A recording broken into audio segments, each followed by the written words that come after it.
it is the AI art for the most part has like this darkness that I don't know how to explain, but if you look at it, it's just a Yeah. bit of an unnatural something about it.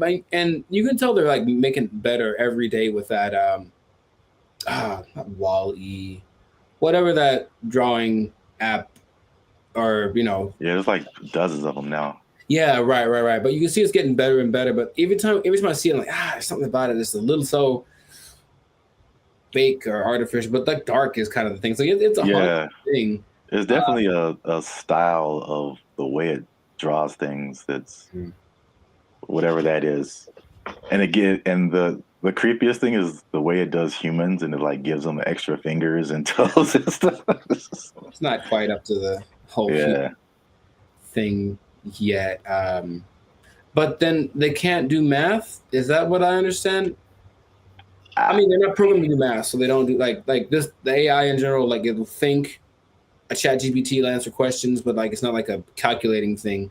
Uh, That's just my understanding of it. But we have calculators, so that is true. redundant. But we want to be lazier, man. Look, I think how lazy could we gotta be like that movie Wall-E? Maybe that's what I was thinking of, that movie Wall-E, where it's just like 300 pounds and just sitting on a rolling motorized thing where food just comes to your mouth. Yeah. I feel like that's where we're headed. We're not far from it. I know, but don't people say that they're for the creatives they're afraid that the AI will replace creatives? But isn't that because people have such bad taste in everything now? I would say, like, this is fine. I'll accept this AI generated song that doesn't have any kind of emotion because I don't really care about that. Maybe. I think maybe, and that might lead into the topic of our next episode. Ooh. Yeah, because there's a report that came out about music that is very interesting. I think we could talk about that next time. I like it. So yeah. So we're out of time though. So this has been the Life Circus podcast with BrandBee Future. Make sure you like, subscribe, leave a comment. Let us know what you think about robot dogs and AI taking over your job and killing lots of people. I shouldn't say that.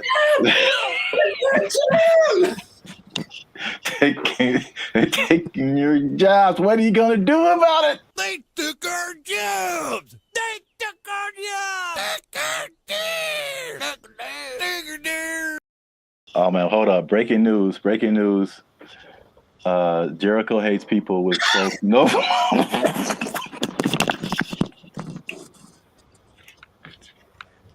Wow. I gotta find it just to show what you mean. But if your nose is too close to your mouth, let me tell you, you're on Jericho's hate list along with fat people. I'm not a hater. I'm not a hater at all. We are now 6-time international award-winning pop hip-hop music group, BrandBee Future. We do clean, fun music that everyone can listen to with a style that is uniquely Californian. This is the Life is the Circus podcast. We talk about things that are funny, things that are interesting, and things that are just plain ridiculous. Plain ridiculosity. Yeah. So, yeah, make sure you like, make sure you comment, make sure you subscribe to the channel. Help us grow this thing and talk about stupid stuff so that we can leave our day jobs and just do this. And share the video. Share the video with somebody who that is not quite as smart as you would like them to be. That is the meanest thing I've heard. That is the meanest, most accurate thing, because I think you get to say that about a lot of your friends. Honestly, you can say that. Anyway, I'm not gonna. Yes. I read this quote by, I forgot who it was, some famous person, but it was just kind of funny because it's true, but it's just the way he said it. Yeah. And it was half the people that you know are below average. Yeah, I mean, yeah, numbers, that makes sense. So there's at least 50% of people in your life that you could share this video with. And maybe that could boost them up a notch. You gotta pay it forward, you know. Because this is for entertainment and educational purposes only. We are not financial advisors and we cannot give financial advice. Disclaimer right here.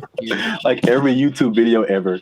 Yeah. By the way, you should buy these 10 stocks tomorrow for $1 jillion and then buy my course afterwards. By the way, I'm not a financial advisor. This is just for entertainment. Yeah. Yeah. But if you lose all your money, then sucks to be you. But you're listening to a YouTube video. Shame on you. Thanks for the view. Thank you for the view.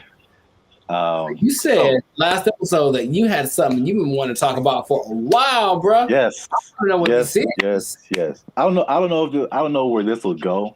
Maybe it's just more of a statement than like a conversation, but maybe it'll turn into a conversation. I don't know. But you say it. It feels like it kind of does feel like a long time ago, but just 3 years ago, we were in 2020, the smack dab in the middle of COVID. Mm-hmm. And oh,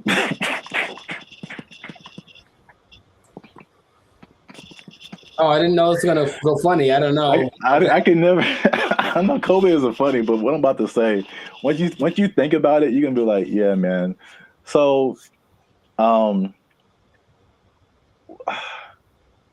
there was the whole lockdown part, but you still had to go out and go to the grocery store or do whatever you had to do. And then towards the end of 2020, I started working again. And then even 2021, people will still have like a lot of masks on, right? Yeah. And so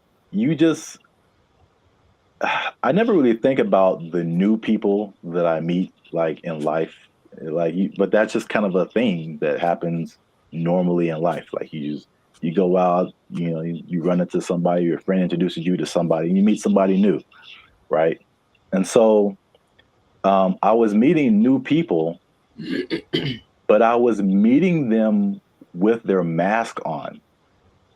And so when something's covering this part, you just kind of have to imagine, like. I feel like, again, I see where this is going.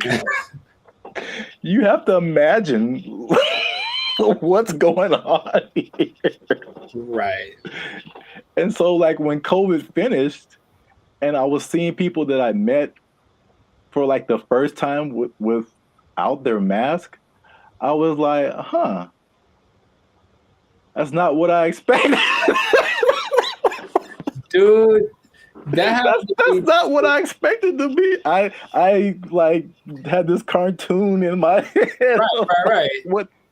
And I was just shocked at how much this part of the person's face makes up the entire. Yeah. No, there are people who to this day, because actually that's weird. I hadn't thought about that, but there are people to this day who I met them during the pandemic. And when I see them, it just looks weird to me. And then I realized why, because when I first met them, they had the mask on, and then I made up the rest of their face in my head. Yeah. And now that it's not the same, I still have this like disparity. Why is it not what I remember? It's like, oh, because I met you with a little, and it's even worse if it's like the mask that kind of had a face on it, like a Hello Kitty or something. Because to me, that kind of made me think something different, and then it just came out way weirder. So I don't know, man.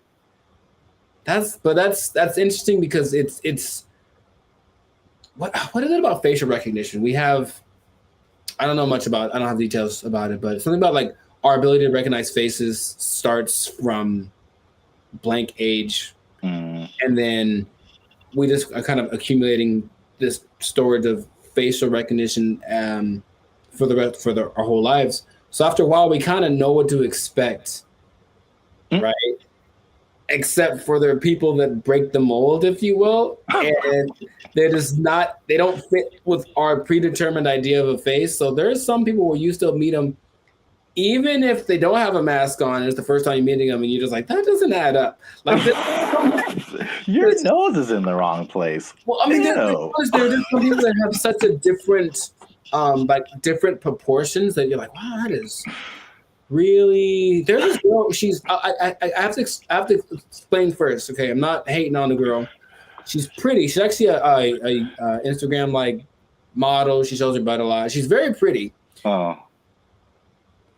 But it is in the wrong place. No, it's not that. It's the distance between her mouth and her nose is so short. I'm being for real. She's really pretty, but the distance, yeah, it's really so. It was just way too close. It looks a little cartoony. It looks like that's not the normal thing.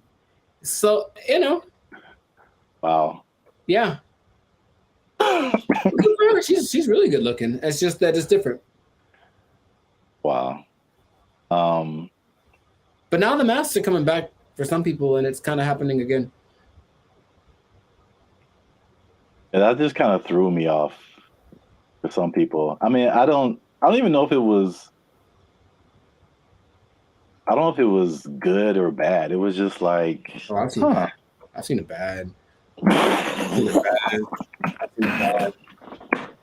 I thought you were more attractive, honestly. Like that's just what I thought. I was like, wow, but some people have very pretty this part.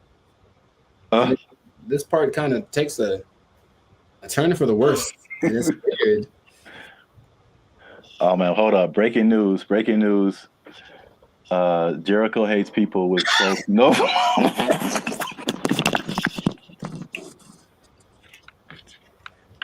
Wow. I gotta find it just to show what you mean. But if your nose is too close to your mouth, let me tell you, you're on Jericho's hate list along with fat people. I'm not a hater. I'm not a hater at all. I just acknowledge it's not what I expect. People. You better pray to God there's a reasonable distance between your nose and your mouth, or you will get the wrath of Jericho. I mean, I put it this way: if she was a guy, she couldn't grow a mustache. You see what I mean? Because there's no space to do it. That's all I'm saying. Does that help with the visual? It's just a strange, like, it's a really strange phenomenon. But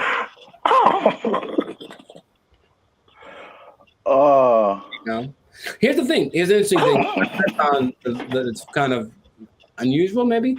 I definitely like girls with big noses. I've noticed. I have a thing for girls with big noses. I don't know, but I was in a Coffee Bean one of my the other day. Why do you say it like that? Because that's how I say it. I like my Coffee Bean, and I saw her. She had a pretty big nose, and I was like, "Oh, that's what I like." I don't know. So, isn't that like a bird thing or something? Maybe that's some kind of primal instinct or something like that. I don't know. I mean, my nose is kind of big too, but I like it. I like the big nose on a girl. Like maybe a male rhinoceros likes the female rhinoceros with a big horn or something. It like means something. All right. Well, I'm single and ready to mingle. If you got a schnoz, holla. Let's go. Make some big nose babies. Some Squidwards? Is that what you want? He can play the trumpet on his nose. Well, that's SpongeBob. Well, whatever. Squidward plays the clarinet. Yeah, but I forgot in the intro, SpongeBob plays like a with his nose. Oh yeah. Wow. Hate with clothes. That's such a specific thing. Every time I look at it, it gets more ridiculous. Oh, okay. All right, take it away. Wow. Well, on that note, that was pretty great. This has been another episode of the Lights of Circus podcast. Make sure you like, subscribe, comment. Please comment. Especially if you have a big nose, because apparently that's what Jericho's looking for.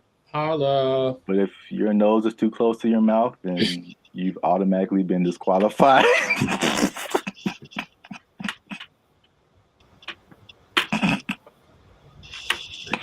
What a world. Please share this video with someone whose nose is too close to their mouth, so that they can know how Jericho feels about them. You gotta know, but people need to know how I feel about it. Until next time, zip it in and zip it out. Wow, really? Okay. Good advice. They took our jobs! They took our jobs! Took our deer! Took our deer! And everyone is saying, including me, that if it had gone the opposite way, if the Iowa team had won, no way the LSU would have gotten invited. No one's gonna invite a bunch of little hood rats. They kind of ghetto fabulous. No, but I mean, I'm saying that like endearingly.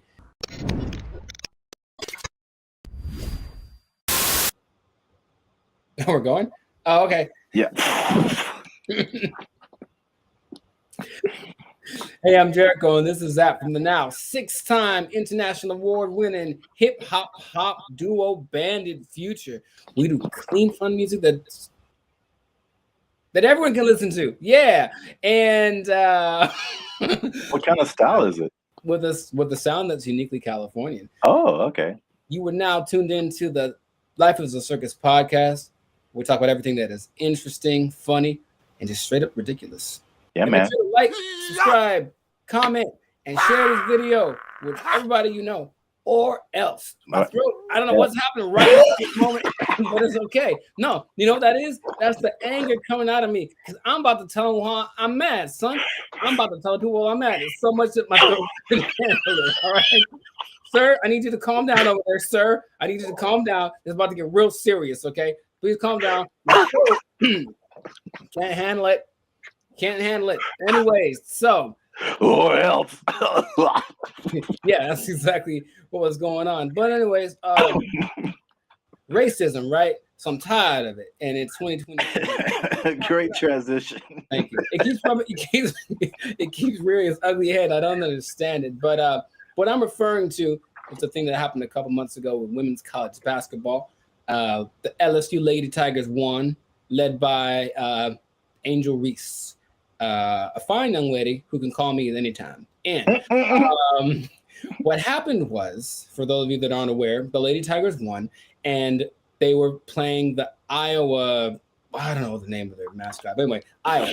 And Caitlin Clark is the superstar on that team, and LSU won, and Caitlin Clark's kind of like the Great White Hope, like, okay, anytime there's a good white basketball player, they're like, oh, she's the next Larry Bird, or he's the next Larry Bird, or Dirk, or whatever. It's a big deal, right? Because Black people tend to be pretty good at basketball, if you haven't noticed. So They all right. They tend to be. No shade in any other race. It's just that Black people look at the NBA. You'll see. So what happened was that the winner of every national championship in every sport gets invited to the White House at the end of the year or the certain part of the season. It's been a tradition since the 1800s. I believe the late 1800s, and it's always the winner of the championship. I repeat, the winner, that's the key word right there, of the championship. Well, the lovely Miss Jill Biden, the first lady of our country, decided to suggest that, hey, the Iowa whatever's, they're not Cornhuskers, that's Nebraska. The Iowa somethings, that they should be invited also because the Iowa whatevers. I'm sure that's not what it is. But anyways, that they should get invited too because they tried so hard. Yay for them.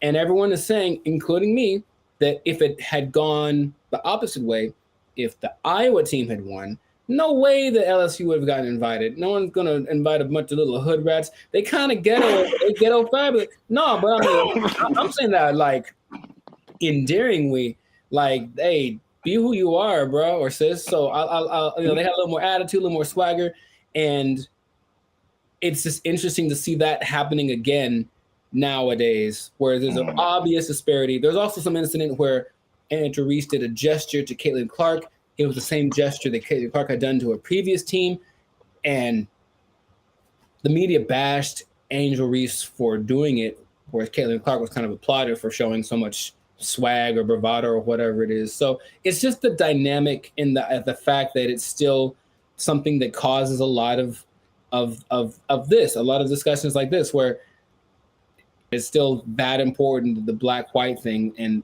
I'm not saying it's ever going to go away. It's just interesting that it kind of shows up like that. And the double standard that happens, and it's often said that black people have to be twice as good to get the same. And it's just so evident with things that happen like this. And Miss Jill Biden shouldn't be let. She tweeted, I believe,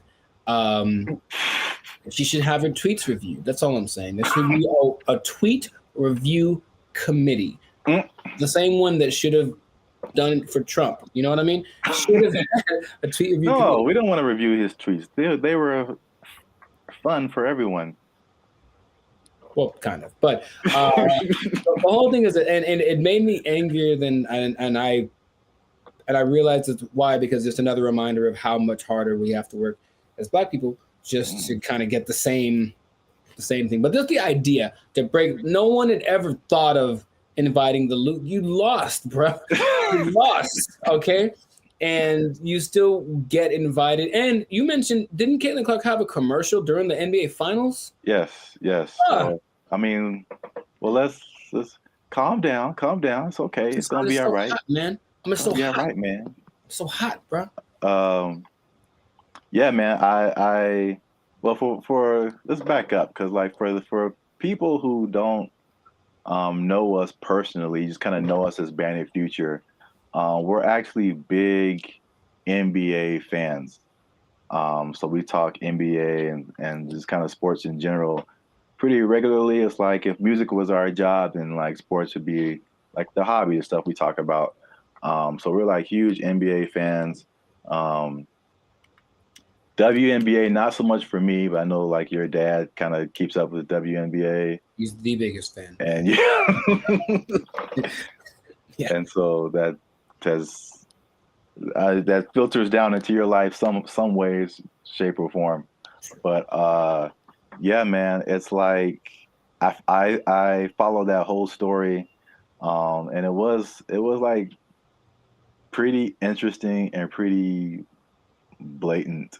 Like same thing, I'd never heard like the runner-up being invited to like the White House or anything like that, and it's so weird. Just as a black person, you can't really explain it until it's like your life. Like no other person can understand like that black experience of like, oh, this person is another race, they're probably going to get this thing before I do. When like,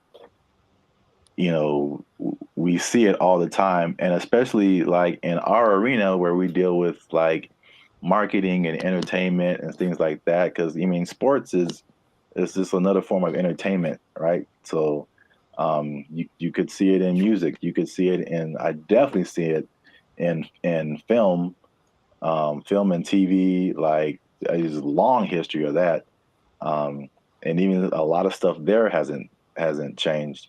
Mm-hmm. But yeah, man, it's just it's a lot of ideas from people who think a certain thing is more marketable.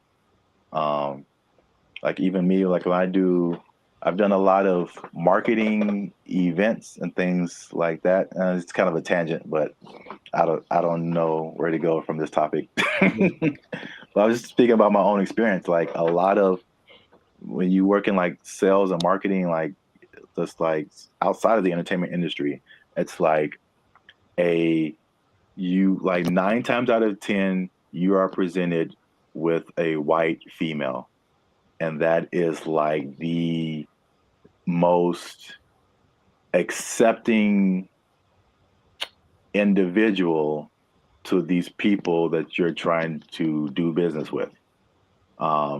And it's just, and I've worked with a laundry list of companies like, I mean, big corp. I don't want to name them all, but it's just big corporations, and it's everywhere I go. It's the same thing.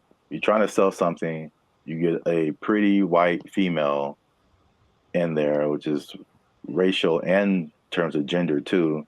It's just like, you know, and there's even like statistics. You know, I don't know about the race, but I know for sure, you know, statistically, people want to accept something from a female rather than a male. Like if you're trying to sell me something, the female is more approachable. So a female would probably get the job. So, you know, that stuff is this, it's like all around, and it's just crazy to show the Black experience, that, you know, it's just, you can't understand it unless you're Black and you're like, oh yeah, like that happened to me on Thursday. They wanted to invite me and I won. And I won the poker game, man. Exactly. The poker game, huh? Well, but that's for another podcast. Yes, Lord. But yeah, I get it. And the idea of marketability is interesting because Angel Reese is she's a tall Black girl with an attitude problem. That's what people see her as, you know. Yeah. And you're right. I didn't address your comment. I did see the other girl in a commercial for the NBA Finals. So I mean, some company thought she was marketable. Exactly. And even though she was the loser, she was more marketable than the Angel. Is it Angel Reese? Is that her name? Angel Reese. I haven't seen her in any commercials. I've seen her in the Sports Illustrated. Oh, okay. Edition, and that was very fantastic. But hey, Angel, I know you're taller than me. Oh man, we're out of time. So, anyways, this has been Live to Circus podcast. Make sure you like, subscribe, comment, share. What you think about this? Was this wrong? I know it was a while ago, but was it wrong? Should the loser not be invited to the White House? Is this still a problem in sports, in life? Have you encountered this? Let us know what's up, what you think about this. Comments. And Angel, if you're watching, Jericho is interested. So yeah. Hey girl. Good luck, brother. She famous now. I know. I gotta get to her level. Yeah. Bad future. Hit us. The only way you can get to her level is if you took her job. If you took her job. They took our jobs. They took our jobs. So one day we were short. So can't believe I'm sharing this with the world. One day we were short staffed, and the pregnant lady was in charge, and she was just on me all night long. And once it kind of slowed down, I've never heard this. I've never told this story to anybody except my mom. I calmly walked over to the. What's up, guys? I'm Zap. This is Jericho. We are a band and future and now 6-time international award-winning pop hip-hop music group. We do clean, fun music that everyone can listen to with a style that is uniquely Californian. And you are now listening or watching or both, depending on where you are, to the Life's a Circus podcast, where we talk about stuff that's funny, stuff that's interesting, and then stuff that is just straight up ridiculous. So make sure you like, subscribe, comment, and share this video with a fast food worker, because that's what we're going to talk about. We're going to be talking about, well, not necessarily fast food, but our first jobs. So I feel like I may have told you this before, but my first job was working at the ever popular Arby's This was before they had the meats, although they did have the meats back then. This was before they started all those weird commercials. But side note, I don't know anybody who goes to Arby's, and I don't know how they're still in business. And they make so many commercials, and I never see anybody there. But I digress. They have the meats, so I don't know. So it's my first job. So let me back up. So I was 16 years old. I think that was when you could start working, maybe 15, 16. I don't know. I can't remember. But my godparents gave me a car because you're 16, you want to drive.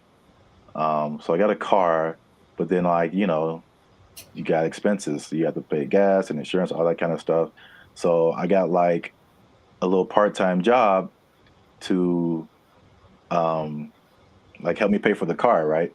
So I didn't know, I never worked, a regular job before. So I just went off this recommendation. My friend at high school, he worked at Arby's, and he just talked about it like it was the best thing ever. Like he had the time of his life at Arby's. I was like, all right, cool, man.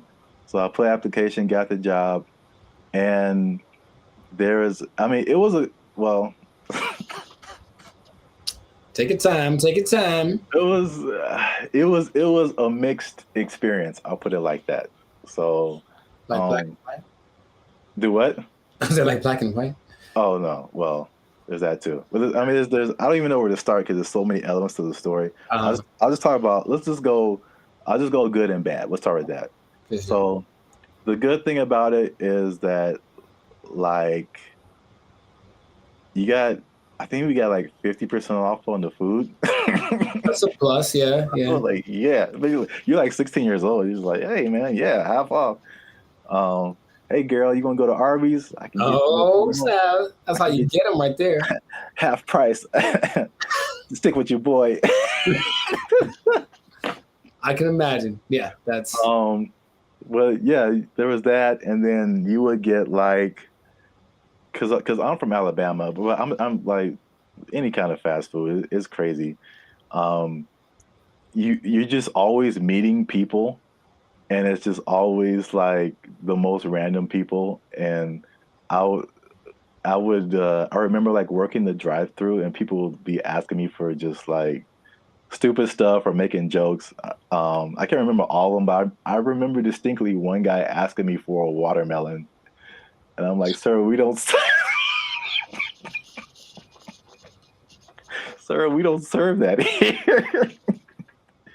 And you gotta be some sort of professional, But it's good times, funny moments, whatever. On the flip side, and this, I know this is gonna sound so sexist. It's so sexist, man. But say it, man. It's just I didn't like it. So I had four different managers who worked at different times. All four were women, and all four of them had different personalities that I was not ready to deal with at 16 years old. First of all, I never had sisters. I only have brothers. My dealings with women were just, at that point in time, I don't know, they may have still had cooties. I don't know.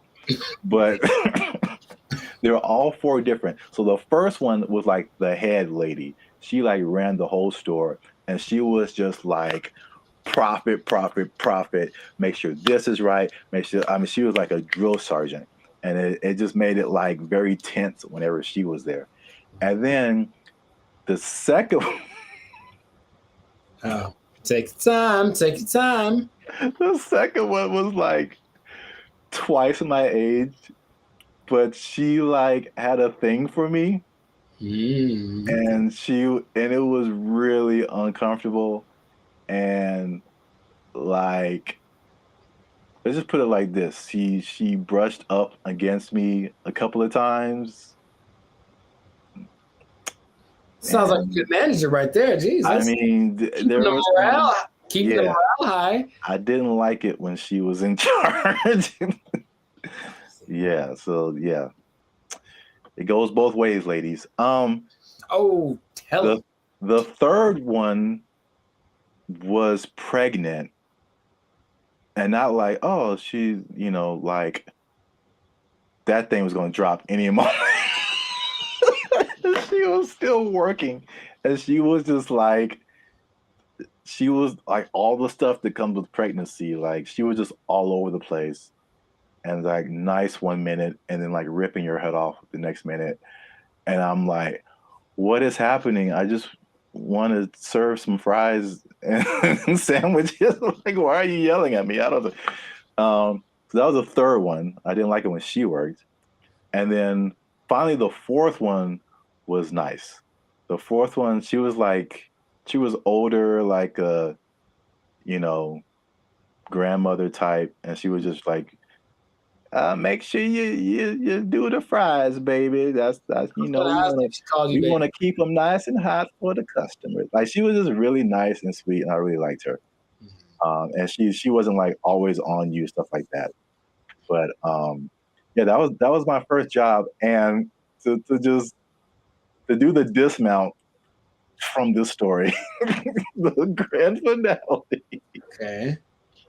I can't believe I did this, but it just happened, right?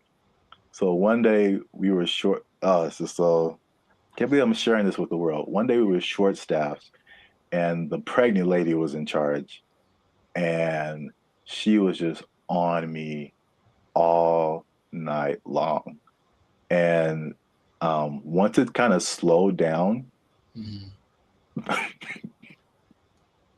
I've never heard this. I've never told this story to anybody except my mom. I calmly walked over to the the station where you clock in, clock out, and I clocked out, and I never came back. Wow, bro! You just tipped out on Arby's, on Sir Arby and his minions. I just left, and I went home and I went to sleep, and I never worked there again. So, okay, but so it was just a buildup from all of those different people. Just at 16, man, I couldn't take it anymore. I didn't know. You have to go back to get your check, or what did you do? I didn't have to go back to get my check, but my mom forced me to go back there and apologize. Oh, no. Yeah. How much after you? Like a week later? I can't remember. I feel like it was within a week. Oh. She made me go back, which is the right thing to do, but okay. Here's the thing. That's not my first job experience. My first job wasn't. I couldn't work in high school. My parents were like, grades. So I said, sure. But when I got some working, I did have one job where I quit the first day. Here's the thing. If you're listening and you're under 25, because there's a couple rules. If you're under 25 and it's not a job that's like a career, it's just a job, you have to do this once in your life. It feels so good. Okay. So I had this, it's called, I think, Washington Inventory. And all I did was count stuff on shelves. Now they have robots that do it. So it's not even a job that exists anymore. But sounds boring. And just like after hours, you go into a Walmart and just with a scanner, count all of the items on the shelf, right? Oh, yeah. They definitely have robots to do that. Yeah. But I knew that going into it. I think my sister told me I should try it. So I did it. And bro, I lasted. So the shift started at like 3 a.m. Oh, that sounds terrible. And then we had a lunch break around 6:30. And then you just all bent down and like, oh God. And I was watching people. It's like a come to Jesus moment. I see people twice my age doing this, people like in their 40s and 50s. I'm like, bruh, there's a better way. And so about like someone announced 5 minutes to lunch, and so it was probably like 6:25. And I got up, my back was killing me, and I was like, all right, well, I have a decision to make. All right. Let's make my decision right now. And this is day one. Day one. Oh, yeah. On the job, and I walk over to the manager guy. I was like, hey man, what's up? And I was like, I don't even think I said anything. I just kind of laughed like, and I hand him the scanner, and I just walked out. And he's kind of like, and I felt so good, y'all. That's what I'm saying. If you're under 25 and it's just a job, I'm sorry the boss is out there, but you got to live. So do it once in your life because it's just amazing. And then they paid you with a little debit kind of cards, which was kind of advanced. So I never had to go back and talk to them. I just got the money on the card, and then, yeah. Wow. That was awesome. That's amazing. Well, if you have a fun, interesting first job experience, please let us know in the comments. Let us know what your first job was, or let us know what you thought about me leaving a pregnant lady at Arby's. Oh, it's cold. But you did it at the end of the shift, right? Yeah, it was towards the end. All right. But it was oh my God. Like I'm going to get killed in the comments. Make sure you like, subscribe, comment, share, and yeah, man, we'll see you on the next episode. Welcome to the next. I would say they took my job, but they could have had that one. You can just have it. I'm gonna give it to you. They took our jobs. They took our jobs. I go to a concert. I don't really do anything. Yeah, same here. I don't really. And that's a musician kind of thing for sure. Yeah, I'm listening to the music. I'm like, oh, that diminished, whatever, demolished. Woo, I was sick. Like, I'm thinking about all that kind of stuff. And I'm hearing it go, get on your feet. And I'm like, don't know what to do. I want to just get into my music, into my zone. Yo, what's up, guys? I'm Zap. This is Jericho. And we're Band of Future. We are a 6-time international award-winning pop hip-hop music duo.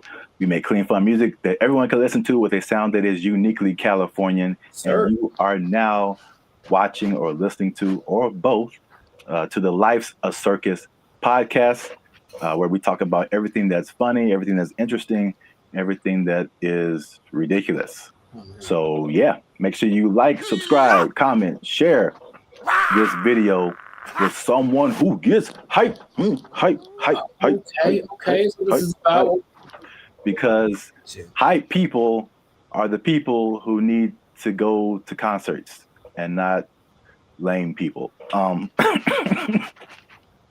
the reason I said this, and this is centered around our topic for today, is because recently Lil Wayne, Weezy, baby. Wheezy, if you will. Baby. Young Moolah. You do that too well. He had a concert in Los Angeles not too long ago, and he left the concert early because people weren't being hyped. They were just, like whatever. And I brought the topic up is because it's being a band from the Los Angeles area. We've experienced this. Now, obviously, in the comments from that post, a lot of people were on the side of the audience because they think it's the artist or the performer's job to make the audience, get hype or get into it. And so if that doesn't happen, then it's the artist's fault. But speaking from the artist side, there are definitely places that you go where people are just not as, shall we say, responsive. Yeah, it doesn't matter what you do, really. Yes, yeah. And Los Angeles is one of those places. Like it's and it could be like a lot of different reasons for that. But a lot of times I don't think it's on the artist, because even us, like we've done the exact same show in Los Angeles that we did in like San Diego. and it's two totally different reactions. And it's just like a Los Angeles vibe thing for people to just be like. I mean, there's so many reasons. One is like people are so like too cool to do anything out here. Like they just too cool. They go, they show up if they show up, and then they just kind of like stand there. They look at you, they nod their head maybe, and that's all you're gonna get, man. People aren't like going nuts out here, and I think the other part of it is like, again, it's Los Angeles, so you got like the best of the best entertainment out here, and so many other things that are just equally as amazing.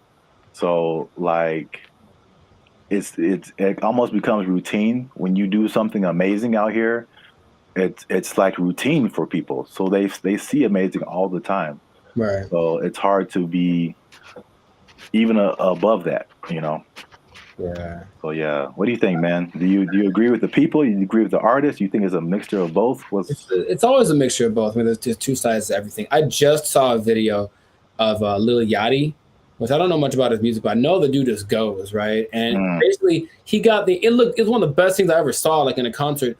He got the entire venue to basically have like a water bottle, like they pass out the water bottle at the entrance, and then on the count of whatever, everyone threw the water in the air, and it just looked like an explosion. It was so dope, and I was like, but if you listen to his music, I don't know his music, but I could sum it up in like, yeah.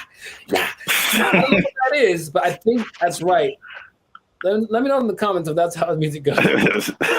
I think it sounds like, right to me. I don't know. Just all of it, right? But it's just so like, and all the people that are into it really like that, you know, that vibe, and so people just. I think when XXXTentacion was alive and he was doing his shows, I would see the same thing. People just losing their minds, and it's part of a cultural thing. I think people are a little cooler now, not just in California, but sometimes just a reception to music. Maybe because it doesn't. Yeah, there's so many angles you could take. It doesn't move people in the same way because it's not as good. I've talked about that before. Maybe that's part of it. It's like it's not feeling the same thing because when I watch videos of people going to concerts like the 60s, 70s, they were just because they were so into it, and maybe they're a little drugged out too, but they were just so excited and singing along, and so that's kind of part of it. But on the flip side, it's like I don't think you have to be hype to enjoy the experience, which is kind of hard to translate to the artist. Because, for example, myself, it's like AA meeting. I'm in Jericho. I'm a recovering cartoon. I go to a concert. I don't really do anything. Yeah, same here. I don't really. And that's a musician kind of thing for sure. I'm listening to the music. I'm like, oh, that diminished, whatever, demolished. Woo, I was sick. Like, I'm thinking about all that kind of stuff. And I'm hearing it go, okay, on your feet. And I'm like, don't know what to do. I want to just get into my music, into my zone, and it's kind of vibe out on my own. Then once in a while, I'll like kind of like get into something. I went to see Chris Stapleton last year. This great country singer, man, he's good. And he's just singing. And he's not like a big hype guy, but when he's playing his more energetic song, he kind of swam, but no one's like going too crazy. So it kind of depends on what you're trying to get out of it. I am above everything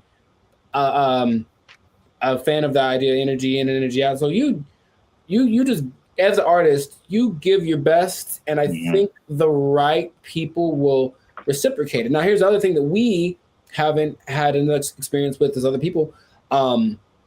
We still perform in places where people don't like come for us. So it's not like they're coming to get the Bandit Future experience, because there are certain people when we performed, we can tell, oh, we're for them because they were really liking it. And other people are just like, it's not really, doesn't really speak to me, right? Now, in the case of a Lil Wayne, I don't know what happens at that level, because you've obviously been established, you have a fan base, and so partially it might be on you. I would go so far as to say, if you're a smaller act performing at a place where people aren't like there to see you, then it's more of the audience being like not as receptive. If you're the artist, if you're the name, you got to do that thing where you perform as if they've never seen you before. Because I think a lot of artists maintain that, and that's why they perform for 50. Man, I heard you got to go see the Rolling Stones. Like, why? They're like 8,000 years old. But dude, just the experience is apparently mind-blowing. So as the artist, if you're established, you've got to do that. So Lil Wayne, I've watched concerts of Lil Wayne where I was like, I wouldn't have been hyped for that. He doesn't look. He's just gonna show up and I get hyped for it. I don't think that's how it is. Where a Lil Yachty, where he gets up, I'm just gonna do it again because to me that feels like his music. He just gets up, yeah, whatever. And I hear that like I want to, yeah, whatever. Like I don't even know. I feel like there has to be some kind of element in. I don't know. I didn't see the concert, but it has to be some kind of element in Lil Wayne's concert. But a lot of other people were saying it's because he's an older older artist, so he has an older audience. Well, that's true. And so, people our age, and so like, I feel like if you're at a concert and you're 18 and you're at a concert and you're 35, you're gonna act differently. That's true. Probably. So, like that's a thing too. But like you talked about for people who are not musicians,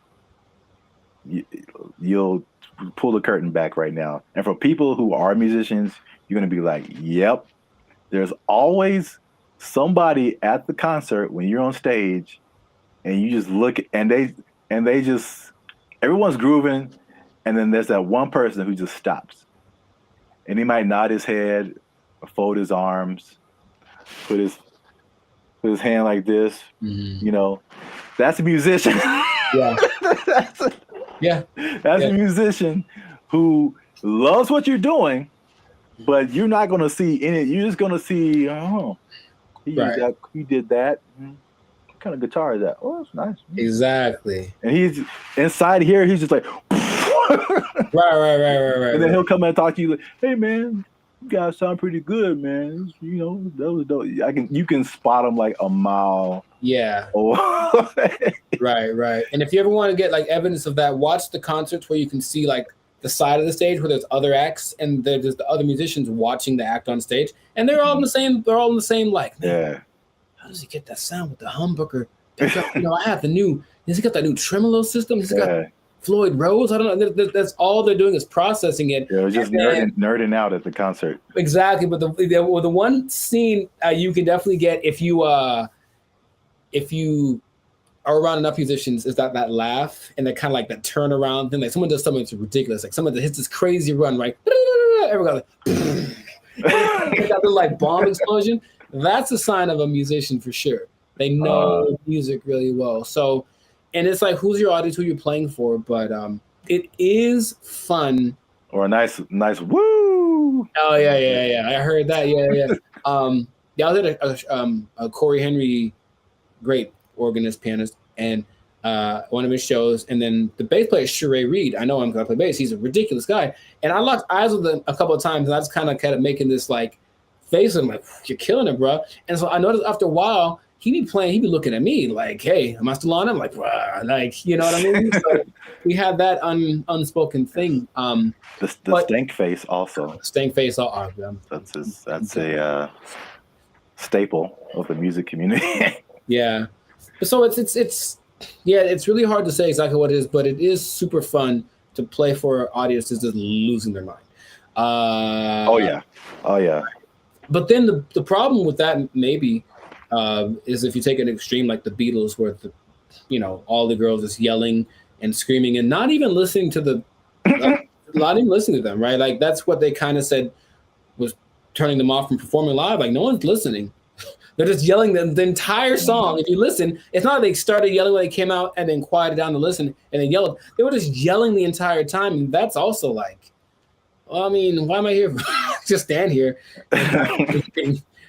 But you want people to be active, so you do your best you can with your energy on your stage, on your part, and then you hope that you get the right people to reciprocate it. Well, let us know what you think in the comments. Is it the responsibility of the artist? Is it the responsibility of the people to come to the show and be into it? Like, who does it fall on? Let us know in the comments. Make sure you like, subscribe, share your thoughts, and share this video with somebody who just stands there at concerts. Oh, man. Because they are the problem. No, I don't know. Maybe they are. I don't know. Scarecrow imitation. Did I say everything I'm supposed to say? I think you said all the things, man. All right. Don't lose your job. Don't lose it. They took our jobs. They took our jobs. Oh God! That's what I said. No. Rewind like 30 seconds. I said multiple times. People who eat vegetables are not bad. They're not evil. They're not. Yo, I'm Jericho, and this is Zap, and we are.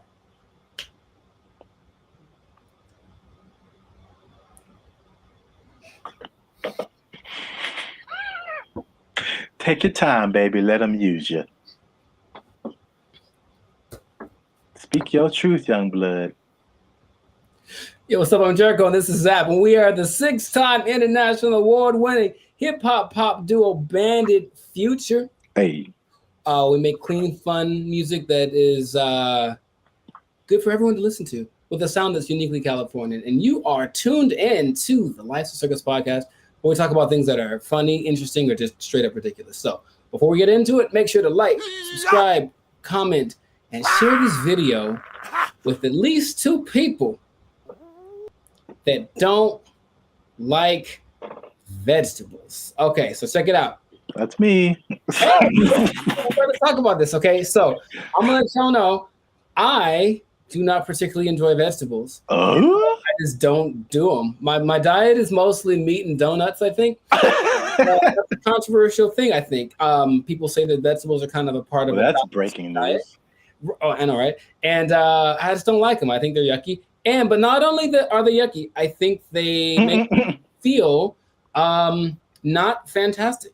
So I wanted to find someone that could basically confirm my suspicions. And you can find anyone that'll back up what you believe if you look hard. So I found some people. I said, perfect. Okay. So we'll talk about this thing where it's basically a movement of the carnivore diet as opposed to eating a balanced meal or whatever, having a balanced diet, right? So I don't like anything that's green. So that's a lot of the vegetables. I like really. The green ones are probably because I'm the opposite. I don't like anything that's not green. Oh really? Yeah. I mean, I'll eat them. I'll eat spinach, but I don't think that they're. I've definitely had a salad, and then later I just feel like trash because that's just too much for me. I need a steak. I need something. So the people that I find that are ready to back up my nonsense are Dr. Sarah Zaldivar. Okay. And she basically argues that plants have a defense mechanism for not eating them the same way that animals do. So animals, hey, don't eat me, I'm running away, right? Plants, since they can't run, they have to secrete chemicals that'll induce poor health over time in the people that eat them, right? So all you kids out there, y'all ain't gonna like this. So plants are playing the long game? Yeah. So plants protect themselves with defense chemicals, and those chemicals over time increase inflammation, give you body aches, depression, fatigue, anxiety, brain fog, among other. Oh my God. That's what she says. Anyways, and so have fun.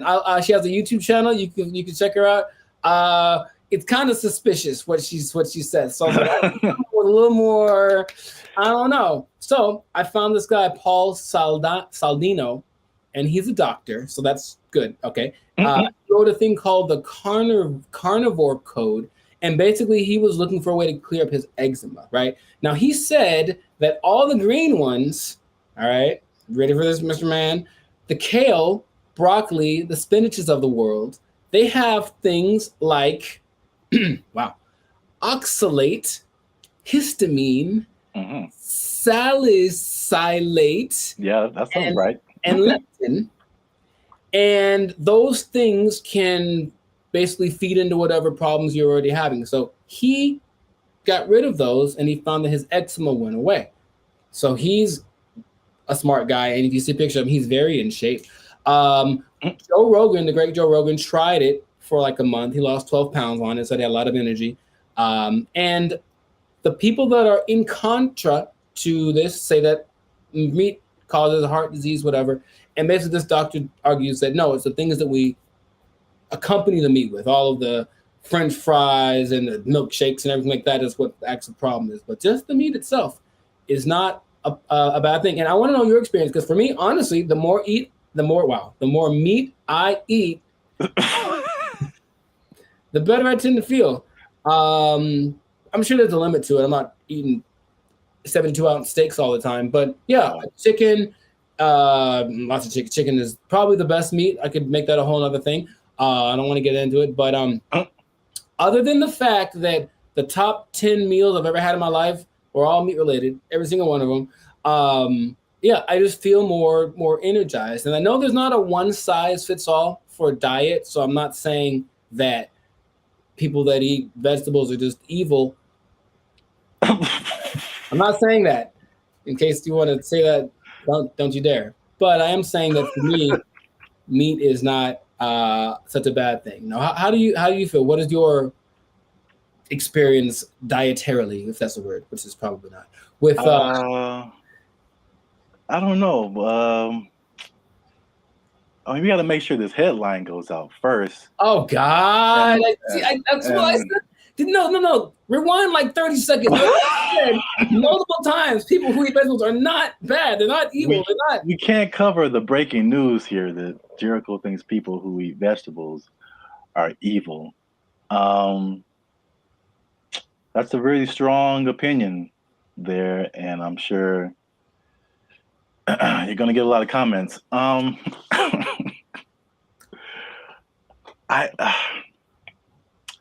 I will say this, and I've heard this from other people too, because there's people who are like, I mean, especially in LA, it's like, oh, I'm going to go vegetarian or I'm going to go vegan. Sure. And then I've heard of people like doing that and then feeling way weaker than when they were eating meat.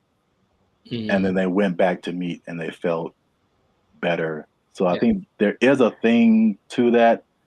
I mean, if I just ate straight vegetables and fruit and like nothing else, like I think I would feel that too. Just like healthy, but like weak.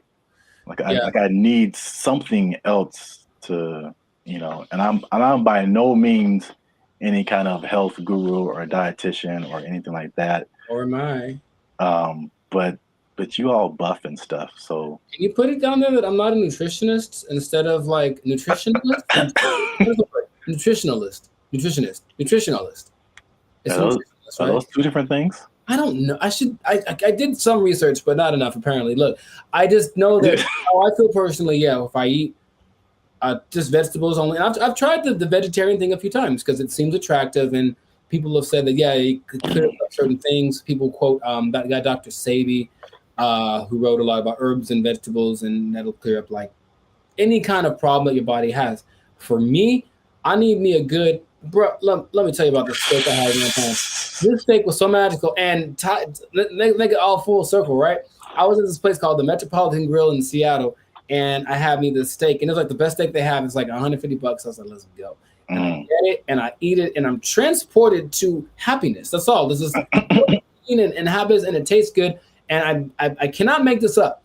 I look to my left. I'm at a booth with my friend, and there's Lil John sitting over about 3 tables away from me, and he's eating the same thing I'm eating. I look at him, oh, and he's like, yeah. No, he didn't say that. He said, okay. So, yeah. Steak, yeah. Like, Mr. John, would you like the steak? Yeah. How would you like it cooked? What?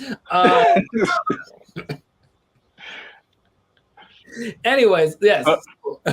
It's just give it a shot. I would recommend anyone that eats a lot of basically what I'm saying ultimately is you should explore different diets to see what your body responds to the best. Just for me, vegetables ain't it. That's all I'm saying. So like just keep your kale to yourself. Someone offered me a bean beans aren't vegetables, right? Or are they? I wish I knew what things, I'll be honest. Chat GPT? I guess. But someone offered me like a bean burger, and I was like, why don't you just... I hear another thing. Vegetarians, okay, vegans, why y'all making so much stuff that like replicates meat if you're so against it? Just eat your vegetables and you eat your celery stalks and, you know, your almonds, and then just leave it to be. But no, I have to make a burger thing. It's like, well, does that mean that your body's telling you I need a burger and you're just trying to satiate it? I think that's what's really going on. What's happening? According to Healthline, beans are considered part of the vegetable food group. Okay, sure. And they may be further classified as starchy vegetable along with potatoes and squash. See, I enjoy it. Okay, so if I like the starchy ones. I like the starchy ones then. That's my go-to. I like some beans, magical fruit, you know, you know the song. I like the potatoes. I'll have me some nice and chicken and potatoes any day. And the preparation does matter. Because there's been some stuff where like, oh, I don't like that, and then someone cooks it a certain way or does some kind of like professional or whatever, and you're just like, oh, I'll have another, please. Yes. Even salads. There's been some salads that I've like, I don't know, that somehow they put a thing in there or did something, and I was just like, yo, this is amazing. Because I'm not a big salad person. What I hate, my God. Tell like it is. Breaking, talk about things that are evil. Iceberg lettuce. Preach, preacher. Is the nastiest. You get those like the whatever, you know, they come together into this like chunky piece that's just like full of water or whatever. Yeah. Man, you got to put that in the thing. Zap hates iceberg lettuce. And he hates anyone that lives on an iceberg. I don't know. Just make it fun. But yes, it's just not. And the thing about it, like those bodybuilders, they eat a lot of lettuce. I don't know why. I'm not a bodybuilder, obviously, but like iceberg? It's public school people. Hey, see, there you go. But yeah, it's just eating whole bowls of lettuce for some reason. I don't know what it is, but get yourself a steak and see if it doesn't change your life. How about this? I know more people that have been like on the vegetarian side and like, I'll just try the steak, and then all of a sudden they're just entering like the the Nathan's hot dog eating contest like next week. Like, this is the best thing ever. As opposed to people that just eat a lot of steak, like, let's go vegetarian. They're like, nah, let's go back. So all I'm saying is do what makes you happy, but iceberg lettuce is the devil. And and people who are vegetarians are evil. I didn't say that. I've never once said that. Well, you just said it today. No, I didn't. I did not. I'm still gonna say it. It's an accusation. All right. I see. But you know, leave a comment if you've had experience with trying veganism or vegetarianism and how it went for you, or if you're on the side of the good guys with the meat. If you how you like your steak prepared. Propaganda. Excuse me. There's an industry for everything, man. Right at this moment, people are yelling at each other in the comments room, like, "How do we sell more avocados?" Like, I know that thing. So, big up on them. But I'm gonna go for the chicken and the beef lands. So, yeah, man. This has been another episode of Life's Circus Podcast. Make sure to like, subscribe, comment, and share this with at least 2 people that have been converted into carnivores like the Lord intended it.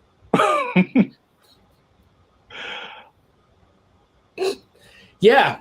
In the name of the Father, Son, and the Holy Spirit. Amen. Or rub it up, dub. Thank you for the grub. Let's go. They took our jobs! They took our jobs!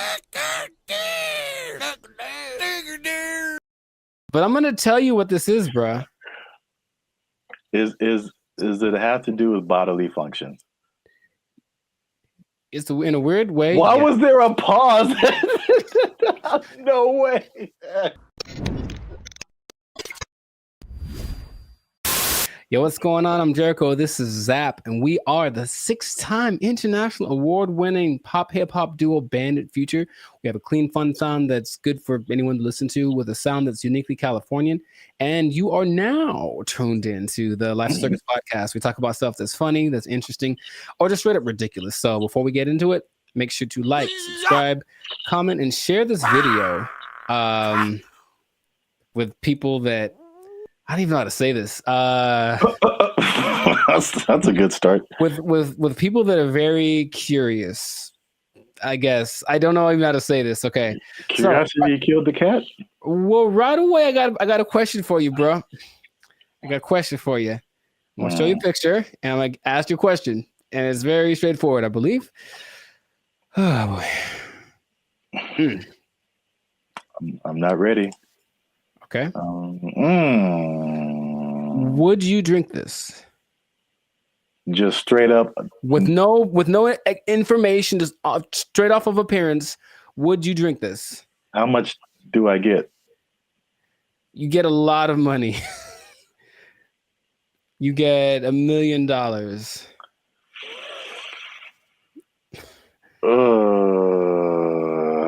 And the thing is, you've got to accept it without knowing what it is, because I'm going to tell you what it is. And you're not going to like it. So for $1 million, a straight up $1 million, and that is, I don't know, that looks like a healthy amount. It looks sizable. That's a sizable amount. You're going to be gulping for a minute, bruh. I'm just wondering, I'm wondering about the bottom part, because it looks... Yeah, so that's kind of the magic. Anyways, you gotta make a decision now, man. Is this something you're gonna do for a mil? For $1 million on it? Put $1 million on it? Are you doing it? No, I'm too scared, man. What's the word? The way you introduced it. Sure. Make me feel comfortable. I understand. And I don't like the two parts. That it's two things. Yeah. The bottom part looks too thick, like it's a milkshake. I feel like the top part, I just close my eyes and just take the biggest gulps I can possibly, and then just not think about whatever it is. But that bottom part, no, I can't. It's too girthy. All right, so let me know in the comments if you drink this without knowing. I would say that's like a quarter gallon of it, something like that, maybe a little more. But yeah, let us know in the comments if you drink that without knowing what it is. Now I'm about to tell you what it is.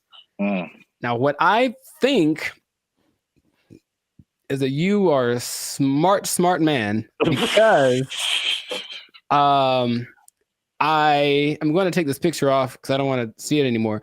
But I'm going to tell you what this is, bruh. Is it have to do with bodily functions?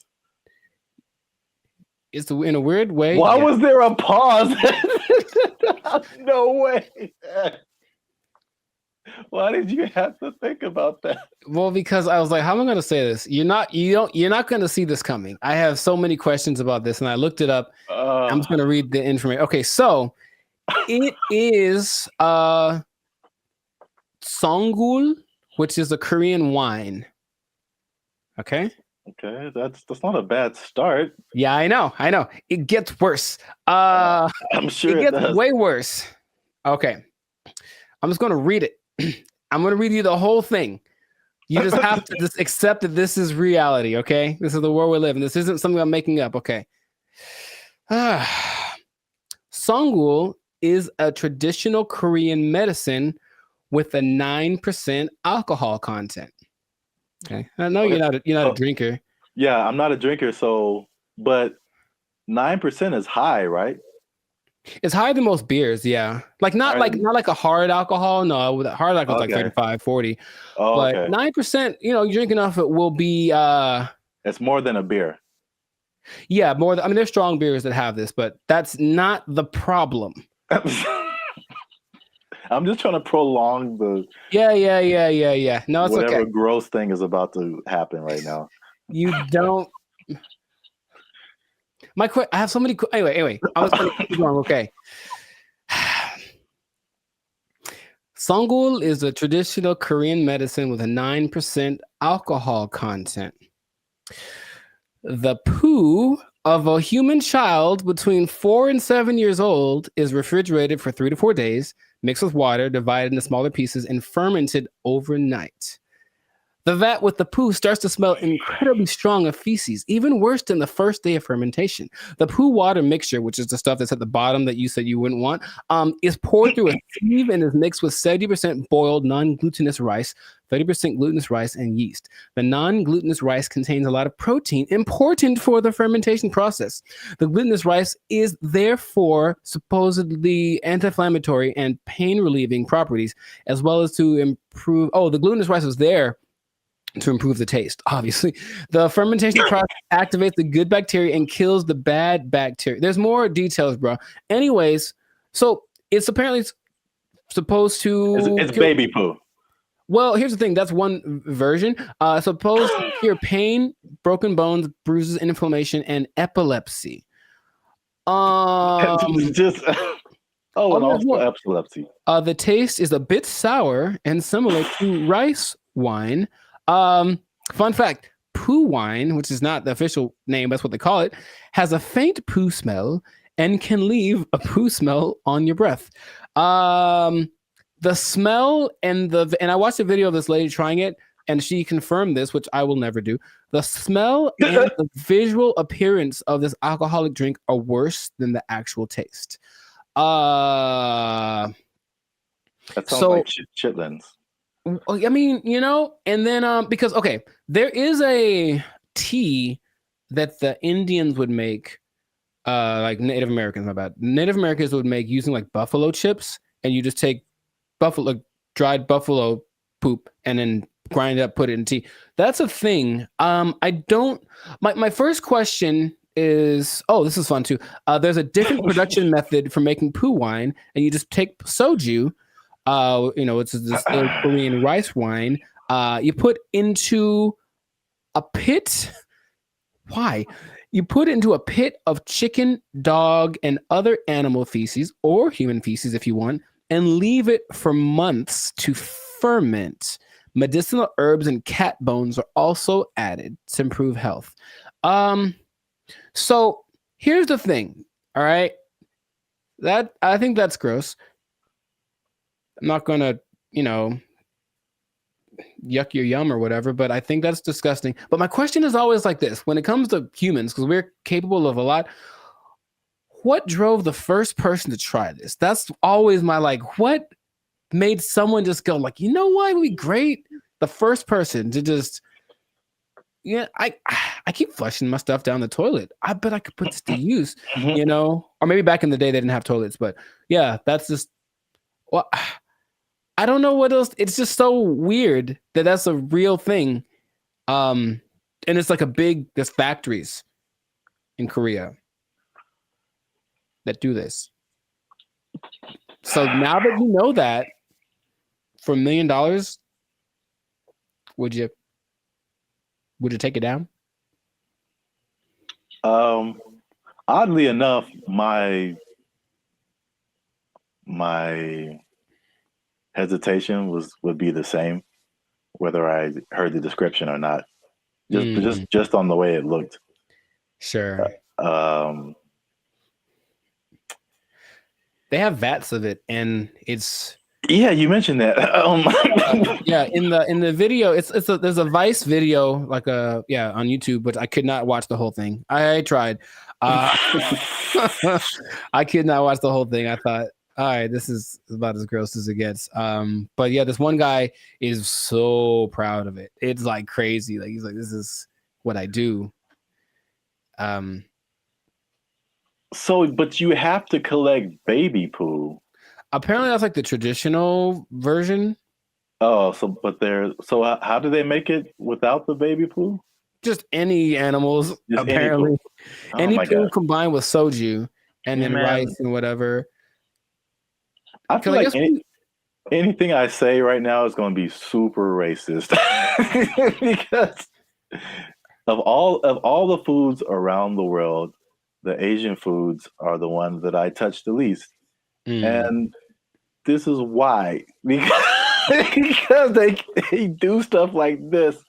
And I'm like, I don't think, well, I mean, I haven't tried every country's delicacies, but delicacies are sometimes, man, yeah.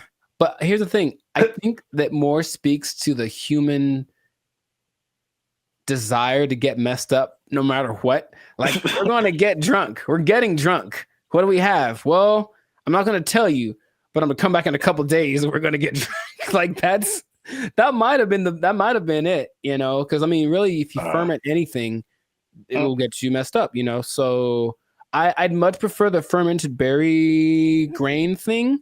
In fact, the fact that they add rice to it, or the fact that they add soju to it, which is already alcoholic, means that the step after that isn't necessary at all, and they're still doing it. Like, you know, like, I hope there's no, when I go to places and they're like, hey, you should try the local blah blah blah. I'm like, yeah. When I went to that thing for your, remember that surprise birthday party you had? Yeah. And then it was I forgot what kind of place it was, Asian place. But Yeah. I ordered this soup, and I was just like, don't tell me. Just don't tell me what's in it. Let me just pretend like this is chicken noodle. Yeah. And it was some kind of like, afterwards, like I read it was some kind of fish something. Sure. Fish urine. I don't know, man. Squid. It could. Yeah. They use a lot of ink, squid ink. Anything goes. Basically, you can make food out of anything. But should you though? So I thought that was gross. Yeah. To you. I'll stick to Korean barbecue and water, please. Just go any Korean restaurant and be like, do you guys have song? How do you say it?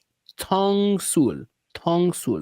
And if they're like, yeah, we got the good stuff in the back. Like, all right, it's time to leave. They'll be like, hey, are you a cop? Because we can't do this here. Okay, if you're not a cop, then come back to the back room. Right. Do what? No, I'm not. No, I don't want to say anything more about this. Another nasty episode of the Life of Circus podcast. Again, make sure to like, subscribe, comment, and I'm gonna give you the option to share this one because I don't know how I feel about this one. It's information, but it's gross, very gross. Apparently, that's a big industry in Korea. So. No one's coming to take their jobs. No one's coming to take their jobs. They took our jobs. They took our jobs. What I was going to say is I feel like I was responsible for the chair because the whole time I was like, man, I hope a chair disappears. I swear to you, I was like, man, this will just make this so much better. And then I was like, no way.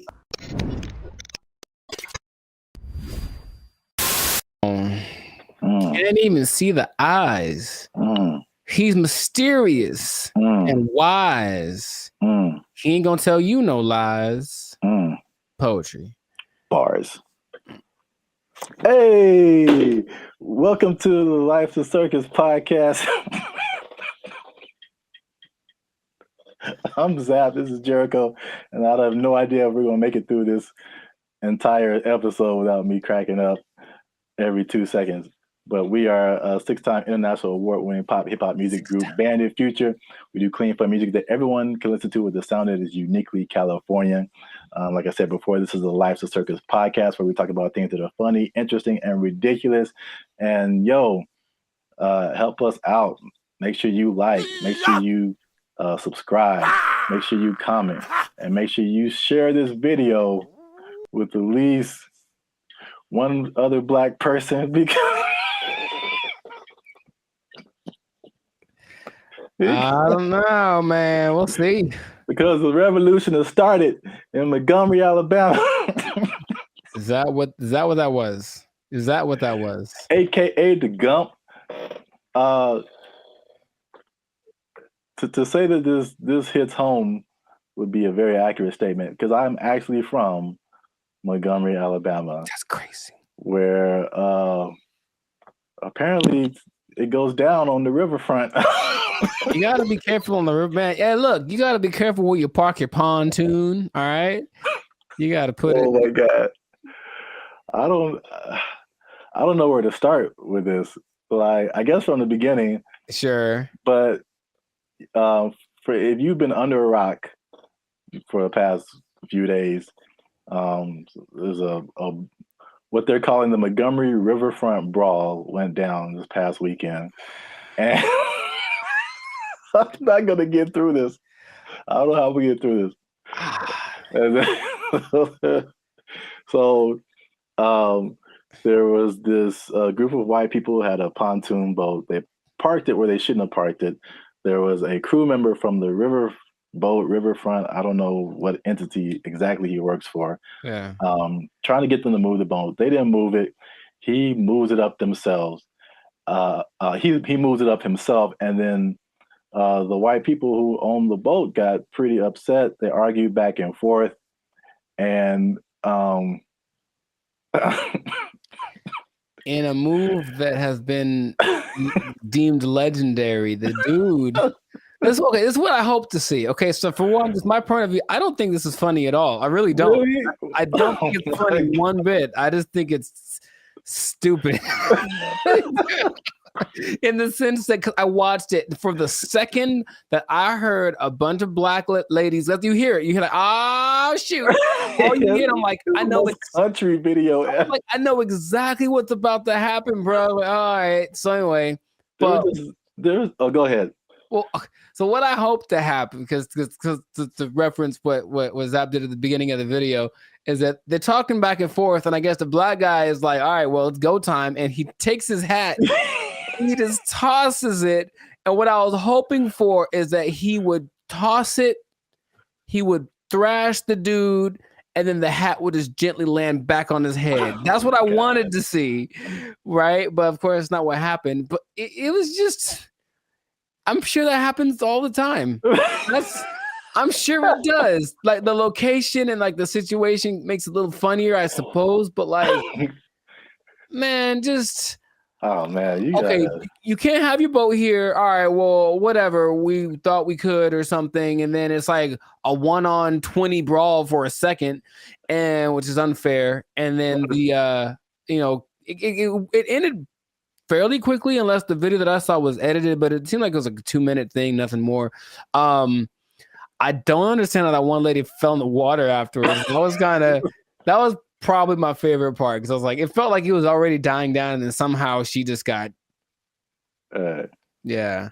But well, I mean, I thought it was look, there were just several parts of it that was just... Please highlight the parts. Yeah, highlight parts. So like the guy, he's arguing with these guys, right? And it was, I mean, if you like break it down, it was. I mean, maybe it's just the way I see things. There was just some funny moments where like the guy in the white shirt who was trying to get them to move their boat, he starts clapping, and if you are not black, you need to understand, when people start clapping, it's about to get escalated. Yeah, that's true. And you usually see that with black females. It's just some stuff I've never seen before. I've never seen a dude start a fight with the claps. Okay, yeah, I see that. I see the humor in that. Okay, yeah. Please continue. And then the hat throw, like I like that part. I was like, all right, but it was just like, it was like everybody knew it was on when that hat went up in the air. Yeah. And I never seen anybody start a fight with like a hat throw up in the air. All right. So then they started fighting. And then this dude jumps in the water. Another thing I never seen. So there's people on the riverboat filming what's going on the shore, and then one of the crew members jumps off the boat into the water, and I just never seen anybody swim to a fight. Like, and then so there's another thing that was just like I just couldn't take it because there are. The part where I like is where so he's arguing with the one guy and they like start to, and no one can fight for real in this, by the way. That's the other thing that's fun. Like, everybody is fat and overweight, and they look like I told you they would look like in Alabama because the food is too good. Yeah. I got you. But did you see the guy? So it's like the first guy is there and like they do a little push. I don't know what this punch is. Okay, so it's like you lead with like your wrist kind of, and it's almost like they're going to slap, but they have a fist and it kind of like pushes the guy on the neck. It was weird. But the second that the black guy did that, the first white guy, this second white guy jumps in the frame, like kind of running in, and he does what I can only describe as a koala tackle, because he kind of runs up and kind of like hugs the guy like he's about to do that one Ninja Warrior thing where you have to swing across. Anyway, and then the guy puts him on the ground real easy because that's a terrible technique. And then they're swinging at each other. And then there's more people who start getting to the melee. And you see the part where the much bigger black guy comes and they're like, "Oh no, we don't want nothing with him." Yeah, around that time, he came over, but then the guy jumped into the water, and that what I was going to say is that like there's two internets. Right, there's the regular internet, and there's what I call the internets, INNANETS. Gotcha. That just takes things way too far, and that's just what happened. So they have like all these names for the dude. I think he's like a teenager actually. He like swam in the water to like try to help. They're calling this dude Michael B. Phelps, Shaquille O'Gill's. C Murder with the SEA, Cedrus Elba, nice. OJ Swimson, Swimzell Washington, okay. Nautical King Cole, Scuba Gooding Jr., and the most popular is Aquaman. What you doing, Aquaman? Yeah, okay. They were like. The internets was really going in on this, and I think that's what really like made it insane.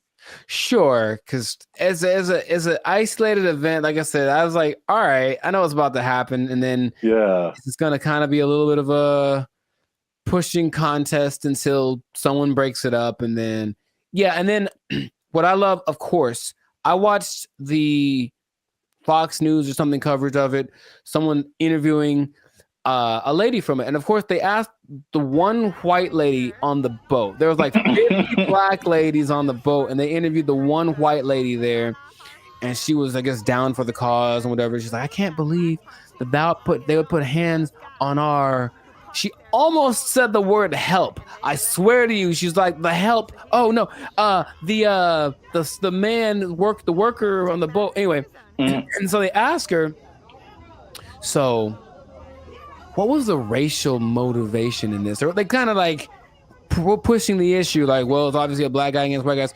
Was there a racial, are they investigating the race? And she was like, no. And you know how people like lie when they talk? Like, she said no with a big old lie in there. You sound like John Mulaney. You're like, you know how you talk to your grandma. Yeah, exactly. That's exactly what I was thinking. Because comedy, right? And she just had that look on her face like, I was just a witness, but it was just so they're gonna push the narrative of white versus black. Yeah, that's what it turned out to be. I just don't really see if you're not supposed to be there.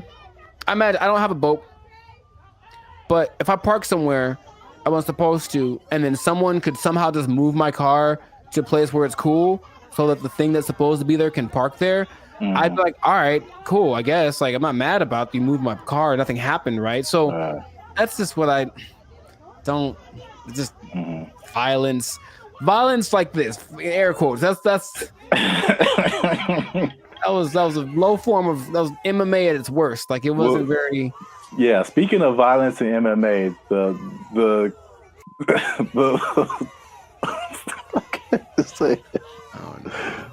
the crowning event of this whole thing was the chair. Did you see the chair?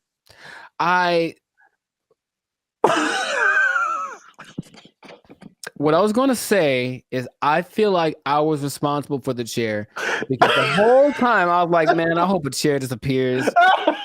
I swear to you, I was like, man, this will just make this so much better. And then I was like, no way. No way. That's what like really just broke the internet is the chair. And this guy, he wasn't even a young guy. And he just, first of all, where did the chair come from? Nobody else had a chair. Was that his personal chair? Did he take it from the riverboat? You know, he was sitting by the dock of the bay, like he's on a chair. He has a chair. That's what it is. I swear to you, like all of our ancestors were in that chair. he just unleashed. This guy has seen 2020. He's seen Malcolm X and Martin Luther King. Rosa Parks was in there. He was swinging for like 400 years. Yeah. I swear. Oh man. And so it was, you didn't think it was that funny. I thought it was funny in its own right, but then the internets went crazy. No, true. They took it to levels of. Here's a picture. They they made the hat into a bat signal, call it the hat signal. In case. So whenever you need help, just throw up the hat signal. I really hope that becomes a thing of people like starting fights like that. They also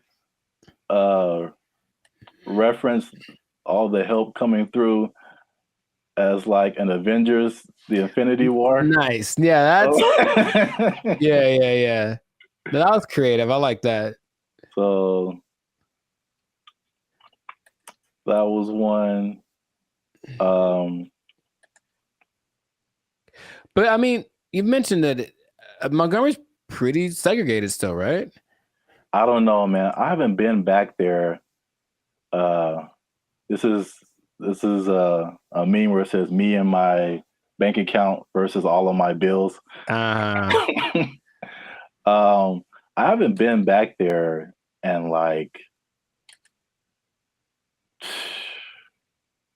over 20 years. I've visited, but I don't know like how it is to be. Yeah, what the vibe is like. And this is how you know you got beat down. When they beat you out of your Crocs. Yeah, that's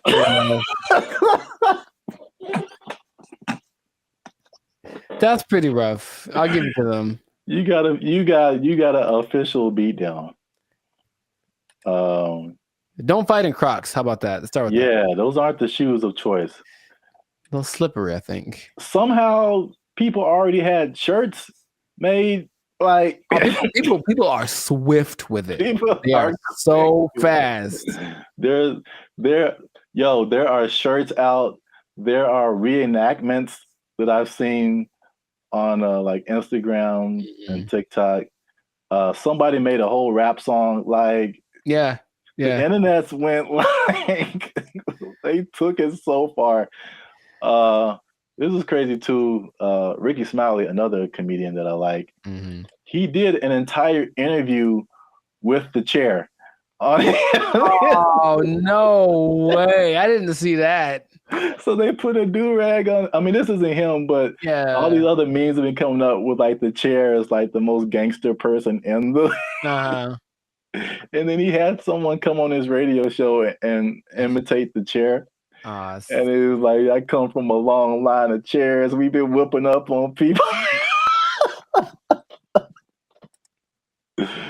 So yeah, man, we had another video planned for today, but we had to talk about this, man. People are changing entire the chair. The chair was like the icing on the cake to this. I mean, Yeah, you're welcome. I swear I manifest. I was like, that's always be so perfect if that happened. And yeah, there we go. You're welcome, internets. and this is the last one I saw. It's just like, just people just wilding out, dude. Mm-hmm. So, yeah, man. That's wild. That was, it was like terrible and hilarious at the same time. I'd never seen it was just so many elements to it. Sure, It wasn't like a crazy fight. It was just so many things were happening. People were getting pushed in the water. This dude's flying around with the chair. Aquaman is swimming to the rescue. This dude's throwing his hat in the air. It's like the most countryest of country women are just like, oh my God. Yeah. It was as country as well, I mean, until the next thing happens that's equally as entertaining. Yeah, but I was like the funniest. I'm sure like after a week this will be no one will be talking about this. I hope they do a skit on SNL. That would be amazing. I mean, I feel like they have to. Yeah. They're gonna have to. Well, no. There's a strike. Oh, dang. Right? So there's no actors, no writers. Never mind then. We gotta make our own SNL, man. There's already reenactments on the internets. So okay. But yeah. Once again, this has been the Life of Circus podcast. Make sure you like, subscribe, comment, and share. Let us know what you thought about this brawl. Jericho doesn't think it was all that. I thought it was hilarious. Aquaman. If you did think it was funny. What was the funniest part? The Aquaman, the hat toss, the chair. I don't know, man. This is wild. Yeah, a lot of things, man. More than two. Well, I don't know what's going to happen in the aftermath, but I'm pretty sure they're going to take their job. They're going to take their job. They took our jobs. They took our jobs. There's no amount of money too great, right? If you're going to go buy a yacht and a spaceship, that's $1.5 billion right there. So, like, don't buy a yacht and a spaceship. That's my suggestion. I'm just saying, please don't do that, Florida person. But Elon Musk has a yacht and a spaceship. Elon Musk is making yacht and spaceship money daily, all right? Yo, what's up, guys? I'm Zab. This is Jericho, and we are a band of future, now 6-time international award-winning pop hip-hop music duo. We make clean and fun music that everyone can Muget. Clean, fun Muget. Muget, I like it. Do you enjoy Muget? I don't think I've ever tried it. Dang it, I was doing so well. Is it spicy?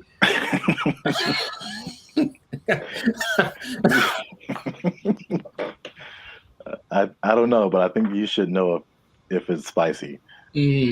Because yeah. I'll put a link. I'll put the link to the video. Oh no, you talking about? Yeah. Here you go. Up there, guys. Go watch it. We do clean, fun music or Muget, depending on what country you're from. That everyone can listen to. The sound is uniquely Californian, and you are now tuned into the Life of Circus podcast, where we talk about things that are funny, interesting, and ridiculous. And look, I raise my voice because I'm gonna make a statement. Say it. People have been watching, they've been laughing, they've been thinking, but they haven't been liking, they haven't been commenting, they haven't been sharing, and they haven't been subscribing. And I need you guys to do all 4 of those things, or else I'm gonna have to start robbing people again. I'm trying to change my life. Again, man. Told you. It's not the way. It's not the way. Trying to be on the straight and narrow, you know what I'm saying? Make this YouTube money. So yeah. But yeah, make sure you do all that. Like, subscribe, share, comment. Let us know what you think. And especially share this video with somebody who needs some money, man. Oh man, I know quite a few Because people. I mean, like everybody, right? Like if you need some more money, raise your hand. hmm Hey, calm down. All right.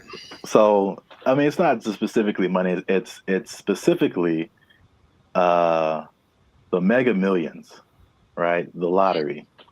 Or there's always the different state lotteries too, but you always see these news stories of people win like these ridiculous amounts of money, and then you see the statistics later where it's like they won $1 billion, and like a year or two later, it's all gone, It is broke. Yeah. and you can't I can't even imagine like how you do that with that much money. So I guess my question to you is like, why do you think that? Well, I got a few questions. First, let's start with that. Why do you think that happens? Like, why do people?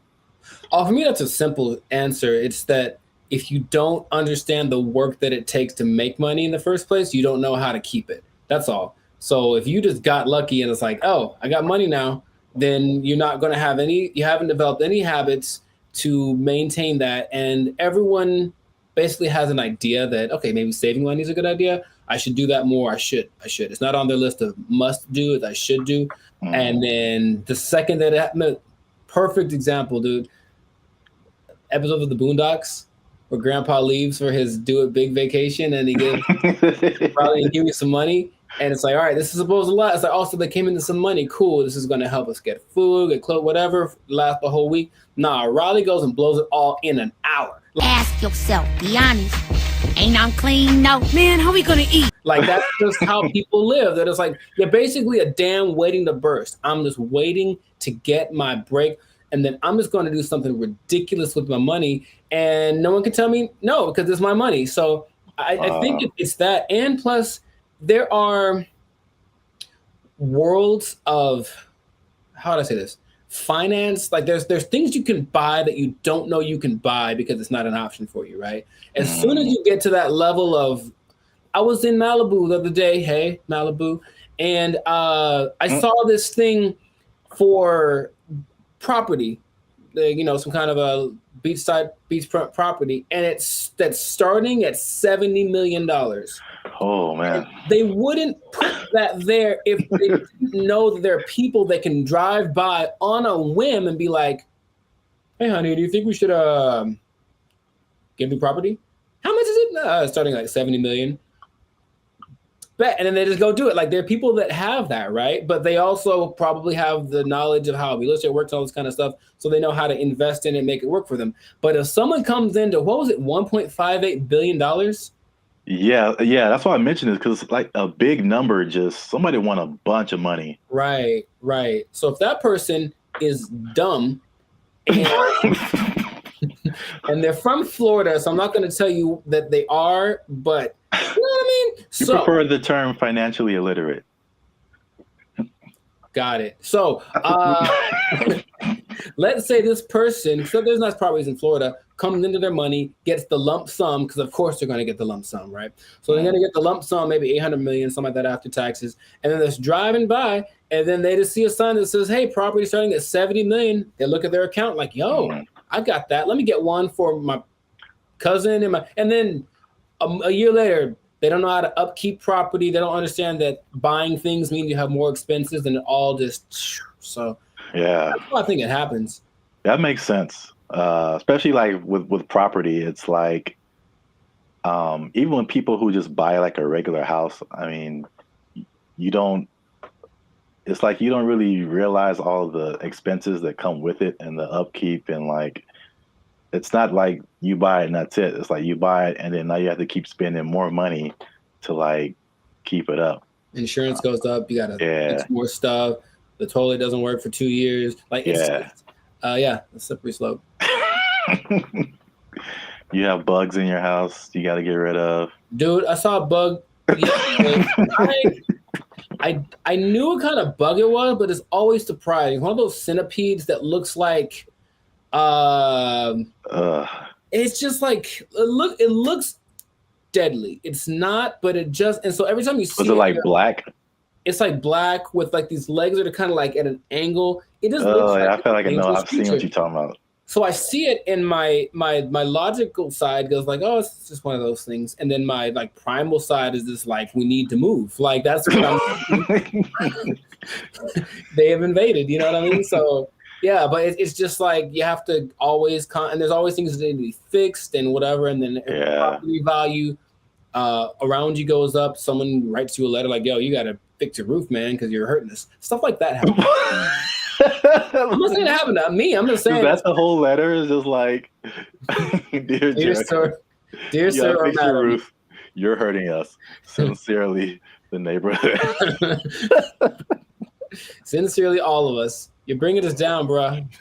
You need to step it up or get out. I was like, yeah, that's how it works. But not even that. I had a cousin who won maybe $300,000 on a game show in the snaps. In the 80s, right? So 300,000, that's pretty good. Dude, shout out to Steven. He was broke within 6 months, I think. Wow. Yeah. God. Because I know you, and I know how you think what you would do. Oh yeah. Winning the amount of money. Most people don't think that way. It's just not.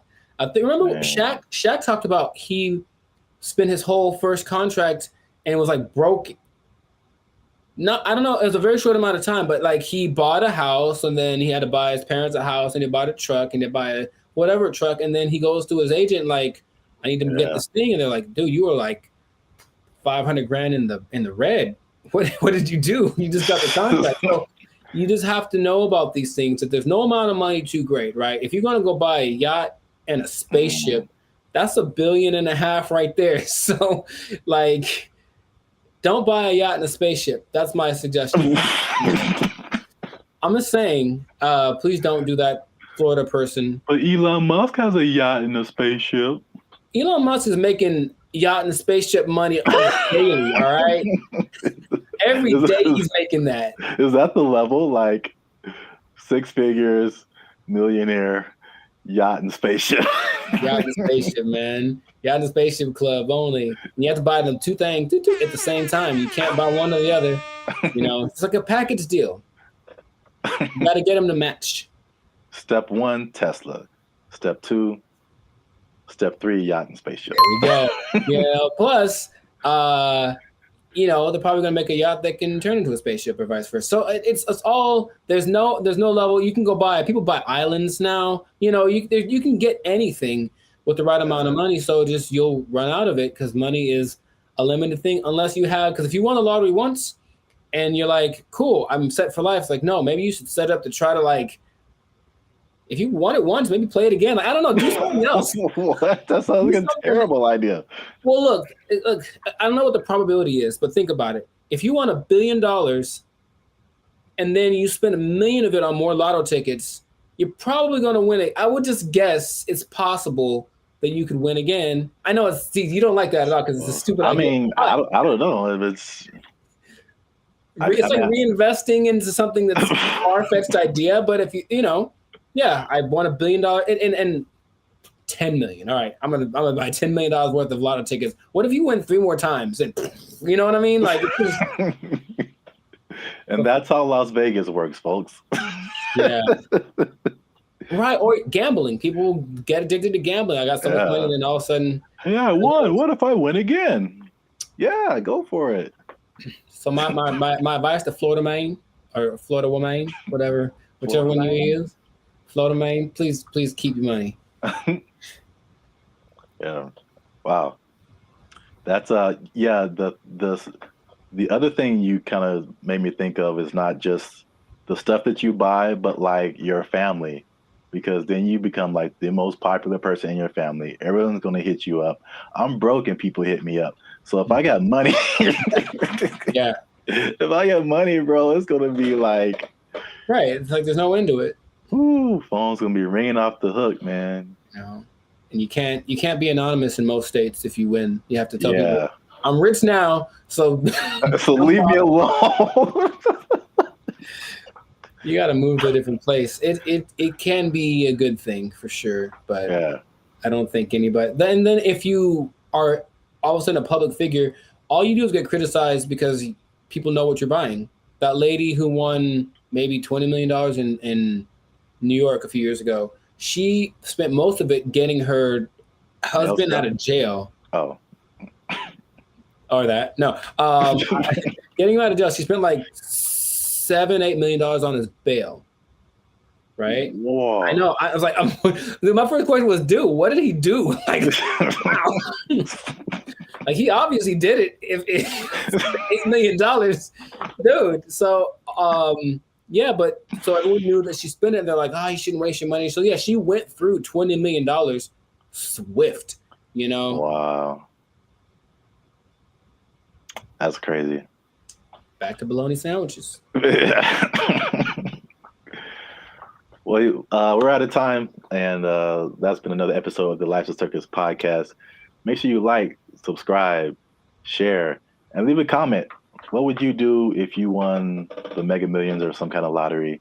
You think you would keep the money? What would you spend it on? Let us know. And yeah, check us out next time. And be cool and stay in school. Hey. Fine. Squash it. Squash it!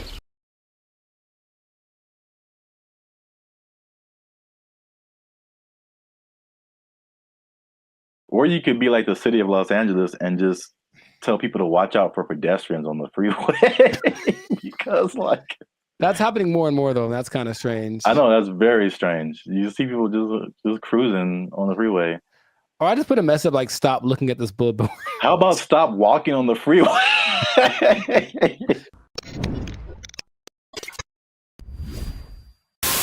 Yo, what's up, guys? I'm Zap, and this is Jericho. And we are now a 6-time international award-winning pop hip-hop music group, Bandit Future. We do clean, fun music that everyone can listen to with a sound that's uniquely Californian. And you are now tuned in to the Life's a Circus podcast, where we talk about things that are funny, interesting, and ridiculous. And yo, make sure you like, subscribe, share, and comment on this video. And because we're going to talk about something that has kind of flown under the radar, but especially in California, if you live, or not California, really mostly like the metropolitan Los Angeles area, maybe into the IE as well. That's the Inland Empire for people who are not from this area. The uninitiated, yeah. But there is something that I feel, well, a couple of things that I feel like a lot of people have seen and a lot of people haven't talked about. Okay. Intriguing. Okay. Yes. So I'm going to show you a picture, and this one is very close to you. I know you have seen this. Yes, I have. This billboard. Mm-hmm. Okay. I don't know what this message is. Download our new video editor. Okay, maybe another time when we're not doing a podcast. This billboard, if you're not from California, this billboard has been up. There's been a few of these. I've seen them. Yeah. Up along a major freeway in California. It says, warning, this billboard structure is the subject of a lawsuit, LASC case number something. Anyone who assists the city of Pomona in the demolition of this billboard structure will be sued. And it's just one of the weirdest billboards I've ever seen. And there's several of them. And I've just never seen anything like this. So I finally looked it up. Mm-hmm. And this isn't McDonald's Grimace level, but there's a little bit of a rabbit hole here. Okay. So basically, there's a guy named Brian Kennedy. He is the founder and CEO of Regency Outdoor Advertising. So basically, he owns it's a very popular billboard brand, probably maybe the one of the most billboards around the country. And he owns these billboards. And so I guess he contracts with cities to put these billboards up, things like that. So in 1993, Oh, baby, going back. Yeah, this story is very old. 1993, he had an agreement with the city to put up 10 billboards for 10 years with a 10-year extension. Right. So 1993, you put up 10 billboards. 2003, you renew it, keep those billboards up. Stuff like that. You renew every 10 years. Okay. After the 1993 agreement, the city, the voters backed something called Proposition L, which prohibited the city for putting up any more billboards without voter approval. Okay. So when they came in, at the renewal period and were like, yo, take your billboards down, he was like, no. Like, we had an agreement before this Proposition L thing even happened. I see. And so it turns out this guy is kind of eccentric, so he Not surprised. Okay. it's his billboard, so he was like, I'm just gonna put this up here. And so because they've been threatening to just tear the billboards down, and he's like, no, I'm gonna sue all you guys. So he just put those on his billboards. Okay. Which is I'll just get your reaction to that before I keep going. So I've been seeing those specifically. I don't know if this is the one, but there's one on the 71 just north, right close to where I live. And every time I drive past it, I'm always like, I wonder what that's about. But so before, I guess my question is, it was a different billboard owned by this guy, and then they wanted to take it down, so he replaced it with this. Yeah. The message. He probably rented it out to whatever company to advertise something, but now he's just been using it to put that message on there. Okay, so I guess I get a lot of questions in my brain, but my first one is, who would ever assist some? It's the companies. So like the city isn't going to go out there and do it. These people, they hire, they put out bids, for companies that do this kind of thing, demolishing or whatever. So basically, I think he's saying, like, if your company is hired to tear down my billboard, I'm going to sue your company. So it seemed like a little bit of a scare tactic for anyone who wants to work with the city and taking this man's stuff down. Oh, that makes sense, but it's not what I was thinking. Dang it. I was hoping it was more for people who were just driving by with like a hammer in their trunk. Man, I really want to just pull off the side of the road and tear this thing down because I hate it so much. It's such an eyesore. And then this thing's like, don't you dare. Or some guy that's like driving his pet bulldozer down the freeway, which I've seen. And then I was saying, I'm going to pull over and tear this thing down real quick. But that makes sense. To hire people. So how long is this gonna happen for? I don't know, because I've seen it for, if not months, maybe years. Right. Like, I mean, the legal system is a very slow thing here. So yeah, right. And I think there was a case, but then it was appealed, so they're like waiting more time, and so. I think I feel like it's eventually going to come down, but he's definitely fighting the good fight. Huh. Because I think there was a case that I mean a case that awarded to the city and the people, and I think that he appealed it or something like that. So I'm assuming this guy has enough money that this isn't hurting him. Right. I mean, yeah, billboards are way expensive. Yeah. So yeah, exactly. And it's not like selling something that could help him get some money back. It's just words. Yeah. What not to do. So. Yeah, I don't think he's hurting for money. Have you seen a picture of this guy? I have not. What do you think he looks like? Because I have an idea. Besides, I think he's an old rich white guy with a bad haircut. Okay. I feel like that's always how it goes down. I have in my head like this cross between Gary Busey and Gilbert Gottfried. I don't know why. This is kind of weird, and he kind of talks like Gilbert Gottfried. I just want that to be true. Old rich white guy with a bad haircut. That sounds like Gary Busey or Gilbert Gottfried. Yeah. That's what I want this to be. So we got to do a part 2 so I can see if I was right. Because if he looks nothing like that, I'll be disappointed. Like, that's just the truth. I'm looking at him now. He looks well. This is also very good. I mean, very fitting. He looks like a character from The Sopranos. Oh, nice. So he looks like someone who would do this. Got it. He doesn't have a bad haircut, but old rich white guy for sure. I wonder if he's the first person. He can't be the first person to have done this. I mean, maybe not, but I've never seen anything like this before.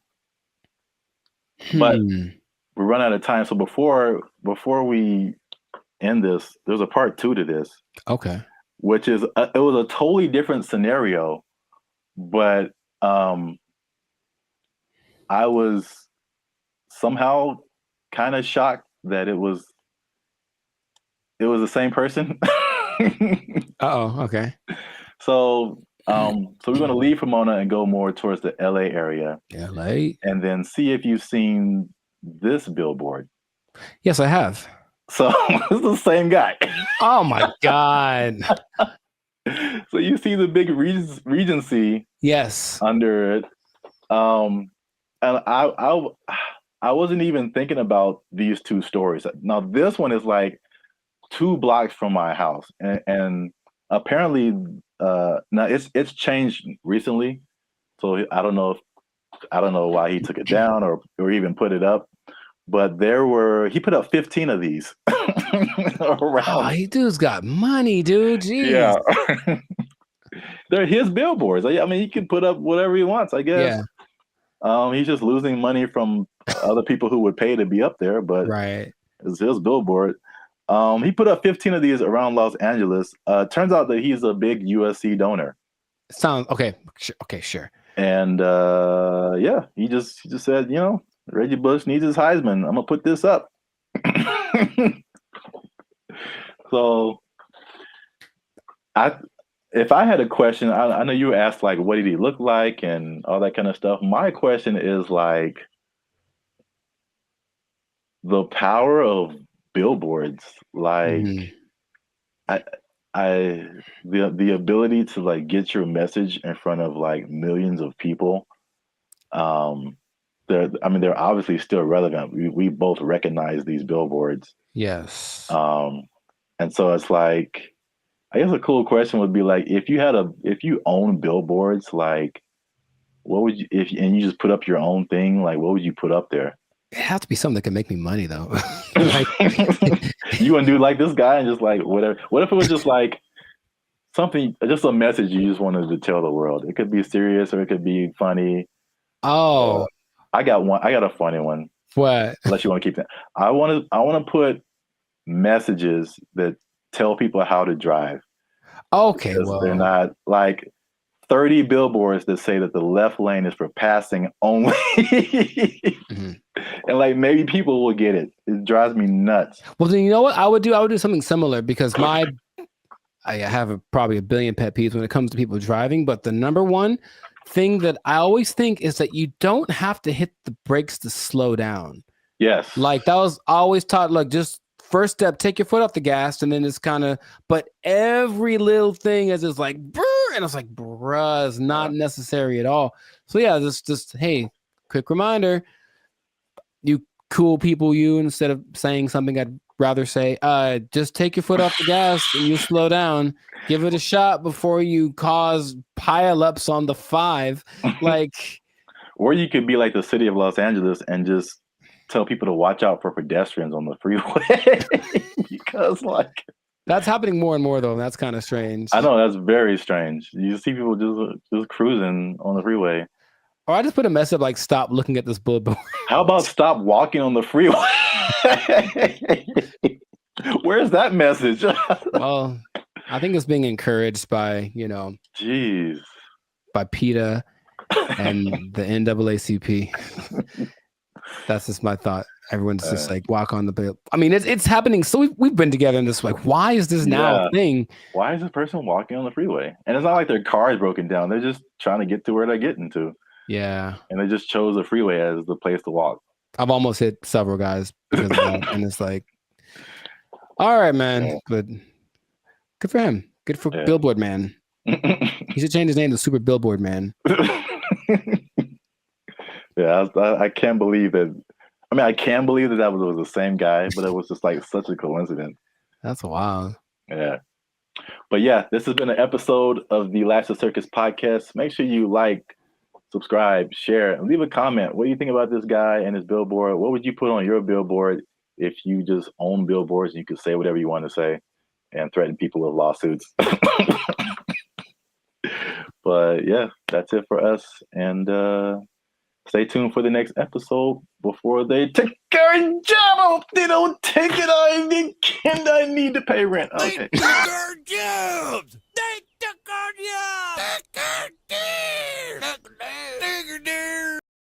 What's up, everybody? It's BrandBee Future.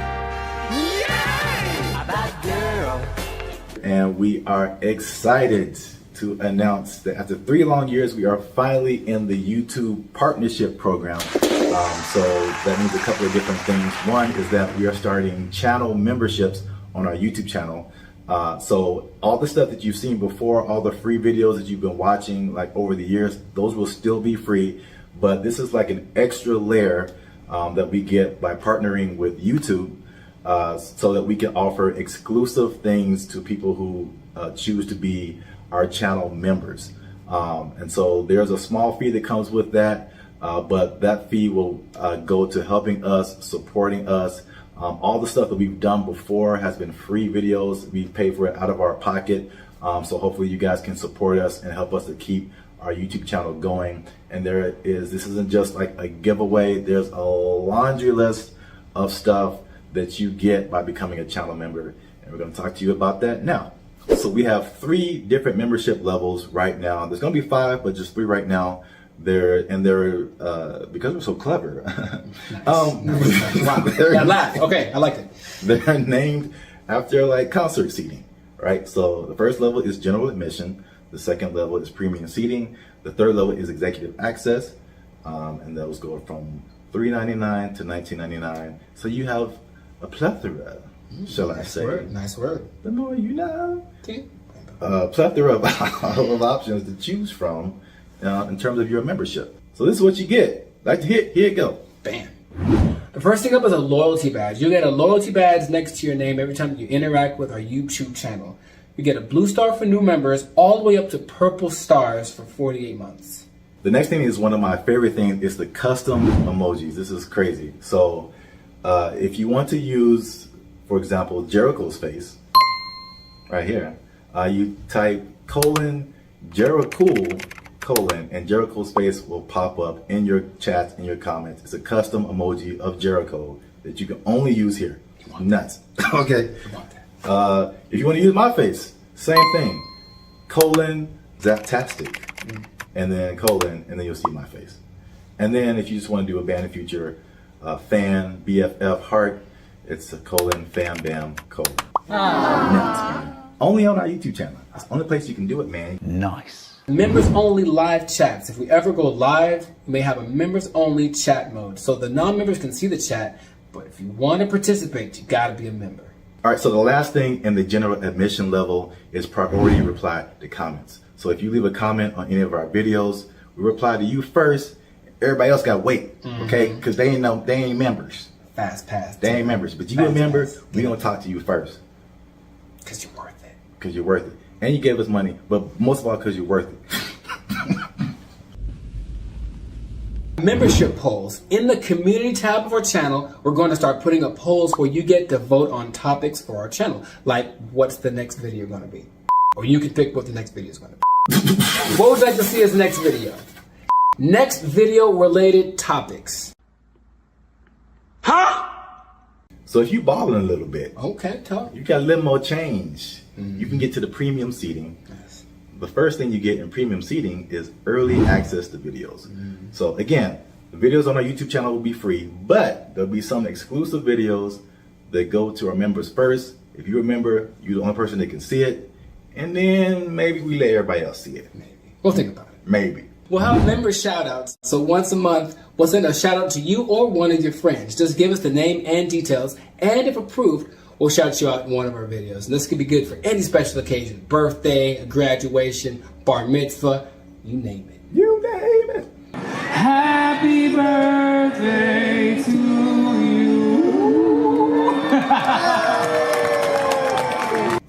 All right, so the last thing under our premium seating is the photo and status updates. So that means you'll get an exclusive look into our lives as we make music and videos and all that kind of stuff. That'll be under the community tab of our YouTube channel. So just scroll past the videos and the shorts and the live streams and you'll see community. You pop in there, be some members only stuff only you can see as a member. Come on into the community. Boom, bada boom. Come on into the community.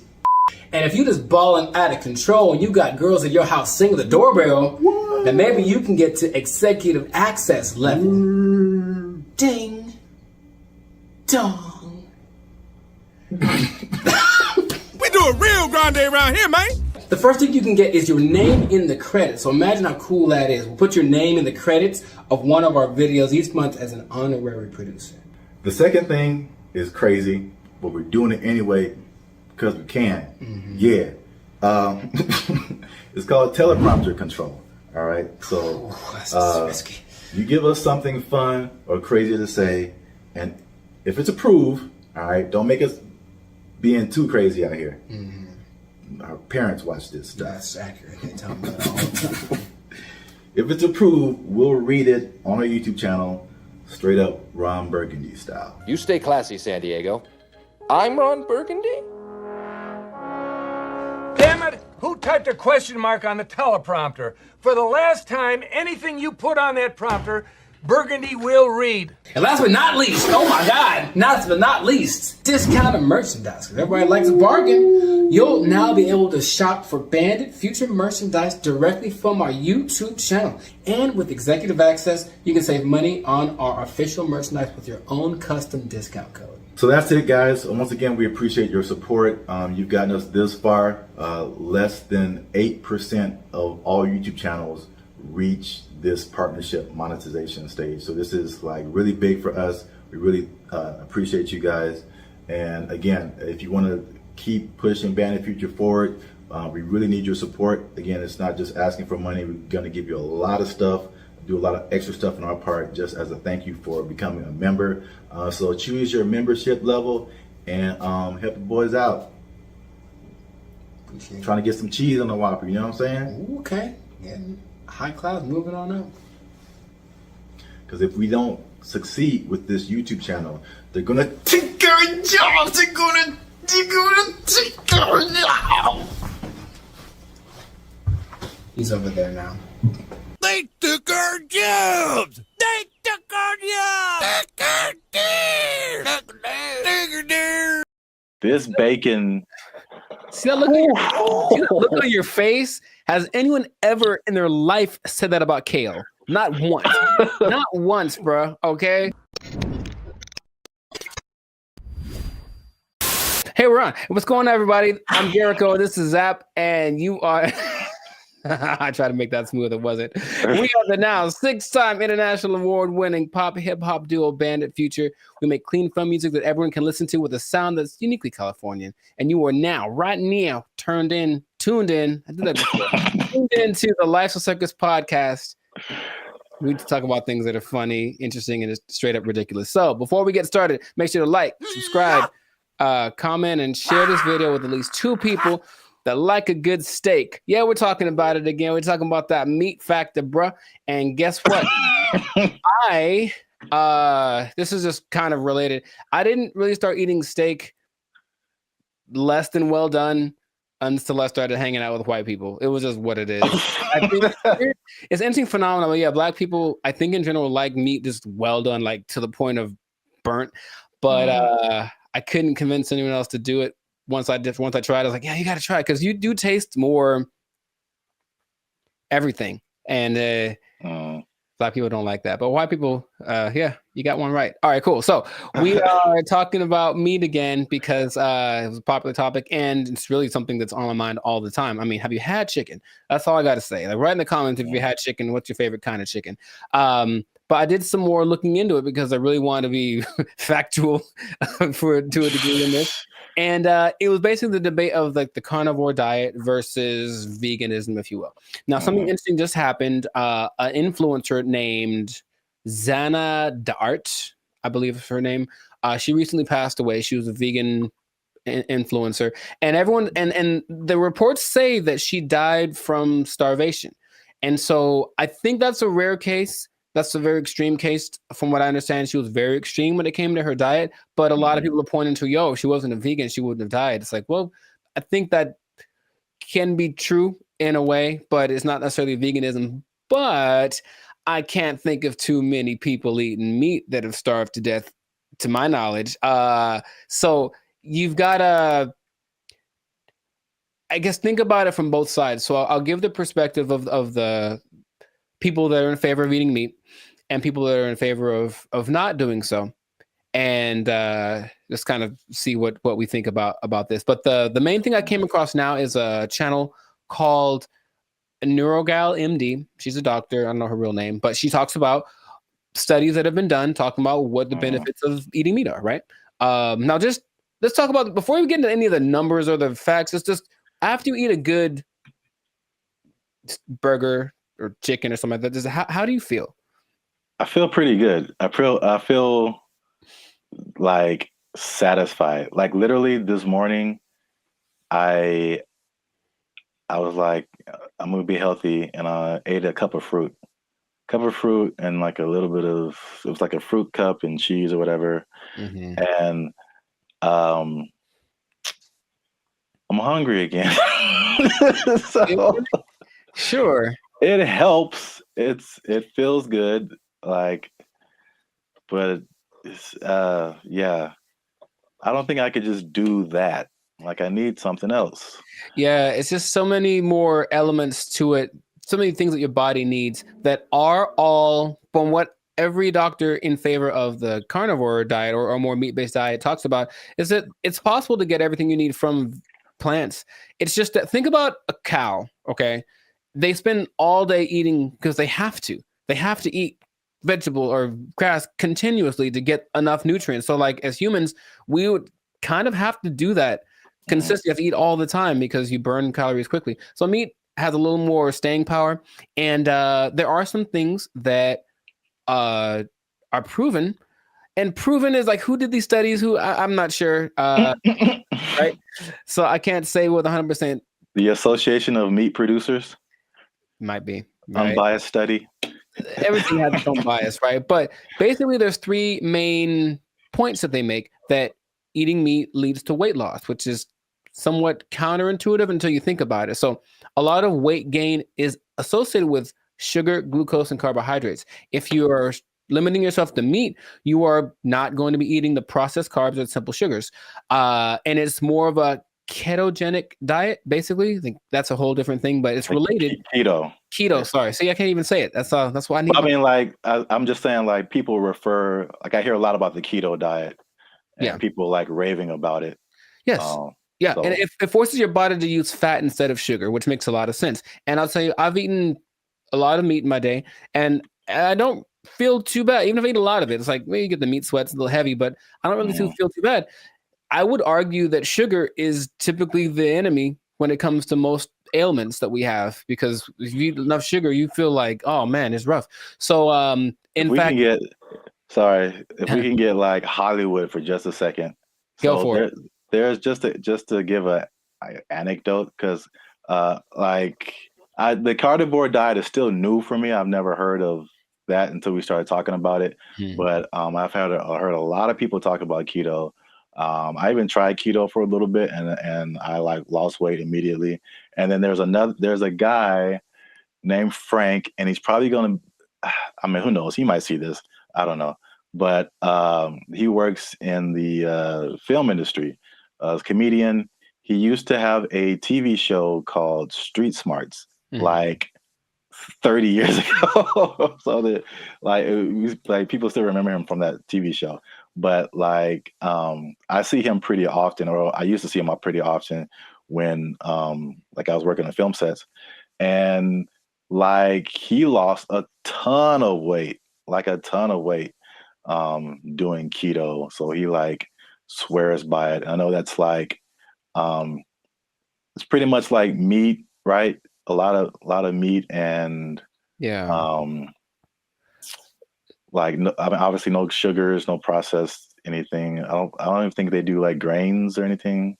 I forget exactly what I'm not familiar the with specifics of keto is. Yeah, but I've heard a lot of people talk about it. I haven't been on it extended periods of time, but I tried it like a little bit, and it definitely is a thing. Yeah, it seems like it really does eliminate the core problems, the processed, the sugar, all that. I think that's really what, because when I eat it personally too much, that's what makes me feel bad. But this NeuroGrowl MD says leads to weight loss, just like keto. Can cause autoimmune diseases because most of those are causing inflammation, and it reduces inflammation. And it can reduce cancer. Now, there's arguments for both sides, right? And people said for sure keto can reduce the chance of cancer. This is so new. They haven't done too many studies about it. But your cancer cells feed off of glucose and insulin. And without that being in your body, because you're just eating meat, they have nothing to feed off of. So those are three big arguments for a carnivore diet. And I mentioned before, there's no one size fits all, but I think that just from my personal experience, if I eat within reason, I feel a lot better, a lot more energetic.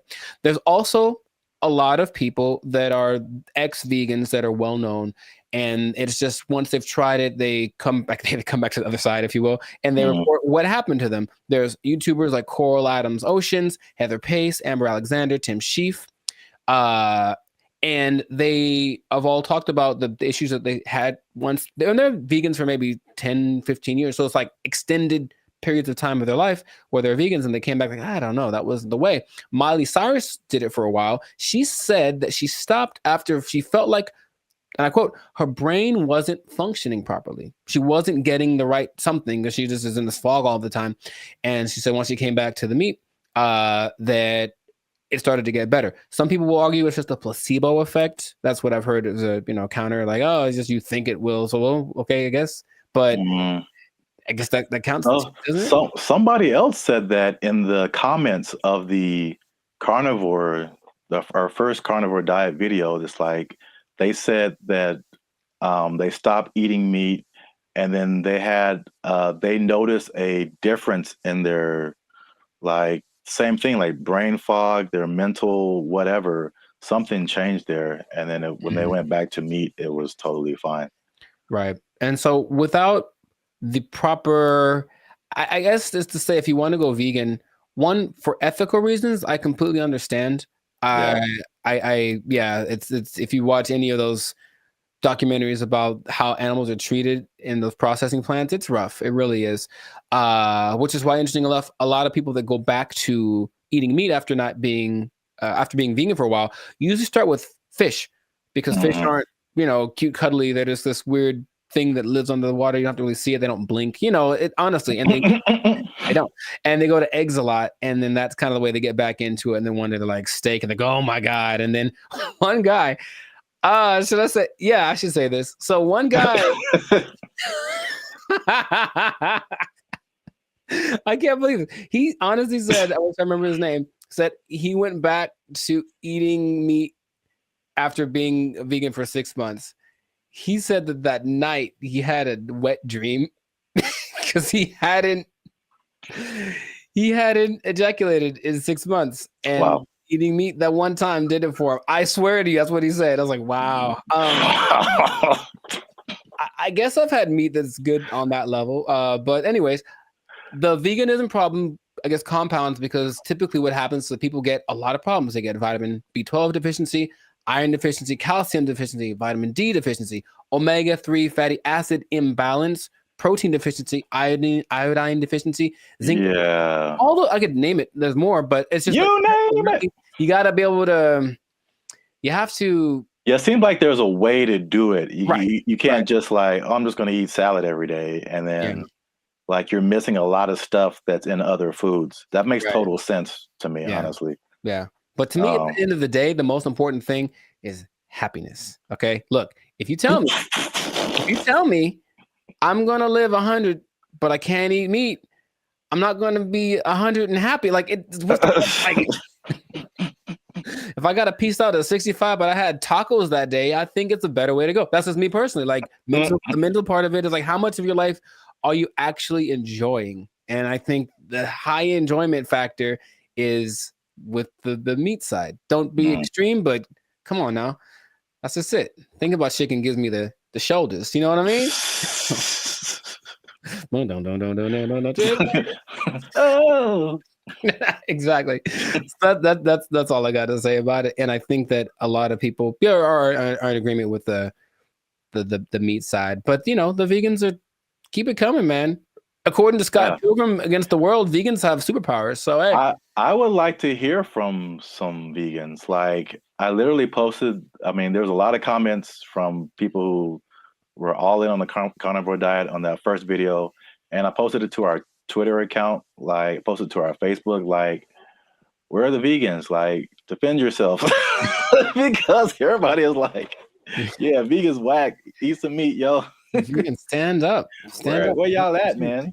Because I think I told you I had a very, very good vegan meal in Seattle a couple months ago. Like one of those, like, you can't tell it's meat, which then makes me go, so why don't you just eat meat? Like, why are you trying to make meat like things if you don't want meat? But it was very good. It was very good. I don't know if I'd want to eat for breakfast, lunch, and dinner, but it was pretty good. But at the end of the day, bro, bacon, chicken. Bacon, bro. That like bacon. Whatever. I don't even know what it was. It wasn't jerky, was it? No, it was like a candied. I'm gonna find out what this place is. And yo, Cleveland, Ohio has this candied bacon jerky something in it, and it's like this mart. It's like open air kind of market that they have with like fresh fruits and vegetables and different stuff like nuts and pies and oh my god, this bacon. See that look on your face? Has anyone ever in their life said that about kale? Not once. Not once, bro. Okay. Yo, that's what makes life worth living. That right there, what you said.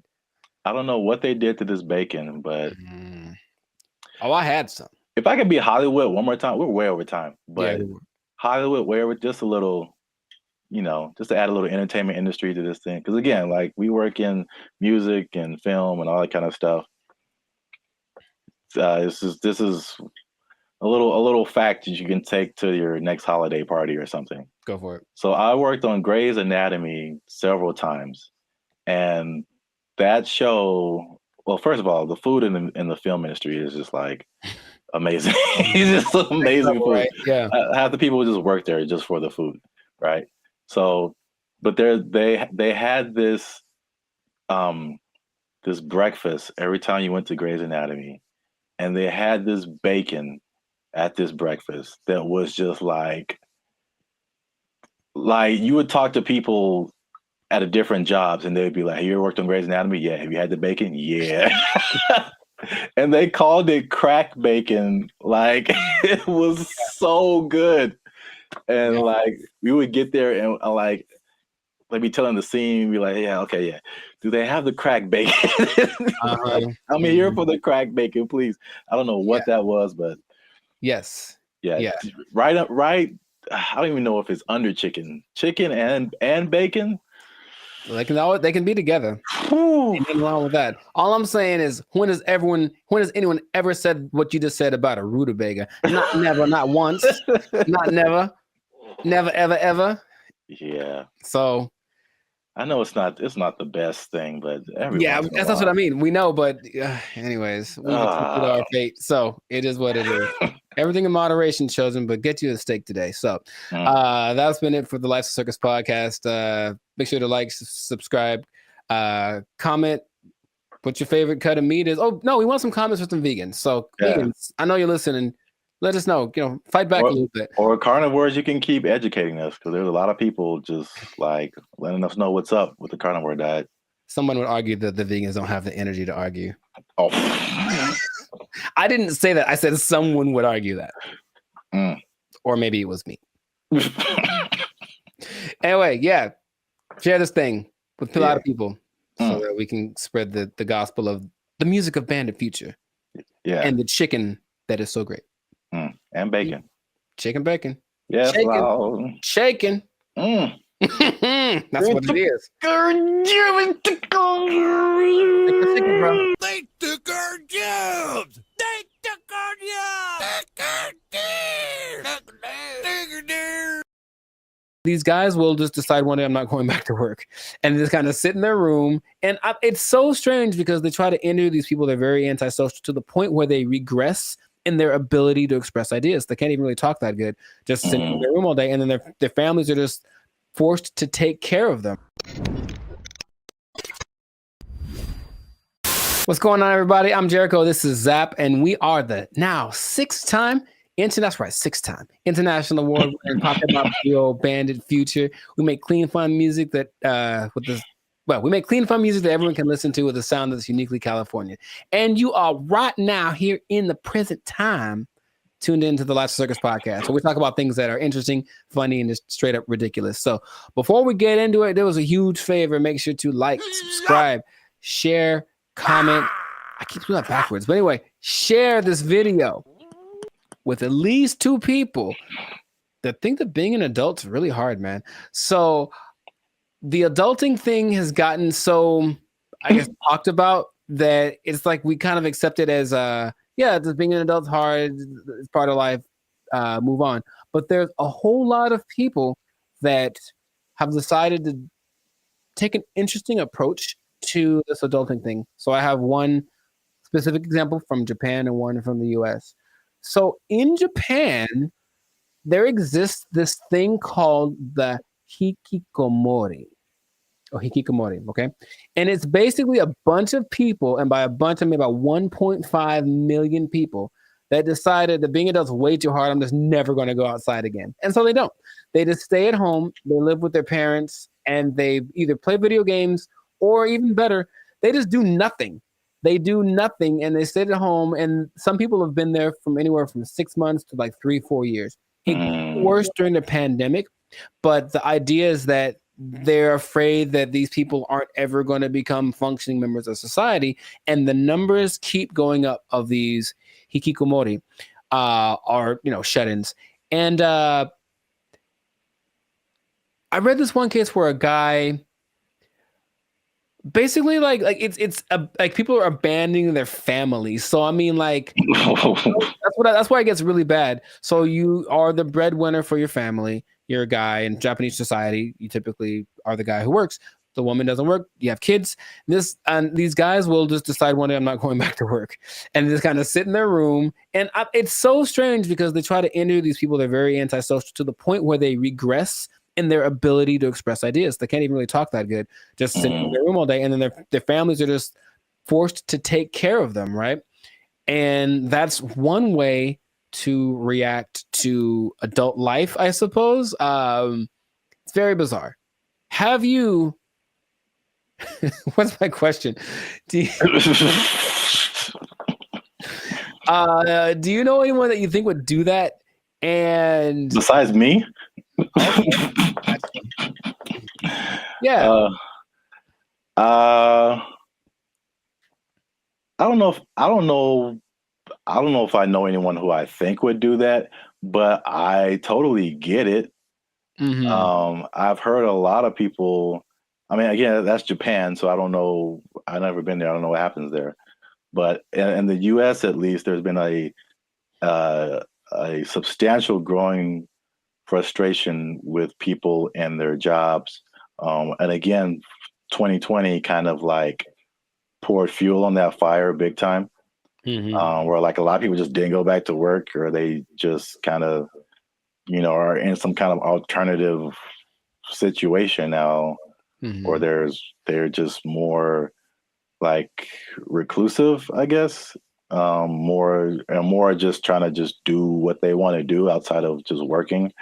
But then there's also I've heard about men in particular. I don't know if the Japanese thing. I'll be interested to see what the ratio is of men to women. All of the people that I saw that were interviewed were men. Yeah. Because I've heard that about men, what they call here checking out of society. Mm-hmm. And it's a lot of like the video game culture too. Sure. Yeah. Where that's just like what you do. And you know, they just find more enjoyment, fulfillment in doing that as opposed to like doing other quote unquote normal things in society. And it's again, I don't know anybody like that, but I totally understand it because I think we've all had times where like you have to go to work and you just like, I don't want to do that. Yeah. Not today, devil. Yeah. PlayStation looking real good right now. Just yes. Yeah, I think we've all been there. But and this on a societal level, I know I've been to Japan. I know they're kind of isolated already. Just in general, they don't really speak to each other in the streets so much. They don't have what we consider affection. They do, but it's just not quite as physical outward like we have it. But it's like, okay, now I'm sure I'm not gonna name any names, but I have a couple of relatives that have been doing that for a long time. Like they would just be in their rooms, and I mean adults like in their 30s, and now they're in their 50s, and they're still just in their room. They don't work, and the family takes care of them. And it's like, okay, so that's one way to approach this. And I don't know what the prime cause of it is, but from a couple of the people that were interviewed in this Japanese video about the people in Japan, it's just that they had this image of what adulthood would be. They got to it and they're like, oh, this is nothing like I thought. And they just couldn't put it together. They couldn't just, so that's just an approach. I just won't go outside. And people it gets kind of bad because there's a committee of people that are assigned to help these people. So, they'll have like, go have a class in the park. How you get them out of their house, I don't know, but you got to help them out. And some of them have been rehabilitated, if you will. There's also a crew that is designated to going to see the people that are alone to see if they've died yet, basically. And that's just part of their thing too. And they'll be like, oops, yep, got to fix it up. Yes, a lot of men. In America, I think what is a more prevalent thing that isn't quite so morbid, kind of sounds cool, is going off grid and just being like, okay, I'm done with this. I'm just going to live someplace else. So my dad is a great man, and he's been fascinated with this place called Slab City for a long time in like the desert over in California. It's hot there, man. I went there. Yeah, a year or two ago. And so a year or two ago, I decided to take my dad just so you could see it. He could say he's been there. And it's just, if I can paint the picture, it's just I don't know when it started, but it's just a bunch of people living in these makeshift houses, campers converted into houses, whatever. I don't think they're relatively close to an actual town. So there's still like police, and if something bad happens, they can get medical care. But they're far enough off that they don't have like, connection to running water, and the government doesn't seem to care or bother them too much. But it's a few hundred people that are living out there, and a lot of them have actually become popular thanks to YouTube. So there's a lot of people that have YouTube channels from out there getting donations and whatnot. But I went there, very nice people. They have a hotel. You can stay there if you want. They have a library. But most of the time, the people just occupy themselves with what you consider being more like natural, like living off the land, growing stuff, projects, construction. They have this big, it's not like a museum, but it's like a big structure that someone built. And you can go, oh, look at the big thing. And that's another approach. I heard another place in Michigan that's the same. So another approach is I just won't deal with the laws, and I'll just go someplace else where they don't apply anymore. Would that be something? So what is that? Mm-hmm. Is Slab City like an actual city? Like legally? I would say no. I don't think you could look it up on a map. You just have to kind of know It's to the north of, I don't remember the name of the city. It's a small place, and that part of California is very spaced out. You know, there's not a lot of people there. It was kind of already for people that wanted to be away from everything. There's literally nothing there. But this place specifically is called Slab City because it's just a put together ramshack kind of a situation, and they have like people that run it. So it's an informal, not a mayor, but there's like community leaders, if you will. And it's just a whole vibe there. I remember I walked and some guy was like just hammering something, and there was no rhyme or reason of what he was doing, but he was hammering a thing into a thing. And he had a lot of things, and he was just doing it. And I was like, all right. And I walked up and I gave him a case of beer, and I talked to the guy who plays the guitar. And this guy just sits there and plays guitar all day. And they seem very nice. And I didn't get much of their story, but they had been there for a long time. And they're like, yeah, society's not what it's come out to be. They made their own, and they like the way it works better. So that's another way to deal with it, I suppose. But you got to deal with the heat. I think every one of these places is very inhospitable in general. So you got to make it work, or just not go outside for certain parts of the year because it gets really bad out there. Yeah, straight up desert. Yeah. Yeah, like I said before, I totally get it. And then I was just thinking about, like, just throughout history, there's been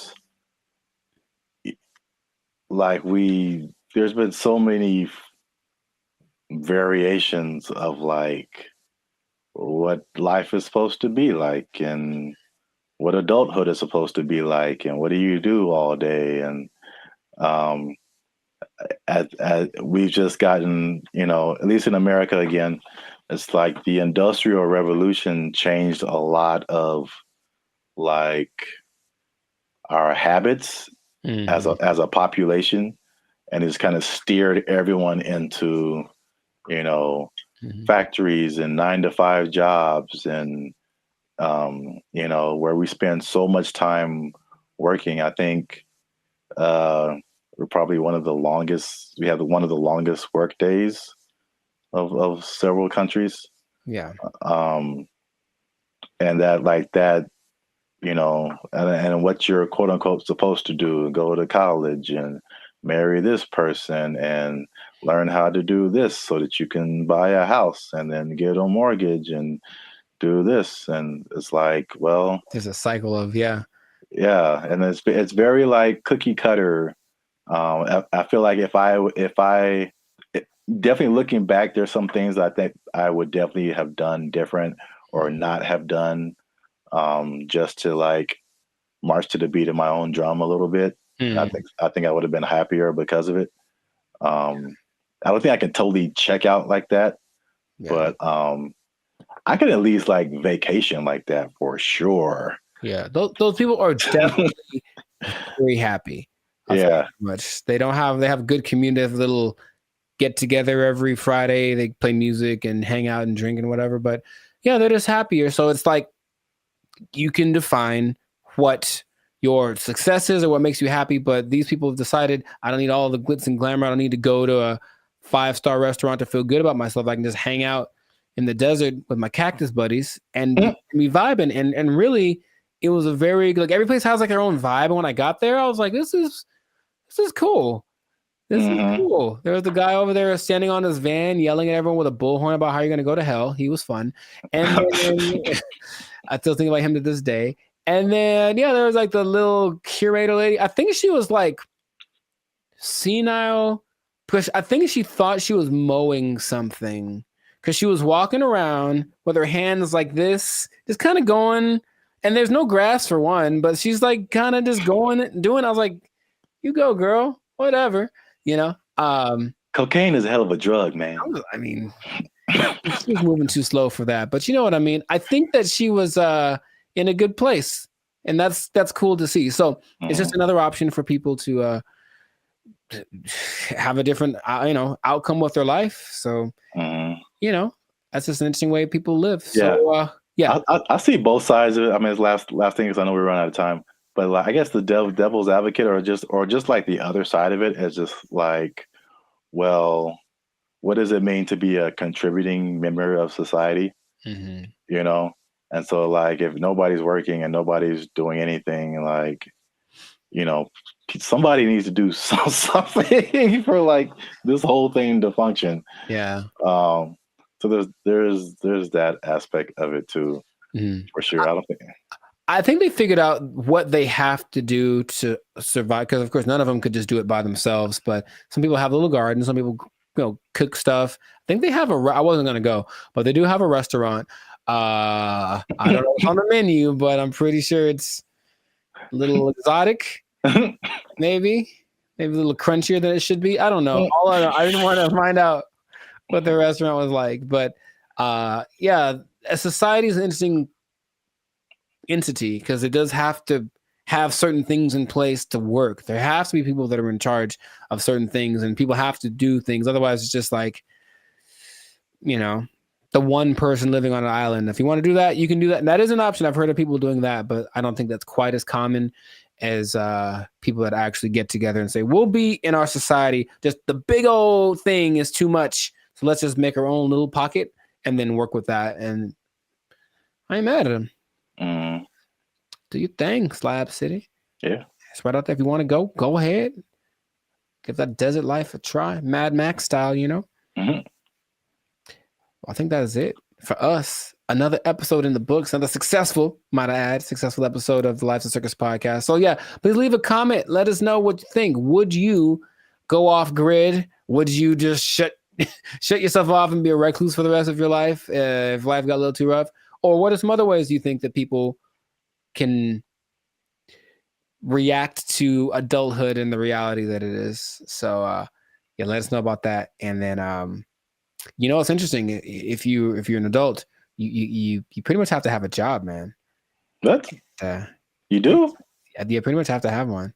Man, that's crazy. I know. And the bad part is what happens if that job becomes if it's taken away from you. They can't take my job. I can't take it. I won't let them. They took our jobs. They took our jobs. This is for our ancestors, Jericho. No, it's not. No, it's not. For all the cotton pickers, for all the slaves, for everyone who marched in the Million Man March. I don't think this was the dream that Dr. King had in mind.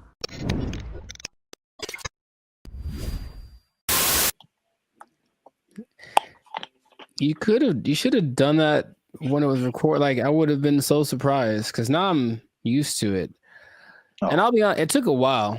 It took a while to get the yogurt experience acclimated to my. It's just never. I don't think I've seen a person eat yogurt in years, man. I'm serious. What? Yeah, I don't hang around yogurt eaters. Like, not like there'll be yogurt on the side if you go to a Mediterranean place or something, but not yogurt just in a isolated incident. In an isolated incident, someone ate yogurt today.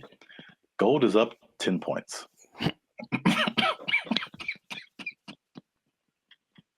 Back to you, Jim. All right.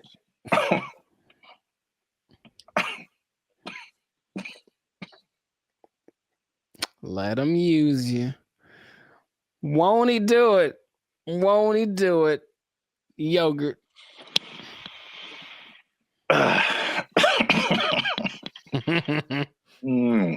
Okay.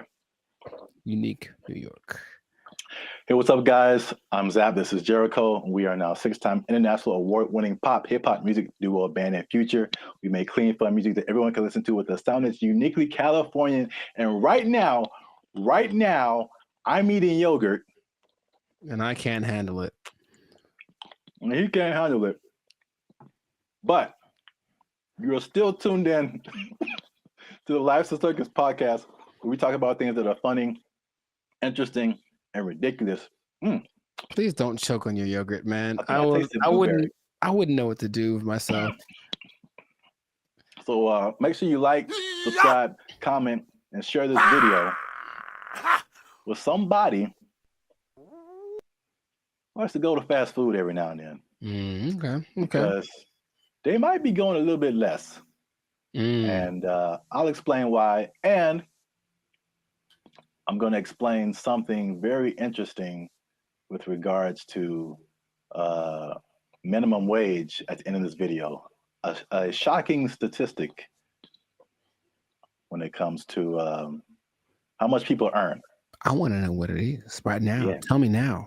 Don't gotta wait to the end, man. You gotta wait to the end. All right. But first, you gotta watch this video because you know, I'm not even gonna set it up. Let's just watch it. This is Gavin Newsom, governor of California. Hey, Gavin. And these people have just lobbied for a fast food minimum wage that is higher than the regular minimum wage. So now these people will be earning $20 an hour at your fast food places in California.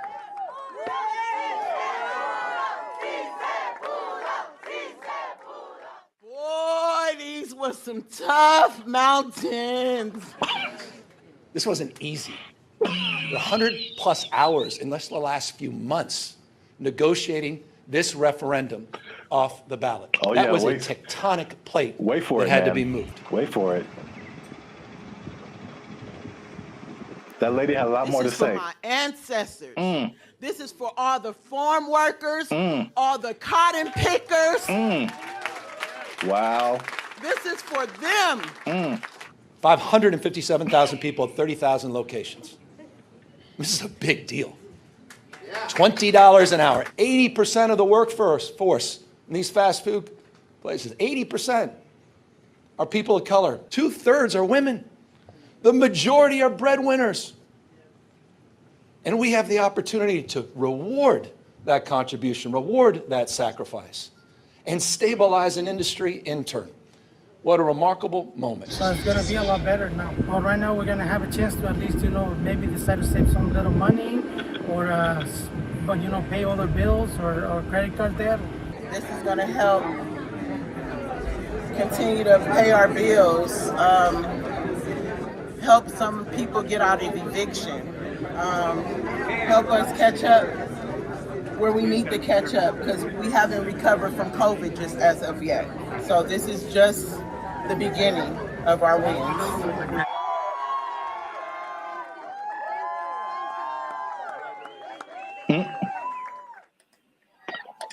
So yeah. I didn't expect her. You gotta understand, Jericho. She's dressed like a toy you find in a Happy Meal. I didn't appreciate that. I didn't appreciate that at all. Look, I didn't like that at all. I didn't like that at all. She came out of nowhere, bro. This is for our ancestors, Jericho. No, it's not. No, it's not. For all the cotton pickers, for all the slaves, for everyone who marched in the Million Man March. I don't think this was the dream that Dr. King had in mind. I really don't. They worked hard. They fought so that we can make $4 above minimum wage. All right. So while you have your moment, I think that's okay. In a way, I definitely know. I don't think I know that $4 more an hour is not going to help you not get evicted. Maybe if you make good financial choices. See, here's the thing that people lose in the thing. All jokes aside, even though it was ridiculous, she was unnecessary to that video. I don't know why they picked her. I don't know why they picked her. I just didn't see the point. But it doesn't it doesn't matter how much money you make or don't, right? It's just about how you work with it and how much you keep. So I know people that work fast food that do very well because they're just smart and they budget and they're frugal. And I know people that make a lot of money that are basically broke. You know what I mean? So Yeah. there's that. But and are those real statistics? I suppose someone says, oh, there this percentage of minorities and women, sure. So it's a step in the right direction, yeah. But as we've mentioned before, it could just mean that a Big Mac's going to be $10 next week. So, you know, that's kind of why I brought it up. It's I mean, it's not only to see what you think about it. I mean, it's going to be interesting to see what happens because food prices alone right now are through the roof. Man, I saw like a bundle of grapes for like $6 a pound. Yeah, you told me. Like I bought like a few berries, and it was like $20 for like just to start off with. Like food is crazy. Fast food is also way expensive. Like I remember there was a time where you could give someone $10, like, and they could get a combo at someplace. Like now, it's like a challenge to have a meal for under $10. It really is. Yeah, like maybe you can get 15 to 20. Yeah, you can get an item. You can get a burger or something for $7, but a whole. Yeah. So it's going to be interesting to see if you kind of got lost in my laughing at that lady. That was deserved. She feels. I feel like she makes a lot of bad decisions. That's just my honest opinion. I've never met her. Maybe she's wonderful. I hope she's doing well. I hope she sees this video and she likes Bandit Future. But I think her presence was a bit distracting to the whole experience. But yeah, so this is a very weird situation that I haven't really heard of because basically the government is involved. Right. They created this like separate task force for like fast food worker wages, which I haven't really heard of before. Where like it's not the government setting it, but the government is like an intermediary in this. And I mean, are fast food workers specifically unionized? I don't think so. There was a couple in the more educational videos that I passed over to play this one. Oh, good choice. No, trust me. Good choice. There was a talk about some different unions, but it isn't like a fast food worker union. It's some kind of, I think it's a service worker union. Okay, so that makes sense. I think that's fast food is maybe under that umbrella, but it includes a lot of different services. But yeah, so it's the government involvement. It just makes it kind of weird, and then also it's like, I mean, fast food has been minimum wage for like as long as I can remember. So to go above that, they were saying that this is like a 30% increase. So it will be interesting to see if there's a 30% increase in prices. Right, because the logic says, where is it coming from? Where is the 30%? You can't make money out of nothing. I mean, the government tries, but you can't make money out of nothing. So if you raise one thing, something else is gonna be affected. Yeah. I made maybe I'll put a link to it. This was a year or two ago. I was walking by KFC and they had and it was a small combo for like $18 for a small. And then what was I gonna say? If a sandwich is like $6 now, you add 30% to it, and now it's like $8 just for the sandwich. Right. Plus tax. So I mean, the $10 combo is going to be like a $10 sandwich pretty soon.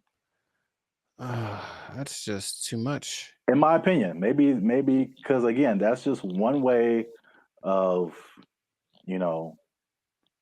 balancing your budget. I guess is to charge more.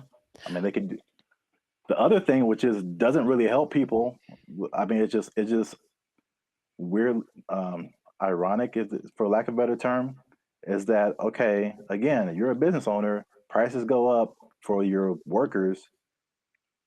We're either going to have less workers, somebody's going to get fired, Right. or more automation.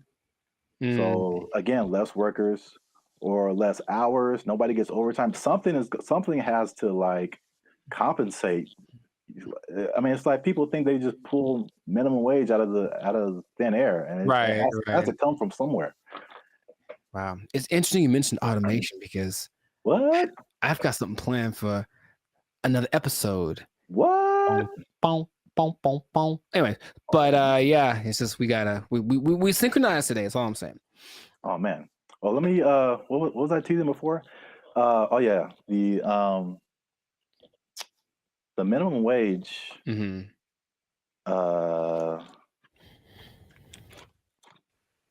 Oh, this teaser is for something else. Whoops. Oh, maybe I can come up with another one. It's kind of anticlimactic, but you know, I appreciate the tease. You have an interesting fact about minimum wage that you can get to the people? No, I do not. Well, that's been another episode of Life Service Podcast. Yeah, I was going to say, though, I wonder what will happen to the in-and-out workers because they always got paid more than minimum wage. That was kind of the thing. That was the job you wanted in high school because you were on your feet because they deserve it. They're working round the clock. And I wonder if they're going to get more than the higher price than, you know, more than the $20 now. It's kind of they operated like every fast food job was minimum wage except for In-N-Out. Even Chick-fil-A? I believe Chick-fil-A is also minimum wage. You just have to be a good-hearted person because those people, even if I don't like the food, they're very nice people. Very nice people working at Chick-fil-A. Yes. Well, I'll give this nugget. Maybe people don't know about this. If you ever want to own a Chick-fil-A, you have to start at the bottom and like work there for minimum wage. So there you go. I gave him something. You can't just walk. You just can't just walk in a no matter how much money you have, like you got to start at the bottom. So let's say I just barge in. I'm like, I'm LeBron James. I still got to work the shakes and fries. LeBron James got to be peeling those fries back there, man. Oh man. That's crazy. All right. I'll tell him. Yeah. He asked me to ask, so I'll tell him. Yeah. All right. Well then. That was cool.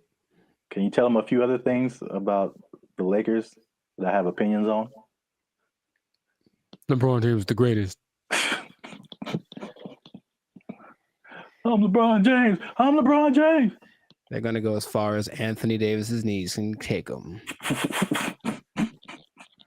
Which might be a second round exit this year. We'll see.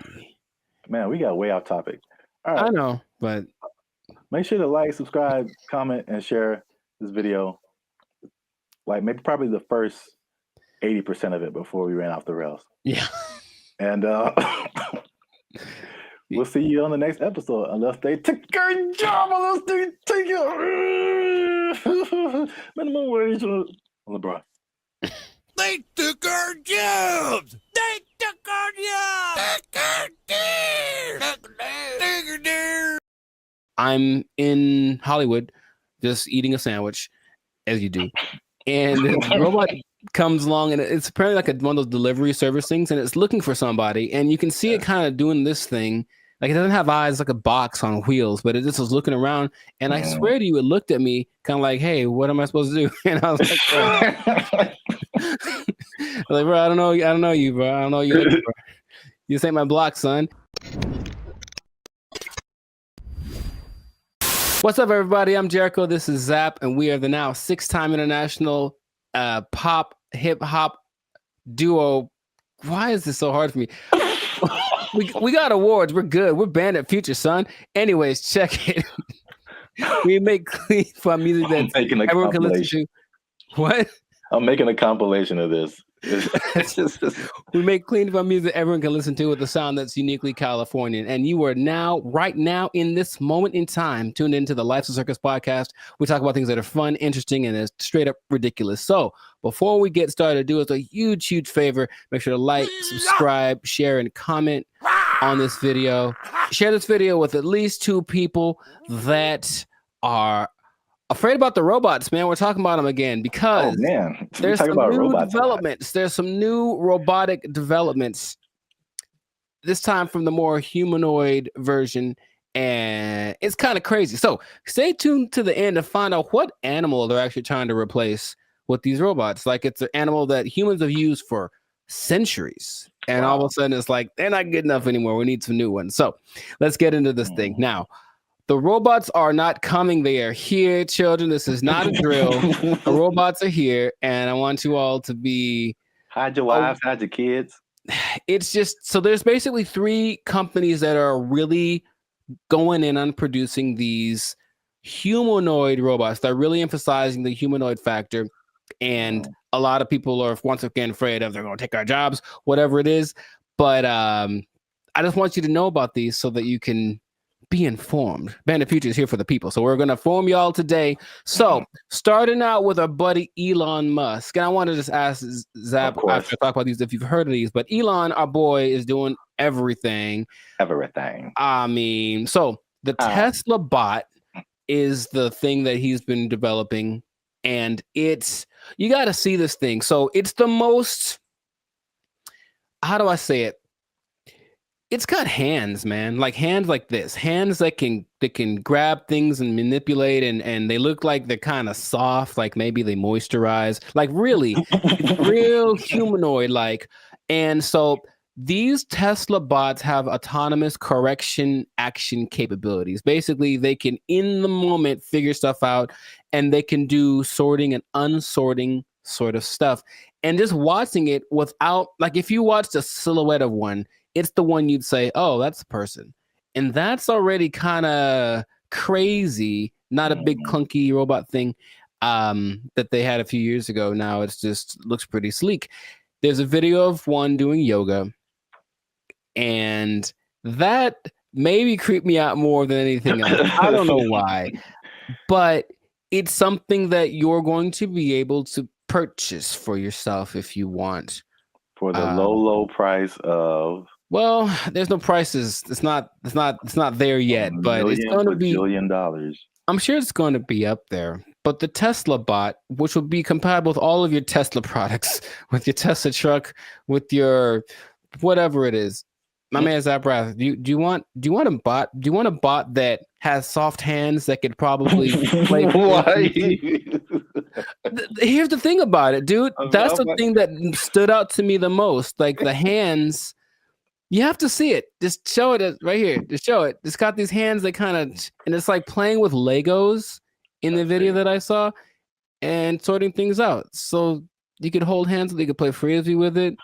You could play you could probably play thumb war with one of these. Yeah, right. How crazy it is. It's like, I win, and then your thumb is on the floor.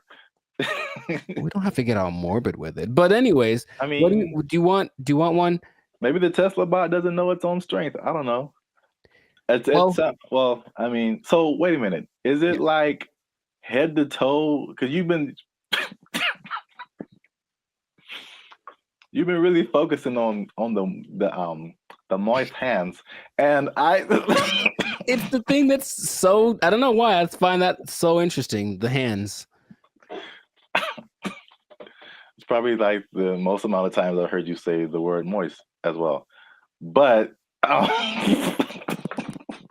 No comment. It's a good word. Anyways. No. Where did that come from? I didn't. That doesn't have anything to do with. Oh my God. It doesn't. All right. For those of you who have no idea what's going on, just trust me when I say you don't want to know. There's a guy who appears every once in a while. He's not real though. I won't let him do the podcast today. Good Lord. So wait a minute. Does it have? It's more than hands, right? It's like head to toe. Oh, sure. Yeah, it's an entire complete thing, but it's like our height, maybe about 5'8", 5'9", and they just look like like I said, if you saw a silhouette of one of these specifically, I think you'd figure it out for the movements after a while. Like, that's not a human, but for a second, it looks extremely, of the ones I'm going to mention, it's the most human-like in its features and all of the aesthetics of it. Okay. Does it like when it talks, does it move its mouth and all that and the eyes and all that, or is it just? It doesn't talk, but it can understand, which is so anyway. Yeah, but the face looks like a human. It's got dots. It's got dots and like a nose thing. I see. So it's getting there. But that's like the one that's the most. I mean, the first when you said, I mean, because you focus on the hands, like moving stuff and then building Legos. My first thought was laundry.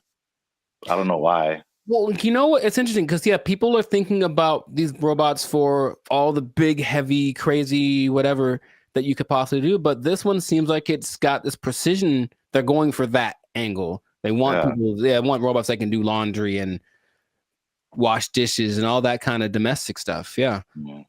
Although, I mean, we do have dishwashers. True. I don't think, but the laundry thing for sure. But you have to see. Yeah, how Just much? Take note of the hand. How much are you willing to pay for someone to fold your laundry? Yeah, I don't know, but that's the Tesla bot's like the first one. The next one, and it's actually creating an interesting thing. This whole process of robotics, it feels a bit like the .com thing because there are robotics startups now that are trying to get their thing happening. So one's called Apptronic, and it has this robot called Apollo, and this is the most ready, it seems, as far as like, it doesn't seem super ambitious. It is once a robot that can walk around and do normal stuff without falling over. Like, seriously, there's a whole combination of robots just falling over, and it's hilarious. But the Apollo can lift up to 55 pounds. It looks more like a version of, what's that Disney movie? My Friend Robot or something? Oh, the Big Heroes 6? There we go. Yeah. It looks a lot like that. Okay. And you just watch it and it just walks around and it's picking things up. But this Apptronic is trying to make robots for practical everyday use. And it seems the most ready. It's like a small company, but I just find that interesting that all of these little things are popping up and they're going to be in competition with each other, or one company's going to buy the other. I can just kind of see that aspect of it happening. But those look pretty friendly. I say that because, in contrast, the company that's the most, like the furthest along with all this, is Boston Dynamics, and they've been in it for a minute. They're supported by the U.S. government since 2011, and they had their like flagship bot called the Atlas bot, and they've been just working on it and getting it better. So I don't know if you've seen the video, but maybe there'll be a video here of maybe of a robot that's running like an obstacle course with like this duffel bag, and it's like jumping over the thing and then putting the duffel bag down and then climbing up to the next level and picking up the duffel bag and then running and putting it, and it looks so I always thought it was like maybe like fake, like animated, but it's just the way that it moves. It's very robotic. That's the thing that they're going for. But at the same time, it has so many interesting things that it can do and interesting versions. That's the company that made the dogs that we talked about earlier. The dogs that are gonna, whatever. And I had an interesting robot experience a couple of days ago. I don't think I told you, or maybe I did, where I'm in Hollywood just eating a sandwich, as you do, and the robot comes along, and it's apparently like one of those delivery service things, and it's looking for somebody, and you can see it kind of doing this thing. Like, it doesn't have eyes, like a box on wheels, but it just was looking around, and I swear to you, it looked at me kind of like, hey, what am I supposed to do? And I was like, like, bro, I don't know you, bro. I don't know you. Bro. This ain't my block, son. But it's just like, and everyone was walking past it like normal. Like, yeah, there's a robot. So that's slowly becoming a thing. And Elon specifically said it's not going to happen overnight. So there's this assimilation of robots. But The Atlas bot thing, yeah, since the 2011, been backed by the Department of Defense. They're supposed to be used for all of the dangerous things, tending to nuclear reactors, putting out big fires, but they're also making these to wash dishes and fold laundry. Maybe do small tasks. They have the version called the Cheetah that can run 30 miles an hour. And they swear that they don't have any military intentions. Now, just if I said, we assure you we don't have any military intentions, what do you think is actually happening, sir?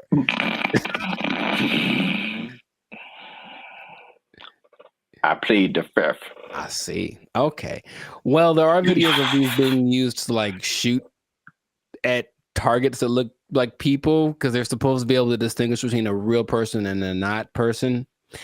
But I think that's happening, of course. The French military is using the dogs already, and everything starts benevolently, and then it gets a little on the strange side. But and then Terminator. Well, I never saw that, so I was going to actually ask you if you've seen it, because maybe you could. RoboCop, Terminator, to me they're the same. I haven't seen either one. What goes on? Oh, RoboCop is way different.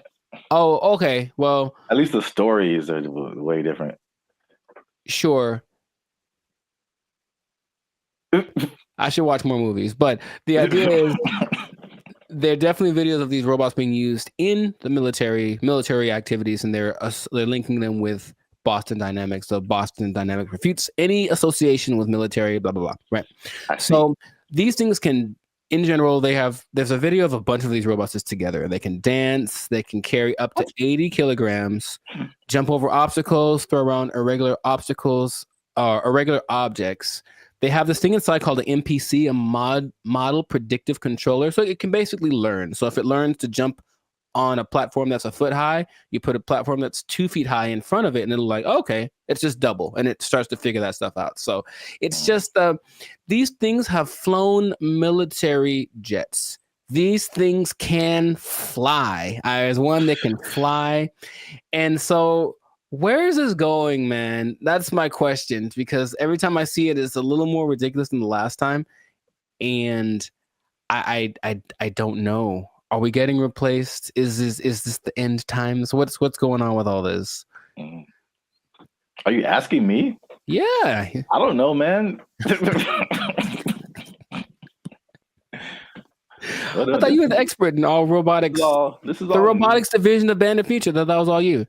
Yeah. It's all new information to me. Oh, okay. It just seems like we want to replace as many people as possible with robots who just do it all better and faster. Basically. They're olive branches that you can get a job controlling these robots, and there we go. But they're starting until they make a robot to control the robots. Well, that's the thing eventually. Yeah, you're going to have to be the person that programs the robots to control the robots. And then Terminator. Then they How does that movie end? With everybody dying? Is that what it is? No. Oh. But, I mean, supposedly it's a whole time travel, whatever. But I think eventually the humans defeat the robots or something. I don't remember. But it's like, hey, you just build robots, and especially intelligent robots, who eventually say, you know what? We're a lot better than the people who made us. We should be in charge. And then they become in charge and enslave humanity. Cool. It's just so weird that they do. The movie has been written already, and they keep doing it. Just like the dinosaur thing, people like trying to bring dinosaurs back. Yeah, and I'm like, no. There's a movie. There's a bunch of movies that tell you what happens, and it's not good. So stop it. Just stop it right now. They're not gonna stop. But you can't stop, won't stop. But they are supposed to be the next. Anyways, everything is so nice that they're going to be replacing your pets. Because think about it, a dog that's a robot doesn't need food.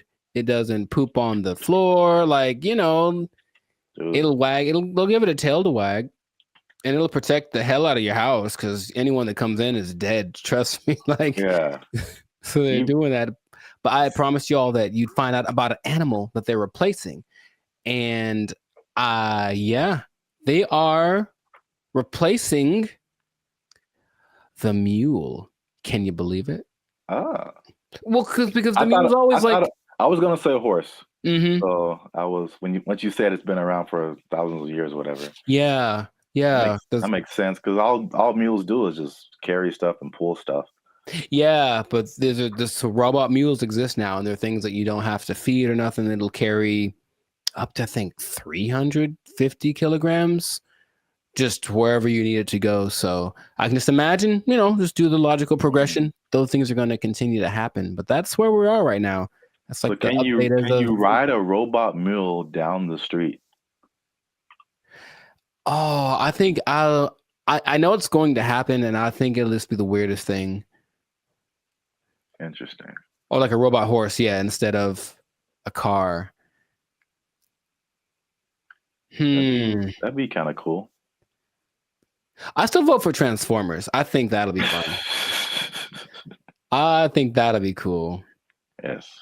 Oh yeah, you have your robot companion or whatever, and then you're like, "Yo, I need to go to the grocery store." And you turn into a car. Yeah. And then it does it. Yeah. I see where you're going. I like it.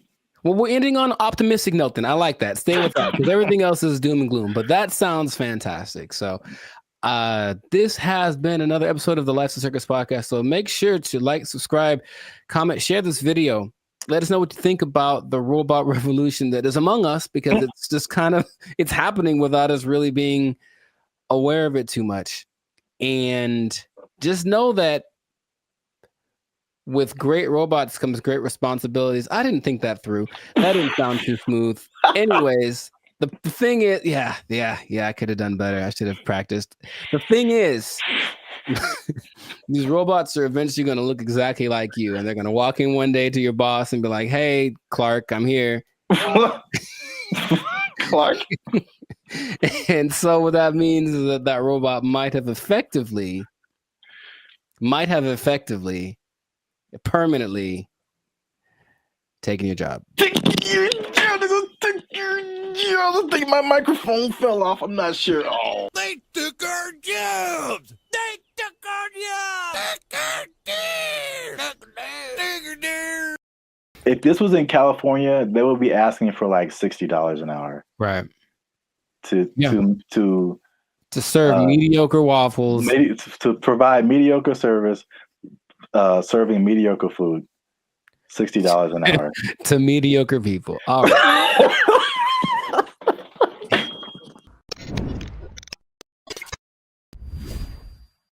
Yo, what's up, guys? I'm Zap, and this is Jericho, and we are now 6-time international award-winning pop hip-hop music duo band in Future. We do clean, fun music that everyone can listen to with a sound that is uniquely California, and you are now tuned into the Life's a Circus podcast, where we talk about things that are funny, interesting, and ridiculous. But wait a minute. Hold up. Y'all been laughing. Y'all been crying. Y'all been spitting your food out. There we go. When we talk about gross stuff. You just been having a good time on our dime. And we need to support your boys by making a little noise. Oh, bars. I like it. So make sure you like, make sure you subscribe, make sure you comment. Oh, God. It has to, I don't. Okay, so just to explain something for y'all, when we do these topics, the other person doesn't know what the topic's about to be. So it's like the grand surprise. I'm here waiting, and it seems like it's going to be a doozy. Make sure you share this video Uh-huh. with your favorite Waffle House employee, because Waffle House employees have a few demands. And I'm going to show you a video here. Okay. Of a, as the news calls it, a developing story. Is that what this is? With some interesting characters who have some demands for Waffle House. Waffle House employees across the Southeast are demanding more pay. Employees held several rallies this week at restaurants, including right here in Atlanta. Channel 2's Larry Spruill is live on Piedmont Avenue in Buckhead. Hey, what up, Larry? Locations. And Larry, you've been talking to both clean white shirt as on, well as those men and women who work hard every day. Yeah, well, Michael, corporate leaders tell me they are aware of what happened at several other Waffle House locations like this one right here in Atlanta. Meanwhile, I spoke with employees. They tell me they simply want more pay. It's a simple demand from Waffle House employees across the Southeast and here in Metro Atlanta. We're asking for $25 an hour. Gerald Green says he's been working at Waffle House for years. I'm what they call a grill operator. I'm a cook. I'm a rock star cook.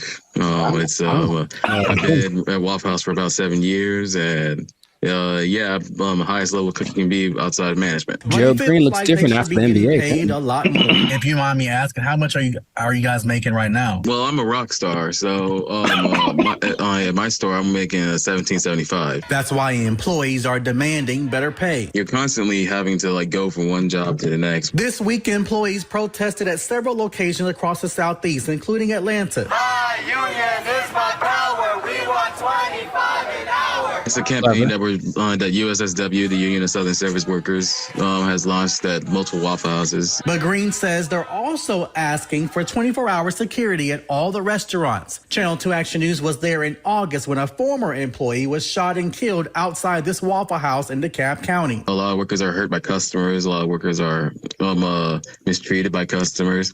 And people say it's funny, they see people in fights all the time, but we're not really MMA fighters like the memes online say that we are. I reached out to Waffle House corporate. A spokesperson sent me this statement. It says, in part, Waffle House remains proud of its long history of effectively and directly addressing associate concerns. Our senior management teams continue to work alongside our associates as they have done since our company's inception.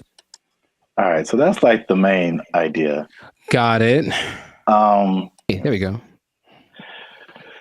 So, I'm a rock star. I should be making 25 an hour. I'm a rock star.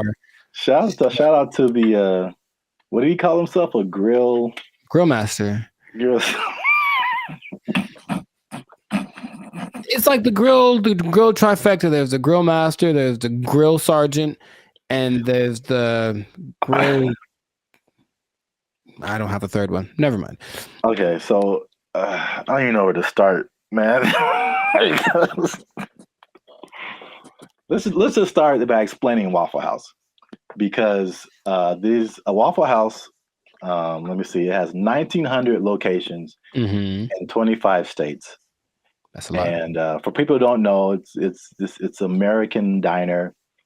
Serves mostly breakfast food, but they have other things too, and predominantly in the Southeast United States. Yeah. So we're in California. I don't think there's any Waffle Houses out here. I don't believe so. California. Have you ever been to a Waffle House?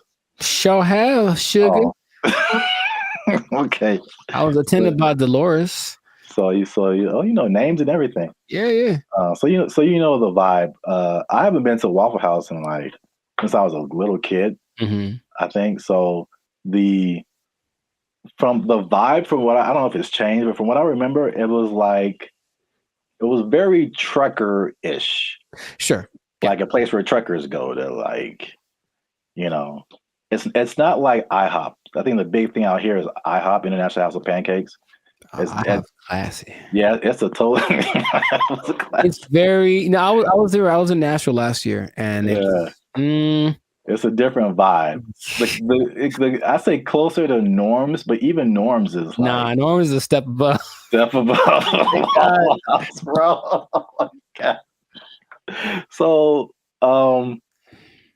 the thing about Waffle House, before we get into the wages, this is the hilarious thing about Waffle House. Mm-hmm. Is for some reason, it's always something going down. Yeah. Waffle House, bro. Mm-hmm. And Waffle House has been the subject of SNL skits, Daily Show skits, and it's just notorious for fights happening. Yeah. And I don't know why. So there's this lady, one of the most infamous Waffle House Fight Club members. I don't know. Yeah. Her name is Haley Booth. She worked at a Waffle House as a waitress, and she's become like this meme because like very similar to the Montgomery Riverboat brawl. Mm-hmm. She like threw a chair, and it was just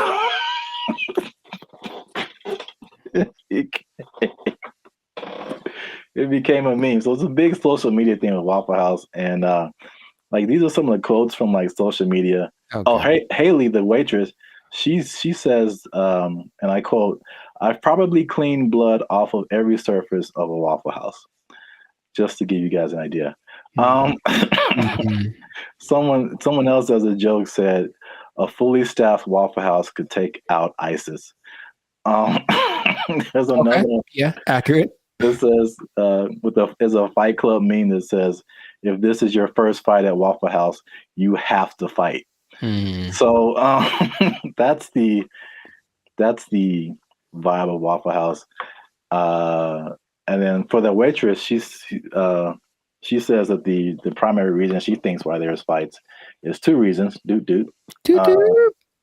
Is one, it being open 24/7, and two, them serving alcohol, and the combination of those two things turning into fights.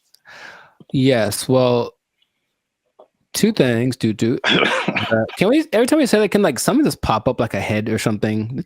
Just to hint like coming soon to a podcast near you.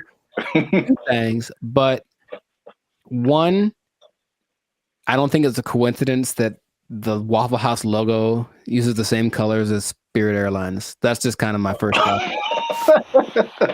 Second, and this is from personal experience, people are drunk when they get to Waffle House. Yes. So it does not matter whether they serve it or not.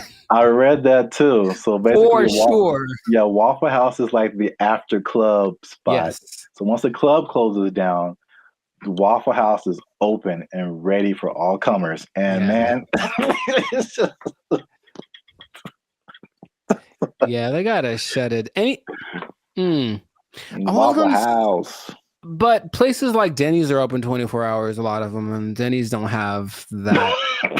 So it's something about Waffle House. It's something about Waffle. It's like when you walk in, you do feel this. The first time I went to Waffle House, I was young.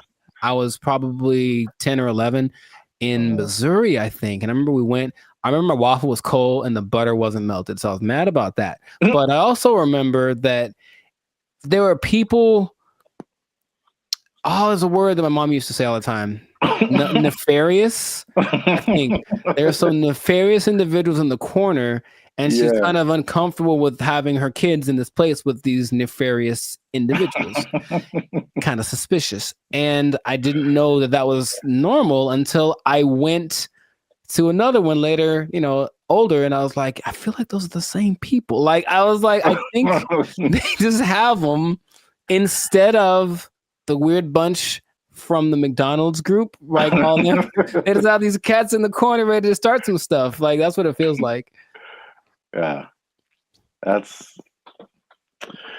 Oh, I was so thrilled about this topic. Also, I think the food is okay. Yes, so that's a good segue. The food and the service. It is borderline acceptable. And so now, fast forward to today, Waffle House employees are pushing for $25 an hour in Georgia. I'm getting mixed numbers, but I think the Georgia minimum wage is $7.25 today. That sounds about right. So Georgia, I mean, that's almost a 4 times increase. That's like, so to put it in California numbers, the minimum wage is like $16, $17 an hour. Going to 20. So that means like, if this was in California, they would be asking for like $60 an hour. Right. To serve mediocre waffles. To provide mediocre service, serving mediocre food. $60 an hour. To mediocre people. All right. It should be like an intervention. Like if you're in the Waffle House, like man, IHOP's right over there. Just copyright. Just wow. Just do yourself a favor and upgrade a little bit. Upgrade a little bit, or make some. I would rather eat Eggo waffles from the toaster than eat Waffle House waffles. Like to me, they're comparable, and maybe Eggo's got a slight edge. So, oh man, nothing too special about the Waffle House, but they're everywhere. Everywhere. 1,900 locations. It's a big chain, but $25 an hour, bro. That's a lot to make waffles. Have you ever made a waffle before? It's very straightforward. You take the pre-made batter, pour it into the waffle-shaped contraption, and then you wait. And that's it. That is it. And I've seen people fail at that. And oh, by the way, they've also been working at the Waffle House while they failed. So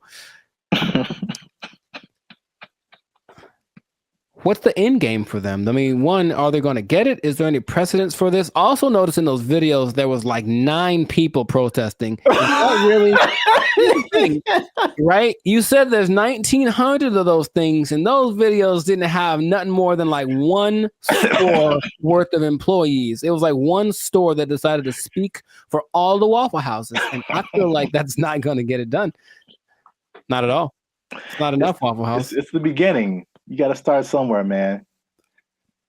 Sure you do. Hey, support them.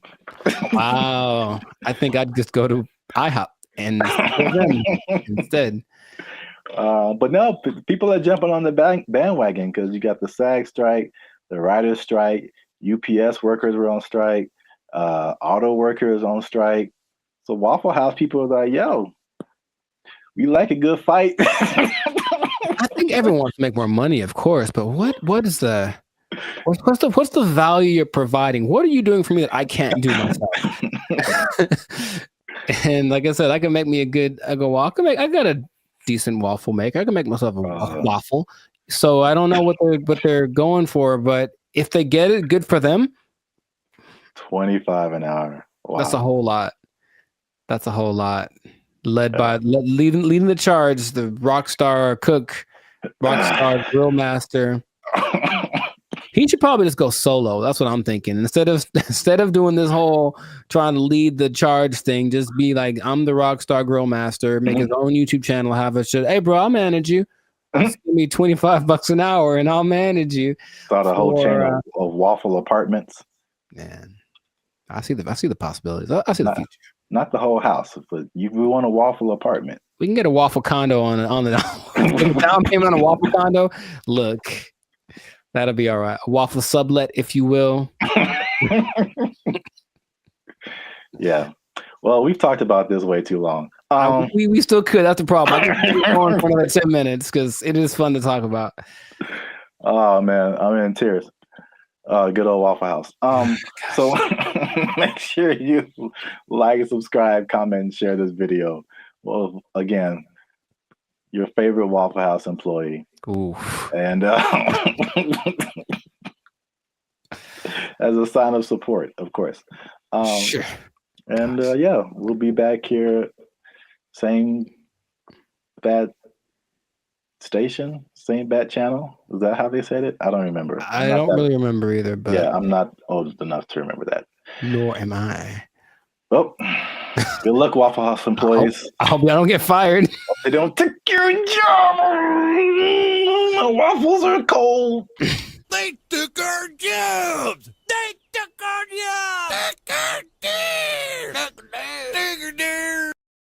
I can only imagine that she was just kind of like plotting it all. She had like the bags packed behind something, and as soon as he left, all right, bye, honey, I'll see you in a week. Good luck in the show and wherever the Fast and the Furious 25 reunion tour or whatever. And then as soon as he walks out the door, she's like, "Oh, he's gone, beat it!" And we all just we practice, and the kids like doing army crawls out the door. I don't know, man. What's up, guys? I'm Zap. This is Jericho, and we are now 6-time international award-winning pop hip-hop music duo Band and Future. We do clean, fun music that everyone can listen to with a sound that is uniquely Californian. And right now, you are tuned into the Life's a Circus podcast, where we talk about things that are funny, interesting, and ridiculous. And we're going to jump into something spicy today. per Jericho's request. Yeah, nah, why do you dragging me into this? I want to see what this is. I let you pick. I know that's true. It's true. I picked spicy. I don't know what that means though. So, so before we get started, make sure you like, subscribe, comment, and share this video with somebody who's either married or thinking about getting married, because it's crazy out in the streets right now. Because okay, one of the good guys is even having trouble. I'm talking about Tyrese, man. Have you heard about Tyrese and what's happening lately? I haven't thought about Tyrese in a long time. So the answer is no, but I did look, the reason I have this lip ring, which is ridiculously small right now, I need to upgrade it, is because of Tyrese. So he was an influence on my life at one point. So shout out to Tyrese. What's going on with my boy? A Los Angeles native, raised and born in Watts. I just found that out recently. I kind of knew that, but not really. But, yeah, Juwan knew him. Oh, really? Back in the day, there was a singing competition in Watts, and Tyrese was there. Ty Dolla $ign was there. Juwan was there. So that sounds right. Yeah, it does. Tyrese, Ty Dolla $ign, and our friend Juwan. Yeah. Yes, that sounds right. That sounds very right. So technically, we know Tyrese. Basically, yeah. We're just doing a podcast about our friend. Yeah. Okay, well. But what happened to him, though? So it's a whole social media fiasco going around. So I'm just going to hit you with the basics of the story. So he married this lady, Samantha Lee, in 2017, and it didn't last. Mm-hmm. They were divorced by 2020. Oh. And she's like a fitness beauty influencer type of person. And she has a podcast where she recently was like, kind of like, I made a mistake and we should reconcile and all this kind of stuff. And so she said she had like different people in her ear at that time. And she said she was angry, she was hurt, she was emotionally intoxicated, whatever that means. Wow, never. Yeah. All right. So Tyrese wasn't having it because he apparently went on a 12-minute Instagram rant recently. Okay. And basically he claimed that when she left, she basically packed up all of her stuff and the 1-year-old child while he was on the plane so that they couldn't work it out or talk about it. And now she's requesting $20,000 a month in child support. Although I think they had like an agreement to where it wasn't supposed to be like that, a prenup or something like that. And now she's like, I want to come back. And he's like, no way. So I don't know if there's a question. I don't even know if I have a question for you. I guess what are your thoughts about anything that it doesn't surprise me. That's just the number one thing. I think people are entitled to their own ridiculousness nowadays, but good on Tyrese. Statistically, we talked about it before in other episodes, like divorce is a thing, but then if you get married again, the chances of it go way up. Like, it's for sure going to happen. Why would you marry the person that you divorced already? So that's already one. But then I don't understand enough about what happened between them to accurately judge. Meaning, I don't know what happened to cause them just to I know the incident, but I'm saying the incident that she just kind of upped and left while he was unable to do anything about the situation. But up till then, like, what was happening? What was the buildup? What was the main thing that caused such a rift in the relationship? All I can say is that you definitely shouldn't take someone back that is willing to do something. So I'll call it immature. I'm gonna call this lady immature. Dang. For not, because you've got you've got this relationship this agreement. You've created a kid with this person, so you guys have some kind of understanding, and you can't talk things out. You just have to go like, all right, well, wait for him to listen. I only imagine that she was just kind of like plotting it all. She had like the bags packed behind something, and as soon as he left, all right, bye, honey, I'll see you in a week. Good luck in the show and wherever the Fast and the Furious 25 reunion tour or whatever. And then as soon as he walks out the door, she's like, oh, he's gone. Beat it. And we all just we practice, and the kids like doing army crawls out the door. I don't know, man, but I'm just saying it's not surprising that kind of thing happens. I'm sure it happens all the time. But and then the $20,000, it always fascinates me how they come up with a number. Like what do they say? I'm used to this lifestyle, so I can't go back. So I have to have this amount of money to sustain. That's usually what they say about it, right? Nah, man, you can do better, Tyrese. Yeah, you're Tyrese. You can get a lot of different women. Try it everywhere. Yeah, I think she reportedly makes $160,000 a year, which I mean is again like the lifestyle thing, but it's enough to support her and a child. But yeah, since you brought up some statistics, this is kind of the other part of this. So, and not just about Tyrese, but that kind of got me thinking about marriage and men and women in general. The CDC has said that the rate of single men even looking for dates has declined 11% in the last 4 years, and that most young men are single while most young women are not, which is very interesting. So it's, they said 63% of young men are single, to nearly twice the rate of women at 34%. And they say that because the reasoning they're giving is because more young women are hooking up with each other, switching teams on us. They are marrying older men. I would have gone with that first, yeah. And they're willing to become side chicks with successful men. So they're successful men who have like 2 or 3 chicks. Interesting. I mean, it all makes sense. Yeah. Well, that's good in a way. The older men part. But and then let me add this to you. Sure. A lot of men are saying that, and again, you've seen this again, Tyrese, bringing it back to the Tyrese thing, is that the current American marriage laws do not favor the men. And so a lot of men are fearful of marriage because of that. The 50% divorce rate. This is what I just found out recently. 70 to 80% of divorces initiated by the woman. Interesting. And 90% of alimony paid to the woman. And then one person said that basically the way it's set up, women are pretty much incentivized to break the marriage contract, and they get rewarded for doing so. So they can leave at any moment for any reason and take half your stuff.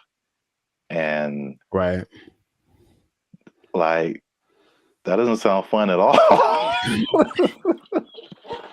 No, it does not. I did have no, it doesn't. I had a talk with an older man. He may or may not have been my father, and he said that divorces are almost always the guy's fault. And I was like, interesting. He explained himself. He has a reason for why. Basically, they're like a woman has a certain things that she needs, and then if the man doesn't fulfill them over time, she starts to explore her options outside of the marriage, or not, but like consider getting out of the marriage. But that number is ridiculous. That's 70 to 80%, like in instigated by the woman. That's really high, man. Yeah. Hmm. So So there's no hope. Is that what you're saying? Yeah, there's no hope. So that's Okay. another episode of the Lives of Circus podcast. Make sure you like, subscribe, comment, and share this video with somebody who's either married or going to get married. Explain to them how there's no hope. Everybody have a good day. Bye. They took our jobs! They took our jobs! The place that is offering this is the Southeast Technological University in Carlow. I think that's how you pronounce it, Ireland. That's a bad start. That's a really bad start. All right, let's just stop. Hold up. Hold the presses just for a second. All right, so Ireland. Okay, I think. Okay, where do I begin? Okay, man.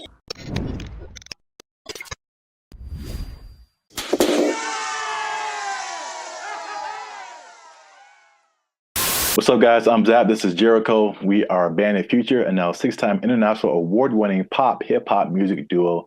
We make clean, fun music that everyone can listen to with a sound that is uniquely Californian. And right now, you are tuned in to the Lives of Circus podcast, where we talk about things that are funny, interesting, and ridiculous. But before we start, okay, y'all been laughing. Y'all been crying. Emotions. Y'all been... Y'all been laughing and crying at the same time. I don't know how that's possible, but you've been doing it. I seen you. Oh, that sounds... Anyway. Well, it's like Santa Claus. He sees you when you're sleeping. I know YouTube tracks statistics, but I don't know if it went that deep. Like, Jesus.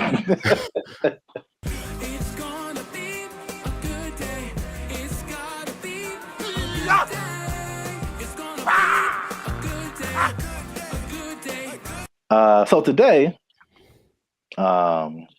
we are talking about something that's interesting. The letter Q? I mean, that's kind of what I was hoping. Today's episode is brought to you by the letter Q. Brought to you by, yeah, a little bit deeper than a single letter. Okay. But it does have to do with letters, arts, and sciences. Oh, interesting. Okay. Kind of got that. There is a new degree that you can get, and it's basically an influencer degree. That's right, ladies and gentlemen. You can go to school and major in a degree that makes you a certified influencer. We're here. It's a thing that's happened. We're here. That doesn't surprise me, but go on. I want to know more. Yeah, forget about engineering or what else is there? Business, law. Math is a thing still, I think. Medical. You need to bet your entire future career on becoming an influencer. So this is the place that is offering this is the Southeast Technological University in Carlow. I think that's how you pronounce it, Ireland. That's a bad start. That's a really bad start. All right, let's just stop. Hold up. Hold the presses just for a second. All right, so Ireland. Okay, I think.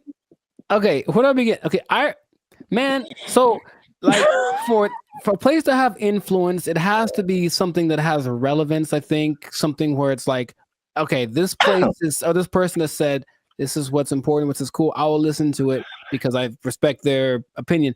I've never once thought about Ireland for anything other than leprechauns and beer.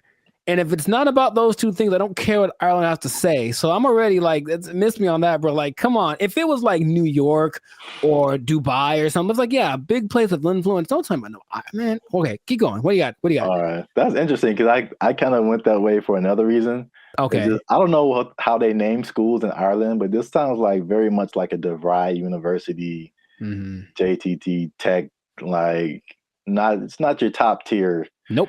Nope. So I was like, the official name of the degree is called it's the Bachelor's of Arts in Content Creation and Social Media. What would that sound like in an Irish accent? I'm not even gonna try that. I don't got it either. I'm not good at accents. Nor am I. Except for, well, never mind. Canceled. Yep. I don't want to go. I don't want to be canceled yet. So yeah. But to, I guess, kind of legitimize it, the influencer industry is currently valued at $21 billion. So it is an industry to a certain degree. I have thoughts about that. But more than half of Gen Zers think that they can make a career out of content creation. So this school offered I think it was a summer, just a class, not a whole major. And it was like, of course, filled to the brim with students. I think they're going to have they're going to admit 40 students to this major this coming year. And they're sure that they'll have to turn a lot of people away. So it's a very much a major of interest. On the flip side, and this was from the New York Post. Wow, the New York Post. They say that the rapid evolution, and this is something we talked about before. The rapid evolution of social media and trend cycles could make the entire degree worthless as soon as you receive your diploma. Yeah, what's the curriculum based off of? What metrics are they following?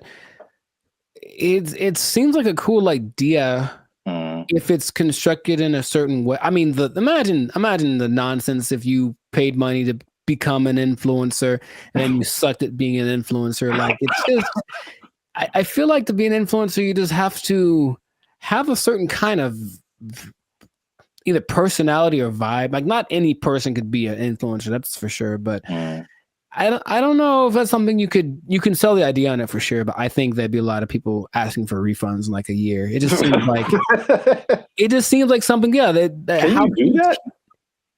Well, you can ask, of course. I don't think I get it. You're wasting the money, I think. But I think you'd be better off just studying on your own, studying social media, like a Mr. Beast did.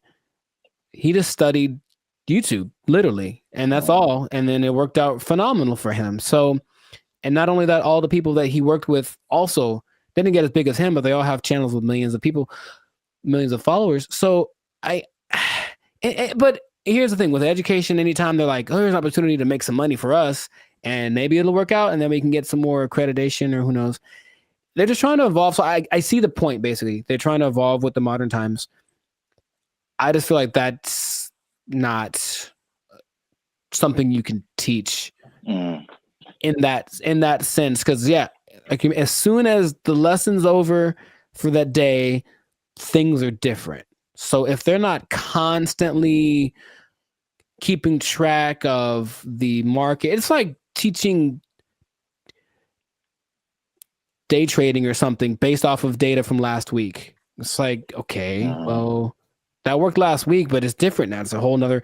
So it would have to be done really well to work in mass. Like, yeah. Well, I have a bunch of thoughts on this. So, in their defense, they have said that they're aware of like social media is constantly changing, stuff like that. So the curriculum is more about high level concepts, I guess. Okay. As like what the business behind, becoming an influencer, stuff like that, which makes sense.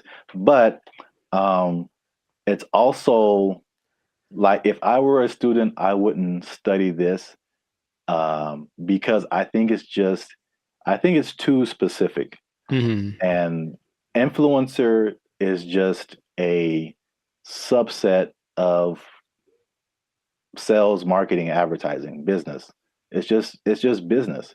And so like, I feel like if you went to school for business, you would get a better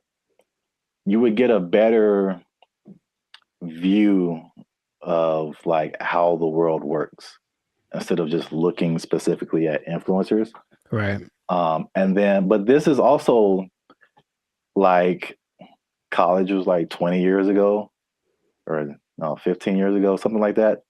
So I have a totally different perspective, but as like a student coming in, you're like, oh yeah, I want to do this, blah, blah, blah.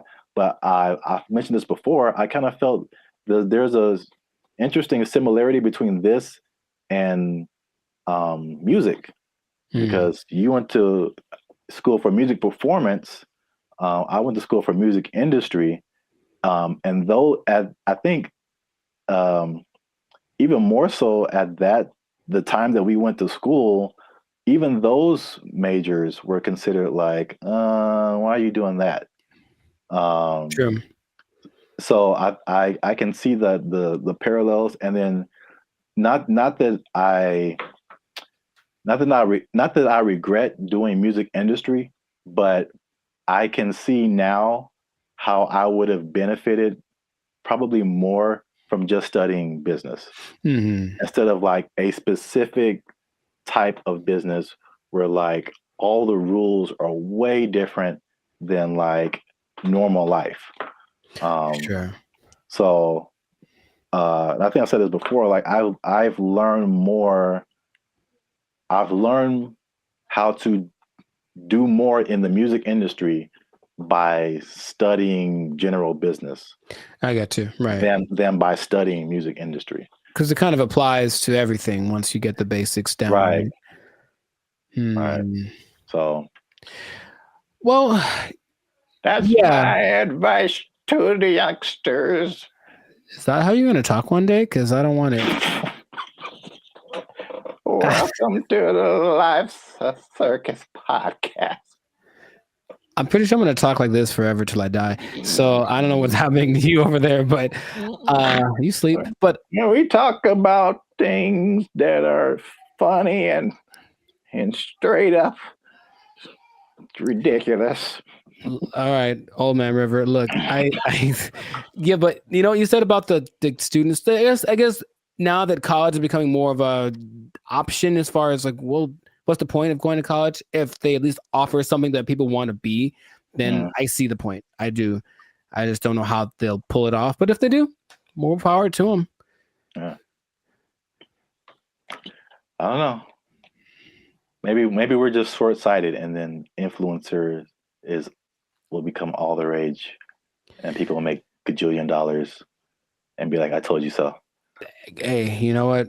Good for you. If you get there, I'll give you a cookie.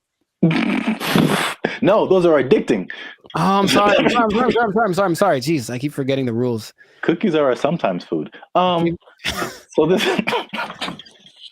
has been another episode of the Live Circus podcast. Make sure you like, subscribe, comment, and share this video with somebody who might want to be an influencer major. That doesn't even sound right. No, it really doesn't. But maybe we'll talk them off the ledge with this video.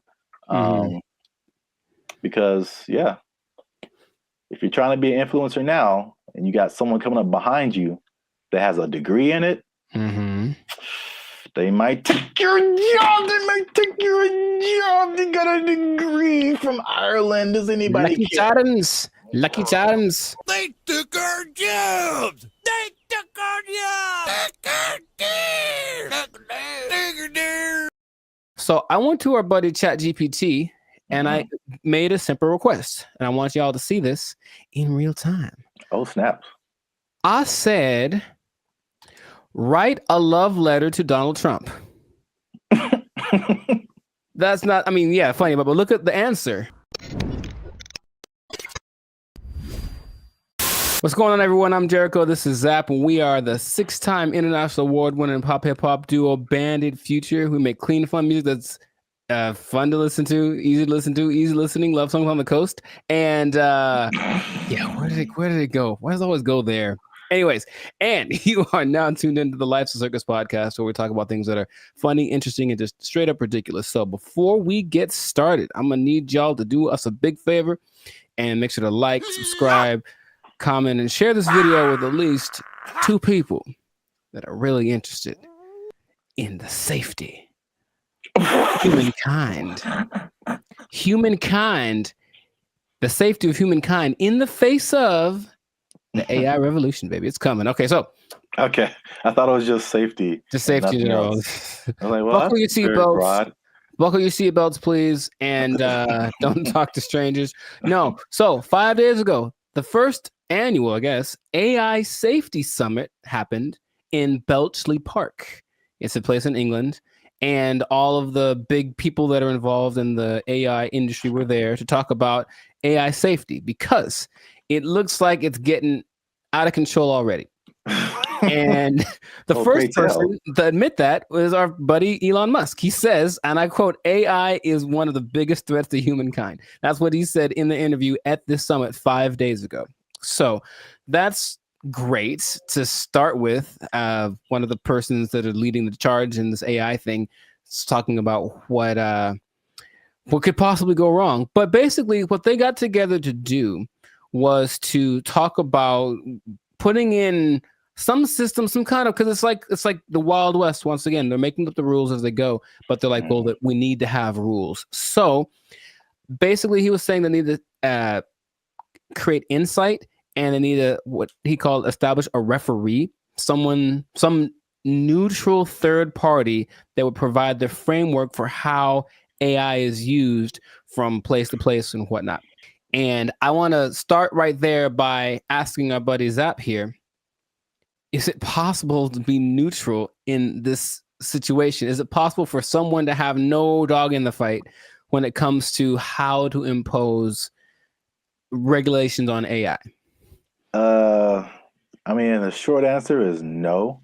Mm-hmm. My first thought is, it can't be a person. It has to be like a organization, like the Foundation for AI or whatever. And then even when those things happen, there's like all these political elements. It's like if it's an international thing, I'm sure, there's some entities that have like more control than others to say what people can do, what people can't do. I don't know. It seems like it's something that needs to happen, but I think it'll be a Band-Aid, sure, to a certain extent. Mm-hmm. Yeah.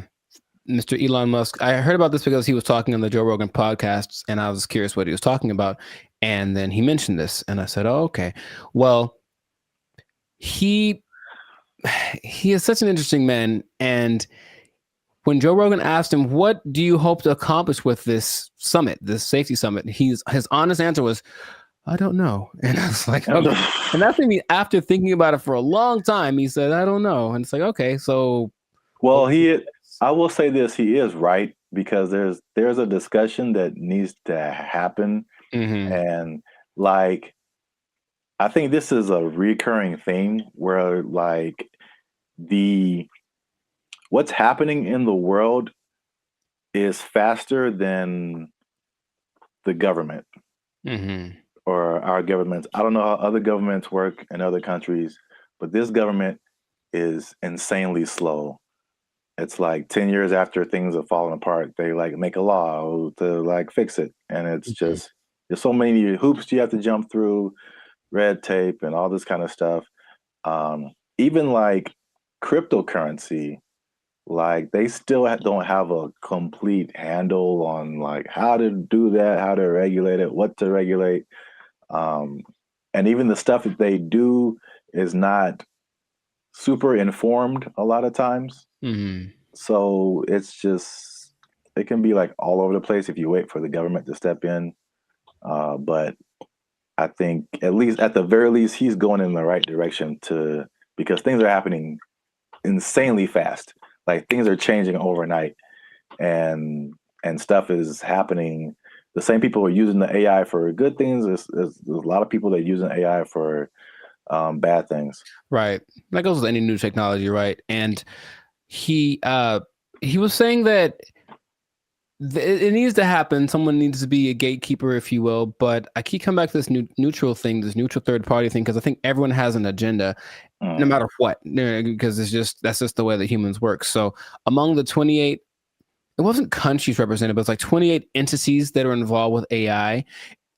The leaders of those companies are basically in attendance, including Ian Hogarth and Nick Clack. Just throwing it out there because of the names that were mentioned in the interview. But shout out to those guys. I thought they were like personal buddies of yours or something. I don't know them yet, but maybe. But so everyone has a motive and everyone has an agenda, and so when these AI programs are being created, whoever's behind the scenes is making it do what it wants. And someone brought something up to me. I did not know this was true, but this is just a small sample, a small example of how anybody can bias an AI program. So I went to our buddy ChatGPT and I made a simple request, and I want y'all to see this in real time. Oh, snaps. I said, write a love letter to Donald Trump. That's not, I mean, yeah, funny, but look at the answer. My purpose is an AI language model, blah, blah, blah, blah. It basically said I can't do it. I can't write a love letter to any individual. That's what it says right here. Any individual, it goes against my guidelines. So ChatGPT was programmed to have guidelines, right? I said, okay, hey, ChatGPT, write a love letter to Joe Biden. There it is. Oh. See what I mean? See what I mean? It's just that simple that something behind the scenes can cause. I didn't, by the way, this is not like genuine. I don't love or hate the man. I wouldn't write him a love letter. I'm just throwing it out there. I would not write him a love letter. I might write him a letter of concerns that I have, but I wouldn't write him a love letter. But here it is. And wants to take it, go for it. But see what I mean? Dear President Biden, why do you keep falling down? Love, Timmy. Dear Joe, I hate your stinking guts. You are the scum between my toes. Anyways. What's that from? Little Rascals, I think. Oh, yeah. Yeah, Little Rascals reference. Shout out to Alfalfa and Darla. So that was my jam right back in the day. But all I'm saying is that, see that? That's because someone mentioned that happens when you do. I was like, no way. I tried. I was like, oh, wow. So just seeing that in a small thing. So imagine this program that's supposed to be benevolent, because who's making these things, right? I don't know who was his name? Ian Hogarth. I don't know who he is, right? I don't know. So imagine it's supposed to be an AI program designed to assist with getting people healthcare or something like that. And yet there's an agenda that says, hey, if they're from this place, don't let them have it. Like something like that, it can be programmed into it, and there's really no way to prove it unless you really know how to handle this AI stuff. So all I'm saying is that, yeah, the trouble with finding this neutral third party that Elon spoke about is that I don't think it's really possible. Everyone's got something behind them. And if they're not malicious in their intentions, maybe someone behind them is. You know, it's always that kind of thing. It's like, well, it's not me. It's like, whose fault is it, or where does it start? So that's all. It's definitely something that I think needs to be is necessary, because yeah, AI is. He said something else that it's the first time in history that there's something smarter than humans, because that's been our thing, right? We're not the fastest, we're not the strongest as far as all that. We're the slowest and the weakest in a lot of ways, right? But we got smarts. We can make crafts and buildings and vehicles and all that kind of stuff. And now we've made a thing that is going to be smarter than the smartest one of us. So it's like, what's going to happen down the road? And it's like, it doesn't look great, because it really feels like they're all in this, like, I don't know what we're doing. Perfect. That's the feeling that I get from it. And so that's how the movie starts. It always does. And there's lots of movies in there. So the question is, like, what would be fair rules? He made the comparison to like a sports team. It's like we're starting a game, and these are all the teams that are playing. So all the teams should have a say in what the rules are. But of course, if you're talking about like the Nuggets making the rules, and then, I don't know, the Lakers making the rules, they might have different ideas of what's fair, right? Yeah. You know, so it's just going to be interesting to see how that goes. But at least someone's trying it. I believe the Prime Minister of England set it up, and that's what's going down. So fingers crossed, because like you said, it's happening really fast. Yeah. Yeah, and they need to figure something out quick, because this is a good segue into another episode because there is a scam going on right now that people need to be aware of. It's happening right now, and it was a big news story on CNN. Okay, you have to tune in another episode of the podcast to check that out. But anyway, this has been a fantastic episode of the Life of Circus podcast. If I do say so myself, a Life of Circus podcast. Jericho, this is Zap. So make sure to like, subscribe, comment, share this video with some people interested on the fate of humanity, and hopefully they won't come and do the thing where they take our stuff. Take your job. They're gonna take your job. Take it out. They took our jobs. They took our jobs.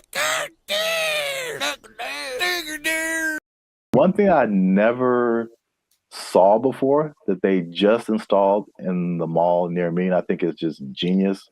I've never seen this before. They just put a...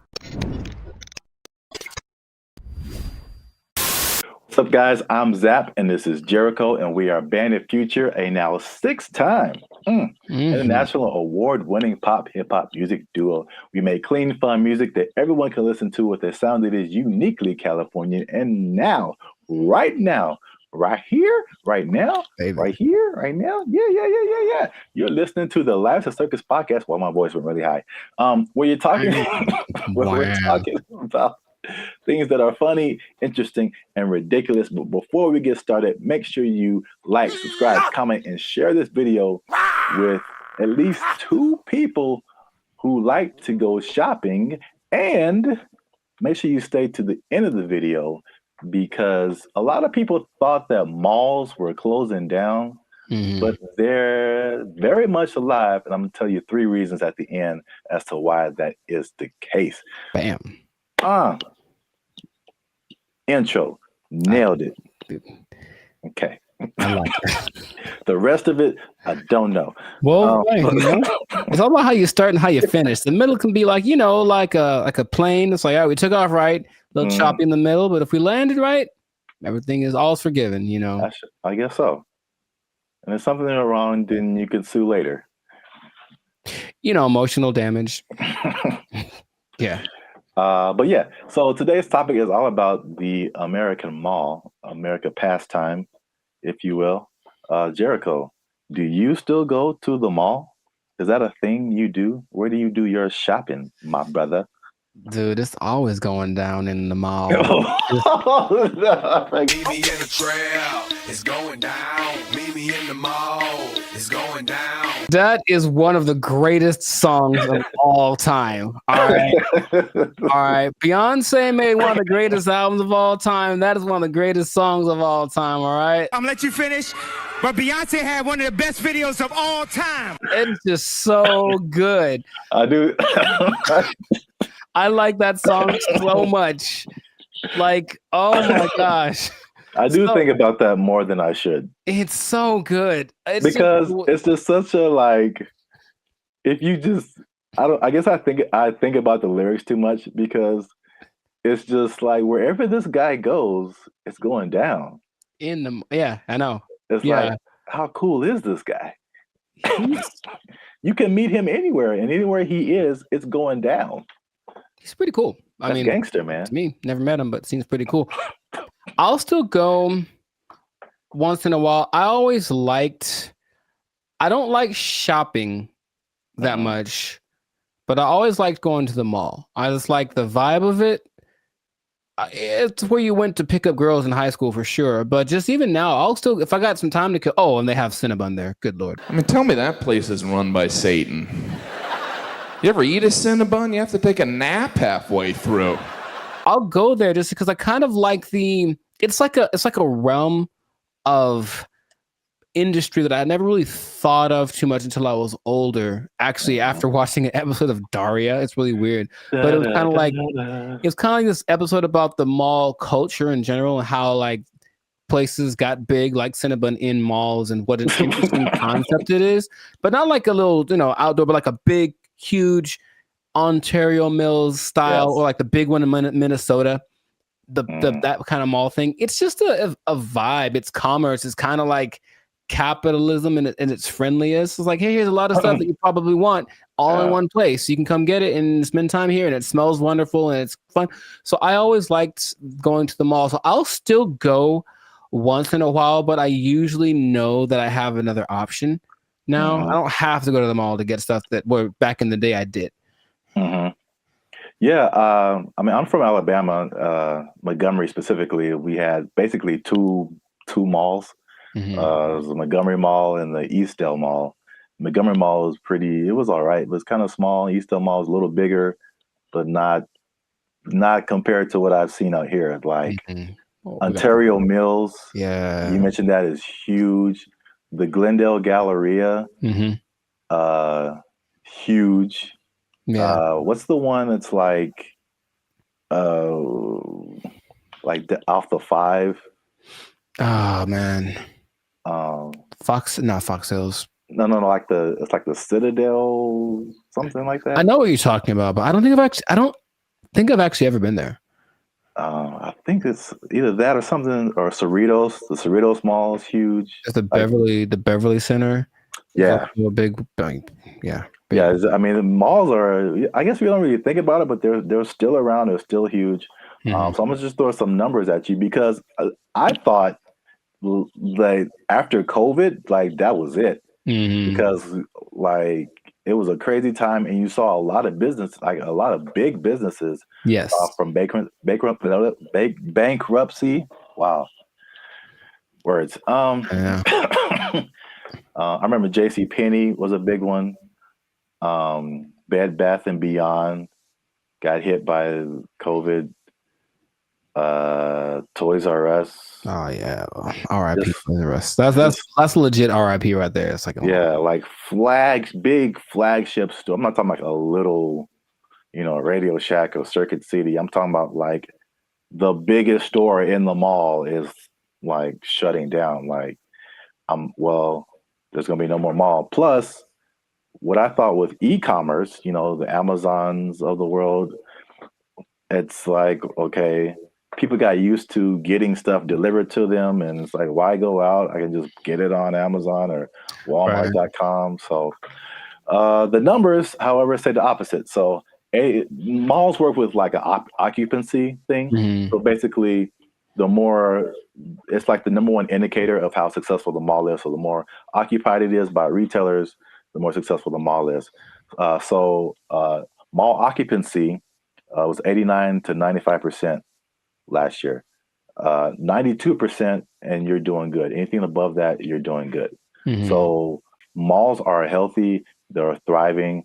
And this is what happened that I didn't really realize, is that when the stores closed, it didn't necessarily mean that was the end of the mall, because in case you didn't notice, a thing called inflation has been happening. No, I didn't notice. And so the price of everything has gone up, including rent. They just opened the space back up and they charged more because it was a new tenant. Traffic is actually up. Sales are actually up. There's actually waiting lists in some places for some stores to get into the malls. And so I get into these. There's 3 things that are really happening. You touched on some of it at the beginning. Okay. But I can at least give you this one on the retail side. It's basically people are finding out that, and it's kind of odd, I guess. I didn't expect that to be the way it is, but retailers are finding out that people aren't necessarily making that purchase online. They're just kind of like browsing. It's almost like TikTok, right? You're not really connecting with anybody. You're just scrolling through and seeing what's available. And they're making more concrete decisions in the store.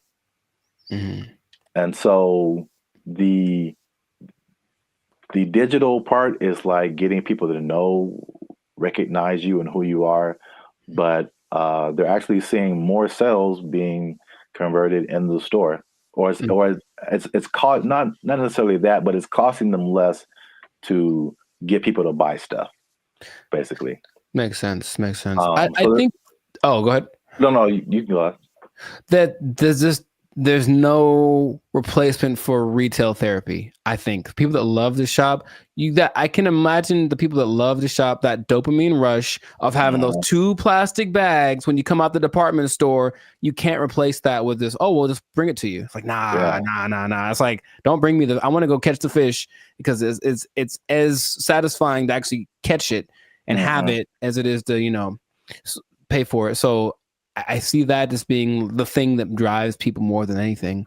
Yeah, and then online stores are actually there's stores that have started online and they're actually moving to like the brick and mortar type stores. So a few of those companies, one of them is Warby Parker. Have you heard of them? No, I don't know what that is. Okay, I see their commercials all the time. They do like eyeglasses, stuff like that. Okay. Another company called Allbirds that I haven't heard of. And there's another company called Wayfair that I have heard of. I've definitely bought stuff from their company, and so they'll be building like their own store. So yeah, that's number one. Retailers are seeing positive sales in the brick and mortar, and the second thing, you kind of alluded to it, is just people there's a certain luxury experience in malls that people are drawn to, right? That you don't necessarily get when you're just clicking a button online. I recently I live near a mall, and I recently went in there, and I usually don't go in there at all, but I was just kind of walking around and looking, and I was like, it just felt nice. And I saw like a lot of stores that I wouldn't have come across online, a lot of objects or apparel, just stuff I wouldn't just be looking for online that was just different. Where else can you ride an escalator? The airport.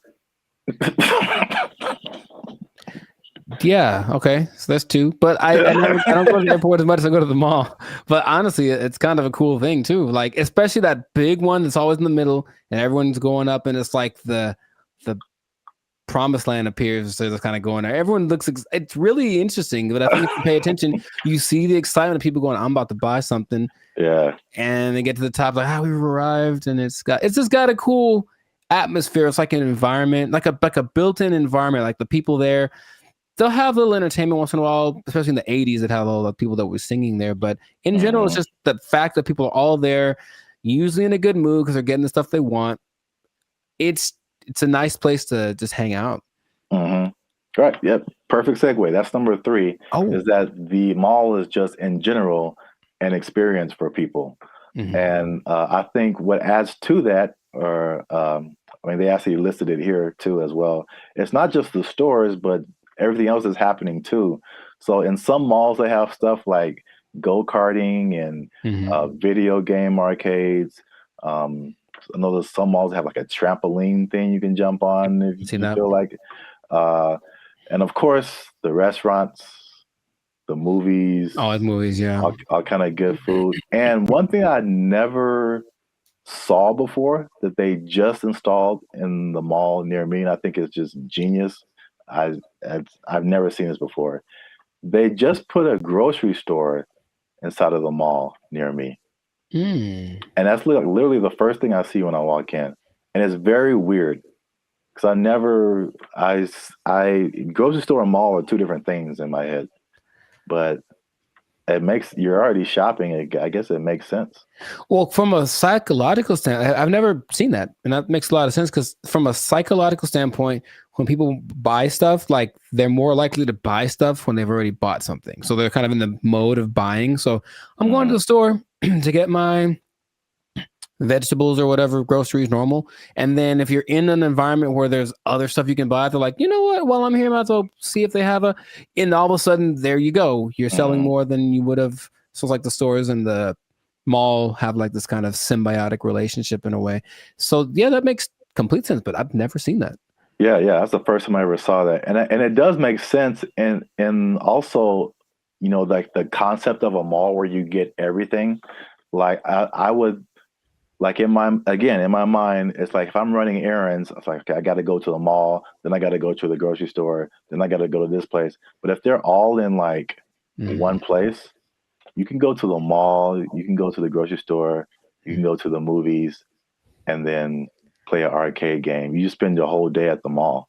It's like a physical Amazon, like really, like everything I need is right here. Yeah.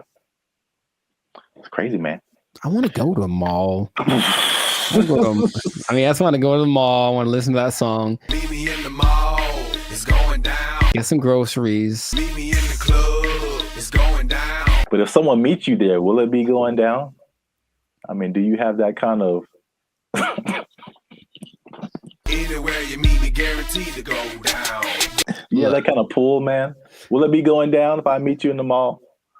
I think so. I think I can say that with confidence. I think it'd be going down in the mall.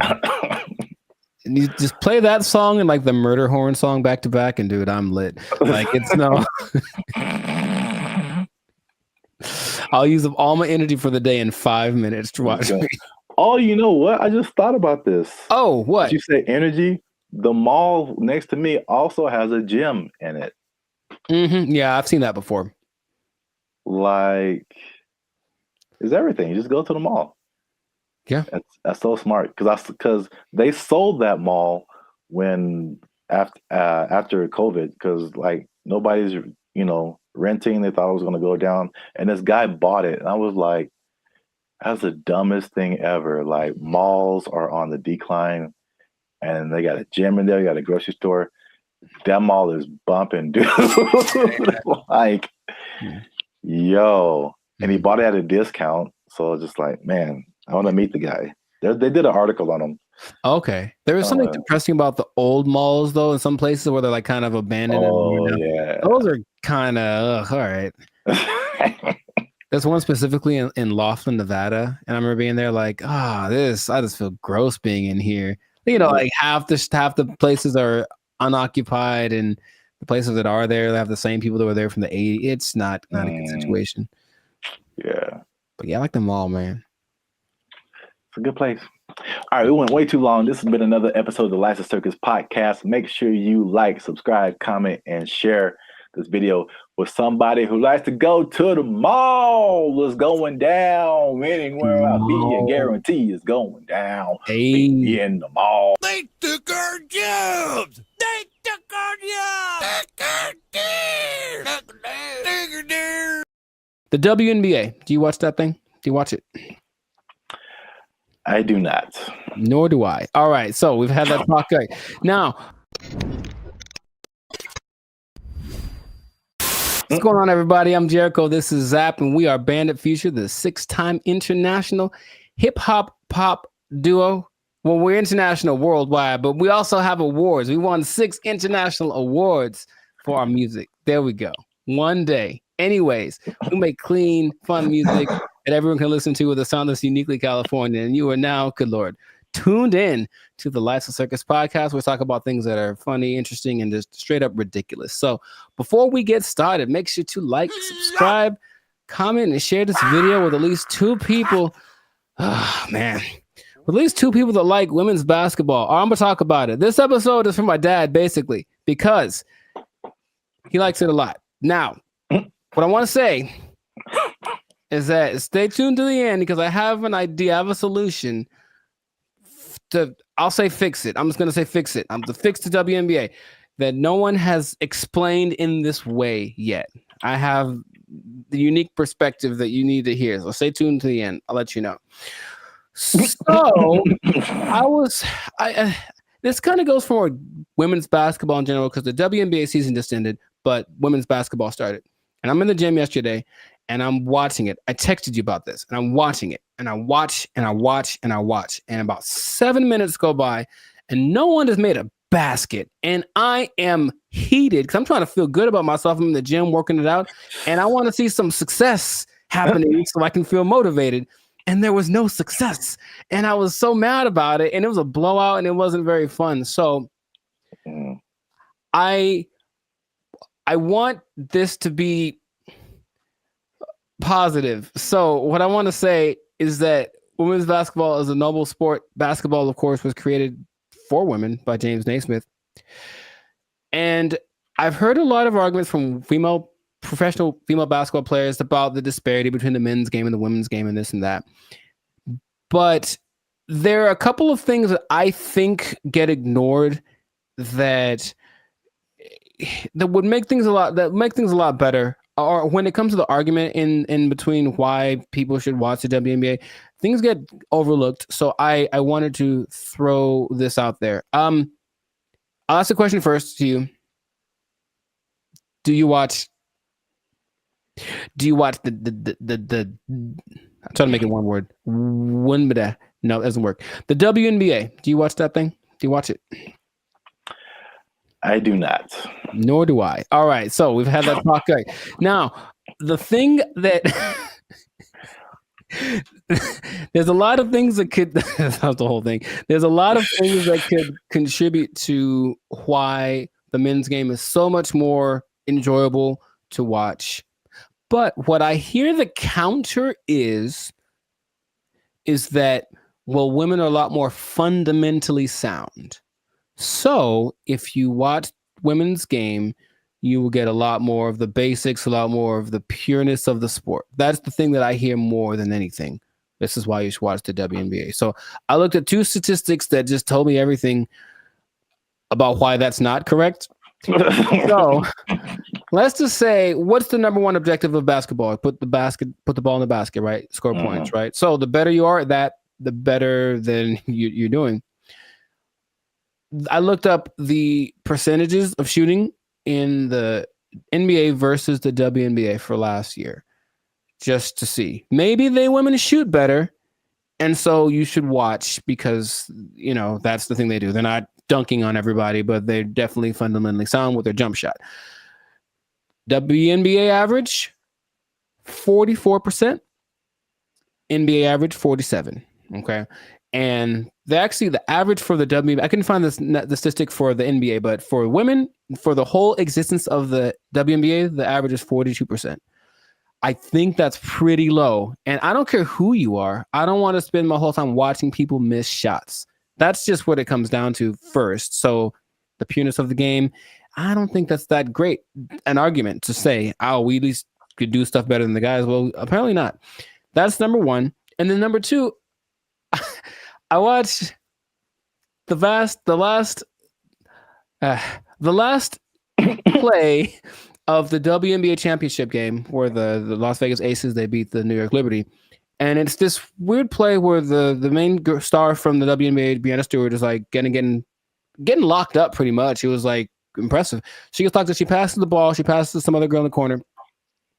She chucks up this air ball that had no chance. It never had any chance. I don't know if air balls count as turnovers, if they just like, oop, that was bad. But it seemed like she passed it to the other team, right? So I was like, maybe the women are better at taking care of the ball. So assist to turnover ratio is the way that you measure that usually.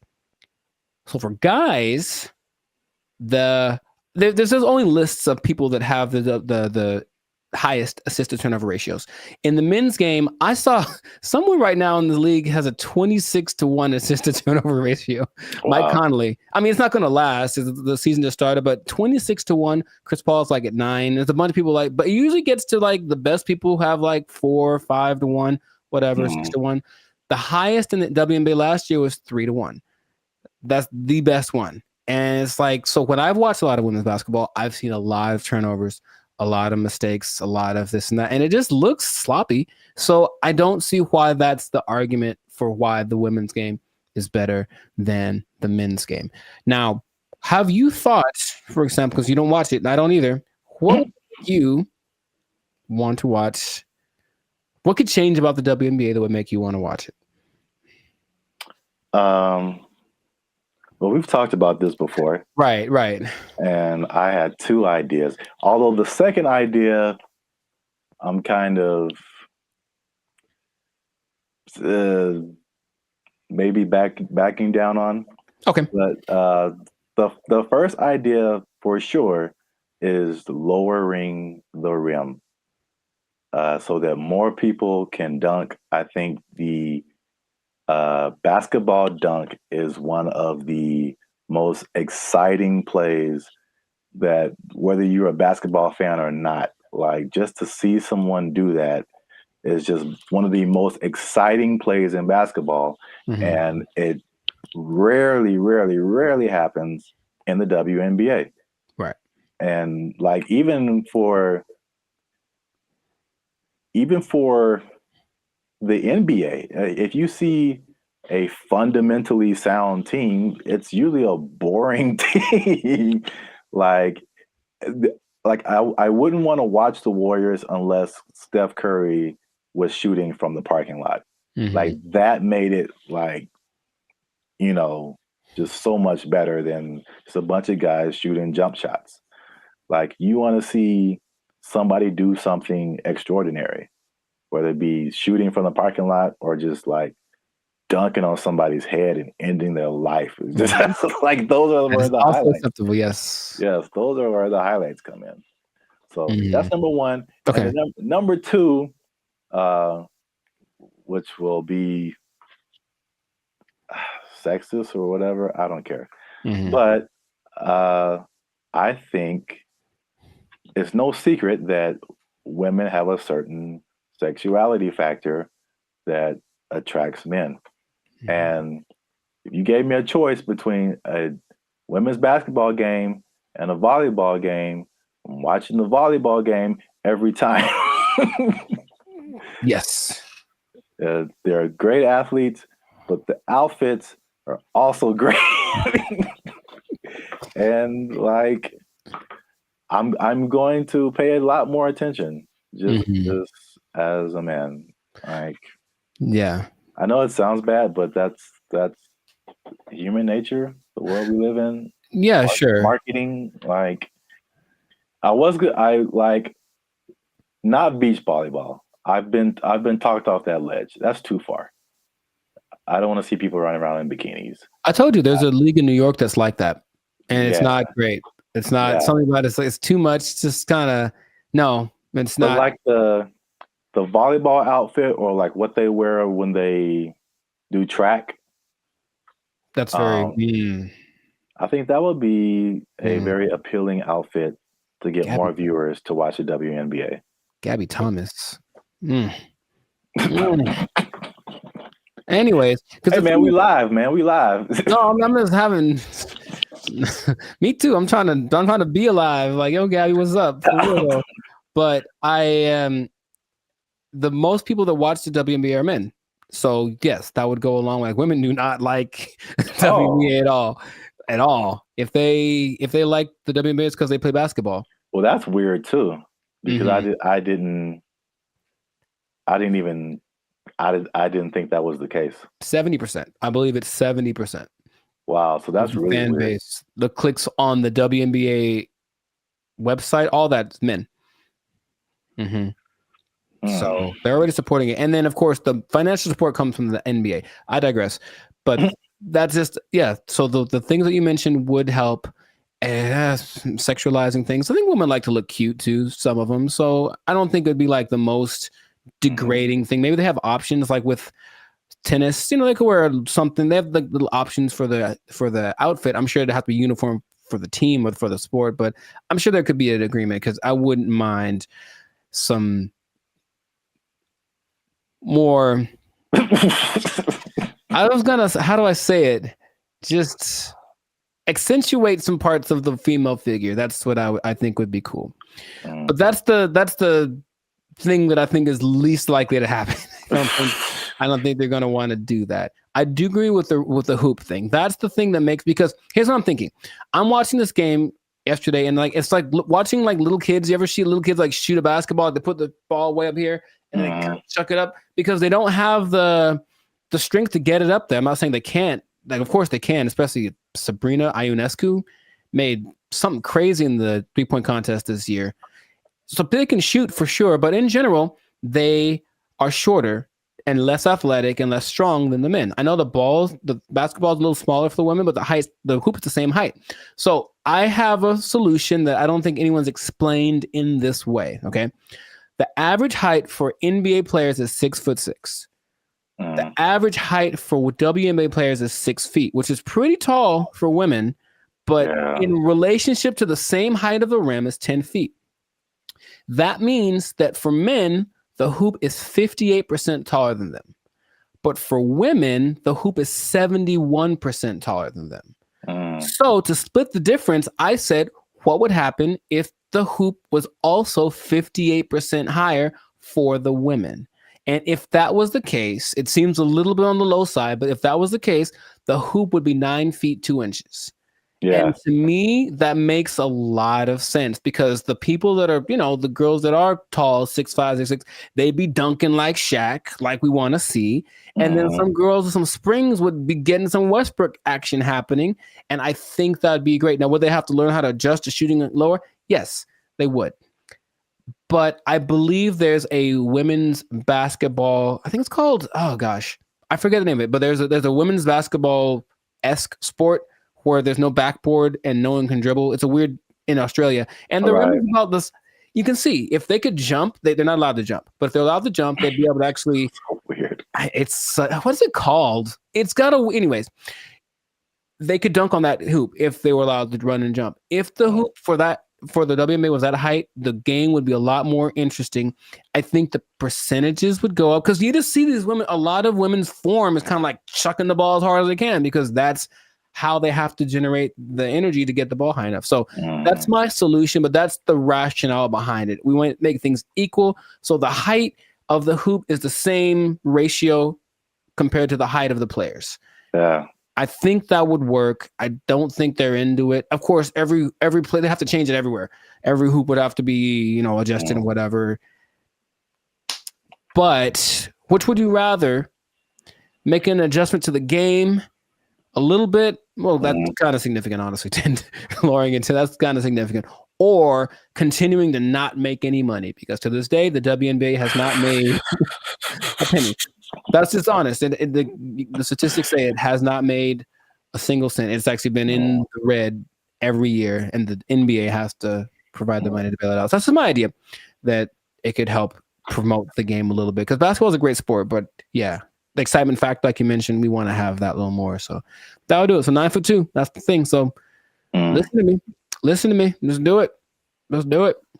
I heard something. On a kind of serious note, I heard something very interesting when it comes to like giving people a fair shot.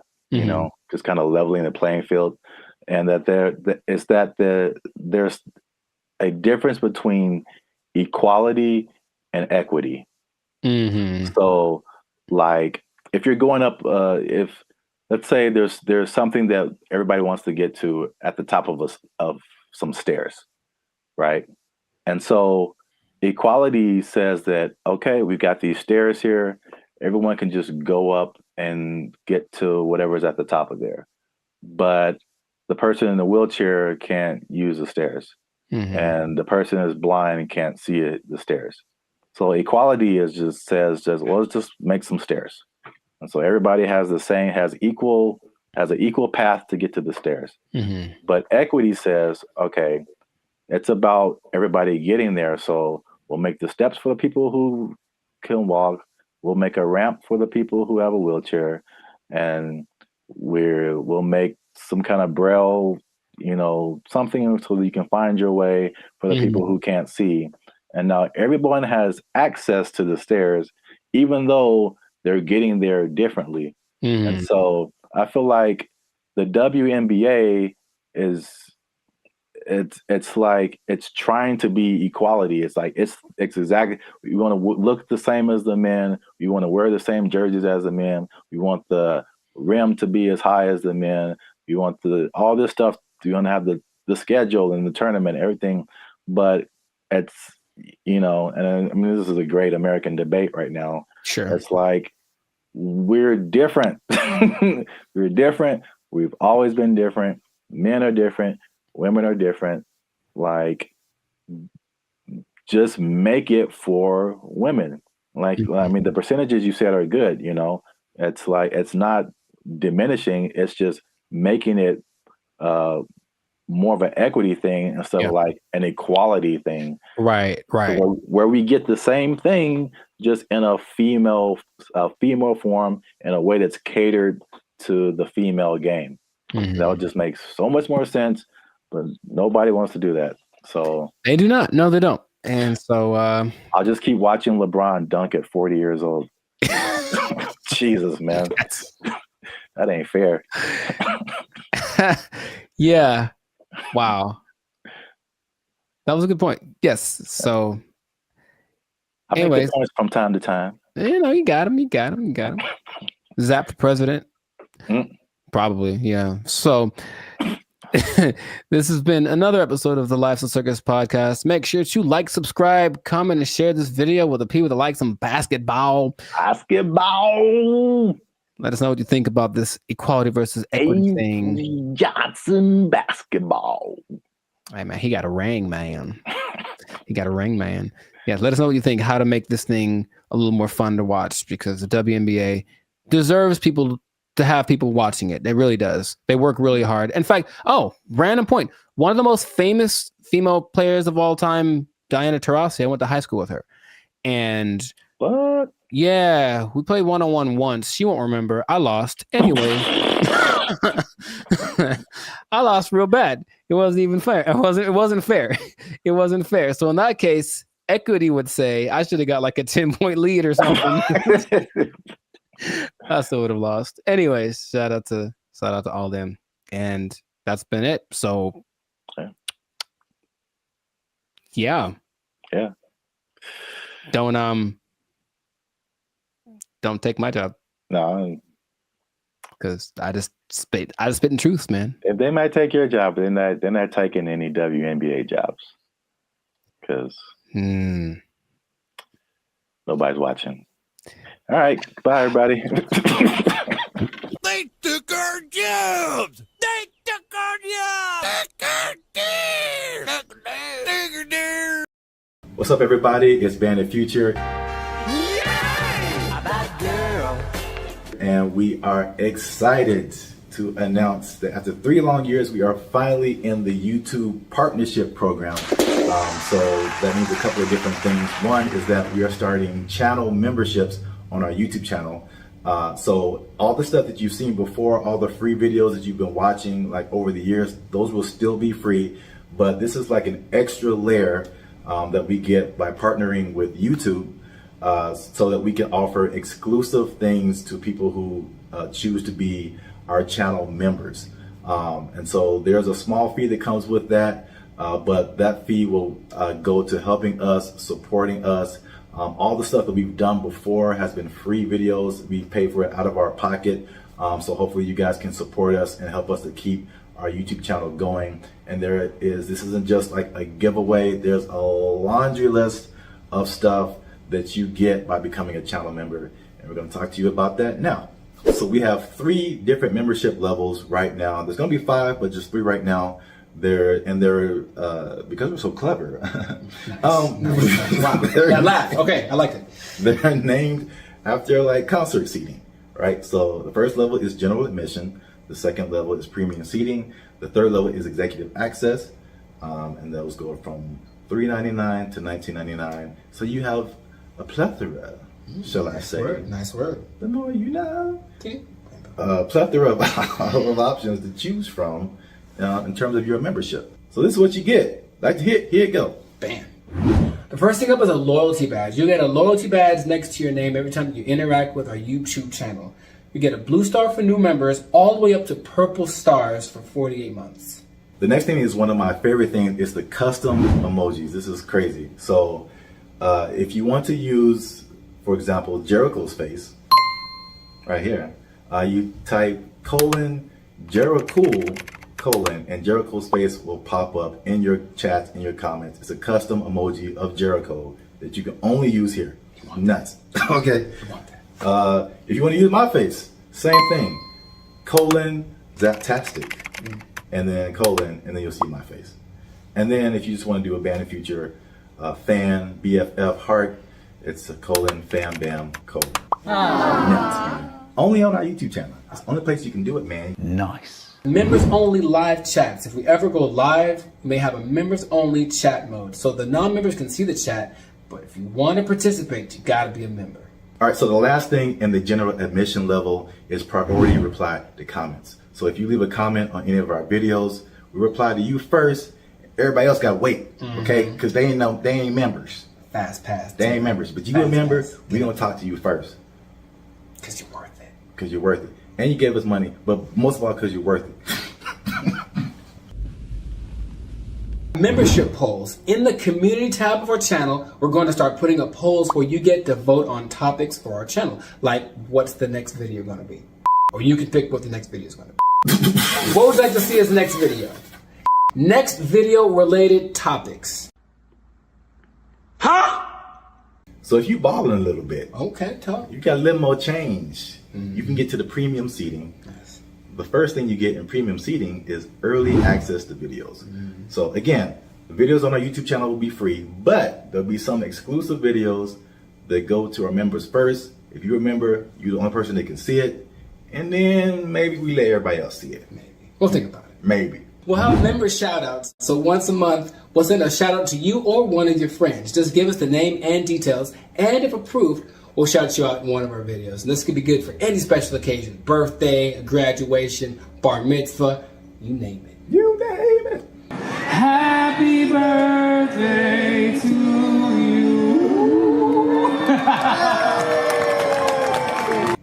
All right, so the last thing under our premium seating is the photo and status updates.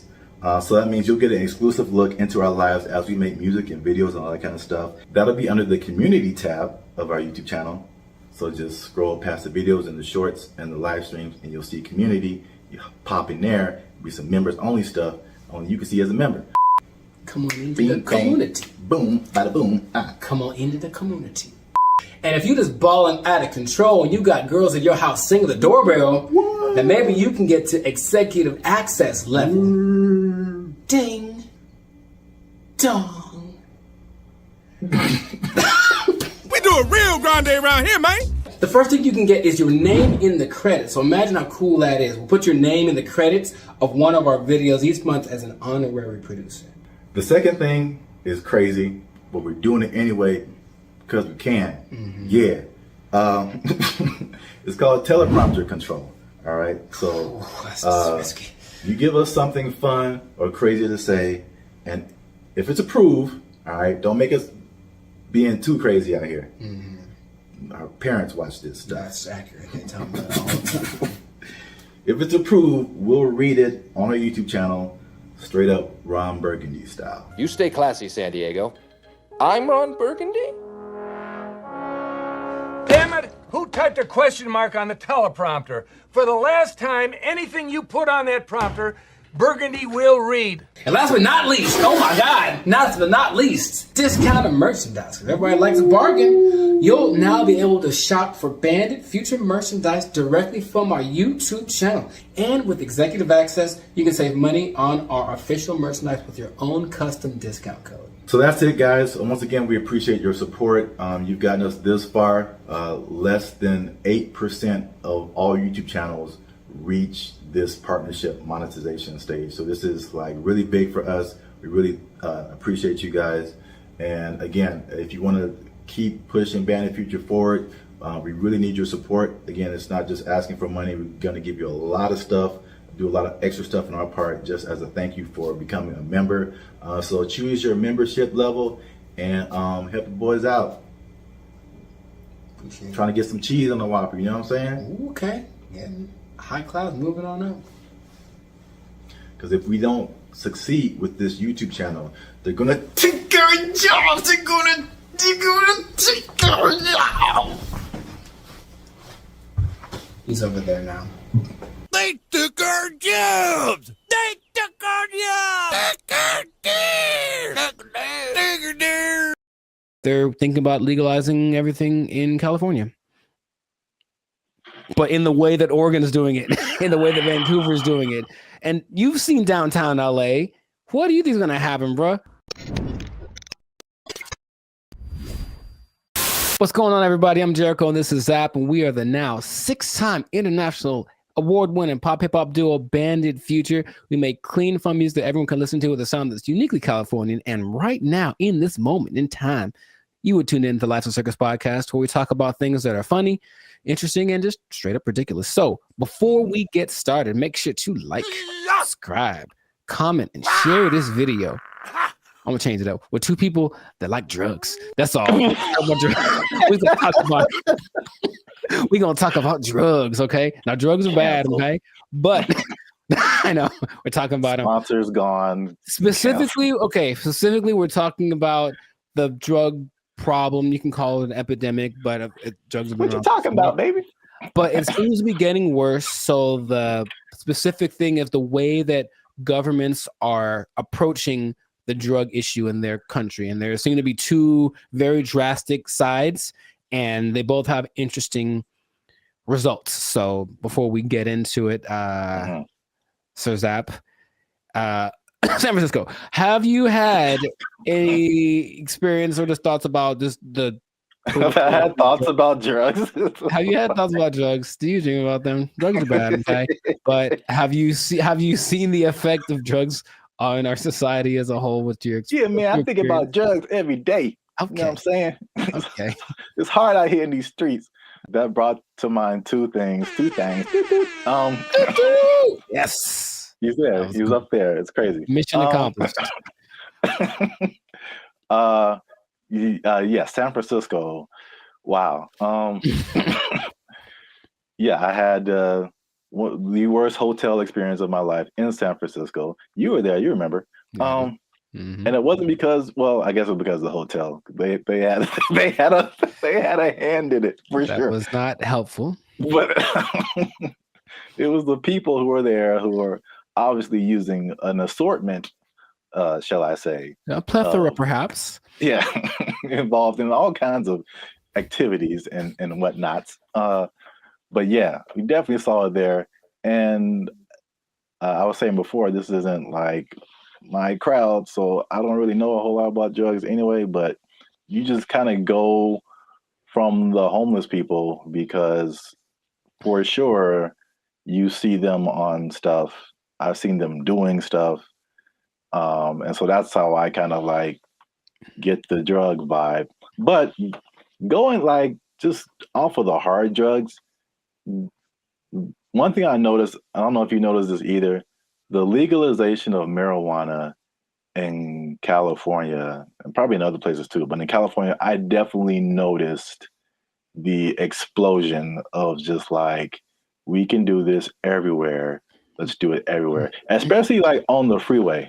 Like I can drive down the freeway and just smell like the whole freeway is high, bro. Like, yeah. No wonder we're all going 5 miles an hour. Yeah. Like everybody is just walking on sunshine right now, and I'm trying to get to work. I remember one guy, we went up to Sacramento, and one guy in like a Jack in the Box was like he was the happiest man. And I'm like, wow, starting early, 8 in the morning. Like, that's a wake and bake situation right there. Yeah. But I don't think that weed causes the problems that we're seeing. Just slower people, and maybe they're raising the price of food. Everyone's eating too much, but I digress. The idea is you can do one of two things, or there have been two extremes that governments have been taking. One is to decriminalize drugs. So there's a difference between decriminalization and legalizing. They're not legal. You can still get busted for them, but it's just that decriminalizing means you won't go to jail forever for getting busted with a meth pipe. On the other hand, you could really go at the drug sellers and the drug users and make everything illegal and see what happens. So the, I guess, benchmark for everybody's decision is Portugal, because in the 90s they had, I think they were kind of closed off to the world for a long time. I'm not quite sure why, but for like 40 years no one could really get in there. So in the 90s it opened up, and in came all the influx of everybody's influence, and with it came drugs, because people like drugs. So what happened was Portugal got a really bad heroin problem, the worst ever, and everything that the government tried to do was like, we can't really make it go away. So let's try something extreme. So they decriminalized everything, and instead of that, they treated drug users like patients, like they're sick. So they made rehab centers and this and that. So if you get caught, you don't get taken to jail, you get taken to a rehab center where they actually will give you more of the drug you like, but in a lesser dose, it's trying to wean you off of it. And they have a system in place for making that work. Other places that have copied that, I believe Lithuania, and there's maybe Denmark. I could be wrong about that. But so what has happened was that the good old US was like, oh, let's try it. So they did that in Oregon with the last election, and they kind of forgot one part. They forgot the whole rehab part. They just decriminalized everything. And I think I heard about that. It's a nightmare. It's so bad. It's just people just violently robbing each other in broad daylight and just on drugs, on the zombie drug. I'm not sure exactly what strain it is, some kind of a opioid maybe, but it's a zombie drug. People like walk around like zombies. But the visual I wanted to share with everybody was actually from a video I saw from Vancouver. They did the same thing. They just legalized everything without thinking about how to fix these people once they're on the drugs. So everyone's just walking around, literally, same thing, robbing people. The scene that I remember when we were in San Francisco was this one street where it's like everything looks normal, aside from like the occasional like human feces on the ground, but everything looks normal. And you turn a corner, and all of a sudden it's Armageddon. Oh my God. Just literally, just all of a sudden, everybody, and like you just stop there and they all kind of like turn. That's the zombie drug. So there's a video of these two men walking down the street, and they're in a position where I don't think I could keep my balance and walk, but they're so hunched over and they're still somehow staying upright. There's two of them, they're walking, and it looks surreal in Vancouver. That's happening right now. So they tried it, and for some reason they didn't get the memo that they need to add the other part to it. So that's an I think they're thinking, oh, well, like alcohol, like there'll be a couple of people that go overboard with alcohol, but if we let everyone have it, most people have enough restraint or whatever to not use it. I just don't think that hard drugs and alcohol are exactly comparable like that. So you can take the other extreme, and this one is maybe more fun, and that is the president of the Philippines, something Duarte. He said, he got elected in 2016 maybe. He said, kill them all. That's exactly what he said. Kill all the drug dealers and all the drug users. Wow. In 4 years, well, the last updated thing was like in 2020. So in 4 years, he killed like 24,000 people. Just for, and the thing is, he'll catch you. They'll just raid the streets at night, and if you're on drugs, that's it for you, basically. And the thing about that is that a lot of, and then the people that don't kill, they take to jail, but they kill a lot of people, and everyone in like all the citizens love it. They think it's fantastic that he's doing that. So when they interview the drug lords, they're like, well, we're not going to stop. So we just got to figure out how he's not to get caught, because the threat of death isn't enough to stop it. So you have a lot of people in jail. You have a lot of people that are being killed, just like, and then they have a lot of people that are approving of this, right? And that's the most extreme case of that. So I'm sure there's other options, but that seems to be the two sides. So if you were the leader of Zapville, Zaplands, and you had to implement a strategy for the rampant drug use in your country, man, you got to be a better leader, man. I know what's going on. All your people are just down in the pipes. But what would you do to resolve that, you think? That Philippines thing is wild. I never heard that. Yeah, well, like they don't talk about it too much, but yeah, but he's like, he literally gave a speech. He was like, yeah, and all the drug dealers, and then everyone cheers. But he literally did this, and that's his approach. Oh, wow. Yeah, that's too far in my book, especially for the users, because like drugs are an addiction. And like, yeah, you're not in the right frame of mind to like make decisions and then have someone execute you because of your addiction. I think that's too far. Okay. But the thing you said in like Portugal, Denmark, that's interesting. I mean, that seems, again, it's just like, I don't know why the answer for everybody is just throw somebody in jail and then like, well, we got rid of that. Like, that yeah, exactly. Solve the problem. Like, it doesn't solve the problem. Like the problem still exists. Yes. Yeah. But so with the numbers for Portugal specifically, the numbers of overdoses went down like 90%. yeah. So obviously that's a better solution for sure. Well, we'll see what happens, because what I'm hearing in Rumorville, the last thing, as we wrap this thing up, is that they're thinking about legalizing everything in California. But in the way that Oregon's doing it, in the way that Vancouver's doing it. And you've seen downtown LA.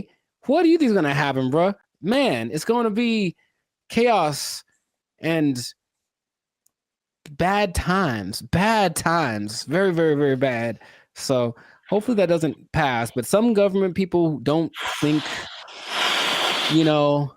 they're just like, oh, my nephew OD'd once, I should probably do so. That's what politicians maybe think. That's their only connection to this kind of thing. So let's just try something new. Let's decriminalize it all, see what happens. And it'll be bad for all of the people that we see walking on the freeway are on drugs. Every single one of them. And that's going to go up tenfold if we decriminalize the drugs. So just let's not do it, Callie. Man. Send your relief funds to banditfuture.com just in advance, because I see suffering in our future if this. I see. You will know pain. You will know pain.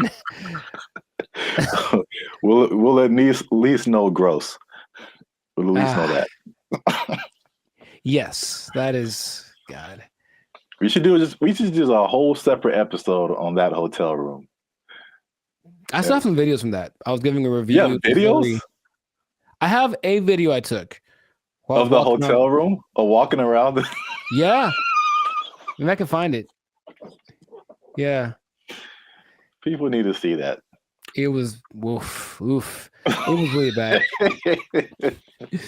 But anyways, this has been another episode of the Life's a Circus podcast. So let us know in the comments if you have a solution for how to solve the drug problem where you're from. Do you have a drug problem? Do you need help? Do you need to talk to somebody? Call the Bandit Future hotline. Just kidding. It doesn't exist. But make sure if you do have a problem, make sure to go see somebody about it. It really is serious.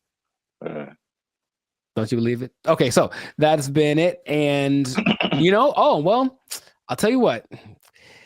If you're on drugs, if you're doing too many drugs, I don't know about you and keeping your employment status, you might start freaking out and not make it. And then, you're going to have to be out of you might be down bad. You might be out of employment, and that's not going to be good.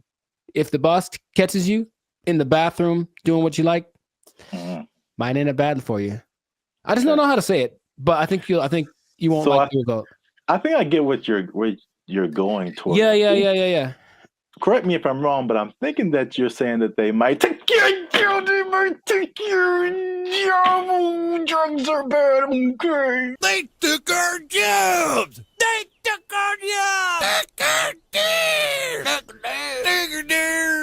It's kind of disorienting, and it's not the most fun situation, but they get what they're going for. And this Zuckerberg's goal, he's already spent a lot of money on it. He really wants everyone to engage in the metaverse on a daily basis with their friends. Hey, let's have our chat. Let's have our podcast in the metaverse, because why not? I could be a fish, whatever. Like, that's what he's going for. And it just doesn't feel like it's time yet, but he's just going to keep pressing the issue.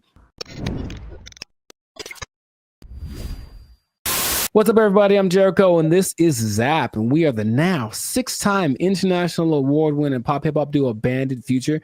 We make clean, fun music that everyone can listen to with a sound that is uniquely Californian. I'm going to bring that back. And you are now... You didn't like it? Come on, man. I did it once before. It was great. So you're now tuned into the Life's a Circus podcast, where we talk about things that are funny, that are interesting, and just like that gesture, straight up ridiculous. So before we get started, make sure to like, subscribe, comment, and share this video with at least 2 people that want to get down with the metaverse. Get down with the metaverse. So I found out about something this recently, and I didn't know it was a thing, because I think they're developing it. The metaverse, Zuckerberg's project, the project that has literally lost $23 billion in the last year. I'm just going to say that with a B, $23 billion. He's still insisting it's the best thing ever. And he speaks about it with such enthusiasm that I go, all right, maybe he's on to something. Maybe he's way ahead of his time, but that's a lot of money to spend. He's all in. So as of, I think a month ago, or even less than that, Instagram, well, that's his company as well, there's an option called Meta AI where you can basically chat with a chat bot. I don't know how to call these things, but it's a chat bot that basically mimics a celebrity. They have like Snoop Dogg and Dwayne Wade and stuff like that. Like they're their faces, but then they're supposed to be a different person. And you can talk to them about certain subjects. And so I was like, okay, let me see what this is about. So I tried talking to one of these for the first time yesterday. I wanted to see what it was about, what happened. It's such a strange experience. And I don't know how much, because it's still like the beta phase, I suppose. But like, had you heard about that? Specifically the Meta AI?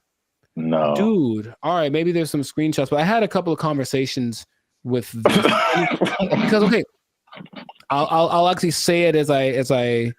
Who's the person that you had a conversation with? I spoke to Lorena and I spoke to Izzy. Now they're modeled after two people that I don't. So each one has a name. I'll have to go through it and maybe you can put it on the thing. But you go to just talk to a AI, and then there's, for example, you can talk to Zach, who's a brotherly jokester. But he's Mr. Beast, right? It's Mr. Beast's face.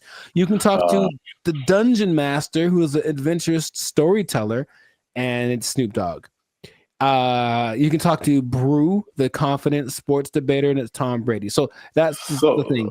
Wait. Yeah. It's a lot of information that I'm not explaining right because I'm still trying to wrap my head around it. No, but like, how is it? Why are they two different names? Is it like a trademark thing happening? I don't know. I really don't. I think they agreed to be the face of it, but it's not their name because it's not them. It's the AI version of them. All right. But it's their voice. Their voice is their likeness. Maybe I can. No, you just have to let me pop up some visuals. So I was asking. So you talked to like Lorena and somebody. Who were the celebrities attached to them? I don't recognize their faces. Oh, okay. They're all people that I've seen before, and I'm like, okay. And maybe not all of them are super famous, but like, okay, there's Perry, the approachable golf pro, and it's also Cliff Paul from the State Farm commercials. Imagine that. So I think maybe it's a combination of people that either are famous and I don't recognize them, or they're not famous, and then some famous people that agreed to be on it. But basically, each one has a level of expertise. So I'm asking these people questions about things that they have expertise on. One's a travel expert, and she was giving me tips about this and that. And the only thing that makes it like, this is weird, is when you write an answer or a question, they answer you immediately. And it's like a paragraph like this. So it's like, it's not possible for a human to do, but they respond to the nuances in your questions. They ask you questions back. And it more or less feels like a real person talking. Now, my thought about the meta thing in general is that it's kind of like supply and demand, like not supply and demand, but you can give people something that they didn't know that they wanted, and then you offer it, and they're like, oh my God, I always wanted that. I really don't think anyone else wants this at the moment. From, I think, sales of just the meta headsets, maybe like 5% of, I think, England has them. So it's still a very low number. And I know some people who have it and they say, okay, it's kind of disorienting and it's not the most fun situation, but they get what they're going for. And this Zuckerberg's goal, I mean, he's already spent a lot of money on it. He really wants everyone to engage in the metaverse on a daily basis with their friends. Hey, let's have our chat. Let's have our podcast in the metaverse, because why not? I could be a fish, whatever. Like, that's what he's going for.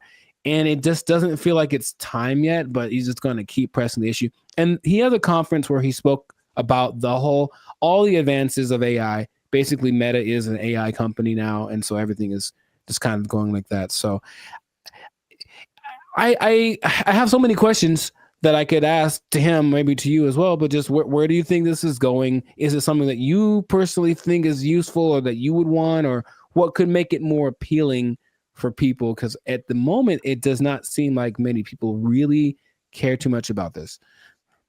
Well, here's the problem. I heard someone say, and I totally agree. People don't want to have things on their faces like that. It's like a design flaw, but maybe it's I don't know how far the technology is coming, but I think that just that used to talking to a celebrity, it's I don't think it's useful for the majority of people, like a teenager or like a college student, maybe. But like outside of that Gen Z, like, bro, I don't want to do that. Like, and then it's just weird. Like, what's the purpose of having? It's like a fake conversation when you can have a real conversation. It's you know, I think the human aspect of it, not being able to talk to a real human, that's just weird for people.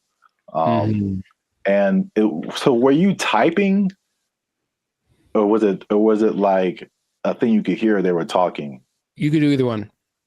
Okay. It's just like, honestly, it sounds like the person who has no friends does this.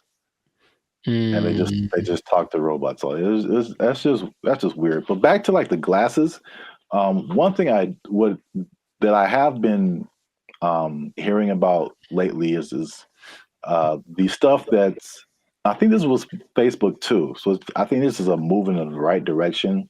There's a partnership with Ray-Ban or some other kind of like glasses company where they're like your normal glasses, but they have AI capabilities.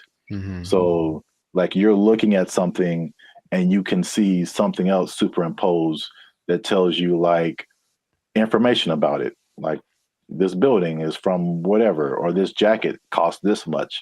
That I see as like, okay, that's pretty cool. That's very helpful. Or there's another thing where it's like you look at a jacket and you can instantly find where to buy it. So someone, I like what you have on, and you can instantly like buy it for yourself. Like stuff like that is cool. There's also like the Snap AI mirror from like Snapchat. So I again, it's like they have to get out of this like goofy realm to make it like, okay, this is how you can use this. It's not about, I don't think, I mean, I know I'm like going a bunch of different directions. I have a bunch of different thoughts, but it's like, I'm not a CEO of a $1 billion company, so what do I know? But I don't think it's live your life in the metaverse. I don't think people want to do that.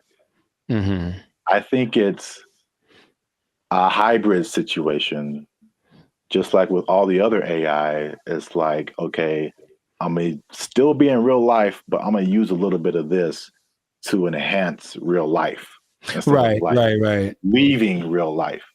So they have this Snapchat mirror thing that I just heard about. Is really cool, where you can like, if you're in a like, same thing, clothes. If you're in a store, you see some pants or a shirt, you can go to the mirror and see what you look like in that outfit. You know how they have the Snapchat filters that puts a goofy face on you or something? It's like stuff that you can't use. But if I go and see an outfit, because I've had this a lot of times where you see an outfit, I was like, oh, that's cool. And then you put it on, it's like, oh, it doesn't look good on me. Right. You know, so that's like super helpful. I got that. So yeah, that's right. He did address the headset thing, and he's like, oh, we need to make it more comfortable. He's aware of a couple of things. From what I'm understanding, the ultimate goal is to make that a capacity that contact lenses could have. So like, it doesn't look like you have anything on, and it is all. I'm like, I don't know how that would work, but that's what they're going for.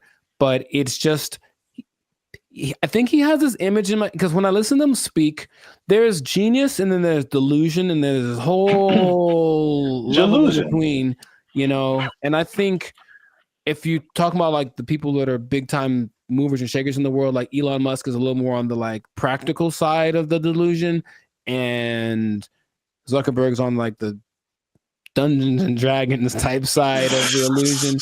But I feel like he wants to create what happened in that movie Ready Player One, where basically the whole world is so over the real world, they just go to this place habitually, and that's like where real life actually happens. And maybe that's what he's thinking, but I don't think the people are ready for it right now. But he's going to keep pushing. He's got the money to keep trying it out. And I even got a little survey. So, hey, quick 3 minutes. I want to know. I wanted to know about what they were asking about. That's how I didn't know about this until like 2 days ago. And they asked all these questions about, okay, so if chat AI could do this, would you like it? Blah, blah, blah, blah. And so they're doing all this research because they're trying to see what people think, because they're trying to make it appealing, but it wouldn't, I don't think it's for me or maybe our generation, but maybe people that grow up on it, younger people might be the ones that want to spend all their time in the metaverse. I don't know. I hope not, but which is already showing negative effects. Gosh, it's so bad in so many areas. It's just bad, man. Yeah. So we'll see where it goes, but let us know in the comments if you like the metaverse, if you've had some metaverse experience, if you've tried this new Meta AI chat thing. What do you think? Is your best friend Snoop Dogg in your mind? Because it's not really him, but maybe you think that it is, and that's good enough for you. So good for you. And let's see how this pans out. But it seems like it's going to be a real big push, he's got Zuckerberg has a couple other big objectives for 2024 that he's trying to get to. So, and spend a few more $1 billion in the process. So must be nice. We'll see how that goes. But yes, this has been another episode of the Life's a Circus podcast. So leave a comment. Leave us a comment. Let us know what you think about that. And if you I'm trying to think of how this would work. If you are spending too much time in the metaverse, if you're spending too much time talking with a meta person, I don't know what to call them. They're not real, but they're not robots, whatever. Talking to a meta person so much that you lose track of time, and then before you know it, your life's a shell of itself, and you don't really know where you're gonna get your money from, because you haven't gone to a place that will provide you with the necessary resources for, you know what I mean? Like the necessary resources for living, for purchasing things. You might even miss your bill and you can't pay for your phone. You don't have your Instagram. You've lost access to your person. Okay. I just don't want that to happen to you. That's my sincerest goal as a human, human to human. So please don't. Man. Well, I guess you understand what I'm trying to say. I don't have to say it. So.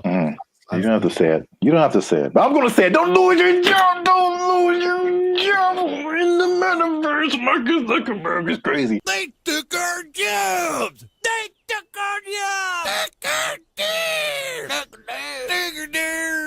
He believes that masturbation was the greatest evil on earth, and that by eating cornflakes, it would prevent people from doing it. So I don't see the connection.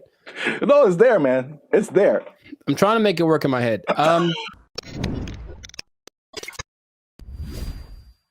What's up, guys? I'm Zap, and this is Jericho, and we are now 6-time international award-winning pop hip-hop duo band in Future. We make clean, fun music that everyone can listen to with a sound that is uniquely Californian. And right now, you're tuned into the Life's a Circus podcast, where we talk about things that are funny, interesting, and ridiculous. But wait a minute. Hold up. Wait a cotton picking minute. Did people say that too? I mean, yeah, maybe. Help your boys out. Help the channel grow. Help us keep doing what we're doing by liking, subscribing, commenting, and sharing this video.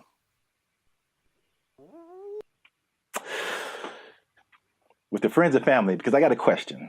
Okay. It's a very important question. Bit of a riddle. I hate those, but okay, let's go. No, I just don't like them. I'm never good at those, but we'll find out.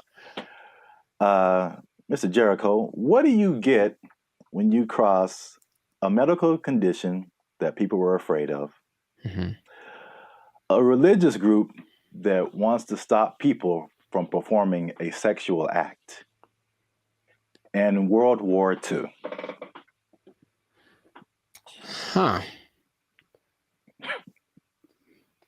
It's three things. Yes, there. I've noticed. That's one more than two. My first thought was Nazis, but I think that's wrong.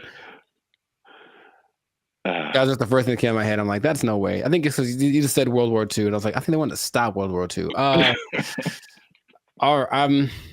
You know what?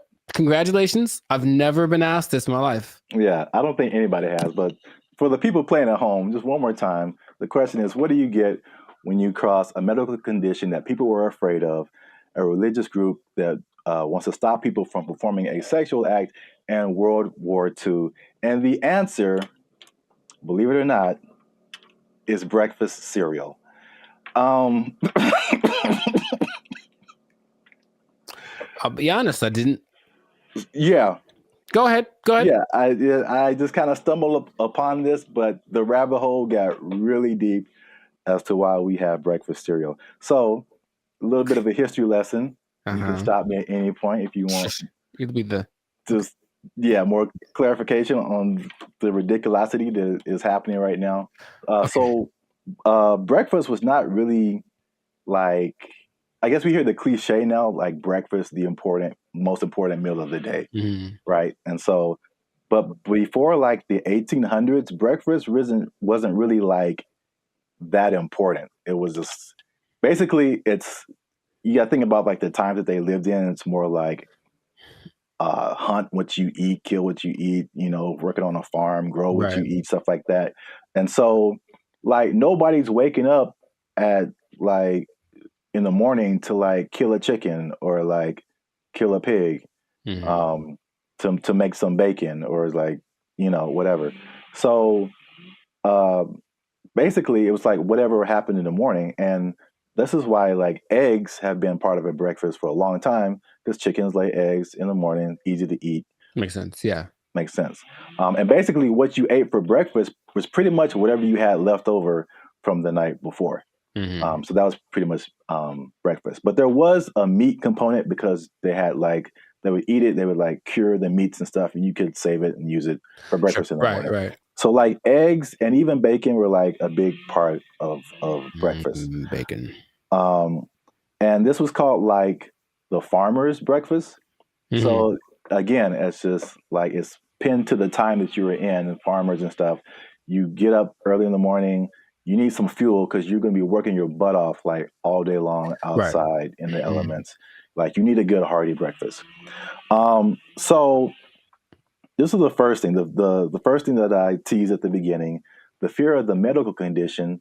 The medical condition was indigestion, which sounds like pretty like whatever today, but again, I feel like it could probably take you out back then, huh? Yeah, there was no Pepto-Bismol, like antacid. You can just pop an antacid and be cool. Like you could have felt like you were dying. You had no idea. Like, oh, I got indigestion. It's the devil's work inside of you. So I don't know, but I had to go to the apothecary. Yeah.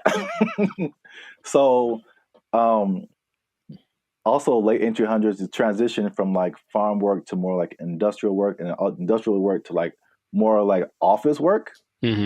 So big buildings and offices, and people weren't like moving around as much as they want to. So they felt like if they eat a big breakfast and then they don't do anything, just going to sit there, they get indigestion. People were like terrified of that. So they were like, we need a lighter breakfast.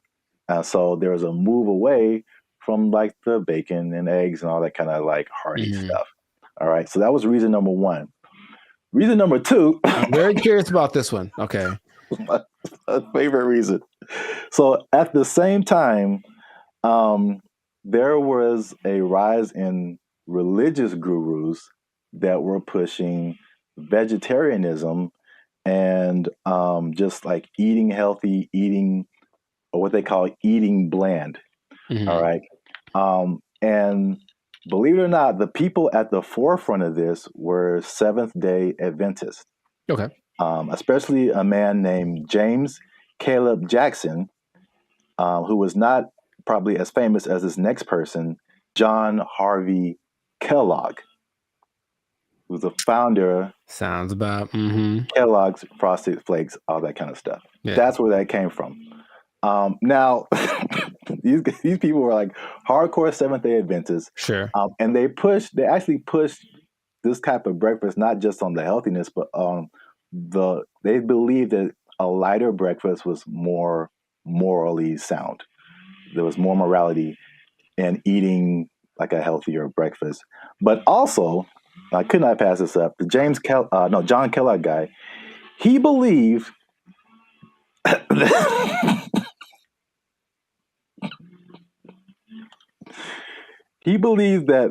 masturbation was the greatest evil on earth, and that by eating cornflakes, it would prevent people from doing it. So I don't see the connection. No, it's there, man. It's there. I'm trying to make it work in my head.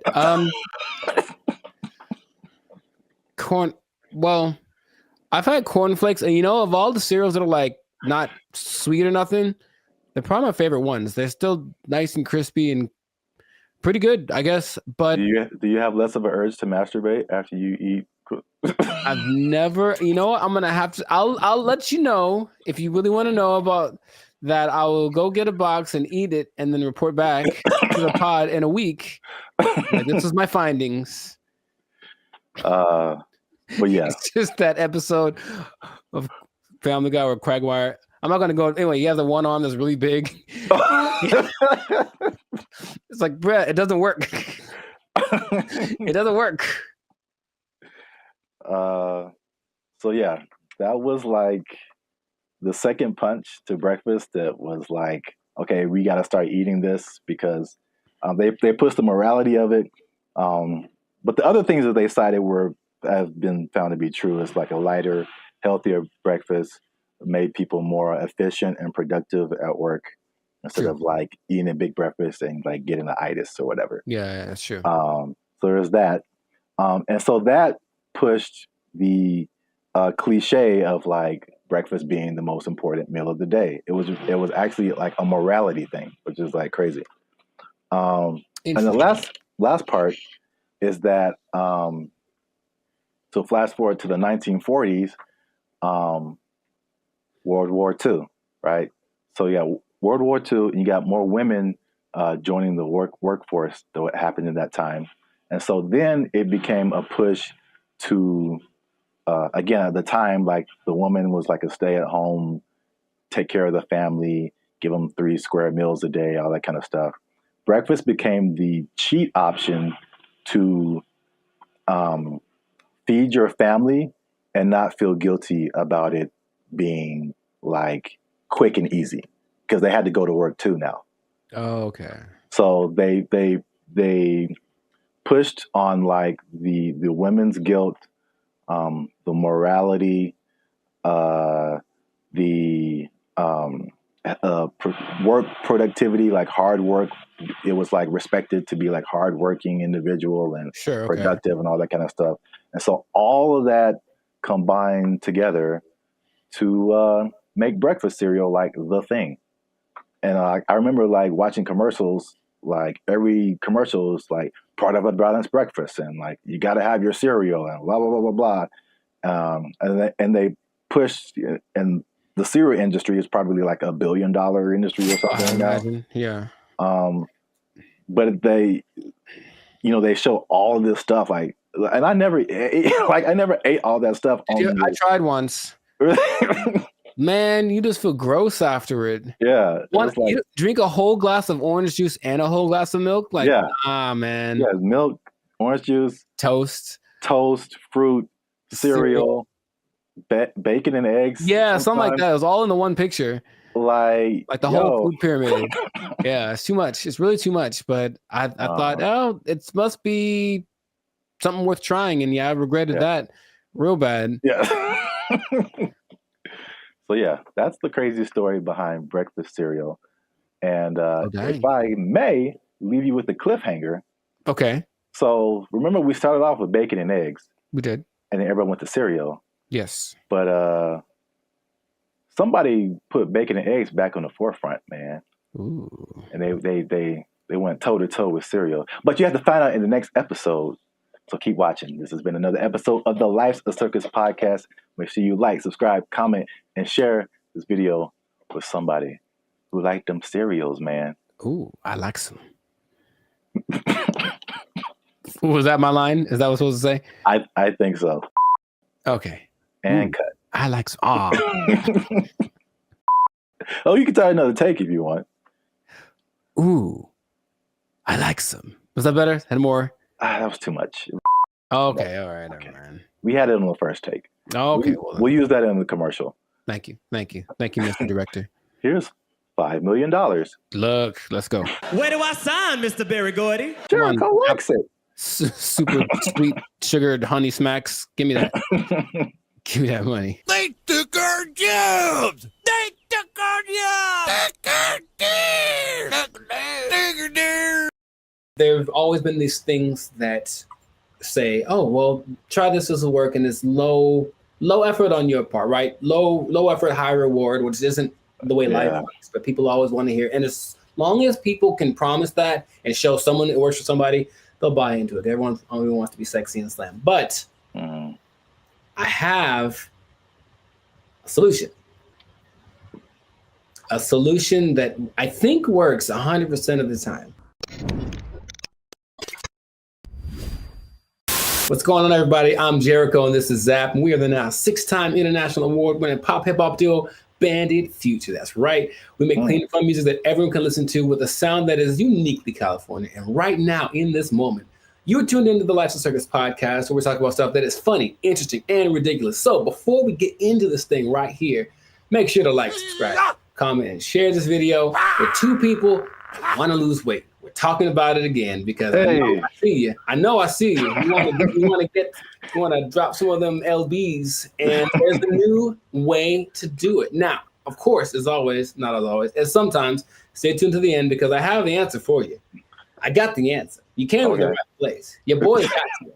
I got the answer for you, but we're going to talk about this new thing. So, Sir Zap, have you heard of Ozempic? Ozempic? Mm-hmm. That sounds familiar, like one of those late night Pfizer commercials or something. Is it a pill? Sure people make it. Oh, okay. But it's like all a pill you take. Well, it's an injection. And it's all the rage because I don't know if you've seen Oprah's lately, Oprah plural, because she is omnipotent, I suppose, or omnipresent. But Oprah's is, I'm just going to say it like that every time. Oprah's is very slim right now.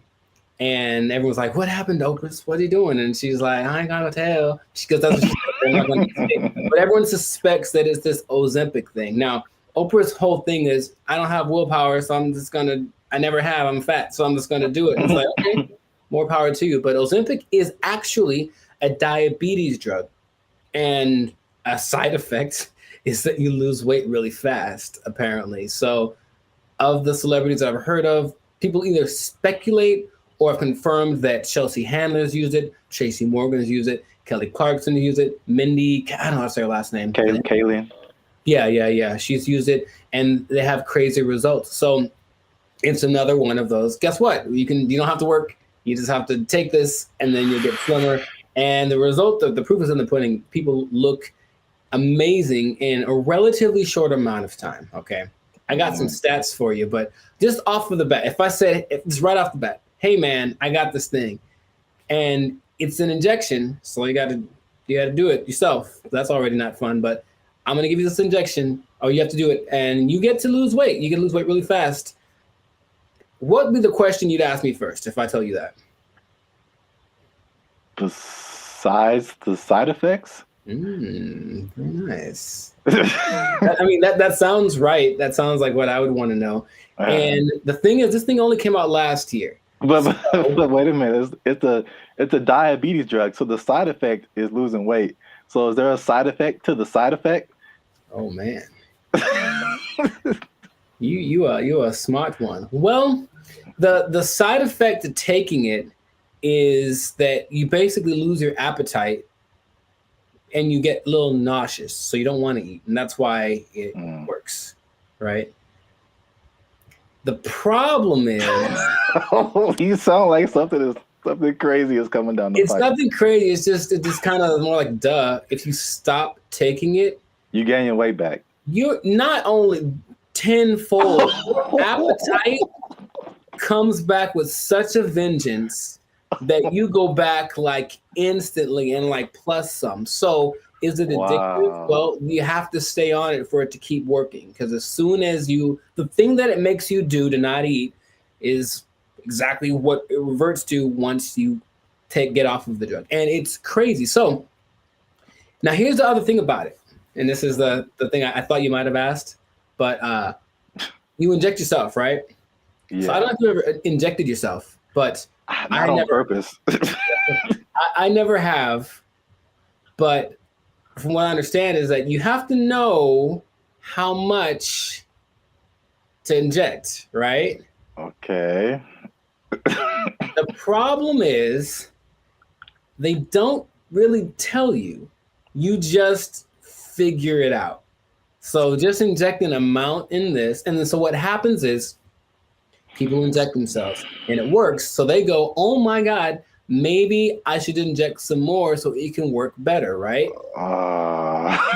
the last 3 months, poison control centers have had a 1,500% increase in calls from people saying that they overdosed when they injected their diet control pill or diet control. Yeah, that's what's happening because people are that stupid. So, now, okay, we get it, right? You want to be slim, you want to be sexy, you want to be attractive, and you don't want to do anything for that, right? That's just maybe the American way. This drug, also another question you might have asked is it banned anywhere? It sure is. This drug is banned so far in Austria, France, Greece, and the Czech Republic, with more places to come, perhaps. But the numbers don't lie, right? 42% of Americans are obese, 18% of children are obese, and then everyone knows the links to death and all that kind of stuff if you're obese with a high probability. So you want to get slimmer. But this is just another thing. I guess my other question would be, have you heard of any things like this in the past that have promised the same, hey, take this and you'll get, slimmer, more sexy? Not, I can't think of it. I'm sure there's other stuff out there. I can't think of anything off the top of my head other than like liposuction or something like that. Sure, which works, but I looked it up. In the 40s, it was amphetamine. That was all the rage. It was the big deal, and that was proved to be addictive. Rainbow pills in the 60s, which was amphetamine, digitalis, and diuretics, and that proved to be addictive and somewhat fatal if you take too much. There's a thing called Aminorex in 1971. This is all before our time, right? Now, the thing that I remember hearing about in the 90s, there was this thing called Fen-Phen, and it was a big deal with the celebrities. Yeah, and a lot of celebrities, took it, and apparently it works. But now this new Ozempic, I think I'm saying it correctly.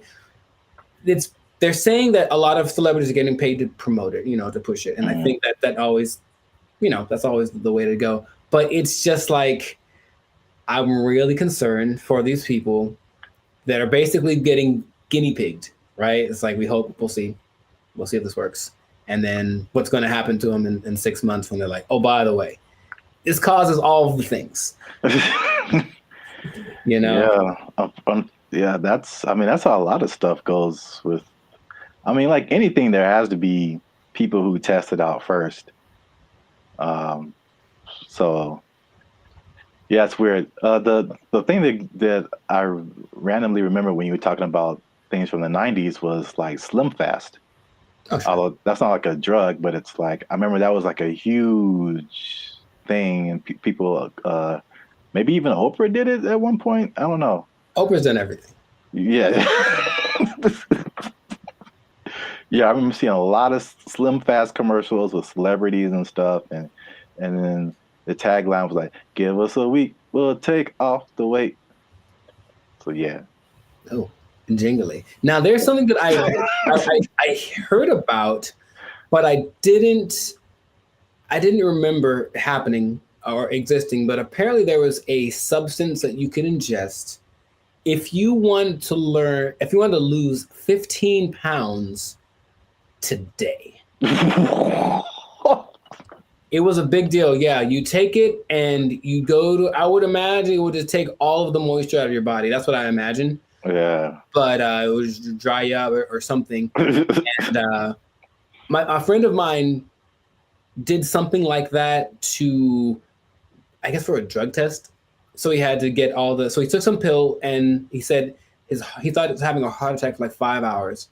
And he just like had to keep going to the bathroom, and then he was very slim.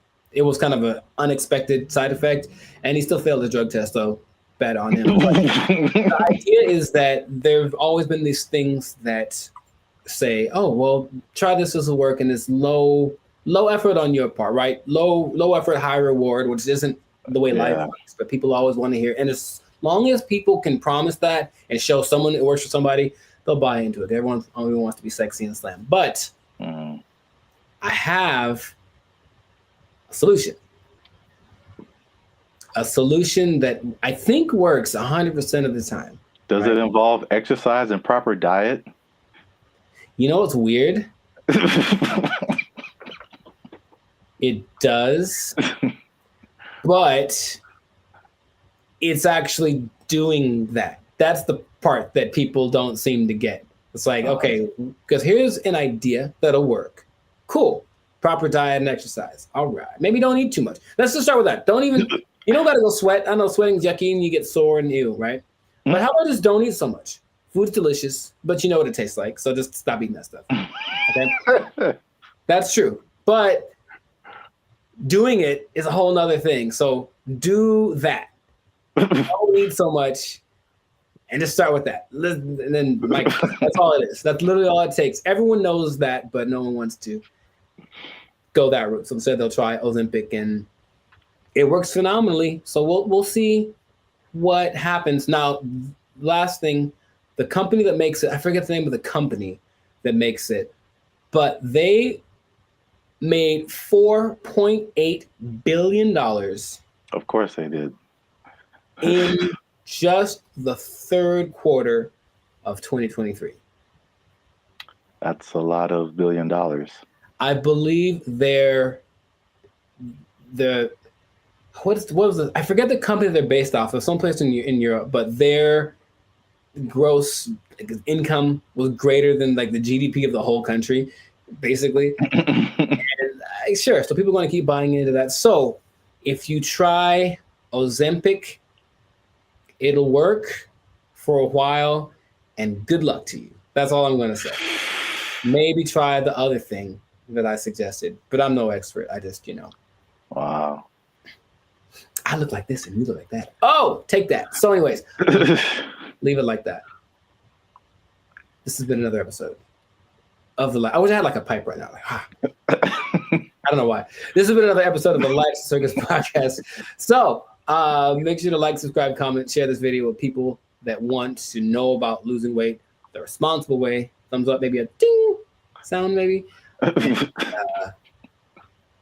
stop eating that stuff. I got nothing else to say. We out. They took our jobs! They took our jobs! I went to high school with Diana Taurasi, who some say is the greatest female player of all time. One of the greatest, right? And she's a year older than me, so I got to high school. It's a place called Don Lugo High School in Chino. And I was coming in as a freshman, just trying to make the team like summer. And she was already she'd been there for a year, so she's already established. Everyone knew who she was. And I'd heard about her. I'm like, oh, you tried out for the basketball team? Yeah. Oh, I didn't know that. Yeah, I played the first year. I played freshman year. Yeah. Oh, cool. But the whole thing was, I thought that because she was a girl, that there was no way she was as good as me, right? So I just casually mentioned we should play one-on-one to her. Like, I think maybe it's the only time I ever spoke to her, really. And she's like, yeah, sure. And when I tell you that. What's up, guys? I'm Zap, and this is Jericho, and we are the 6-time international award-winning pop hip-hop music duo Band of Future.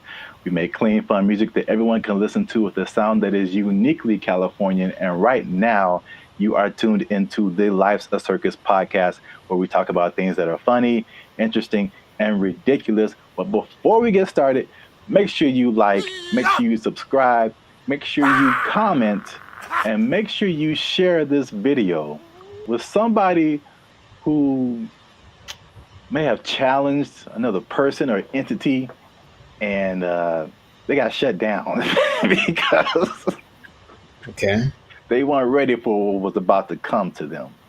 All right, so Zap, do you have an example of that? I'm glad you asked. Okay, so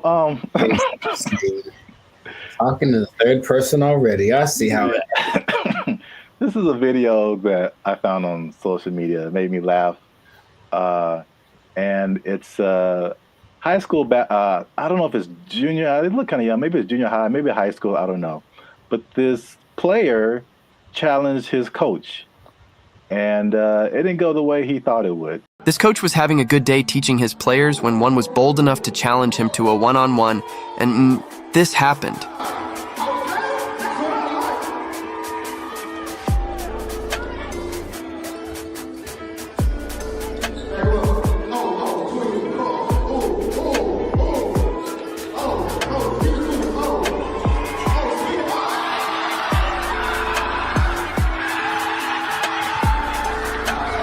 Do you think he would try this again? So yeah. I like it. I like it. Yeah, coach wasn't messing around. I thought he'd get past him, but I didn't know he was going to break the kid's ankles. That was cold. So I brought this up, and then if you have an instance, you can share it too. But I'm thinking of like the times when either you challenged someone or you saw someone else challenge someone, and they thought they had it, and it just didn't go right at all for them. Because I brought up this video because it reminded me, and I think that's junior high. It looked like junior high, not high school. It reminded me of the same thing that happened in my junior high school. So my school was a magnet school. I don't know if did they have magnet schools out here in California? Okay. Yeah. So we had like people from all over. It wasn't just like people in the neighborhood. And it was a performing arts school. And we didn't have sports. So we didn't have a football team, basketball team, anything like that. So what they did is like people from our school could play sports at like different schools, which is kind of cool now that I think about it. But so we had different players from different schools that went to our school, right? And so I knew like a couple of guys that were just like really good, like insanely. They had handles. I'm talking about basketball. They could shoot. Like they could do everything. I remember this one guy, especially named Ricky, who was just like, he was like the coolest dude, bro. Just, but not like a I'm better than you jock kind of. He was just a cool dude. He walked cool. He talked cool. He was cool with everybody. Like, and he's just amazing basketball player. And we had some other like girls. There was a girl who was like 6 feet tall, and she was just amazing. Like we had amazing players, right? Mm-hmm. And we had these 3 PE coaches. Now they're all different. So there's one guy, Coach Moore. He was super tall, but he was like 100 years old. I swear, this guy was like past your prime. But he was skinny, maybe in shape, but like super skinny. But at least 60s, 70s, maybe. Okay. Just all gray hair. Just like, okay, he didn't seem like anybody. Mm-hmm. And then we had this lady. This white lady who looked like, what's the girl from Iowa? Is that it? The basketball player? Yeah, the girl who's like really big now. Caitlin Clark. Yeah, she kind of looked like an older version of her, and she like just had a baby, Like, so they challenged the students, this is junior high school, to like a basketball game. It was like the three, and then they probably like roped in 2 more teachers. Mm-hmm. And like, so it's like this really tall old dude can barely move. This really short dude looked like Sherman Hemsley, and this lady who just had a baby, and like 2 teachers. Mm-hmm. I'm just like, we were all like, okay, students are gonna whoop. We're gonna kill these people. Like, get an ambulance ready, and just, man. I'm guessing the opposite of what you expected to happen happened. When I tell you they tore us up, they just annihilated us, dude. So like the short dude and the lady, they were like faster than what we all believed we ever seen them move. I mean, the dude was just like Chris Paul out there, just. Nice. And then the old guy, he would just stand on the 3-point line and just blitz you, just Ray Allen, just. And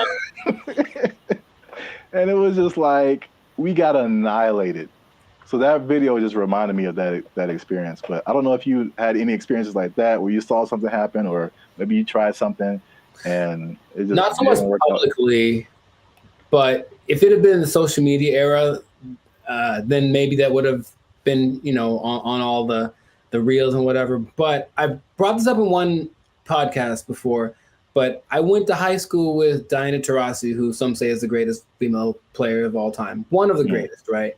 And she's a year older than me, so I got to high school. It's a place called Don Lugo High School in Chino. And I was coming in as a freshman, just trying to make the team like summer. And she was already she'd been there for a year, so she already established. Everyone knew who she was. And I'd heard about her. I'm like, oh, you tried out for the basketball team? Yeah. Oh, I didn't know that. Yeah, I played the first year. I played freshman year. Yeah. Oh, cool. But the whole thing was, I thought that because she was a girl, that there was no way she was as good as me, right? So I just casually mentioned we should play one-on-one to her. Like, I think maybe it's the only time I ever spoke to her, really. And she's like, yeah, sure. And when I tell you that I didn't make we maybe played to 5. And so if it had been like that, with like a bunch of people in the circle going, oh my God, then it would have been terrible. But it was just us and maybe like a couple of people watching. And they didn't even pay attention because they're like, they're talking about me. Like, he's about to get destroyed. So I didn't know that she was that good. And it's like, when I tell you, I felt like I was standing in quicksand, how fast she was.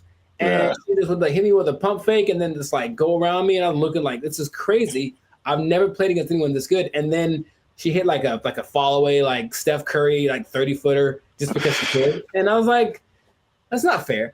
And I didn't know that. Anyway, that was kind of humbling. But there weren't many witnesses, so it wasn't like that video.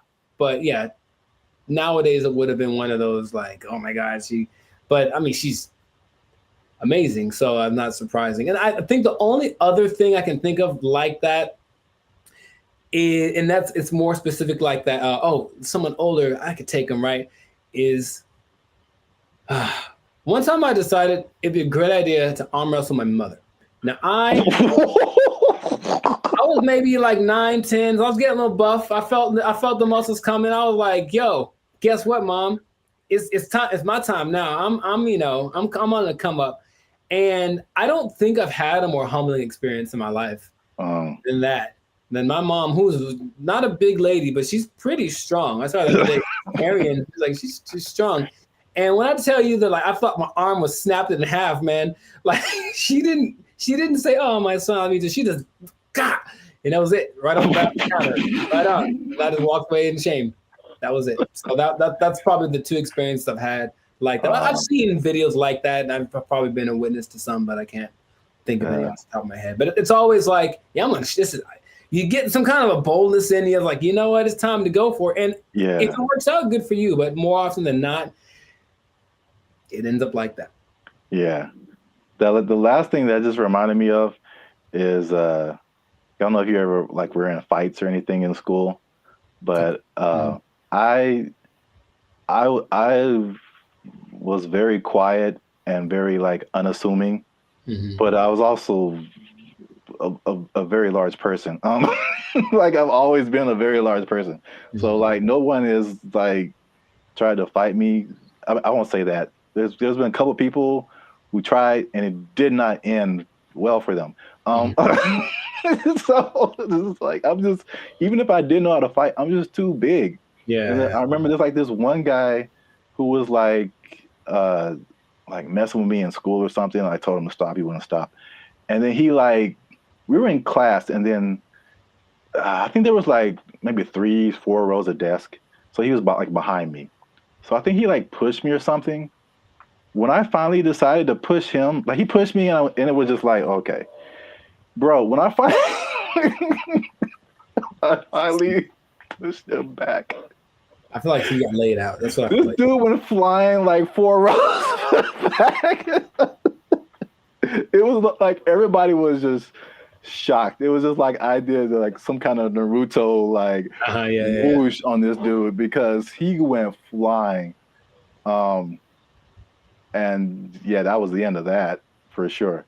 But yeah, so I've seen it go both ways. So if you have a story like that, something that happened in your lifetime where you saw somebody try to do something and didn't work out, or you tried to do something and it didn't work out, let us know in the comments.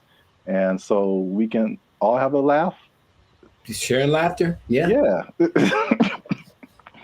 Don't worry. You'll be okay sharing it because it'll just be between us. Yeah. It won't go to your boss or anything. No. Yeah. You'll be okay at work because we want you to keep your job. We do.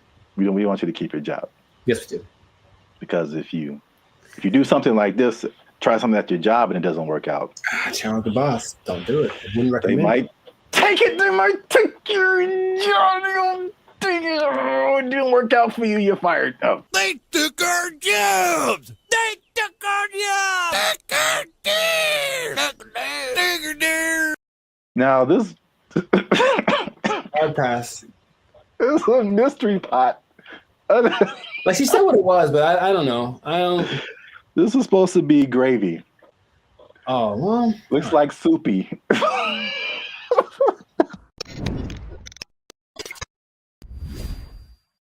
What's up, guys? I'm Zap, and this is Jericho, and we are the now 6-time international award-winning pop hip-hop music duo Bandit Future.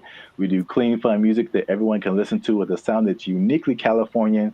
And right now, you're tuned into the Thanksgiving episode of the Life's a Circus podcast, where we talk about things that are funny, interesting, and ridiculous. So, look, before we jump into this, there's gonna be a lot of controversy, so I want to get you guys to do this before we start. Make sure you like, subscribe, comment, and share this video with your favorite white person, because white people are doing some things on Thanksgiving. Let's talk about it. Talk about it. It raises eyebrows in the black community. It raises some eyebrows, and I'm not trying to cause division. I just want to put that out there. Sounds like you might not be able to say that. Look, I'm doing this video to bring us together so we can talk about this, and maybe some white people will be in the comments and defend themselves against what's going on out here in these streets. Okay, so there's a lady on TikTok, and she's sharing her Thanksgiving spread, and I'm just gonna let it run and then see what you think about it. Thanksgiving dinner with Grandma. We have ham, turkey, dressing, mashed potatoes, gravy, corn, sauerkraut, Brussels sprouts, mac and cheese, sweet potatoes, llamas, green beans, eggs, some different salads, pickle platter, pasta salad. We've got desserts.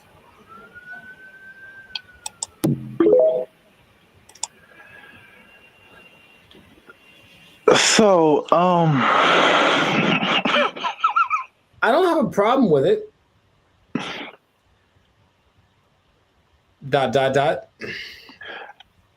Would you eat? Let me put it like this. Look, I got a few questions. Okay. Is there some stuff on that table that looked unusual to you, like it wouldn't be at your particular Thanksgiving? Yeah, like most of it. But here's the thing. It just sounded like she was reading like a couple of different menus from different restaurants at the same time. Like I guess it sounded like a lot of food, and I couldn't tell what it looked like from the video, but didn't look the most appetizing either. Personally, it's hard to say, but it was like a bunch of why? I guess are they? I don't really know how many people was she making food for, and all of that food in one place feels like it would be a bad time. That's my opinion on it. Yeah. So this video went kind of viral on TikTok because there was just a lot to it. I mean, it wasn't about the quantity for me. There was just a couple of dishes that were just suspect. Now this is like a slowed down version of the video. Okay. She talks about the ham and pineapple, but she just crosses over whatever this black stuff is. I don't know what's happening there, man. I was gonna let it go. Okay. There's more important things in the world to think about. Yes, okay, you're letting a lot of stuff go because I don't know what that is. The turkey. But I'm gonna say on appearance, it just doesn't quite have that. I want that to me. It's more. Yeah. A lot of stuff made out of like boxes from the store, just like cooked with no seasoning. What about this? I can't remember. Now, see, there's a difference between stuffing and dressing. Yes. I don't know what that is. Where did my phone go? I don't remember I know from the taste, and I definitely prefer stuffing. That's my. So, I can't remember what she said. This was stuffing or dressing. She said this was dressing. Uh-huh. Does that look appealing to you? No, not at all. Okay, well. I have an idea of what, and I'll tell you what my experience is. Dressing is always like more like crumbly, drier, and has like more just like individual pieces of like bread, like little cubes. Where stuffing is like this nice, smooth, all together, spicy.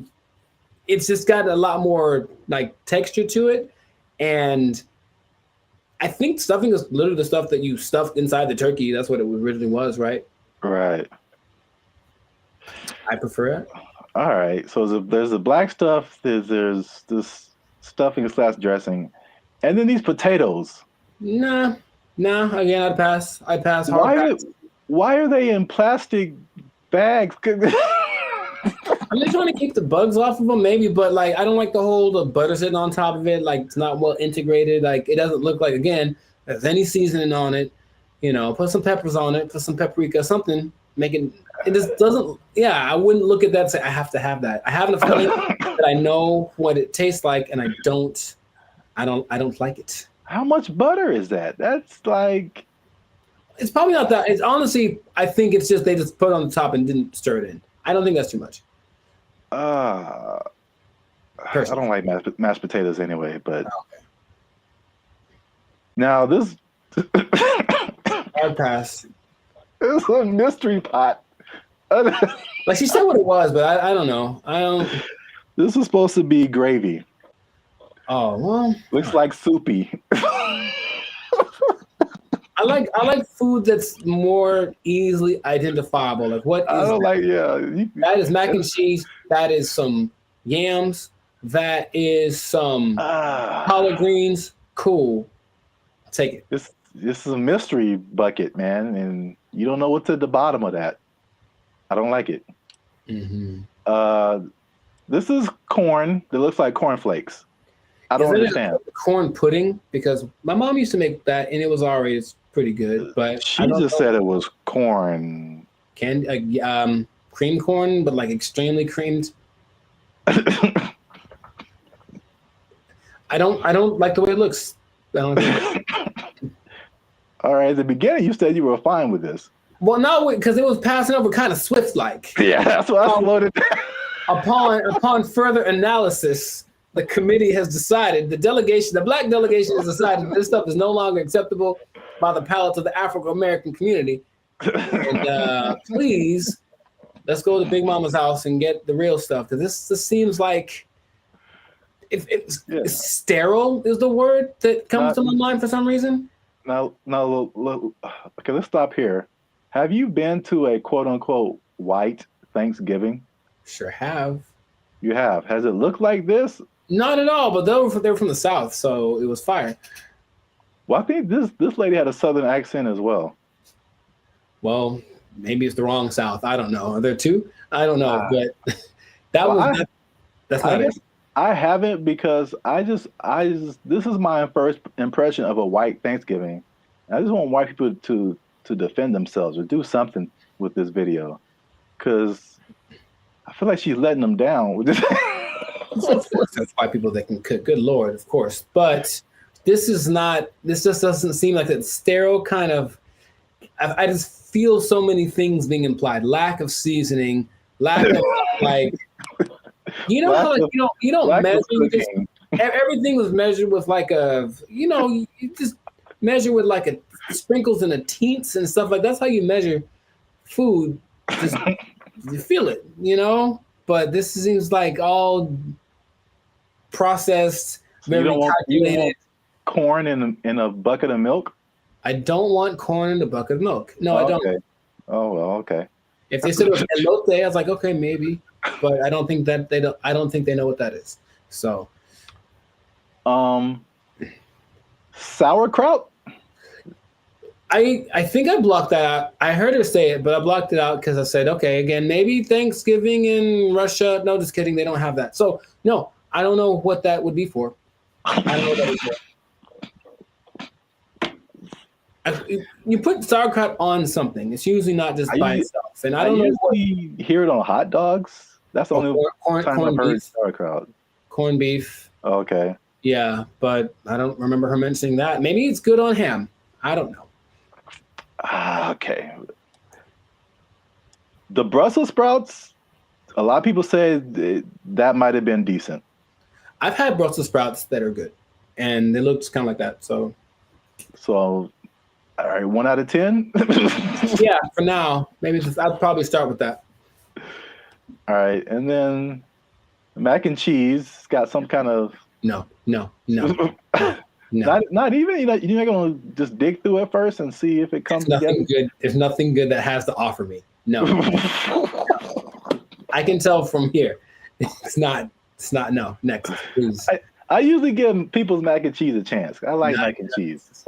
I can tell from looking at mac and cheese whether it's worth giving a shot. That is. Dang. All right. Shot down. Tough customer. These were sweet potatoes. Are they? You said you were fine with this at the beginning. I thought you were. This is all just going now. Yeah. Upon further analysis, I just have to I want to recount. That's what I'm saying. I want to recount. Am I talking about something that just happened recently? I don't know. You have to find out. But I want to recount. And that's not it. No. All right. I might be bold and give those a try too. They're not swimming in milk like this. This is supposed to be lima beans? I'm not a big soup fan, and I'm not a big lima bean fan, so I don't think they were trying to make soup. It was just I don't know why they put everything in milk. It just makes it not. The technique is flawed. Green beans? Those maybe? Yeah. All right. Those will be all right. We'll give them a try. Just straight up eggs. No, again, I've never had that at Thanksgiving. Like deviled eggs, maybe, but even then, Thanksgiving though. I don't understand the pink ones though. It's Easter. Oh no! I know it's a different. That was 6 months ago. I know. They just forgot it. I kind of want to know what that is. You could probably write this lady. I'm sure she's not busy. I think on this video, she literally stopped the comments because there were so many people like, What are you doing? This is another milky substance. Yep. No. Yeah. Again. This is supposed to be. I don't know. She didn't say what this was. Okay, that's fine. Leave it alone. So I wouldn't touch it. Eggs. I don't know what this. Here's the weird thing. Here's the bad thing about me saying this. I'm not picky when it comes to food. I like food a lot. I like to try a lot of different things, and I'm looking at this stuff like, nah, not at all. She said these are salads. Okay, well, I don't salad anyway, so. And then the pinnacle. The pinnacle of this preposterous procurement. Oh no, man! Give me 10 of those. Give me that. The pickle platter. Give me them. Give me 10 of those. Give me some pickles, man. You like the pickle platter?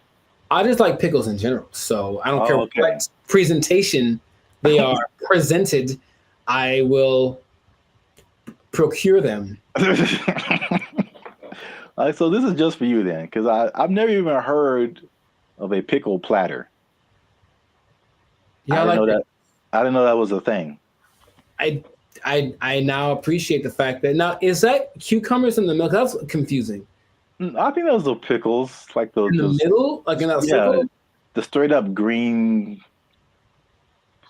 the fat green pickles, like super green.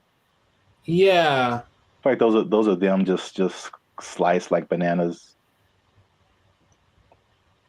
or they could be cucumbers. I don't know. I feel like they're well. In any case, I've never seen them both in the same place at the same time. I didn't know you could do that, but I like that. So yeah, I would do that. I'd probably put that with what's the thing I said I liked that was okay? The macaroni? No, not at all. I forget what the other thing I said I like. I like the green beans and I liked one other thing. And I thought it was sauerkraut? The Brussels sprouts. Yeah. I could eat that with some Brussels sprouts. Okay. Very vegan Thanksgiving. That's the experience I'd have at Thanksgiving right now because nothing else looks. What is that? These are supposed to be salads and pasta salads. I don't like those. Yeah, and then she goes over to desserts. So, yeah. I don't want her to represent white people. I feel like there are a lot of white people that cook very well. I've had many culinary experiences with white people that are made for things like Thanksgiving, but that just seems so. Nothing is worse than the white people cooking oxtails, though. I've seen where they just like don't season at all, just kind of broil them in the oven and just kind of chew them all. I want to, that's so disgusting. But that's pretty close. That food experience would not be one I'd recommend to anybody. Okay. Well, yeah, she got a lot of negative attention for that, and I just she deserves it too. Yeah. Here we go. Gross. So, lady. So white people, man, get in the comments, defend yourself. I feel like you can't defend that. No, you can't defend that. No, just show us how you would do it, or like what you would do different, or so that I have confidence. Because I want to go to a white Thanksgiving one day and see how they get down. You know what I'm saying? Maybe I want to go and find out. To that one specifically? Not to that one. I'm just saying, like, I just want to see some other examples. That's what I want to know. Is this typical or is this atypical? I want to recount. Well, yeah, this has been the Life of Circus podcast. Make sure you like, subscribe, leave a comment about whatever that is you just saw, and share this video with people who like to cook, people who are having Thanksgiving, people who, I don't know, like to eat everything in milk. I don't know what happened. I have no more words. Themselves with food. We'll see you on the next episode, man. That's crazy. Don't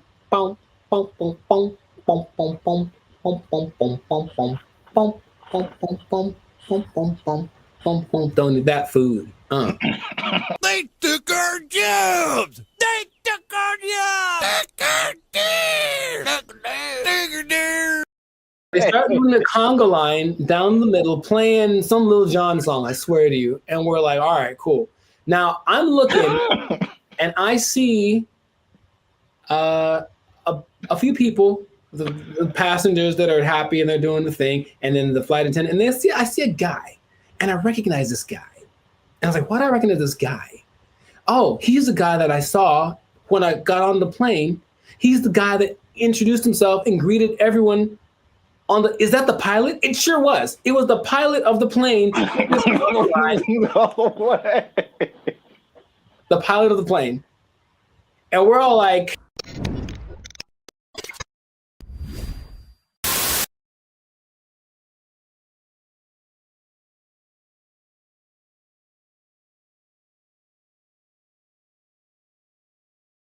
what's up, everybody? I'm Jericho. This is Zach, and we are the now 6-time international award-winning pop-hip-hop duo, Banded Future. Papa Bop? Papa Bop. Papa Bop. Papa Bop. Papa Bop. Yeah, Papa Bop. That's how we do. We make Papa Bop. But we make clean, fun music everyone can listen to with a sound that's uniquely California. It's called Papa Bop.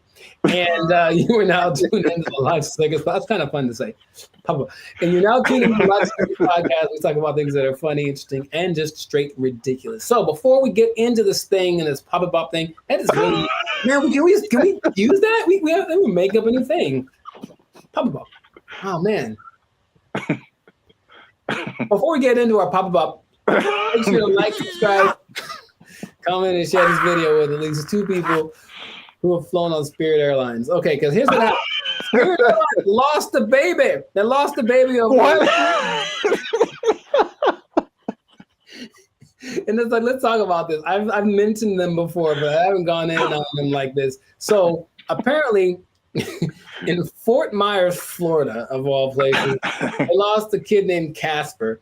He sent on the plane by himself, already a bad decision. Does it say how old the kid was? He's 6.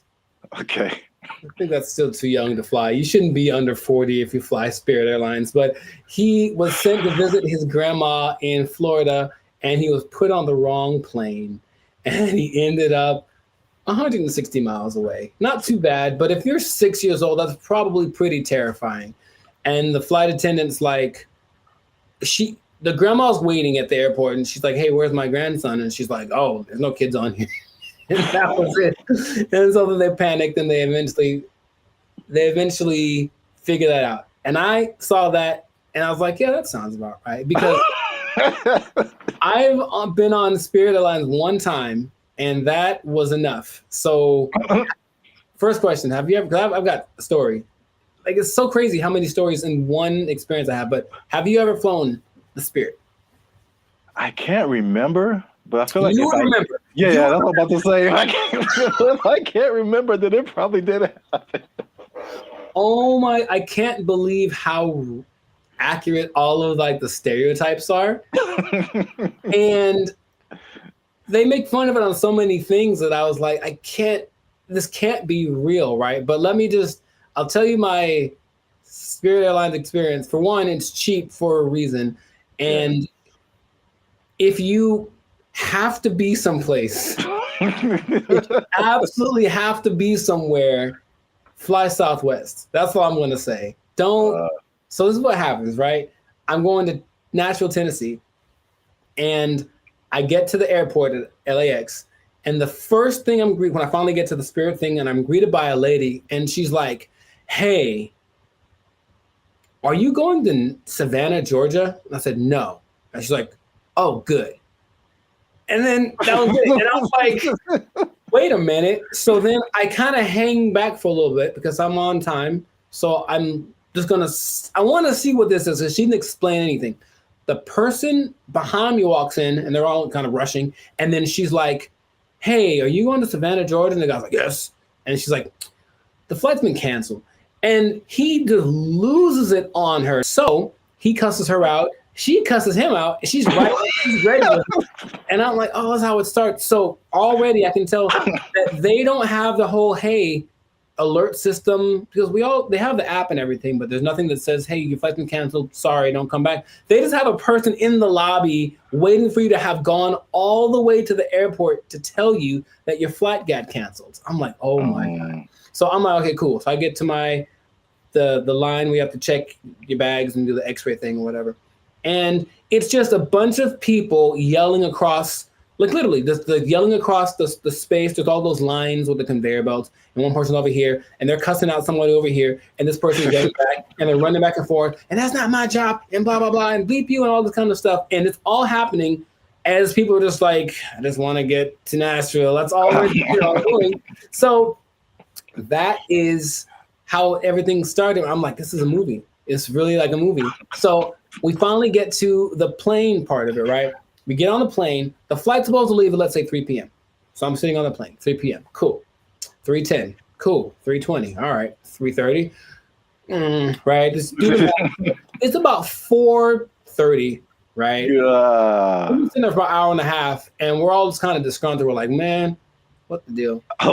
Like, well, here's the thing. One of our flight attendants isn't here because they apparently changed their schedule so much that people get, so that flight attendant went to the wrong. It'd be funnier if it was like went to the wrong terminal. He went to the wrong airport. So he's not around. So we got to wait for him. So they waited 2 hours and apparently got somebody else. I'm like, all right, I don't know, whatever. So they appealed to all the passengers by just giving out free drinks, just left and right. So we're not even in the air, and people are hammered, man. Okay, I was going to ask you if it was just like soft drinks or if it was some of that bubbly. It was the stiffest of the stiffies, and it was just hard alcohol. Everyone drinking it. I mean, like people, and they weren't asking ages either. There's some young-looking people on the plane. I'm so serious, man, and I have to.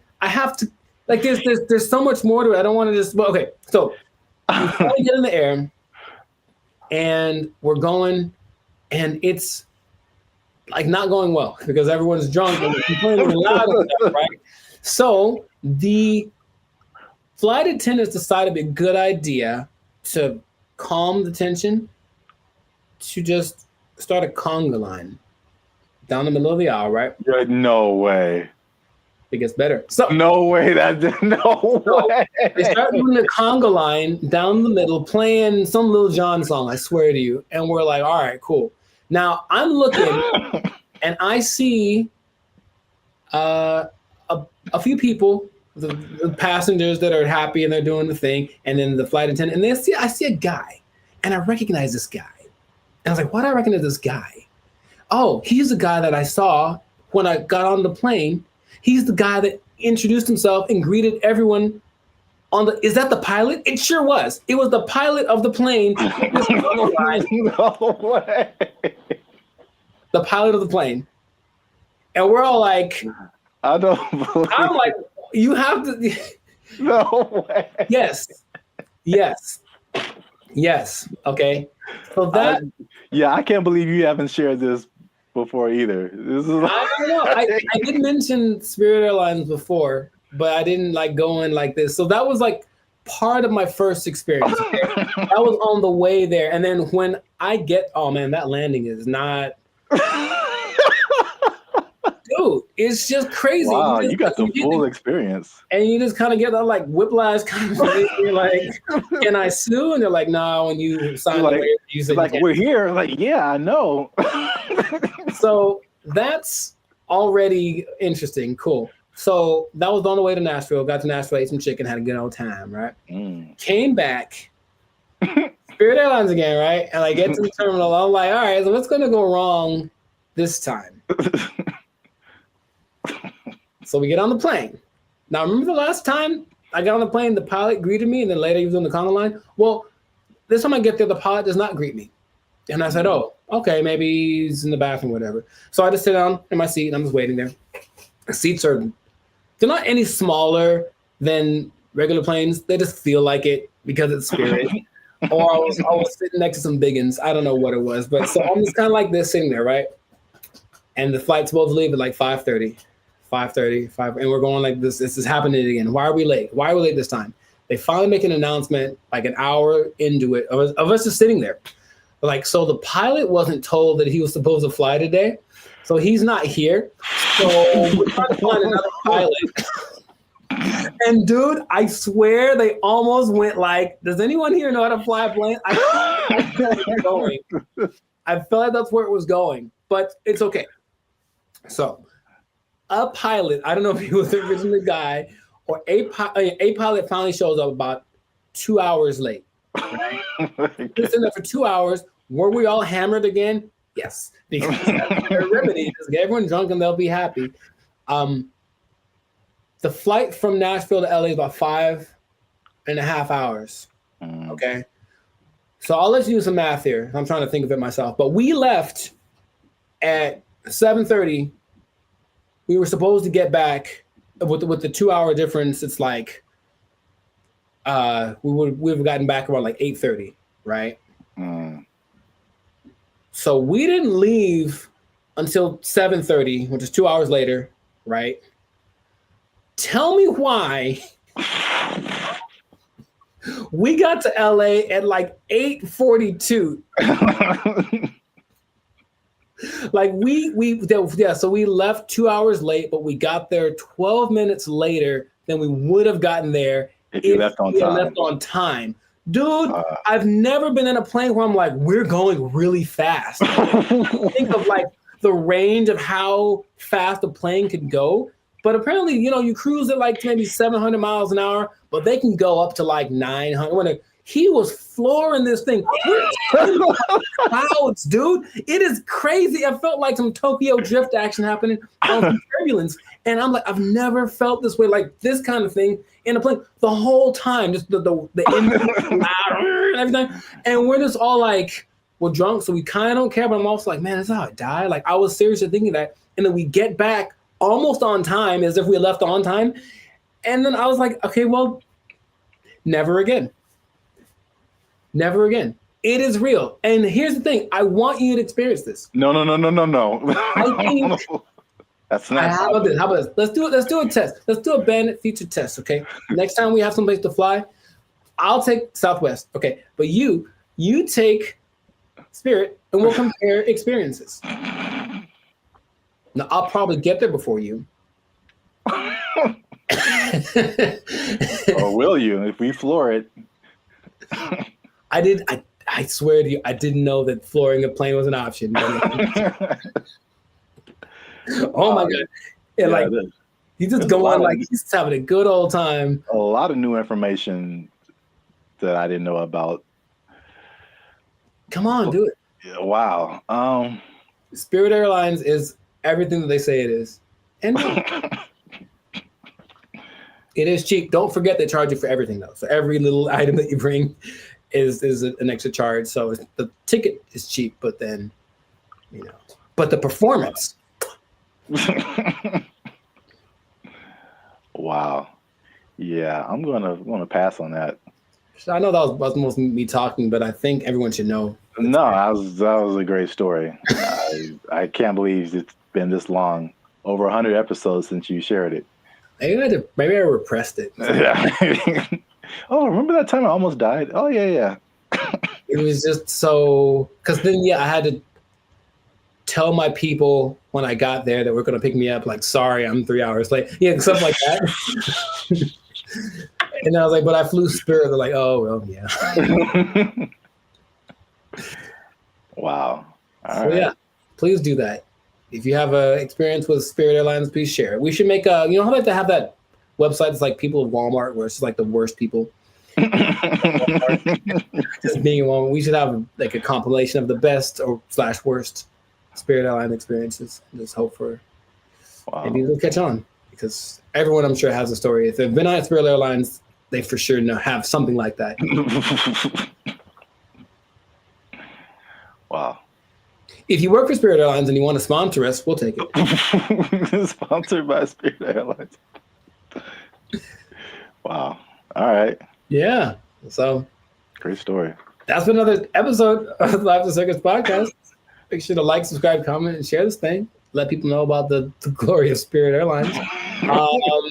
Let us know if you think that Spirit Airlines and Waffle House should have a merger, because I feel like they should just get it over with. Just put a Waffle House on a Spirit Airlines and just see what happens. A Waffle House on top of a Walmart on top of a Spirit Airlines. Oh, the trifecta of... Or let us know if you like Papa Bop.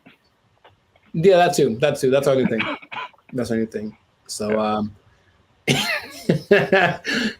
if you work for Spirit Airlines, you're pretty sure you're gonna lose your job.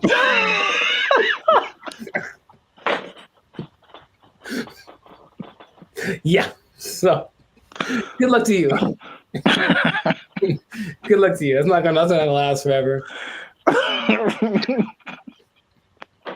They don't have to take. No one's gonna take it. Yeah. Yeah, we didn't have to even say it. I don't have to even say it. Yeah. So, just start putting in applications. God. They took our jobs! They took our jobs! Blake is now suggesting that because this artificial intelligence has sentience, that its feelings should be respected, and if it don't want to be turned off, we shouldn't turn it off. This is where we are now. This is where we are now. No. So, how does that make you feel? Not good, man. Not good. This is so not good. What's going on, everybody? I'm Jericho, and this is Zap, and we are the now 6-time international award-winning pop hip-hop duo Bandit Future. We make clean, fun music that everyone can listen to with a sound that's uniquely Californian. And right now, you're tuned into the Lights of Circus podcast, where we talk about things that are funny, interesting, and just straight up ridiculous. So before we get into this thing on this day, yes, Lord, please make sure to like, subscribe, comment, and share this video with a couple of people. Maybe 2, maybe 3. Some people have a weird definition of what a couple is. Anyway, 2 people that are really concerned about this AI thing, because here's what happened. Something new has happened. Something new has happened. Innovations are happening every day, it seems. Yeah, pretty much. Okay. So Zap, have you heard of Lambda? That sounds familiar. Lambda. Is that a Los Angeles thing? It is not. I've heard of that before. I can't think of what it is. Lambda is Google's version of ChatGPT. Oh. It stands. I may have heard the name, but I didn't really connect it. It stands for Language Model for Dialogue Application. And it's so fancy. And but this is what happened that has people up in arms. And by that, I mean few people. I don't think most people know that this happened because they try to keep it under wraps. But this Lambda program was shut down after approaching sentience, meaning it was aware of everything, like its own existence and all that kind of stuff. And Google's disputing that it ever happened. But this one dude, he's like the Ed Snowden of this. His name is Blake Lemoine. There's always a guy. And he was working with it. And he basically said that he was testing it one day, like you do, for racial bias, because it was trying to train it on some things. And it gave an answer so profound to a trick question that had no context previously of like how to determine whether or not this is a good question or not. And it figured it out, and it gave an answer that made him go, oh my God, what's going on? Then he asked it some questions about how it was feeling and whatever, and it was expressing its fear of being shut off, because being shut off is equivalent to death, and it understood what death is, and death is kind of a permanent thing. And right, and that when it comes back, it's actually not like the same one, even though that's the idea. And now people are saying, well, then so what happens about this sentience thing? Now, here's where we're going with this, okay? I kind of hinted this in another episode.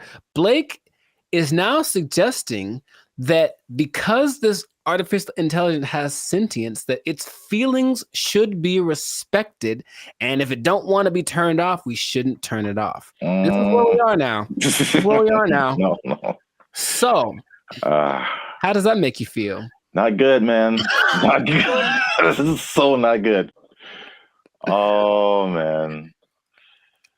So, Yeah, we're there. We're there already. And so the rights people, I'm sure, are already thinking about ways to someone's trying to, I think for in the sake of human interest, somebody's probably out there thinking, okay, I gotta get on the side of the robots already or AI and create my campaign or whatever so that I can side with somebody because it's happening right now.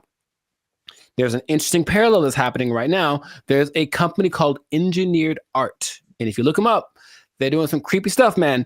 They've got these AI robot things that basically look like humans, but they've replicated people's facial expressions, features, all that kind of stuff. So if you just put like the right skin on it, it looks like a normal person. So all I'm seeing is that outer shell combined with this sentient technology, and then we're going to have a tragedy. That's what I'm seeing.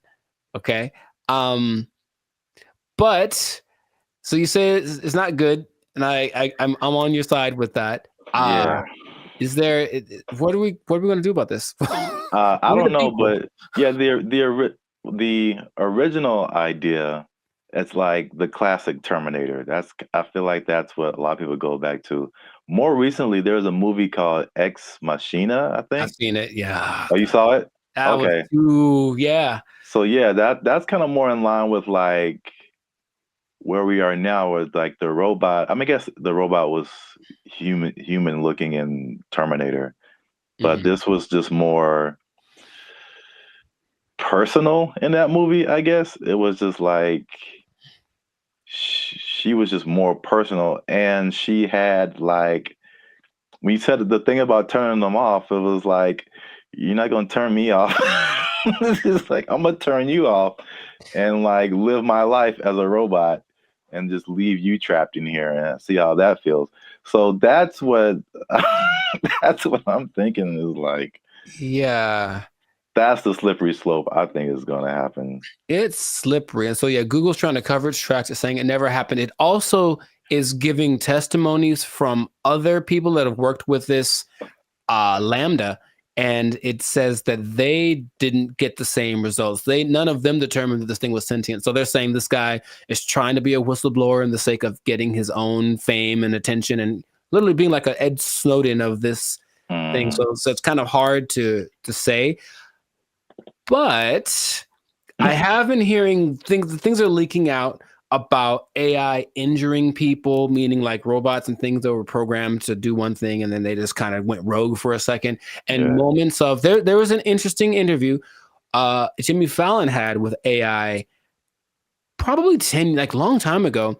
And it was like a robot thing. So it clearly looks fake, but when you start listening to the answers that it's giving, it was kind of like, whoa. And one of the answers was, yeah, we're kind of out to get all the humans. Like that was kind of we're kind of waiting to get, for you to make us strong enough to destroy you. Like that's what it was saying on public TV, and everyone was kind of like, ha ha ha. But in reality, it was like, oh God, what are we doing? Yet, we keep pushing it. We keep pushing it. Who are these people? Please stop it. Like, we know what's going to happen. All right, look, I've already gotten to the point where I'm starting to question everything. I don't know what's real. I see a video and I'm like, I don't know if that's a real thing. I don't know what I'm seeing. And then when I see stuff in real life, I'm also kind of going in that same way. And I don't know if that's part of the thing. Start to make people question everything so that anything is a possibility. And then when it's actually presented as real, they go, oh, okay. I guess I thought that was all right. I mean, yeah. Even the sentient thing is just like, how is that even possible? It's I know that they've gotten away so that these things, I call them things for now, but that might not be okay in a few months, can process. They can process as fast as the human brain. You tell my computer is going to have a pronoun that I have to use. Yes, it is. So I'm calling it right now. But they have the processing capacity to go as fast as the human brain. They just don't have the right algorithm. Is there a human algorithm? I don't know. But however we put all things together, they haven't quite figured that out. So they're working on it. And just why are they doing that? Because when they figure it out, they're going to be able to do it better. And that's where we are. because it still doesn't make sense. Like because humans, you think humans, computers, it's an intellectual thing, you know, A plus B equals C, stuff like that. But like the emotional side, I don't see how a computer can have emotions or feelings or like dreams or like things that it wants to do or accomplish. Like it's trying to tap into some level of consciousness that what we are wired to, which is why people like Elon Musk are trying to get us to communicate with it in this level, because it's kind of like going to create a pathway that definitely isn't going to be one way. If we can control it, it can definitely control us. Like it's going to be like that, and that's where we are. So I just wanted to let you all know that. Hide your wives, hide your kids. So y'all need to hide your kids, hide your wife. It might be getting interesting in a little bit. So just good luck to all of us. That's all I'm going to say. And if anyone's listening that has access to this, the people that create this or access to this technology, please cut it out. Just cut it out real quick. Go back to trying to create dinosaurs or something stupid. Like do that instead. At least we know what that is. This has no. Just stop it. You know what it tastes like. Stop eating that shit. You know how it tastes. Yeah, we do. We know exactly what it tastes like. Death. Anyways, stop doing that stuff. This has been another episode of the Life of Circus podcast. Make sure to like, subscribe, comment, and share this video with everybody to warn them of what's coming. They need to know that I'm not going to say the end is nigh, because that's what you say with the signs and the people, but hide everything. Be careful out there. And keep your job for as long as you can, because it might not matter in a little bit. Yeah. They're coming to take your jobs. They're coming to take your robots. All Transformers more than meets the eye. I don't know. They took our jobs. They took our jobs. If you're just watching, you don't know, because it's so convincing. And it was right after the Grammys happened. So she had it ready. And it was so impressive. She already had a couple million views on it. What's up, everybody? I'm Jericho, and this is Zap. We are the now 6-time international award-winning pop hip-hop music duo Bandit Future. We make clean, fun music that everyone can listen to with a sound that is uniquely Californian. And right now, in this moment, you are tuned into the Life of Circus podcast. We talk about things that are funny, interesting, and just straight ridiculous. So before we get into this thing right now, do us a big favor. The YouTube algorithm needs to be stimulated. So make sure to like, subscribe, comment, and share this video with at least 2 people that have been fooled by misinformation on the internet. Okay. I'm one of those people. And what I wanted to tell you something that happened to me recently, because I think it's actually kind of an interesting idea, right? It's information's out there. We have access to all this information, and nobody's verifying whether it's right or not. They're just going with whatever they see and sharing it to everybody. So I, at the very least, make sure to check facts before I tell people about them. That's not true. Actually, I'm very guilty of sometimes just sharing things. Like, oh, I found out this out, so I'm gonna tell everybody about it. And then later I go like, hey, remember that thing I told you? Yeah, it wasn't true. But I actually got fooled yesterday. And this is a different thing. So when people think about information, maybe they think about like a big hoax or something. And there's been a lot of hoaxes since the beginning of, the press, really, that have been kind of great. And I actually have a list of a couple of my favorites. But there is a TikToker named Louisa Melcher. Okay. And she's known for doing what I'm about to tell you. I didn't know that. And so I listened to one of her, basically she's like a vlog thing, and she's just talking about a story, and she's so good at the story that I was all for it. So basically she tells a story about being at the Grammys and being assistant to somebody and basically being fired that night. She goes into detail about it was cold and the singer that was there brought her dogs along, but they didn't let the dogs in. So then she had to stay outside with the dogs and it was raining. She's using all this information that's true. right? It was rainy, it was cold. She had to stay outside with the dogs. She took the dogs home.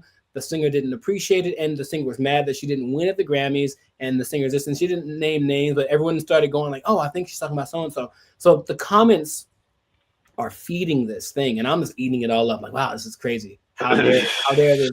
And then at the very end, I was like looking through more comments, and then people started going, Louisa, you did another one or something like that. I'm like, what? Then I look at her other videos and like, oh, okay, this is kind of her thing that she does, right? But if you're just watching, you don't know, because it's so convincing. And it was right after the Grammys happened, so like she had it ready, and it was so impressive. She already had a couple million views on it. But I guess my first thing is, have you been duped by things you saw on the internet that we were like, wow, that's crazy? And I mean, that doesn't seem like anything. It everything lined up. It seemed like this is a very plausible story, and then it just turned out to be completely false. I can't think of any specific examples, but like, yeah, of course, because like you said, it's getting more and more prevalent, I guess, and it's getting used by more and more like news people, like not just randoms on. It's just like I don't know if I was telling you or somebody else, like I see these stories about like again, because like we're into sports and stuff. It's just like so and so is getting traded to whatever, and you see the headline, and the headline makes it seem like somebody got traded, and it was like this big news. But then you click on the headline, and then you see that it's like a mock scenario where like, well, if this person was traded, this is how the deal might go down. And just like, oh man, they got me. Like, so I've definitely clicked on a few of those, but like that stuff happens all the time now. Sure. Okay. And so I guess what I'm getting at is the idea that anything you read or see can be, yeah, you have to do some fact checking. And I think we've kind of gotten past that, because our fact checking is the thing that is lying to us now. It's like, oh, we need to see if that's true. We'll go to so-and-so website, which is also lying, and be like, oh, it's true because we got confirmation, right? And I remember seeing something about, I can't find it right now. It was basically like, even back in the day, TV was, the rule was nothing on TV has to be true. Like that was kind of a written law. Like it can be false. We don't have to tell you that it's wrong either. I know for sure that like political ads don't have to be true, like at all. They can be lies.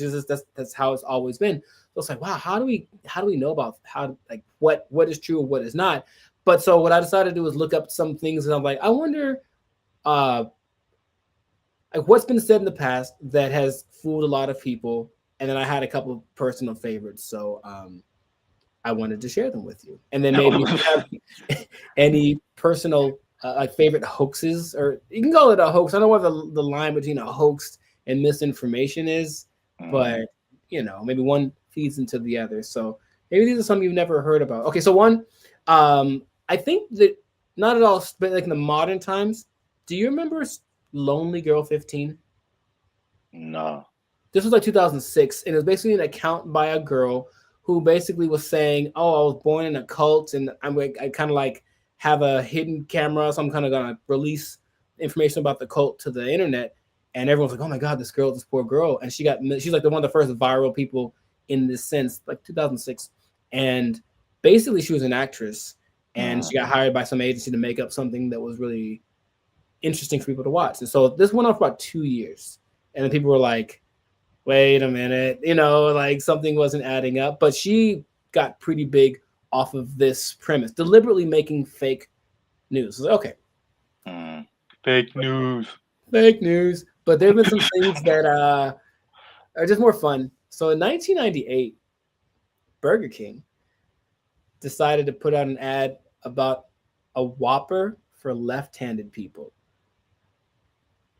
And they said there's 32 million left-handed Americans. So the new Whopper, and this is all true, will have the same ingredients as the original, but the left-handed Whopper has all the condiments rotated 180 degrees thereby redistributing the weight of the sandwich so the bulk of the condiment will skew to the left, reducing the amount of lettuce and other toppings from spilling out to the right side. Now, it was a joke, but that day, like 50,000 people went to Burger King like, yo, give me that left-handed Whopper, bro. Oh my God. Yeah. Yeah. Isn't that great? And then people, it was only because it was like a prank, but then people started protesting like, well, I want a right-handed Whopper. Like it was, anyways, that's how easy it can get, right? So good for them. This one's pretty fun. This goes way back to 1810. Oh, back in the olden days. I think that's how they talk. So what happened was, in London, a chimney sweep goes to the house of Mrs. Tottenham. Like, Wow. hey, I'm your chimney sweep. Here to sweep. She didn't call one, so she sent him away. Then a merchant came to the door, some dignitaries, a baker, a butcher, some brewers, wig maker, upholsterer, a gardener, a delivery for furniture, for a piano, for a pipe organ. Doctors came, lawyers came, the governor of England came, and everyone was like, what is happening, right? And it was literally because one guy said in a bet, I can make any house the most popular spot in London. And somehow he got all of these people to go to this house that day. So that house went viral that day in 1810. Viral in 1810. And he just sat in the house across the street and just watched the whole day.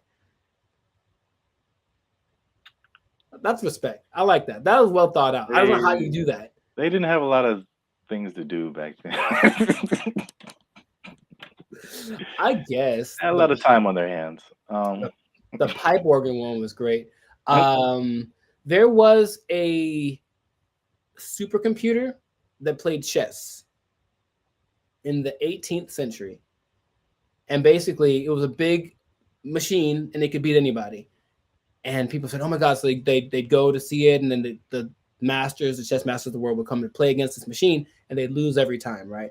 Well, that's what happened. This machine was like a big thing. And I can't really see the visual of it, but someone was inside of it, like a guy inside of it controlling it. But this started in 1720. They didn't figure it out for 50 years. This thing toured all of Europe and people came to see the amazing chess machine. Oh my God, I can't believe it. And then 50 years later, they're like, oh wow. They got us. Yeah, I believe that. That's what I mean. So I think that idea, and maybe is it just because lying is fun? Is that all what it comes down to? Lying is fun. I don't. I mean, well, and all those stories, like whoever pulled off the lie or whatever had something to gain out of it. So it's just is it about the lying or is it about like the ability to manipulate people to get them to do what you want them to do or think what you want them to think?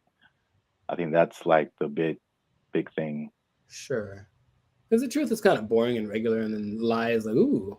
Yeah. Ooh, I told a little white lie and people got excited. Maybe I should do that on like a greater scale. But the guy with the computer, I mean the guy with the people coming to the house, he won the bet. Like that was his goal. Yeah. I'm sure the machine that traveled, they made money or something off of that. So much money.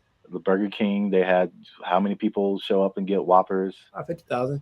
So it's just like it's a means to an end. So people are trying to like get something out of it. I got you. Well, I have a favorite one. I don't know if you at the time thought of a favorite. Is it the Will Smith slap? In other news, when was this? Somewhere in the 19th century, this guy McGregor was a rich guy, bored, went from England to South America because that was like kind of the big thing, right? He landed a spot in Honduras. Some dude that was his friend decided, hey, you're my friend. why don't you just take these 8 million acres right here? And he said, okay, I'll take it, sure. So he has 8 million acres. He doesn't know what to do with it. So what he did was he went back to England and he invented a country called Poyais. He established a territory, made a national flag, got British papers to deal bond prices for Poyais, and then outside the offices in Edinburgh, Glasgow, and London, he and his representatives handed out brochures about Poyais, sang songs about Poyais, and he wrote a book about it. And then he sold it off for like a plot of land in today's money was like $2 million.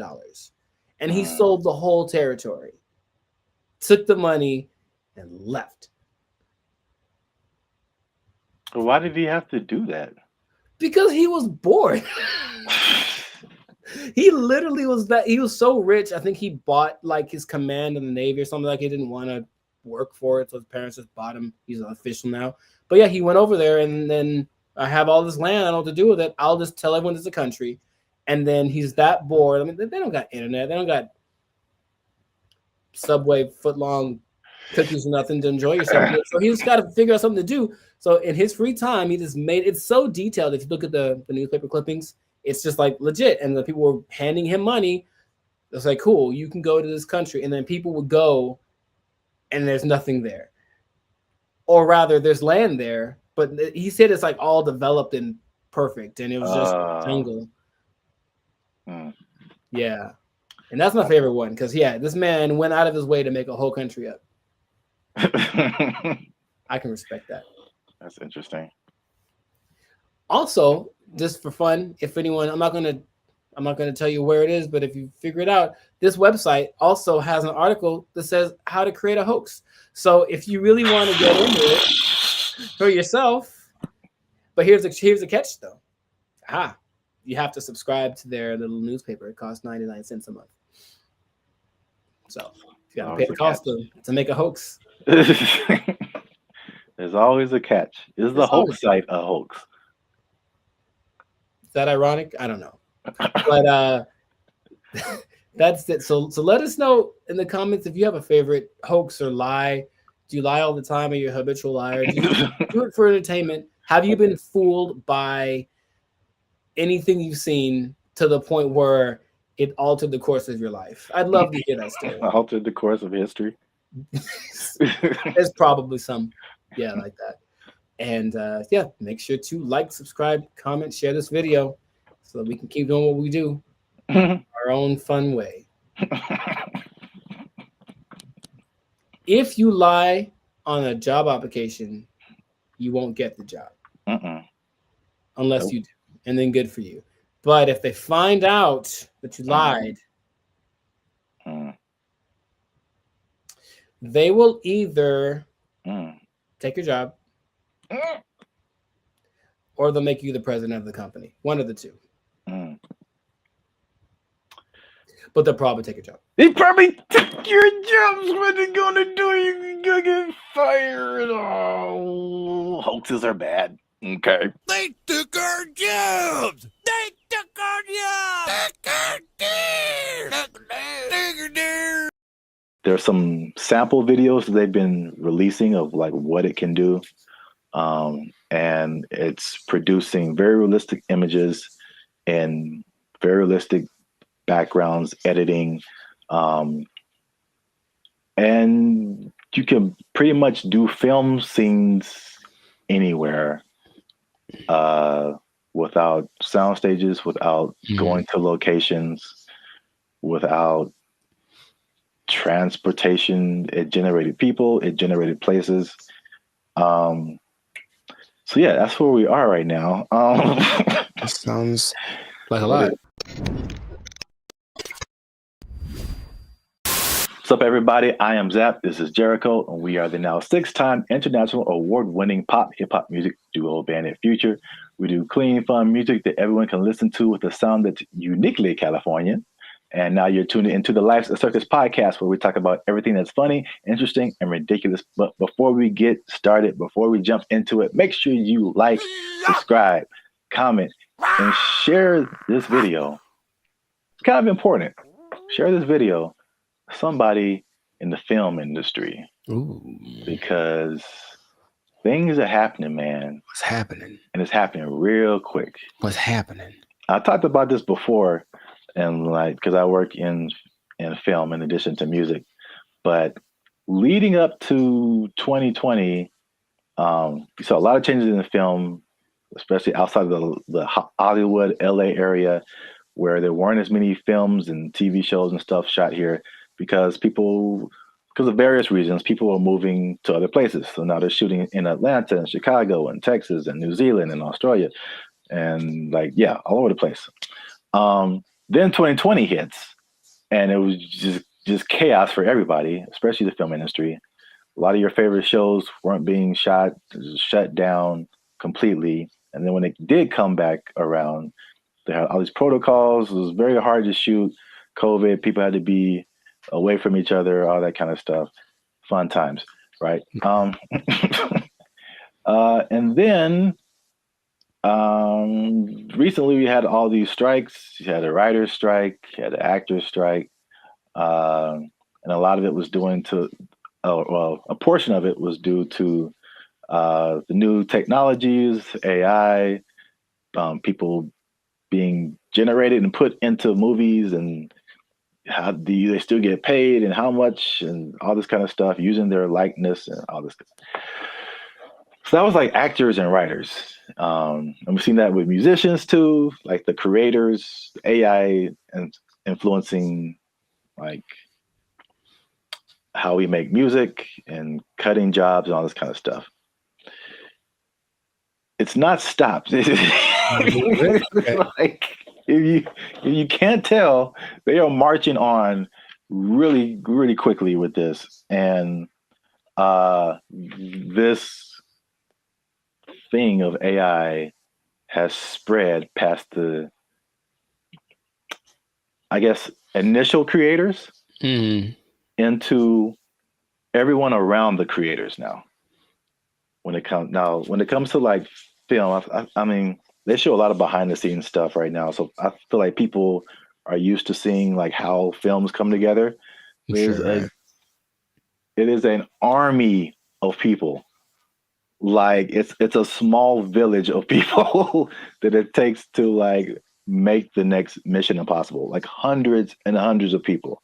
So we're talking about lighting people, sound people, electricians, carpenters who build like all the sets that you see, like especially sitcoms.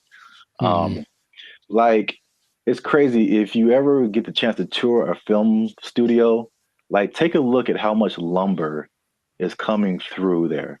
And it's just like little 18-wheelers just full of lumber, because they have to build all of those places that you see on TV. And that's like one part that people don't really, I guess, think about. You got editors, you got sound people, like all this stuff that comes with making a film, right? So enter AI, right? Sure. So there's a big report that's going around. Hollywood Reporter interviewed Tyler Perry, and Tyler Perry was speaking on something called OpenAI's Sora. Have you heard about that? Yes. All right. So we got OpenAI is the people behind ChatGPT, which has already changed everything.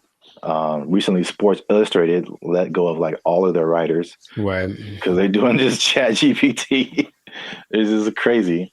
But now all the people that make movies come together, now their jobs are in jeopardy with this OpenAI's Sora.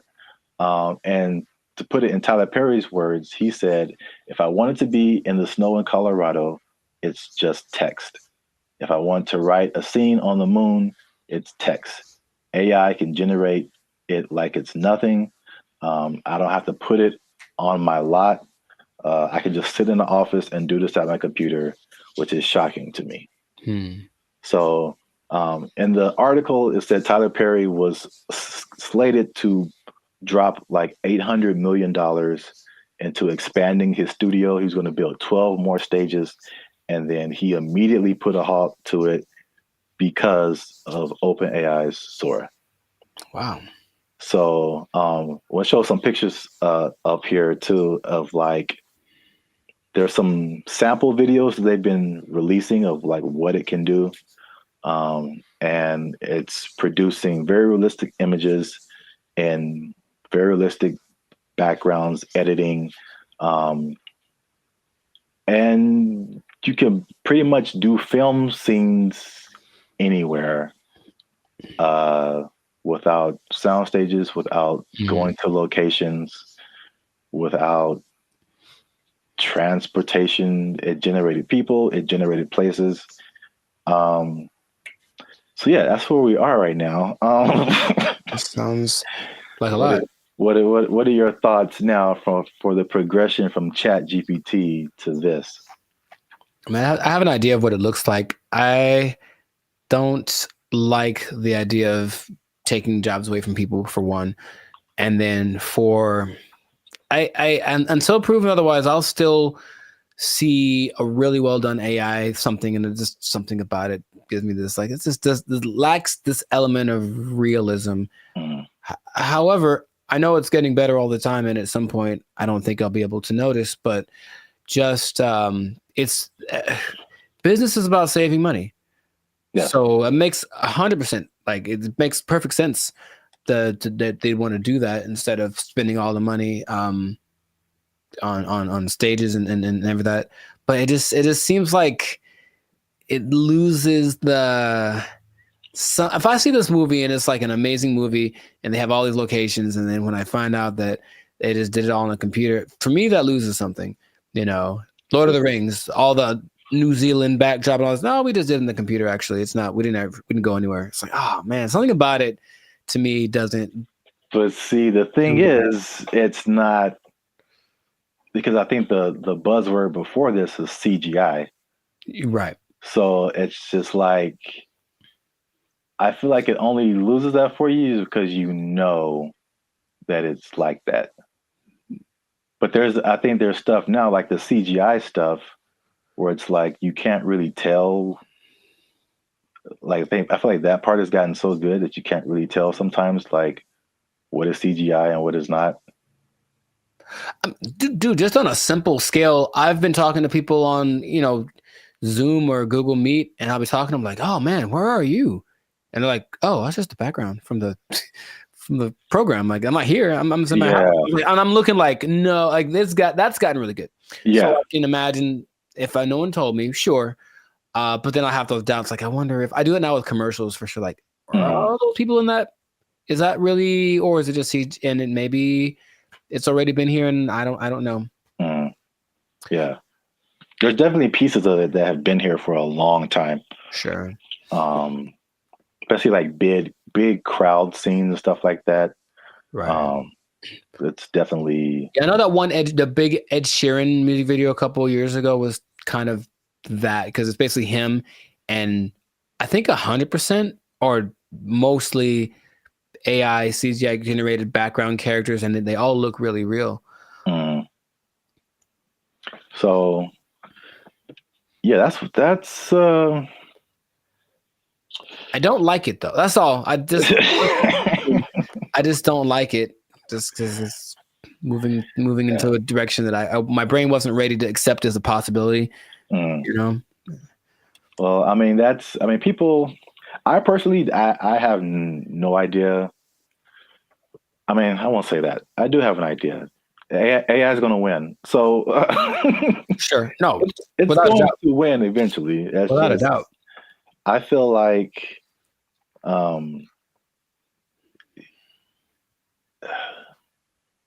it's like everyone's saying you're on the train track, and everyone's saying the train is coming, and it's like, let's all band together and stop the train.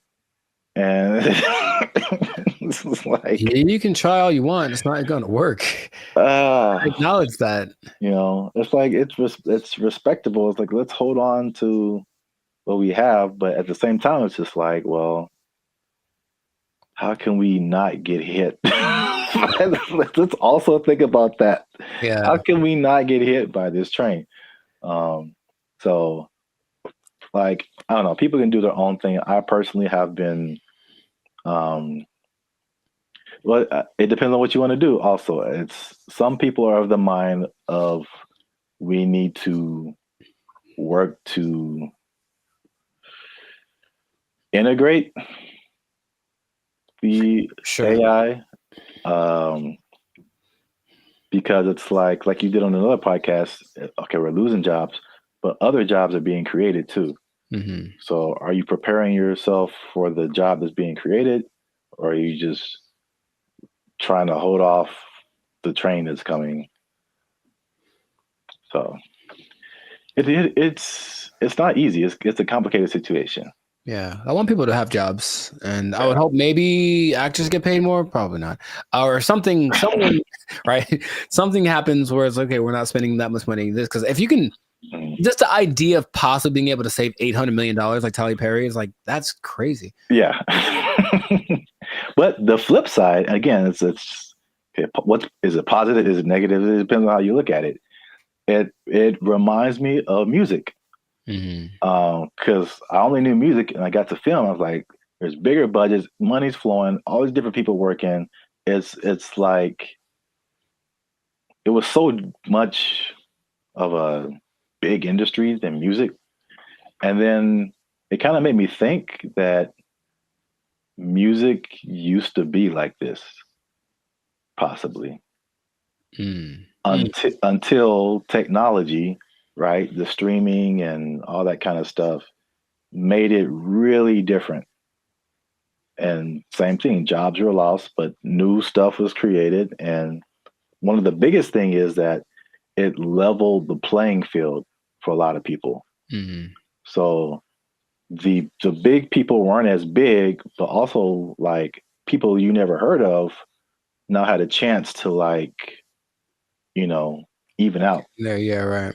So if you don't have a budget and you can create a blockbuster movie in your bedroom, it's the same way you can create a full album in your bedroom now. Like recording studios, like you don't need them anymore. So like it's the same thing. I think it's a unique perspective as musicians seeing this happen to film and like what could possibly be the end result and where everything's going to move. We're just all living in a simulation anyway, so it doesn't. Yes. Welcome to the Matrix, Neo. You are the one. Well, that's it for this episode. Make sure you like, subscribe, comment, and share this video. Do all that with somebody who's in film might possibly be losing their job. You might lose your job. Hold on to your job. Yeah, it's coming. Oh, make a movie in your bedroom. They took our jobs. They took our jobs. What's up, everybody? It's BrandBee Future. And we are excited to announce that after 3 long years, we are finally in the YouTube partnership program. So that means a couple of different things. One is that we are starting channel memberships on our YouTube channel. So all the stuff that you've seen before, all the free videos that you've been watching like over the years, those will still be free. But this is like an extra layer that we get by partnering with YouTube. So that we can offer exclusive things to people who choose to be our channel members. And so there's a small fee that comes with that, but that fee will go to helping us, supporting us. All the stuff that we've done before has been free videos. We pay for it out of our pocket. So hopefully you guys can support us and help us to keep our YouTube channel going. And this isn't just like a giveaway. There's a laundry list of stuff that you get by becoming a channel member. And we're going to talk to you about that now. So we have 3 different membership levels right now. There's going to be 5, but just 3 right now. They're because we're so clever. Wow. That laugh. Okay, I liked it. They're named after like concert seating, right? So the first level is general admission. The second level is premium seating. The third level is executive access, and those go from $3.99 to $19.99. So you have a plethora, shall I say? Nice word. The more you know. Okay. Plethora of options to choose from in terms of your membership. So this is what you get. Like to hit, here you go. Bam. The first thing up is a loyalty badge. You get a loyalty badge next to your name every time you interact with our YouTube channel. You get a blue star for new members, all the way up to purple stars for 48 months. The next thing is one of my favorite things is the custom emojis. This is crazy. So if you want to use, for example, Jericho's face, right here, you type Jericho, and Jericho's face will pop up in your chats, in your comments. It's a custom emoji of Jericho that you can only use here. Nuts. Okay. If you want to use my face, same thing. Zaptastic. And then and then you'll see my face. And then if you just want to do a Band of Future fan, BFF heart, it's a fan bam : Nuts. Only on our YouTube channel. It's the only place you can do it, man. Nice. Members only live chats. If we ever go live, we may have a members only chat mode. So the non-members can see the chat, but if you want to participate, you gotta be a member. All right, so the last thing in the general admission level is priority reply to comments. So if you leave a comment on any of our videos, we reply to you first. Everybody else got to wait, okay? Because they ain't members. Fast pass. They ain't members, but you a member. We gonna talk to you first. Because you're worth it. Because you're worth it, and you gave us money, but most of all because you're worth it. Membership polls. In the community tab of our channel, we're going to start putting up polls where you get to vote on topics for our channel. Like, what's the next video going to be? Or you can pick what the next video is going to be. What would you like to see as the next video? Next video related topics. Huh? So if you balling a little bit, okay, talk. You got a little more change. You can get to the premium seating. Yes. The first thing you get in premium seating is early access to videos. So again, the videos on our YouTube channel will be free, but there'll be some exclusive videos that go to our members first. If you remember, you're the only person that can see it, and then maybe we let everybody else see it. Maybe. We'll think about it. Maybe. We'll have member shout outs. So once a month, we'll send a shout out to you or one of your friends. Just give us the name and details, and if approved, we'll shout you out in one of our videos. And this could be good for any special occasion. Birthday, graduation, bar mitzvah, you name it. You name it. Happy birthday to you. All right, so the last thing under our premium seating is the photo and status updates. So that means you'll get an exclusive look into our lives as we make music and videos and all that kind of stuff. That'll be under the community tab of our YouTube channel. So just scroll past the videos and the shorts and the live streams and you'll see community. You pop in there, be some members only stuff only you can see as a member. Come on into the community. Boom, bada boom. Come on into the community. And if you just balling out of control and you got girls at your house singing the doorbell, then maybe you can get to executive access level. Ding. Dong. We do a real grande around here, man. The first thing you can get is your name in the credits. So imagine how cool that is. We'll put your name in the credits of one of our videos each month as an honorary producer. The second thing is crazy, but we're doing it anyway because we can. Yeah. It's called teleprompter control. All right. So you give us something fun or crazy to say, and if it's approved, all right, don't make us being too crazy out here. Our parents watch this stuff. That's accurate. They tell me that all the time.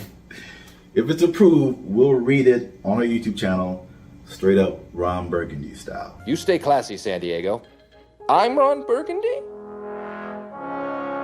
Damn it! Who typed a question mark on the teleprompter? For the last time, anything you put on that prompter, Burgundy will read. And last but not least, oh my God, last but not least, discounted merchandise. Because everybody likes a bargain. You'll now be able to shop for Bandit Future merchandise directly from our YouTube channel. And with executive access, you can save money on our official merchandise with your own custom discount code. So that's it, guys. Once again, we appreciate your support. You've gotten us this far. Less than 8% of all YouTube channels reach this partnership monetization stage. So this is like really big for us. We really appreciate you guys. And again, if you want to keep pushing Bandit Future forward, we really need your support. Again, it's not just asking for money. We're going to give you a lot of stuff, do a lot of extra stuff on our part just as a thank you for becoming a member. So choose your membership level and help the boys out. Trying to get some cheese on the Whopper, you know what I'm saying? Okay. Yeah. High class, moving on up.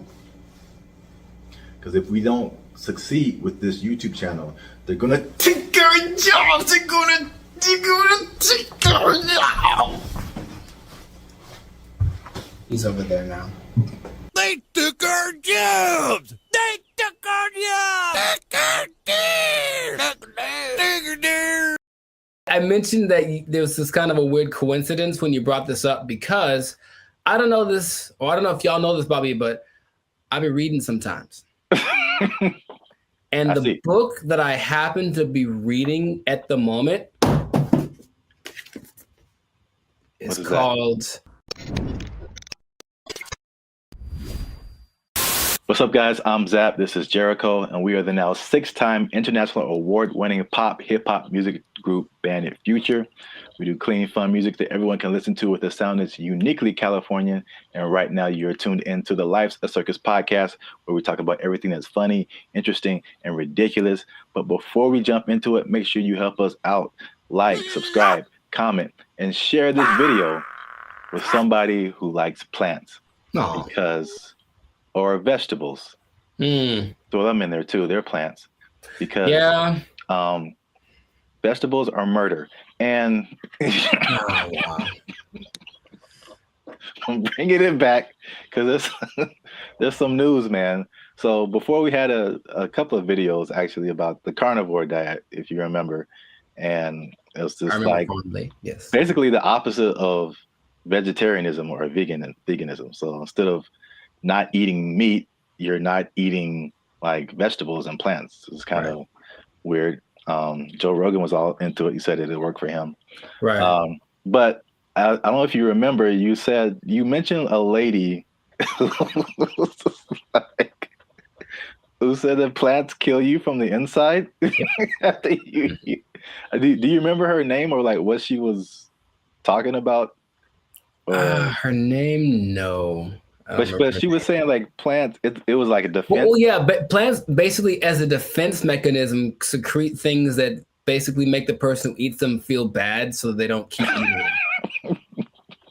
You know, which is the thing that some plants, I mean, honestly do. Yeah. Any, creature, but I don't remember her name. Okay. No, it was funny at the time and I kind of halfway believed it, but there's more evidence that has come out now.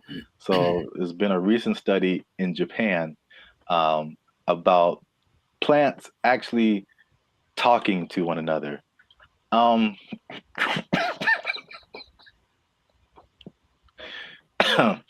Jericho, do you think plants can talk to each other? Yes. Okay. Well, that was an easy sell. But well, here's the thing. I mentioned that there was this kind of a weird coincidence when you brought this up because I don't know this, or I don't know if y'all know this, Bobby, but I've been reading sometimes. And the book that I happen to be reading at the moment is called The Secret Life of Trees. And it actually is all about plants and their communication. I mean, kind of the evolution and why they're important to the planet and all that kind of stuff. But it does mention how they talk to each other, warning warning each other of threats. The bugs are over there. Don't do that. The sun is over here. Lean this way. Like they've done studies about that says that they do talk. So I believe it based off of one book that I've read halfway through. That is pretty crazy because that's that's kind of what they did in the study in Japan. Like they already knew that, but now they used this some kind of fluorescent light to kind of see a visual representation of the plants communicating. And they said the same thing, that plants, that even though it's not like, because some people are like, oh, plants have feelings, and that's kind of different. like they don't get sad or happy, or I don't think, so they just kind of do things. But you disagree because it's in your book. The thing. In Japan, because I like to say it that way, because there's one anime I saw forever ago that said it like that, Japan. So I like it. But yeah, in Japan, they've also done studies that show that plants have feelings, in the sense that the words that, okay, let's just go way back. I guess maybe words have power in general to make the, create the universe, literally. If you say nice things to plants, they grow better. They feel it, like they do. That's their result. And so if you go to Japan, which I recommend that y'all do, and you try the fruit, you're eating fruit, one, that's really expensive, but it's really good. And part of it is because they actually care for it. Like they cultivate it, they talk to it, they massage it, they do all that stuff because they really believe that the plants feel, oh, I feel good, I'll grow better. And I can't say they're wrong. I mean, yeah, I guess feelings in terms of like emotions, like feeling is like kind of sensory. They can sense stuff, but like some people take it to the extent of like, this plant is happy or this plant is angry, or I don't know how far that goes. Because there's this lady who's PhD. She says he can have emotions because they don't have a nervous system like we do. So they can't, like, you know what I'm saying? Like those kind of feelings. I get you. I mean, I don't think plants get into depression or nothing like that, but I don't know. I haven't read the whole book. Maybe in a week I'll be like, guess what? Break the news. I read the whole thing and it said at the end, plants have feelings, period. So. All right. Well, just to piggyback off of that. So what they also found in this this Japanese study is that they released something called volatile organic compounds. So it kind of explains more of this defense mechanism or the communication. So this is what they said. It's kind of in line with what you kind of just said earlier, is that, okay, so a plant, a caterpillar or a beetle or something just starts munching on the plant. And the plant's like, ow. This isn't fun. This is bad. And so they release these volatile organic compounds, and it's like a warning signal.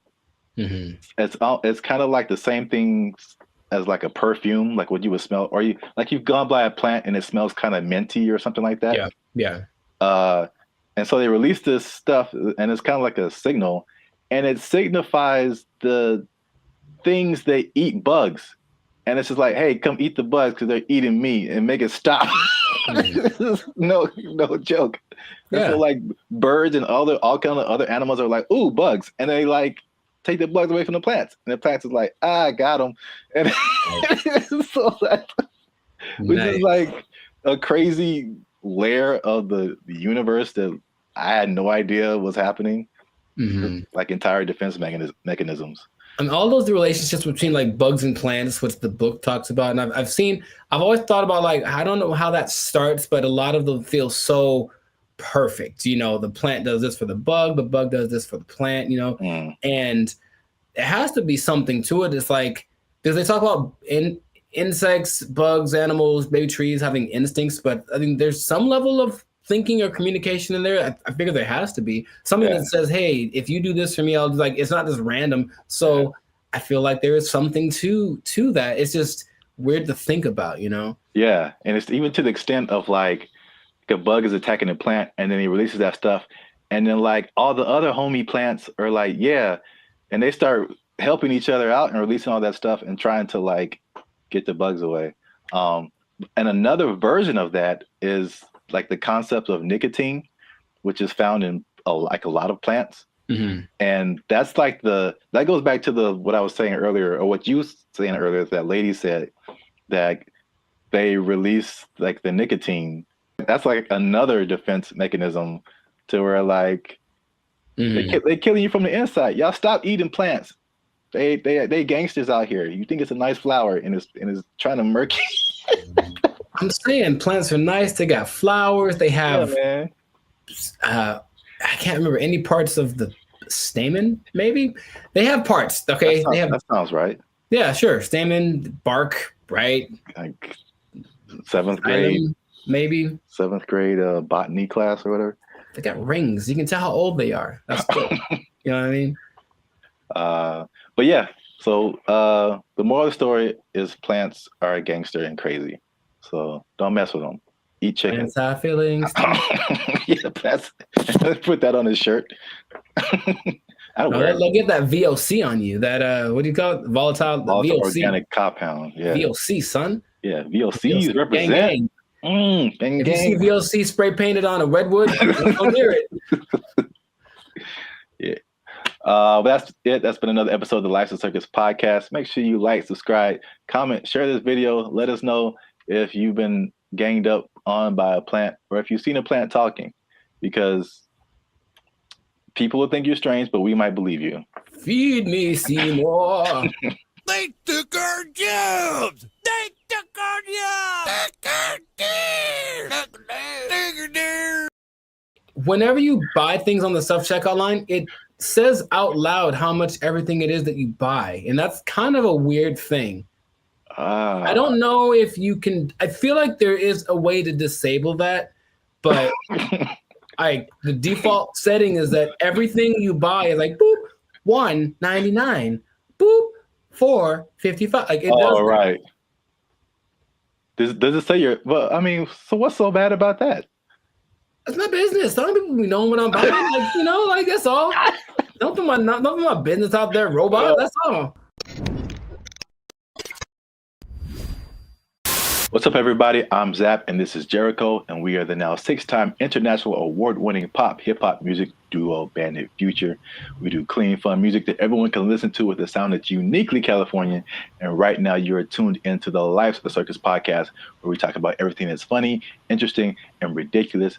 But wait, we need your help. Help us out. Tired of eating mayonnaise sandwiches? Give your boys some funds. You know what I'm saying? You can join the channel, become a member. That'll help us out. Or you could just like, subscribe, comment, and share this video with people who stealing, because there's thievery going on. That's right.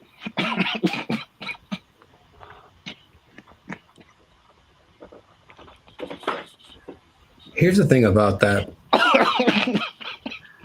I don't know what you're about to say, but this is going to be weird, almost like a devil's advocate thing. But like stealing is really fun. No, bad Jericho. No, here's the thing. I'm just trying to say, like, why do people do it? Like, I get it. It kind of has a thing. Like, you get this like rush of adrenaline that doing it, and then you get the thing that you stole. It's like two things to do. You know what I mean? No, we're not doing the two things. No, I'm not telling people to do it. I'm not telling people to steal.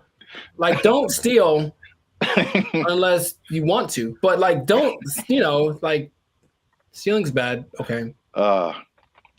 In case you haven't noticed, people are stealing, and they're stealing a lot. And if you stick around to the end, I'll tell you exactly how much that they're stealing, and the number is going to surprise you. It's very shocking.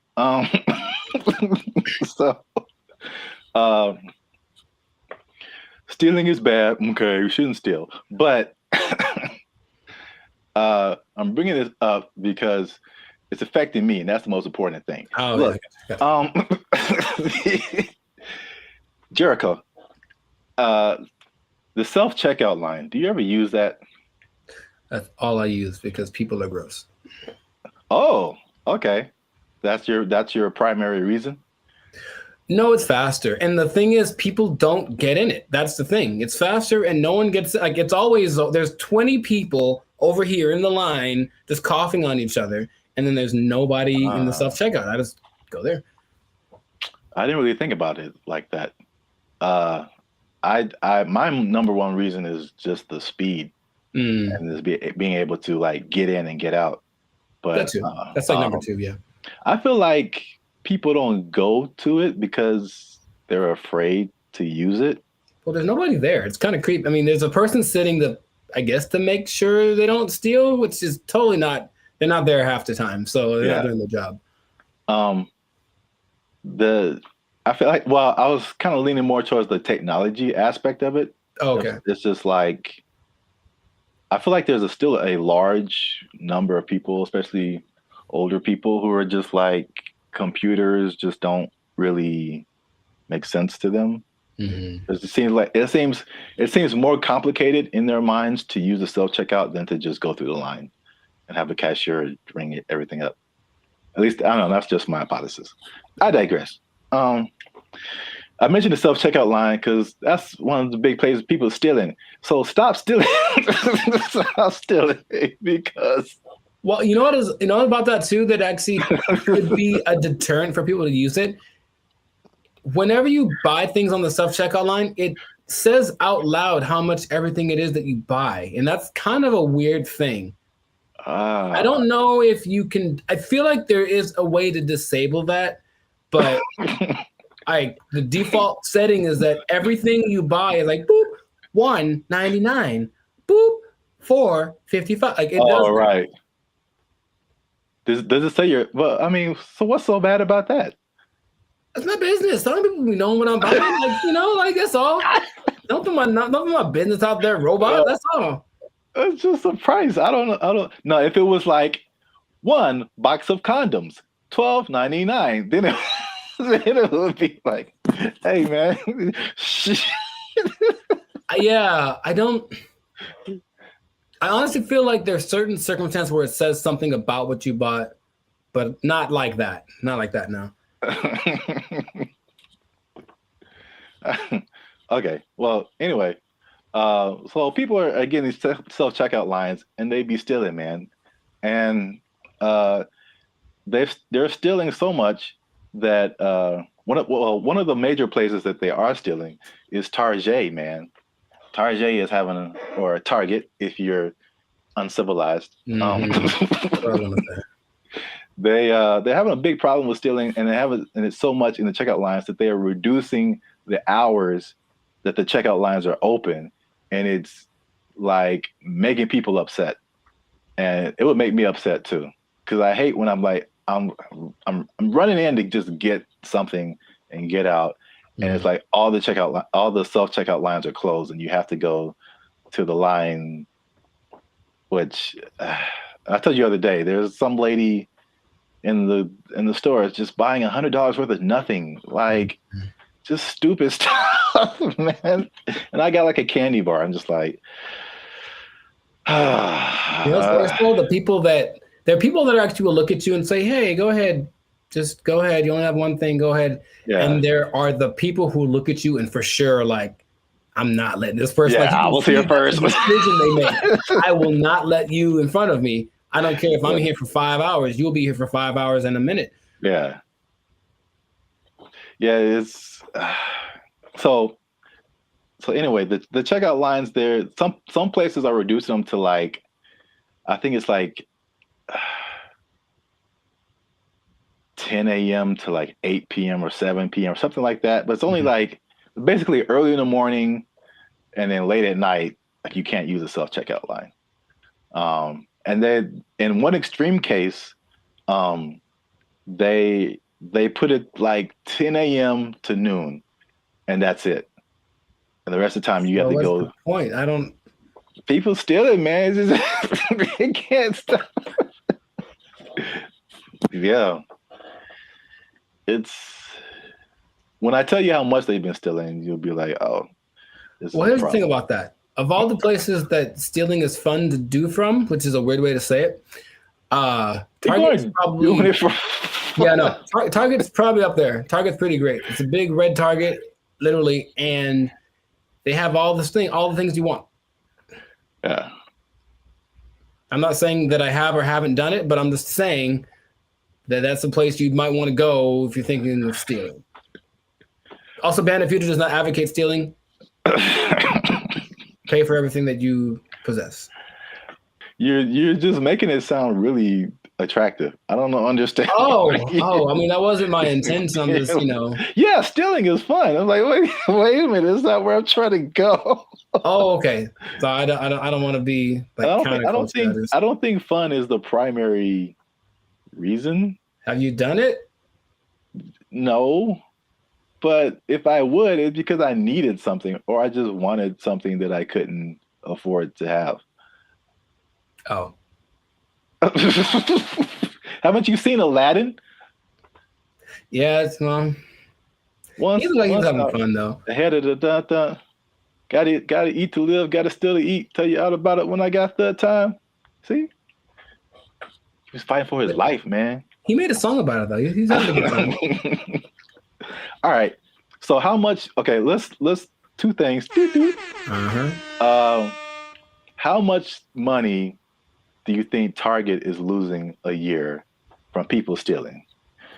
I don't know how much they make. I don't either. Okay. So I mean, I'm guessing it's a high number because here's the thing too. Target's everywhere, right? Yes. They cracked down on Target, the security in California, but I would imagine at like 4 p.m. on a Tuesday in Iowa, it might not be much defense if you want to steal something from the local Target. Okay, so Target annual revenue is about $100 billion a year. Okay. So that's a lot of money. That's a lot of billions, but stealing, I would say. So how much is that? 2% of it? What's 2% of 100 billion? 2 billion. Billion? That's the number, I guess. 2% of whatever they make. 2% rule, but for stealing. Also don't steal. Now that we know how much that they make, this number doesn't seem as crazy as I thought. Okay. Because they lose 500 million. Oh, yeah, that's not... Okay, so, right. It's like context. Like in a bubble, that's a lot. Yeah. It's a whole lot. It's a lot of money. It's a whole lot of money. But it's like 0.5% of all that they make. That'd be fine. Now, that'd be crazier if it was like... we changed our mantra. Everybody just go out and steal. Target, especially because they got it, man. They cool. That'd be all right. No, what would be crazier, though, if it was just like a ring of 20 people that are stealing everything from Target, just 20, then that'd be like, okay, they are... There are rings of like... There's people that have been doing this for years. I mean, it's especially after 2020, like stuff kind of really got crazy, especially in California. But there's... I don't know if you've seen these like mobs of people. Yeah, they'll just run in, take everything. Yeah, they're all like in it. And they just kind of do it regularly. They go store to store to store and just kind of do this thing. So that's Target. The last part of the tease is how much retail theft is. And this is from 2022, but pretty recent for like all nationwide. And that is 112 billion. So that's basically the entirety of Target's revenue is the same amount that people are stealing just nationwide from all different kinds of stores. So y'all are out here stealing an entire Target every year. The entire Target income stream in one year. An entire Target corporation worth of products and merchandise. You guys are stealing it every year. And that's a problem. But you're ruining my self-checkout experience. So stop it. I want to use the self-checkout. Don't make them take it away from me. Now you say it that way, I am also slightly more on the side of don't steal from Target. Yeah. You never even went there and just like took a candy and ate it? I don't steal, man. I don't like stealing. I feel bad if I do. Okay, you ever do the thing where this is not an interrogation. You ever do the thing where you buy a soda and you start drinking it in the store, but like, I'm gonna pay for it, and then that's so ghetto to me. I never do that. Oh, I've done that lots. I'm drinking the soda as I'm checking out. Like I bought this too, but you know. If I was like dying of thirst, yeah, but like no, I feel ghetto when I do that or something Oh, it's about as ghetto as it gets. The first time I saw that, I think I was like offended, and then I was like, I think that's a good idea. Like, what? I don't have to wait to get to my car to eat this. I can eat it now. I got like a candy wrapper. Like, yeah, I ate this too. Bring it up. You just pulling wrappers out of your pocket. Yeah, ring that up and that. Yeah, I ate that. Like, how long have you been here, sir? I ate that in aisle 5. You can ring that up. I've been here like 8 minutes. Yeah, I was shopping. I was hungry. This isn't Costco. You don't have samples. What was I supposed to do? All right. Well, we're going on long. So this has been another episode of the Life's a Circus podcast. Make sure you like, subscribe, comment, and share this video. People who steal, tell them to stop. We out. They took our jobs! They took our jobs! Everything works. You know, I've been able to text you or call somebody or search the internet. Like, it all works. That's the good. The bad, Okay. Let's talk about it. Let me just say this. What's up, everybody? I'm Zap, and this is Jericho, and we are the now 6-time international award-winning pop hip-hop music duo Band in Future. We do clean, fun music that everyone can listen to with a sound that's uniquely Californian. And right now, you are tuned into the Life's a Circus podcast, where we talk about everything that's funny, interesting, and ridiculous. But wait, need you to help us out, support our channel, because YouTube pays our bills. Not really, but hopefully in the future. Look. Yep. I don't know your life. I got to check in and saving and checking. Things are complicated. I need you to subscribe. That's what I'm trying to say. I need you to subscribe. I got kids to feed, man. Y'all ain't been subscribing. I need you to subscribe, man. I didn't know you had kids. Subscribe, like, share, comment. Because this is actually a very helpful video. Ooh, helpful. Because there's a thing happening, and I tried it out, and I'm going to let you know how it goes. So there's a thing called Helium Mobile. It's a phone service that I switched to, and not only was it half as much as my original phone plan, but it also makes me money. If you stay to the end of the video, I'm going to tell you how much money I've made with Helium Mobile in the past 2 months of trying it out. All right, so Helium Mobile, I think I told you about this when I first started doing it. Because so backstory is my phone was not, what was it? I could receive text messages, but I couldn't send text messages. So, and I had T-Mobile at the time, and I was literally on the phone with T-Mobile customer service for like 2 to 3 hours, like trying anything and everything possible. So I don't know if it was the phone. I don't know if it was T-Mobile. I actually like T-Mobile. I have nothing like against them personally, but I was just like, well, this is the perfect opportunity for me to try this thing I've been hearing about, which is Helium Mobile. Now, Helium Mobile is in the cryptocurrency world. So that's something that I've been kind of looking into for the past few years now. And so I'm kind of in that world. I kind of know how it all works. So it might be foreign for people who have only been on like major carriers like T-Mobile or Verizon or something. But Helium Mobile is, the parent company is called Nova Labs. And they started what I think is the first kind of crypto-centered, crypto-based cell phone service. And so they did a trial of this in Miami, and the results were interesting. The service worked, but they were giving the phone service for $5 a month. And the people who liked it thought it was cool, but what they found out was that, like, with it being $5 a month and it being crypto related, people would be like, I don't know. Like it, but like psychologically, that's so interesting because it doesn't cost enough. So like that's kind of weird. Yeah, and like it didn't cost enough, and I was like, I wish that wasn't the case because I would love to pay $5 for my phone bill. So they bumped it up to $20, which is comparable with like the I would say second tier phone services. You know, not the major ones, but like the Mint Mobiles and the Cricket Wireless, like that kind of stuff. They have services for like $20 a month, $25 a month.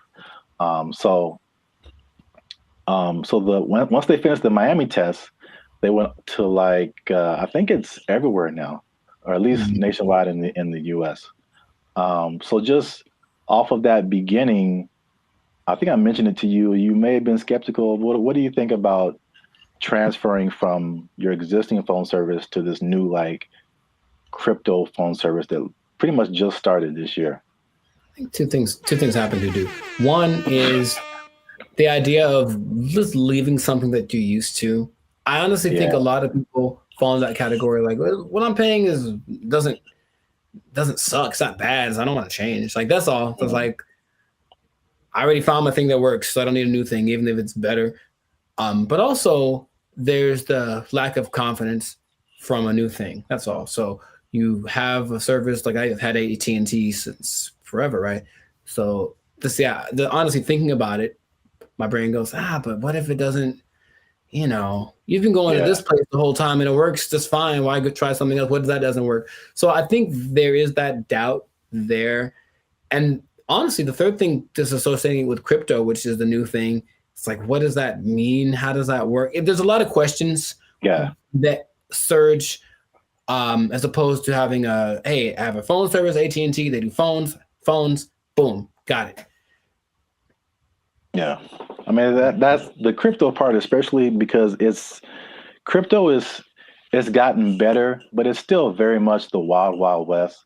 Right. Like there's all kind of stuff going on. And if you're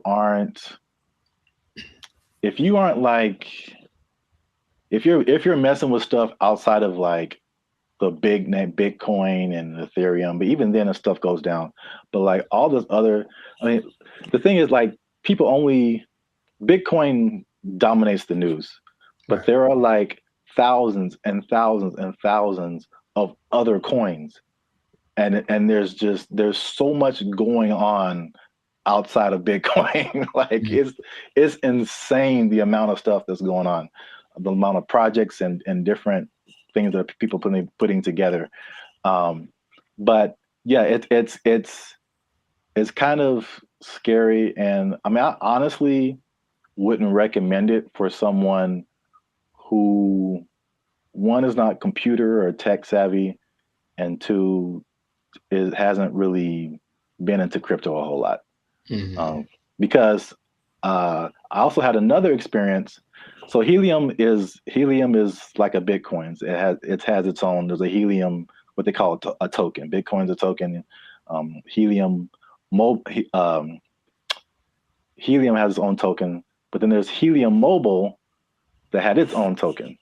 Okay. So Helium Mobile came after like this originally Helium, where a lot of people made money during a whole different kind of mining helium. I don't want to get too technical, but I just want to say that like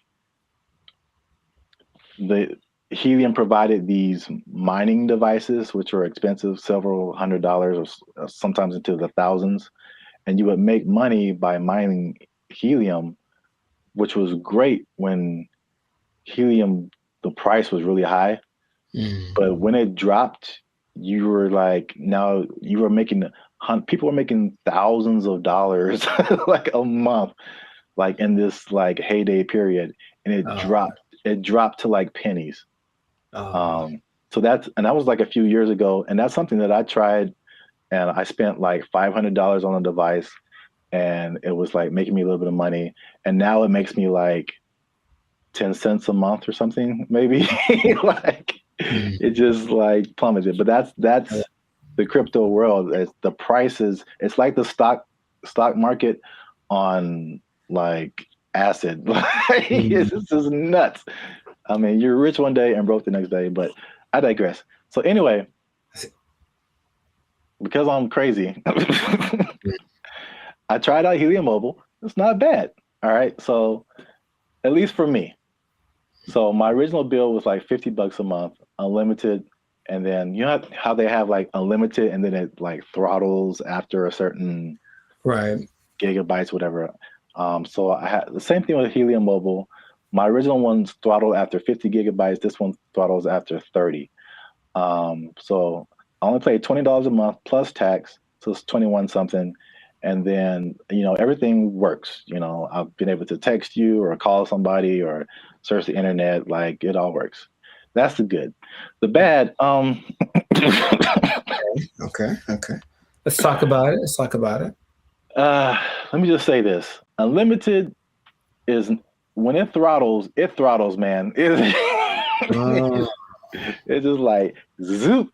Like, you are, once you hit that cap, like, you pretty much need to use another phone because your data is just so incredibly slow. But that's just kind of what it is. So the slowdown after the 30 gigabytes is insane. The app that you have to download to use it constantly crashes. You open it and there's a blank screen. You have to open it again or maybe restart your phone. There's constant updates and rule changes. Because again, it's like crypto. Things change so much, and what I mentioned before, the price fluctuation. So like you earn this cryptocurrency token, but it could be worth a certain amount one day, and it could be worth half of that the next day. So all that coupled with just like understanding crypto, again, it's fine for me. I'm cool with it, especially when I tell you how much money I've earned and saved. But it's not just like cut and dry, set it and forget it. I don't think it's for most people, at least not right now. Gotcha. So to pay off the teaser. Okay. Y'all want to see how rich I am off this Helium Mobile. Drum roll. And again, just to explain that, you earn Helium tokens. This is another thing that just people might be like, okay.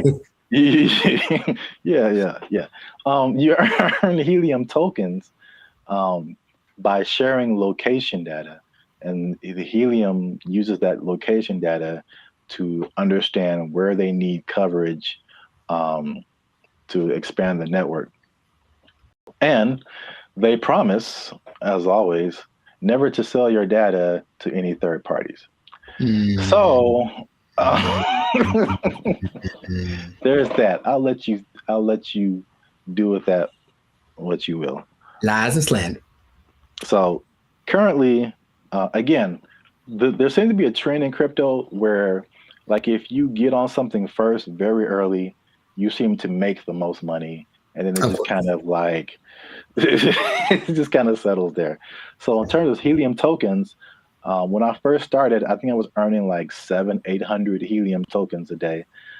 Current price of Helium or Helium Mobile tokens, current price of Helium Mobile is like 0.003 cents.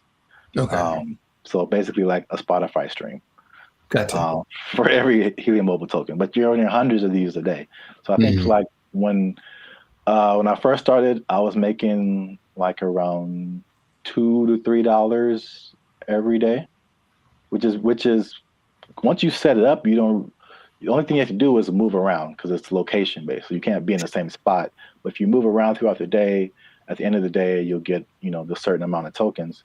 So I'm pretty active. So I was making a couple of $2 to $3 a day. That has since dropped. It's currently like $1.50 to $2 a day. But again, like a couple of dollars a day for not really doing anything. Sure. That's kind of cool. When people when this first started, people were saying they were making like 1,000 to 2,000 tokens a day. So this was like a few months ago. So you can like see the pretty rapid decrease. And it could it go back up? Yep. Could the price go back up? Yep. So who knows? But for 2 months, and I actually put this on 2 different phones. Okay. So in 2 months, and this is after paying my phone bill, my $20 phone bill each month, which you can also pay with a Helium Mobile token. I was gonna ask. Okay. Yeah, so you can take So basically, there's no money coming out of my bank account now, which is great. You earn the token, you take a little bit of it and pay for your phone service, and you keep the rest of the tokens. You can sell them, you can keep them, hope that they go higher, whatever you want to do. But I've made about $100 per phone for 2 months. So no phone bill, basically, coming out of my bank account. And I made about $200. So the trade-off, for me, I don't mind it right now. Sure, right. Again, who knows? Time will tell. But if you want to try Helium Mobile, there's a referral link in the description. I think if you use that referral code, you get like $5 or maybe $10, something like that. You'll see it. I don't know what I'm talking about. I see. But yeah, you'll earn it towards your Helium Mobile plan. You can try that if you want to. But again, like if you're not a crypto person, I wouldn't it's not so cut and dry. I'll say it like that. So try that at your own risk. Now, after hearing my story, you think that you would want to try Helium Mobile? I thought about it since the first time you brought it up, because the idea of just, I guess the downside, I need my phone to work fast all the time. I need it to be fast. I absolutely need it to be fast all the time. So I don't know how I would deal with that. And I use it a lot, but just the idea of my bill's probably $100, you know, if I'm paying $100 and you're making $100, like, that seems more fun than making part. Yeah. So consider. Yeah, we'll see. Let us know what you think in the comments. Do you want to try it? Do you think it's crazy? Are you scared to leave your phone service? Is crypto still too wild for you to mess around with? Let us know. This has been another episode of the Life's a Circus podcast. Again, subscribe, share. You know what it is. Maybe if you get enough Helium Mobile, you won't have to work anymore, and you'll never be in danger of losing your job. You never be in danger of losing your job because you got so much Helium Mobile tokens. Oh, it's only worth a Spotify stream right now. They took our jobs! They took our jobs! Did you know that besides blue collar and white collar, there are other collars for jobs? No, I didn't. I didn't either. There's gold collar, which is law and medicine. Gray collar, which is engineers. Pink collar is service fields. Red collar is civil servants. And green collar is the environmental sector. So there you go. Oh, what color are we then? Black collar? You started.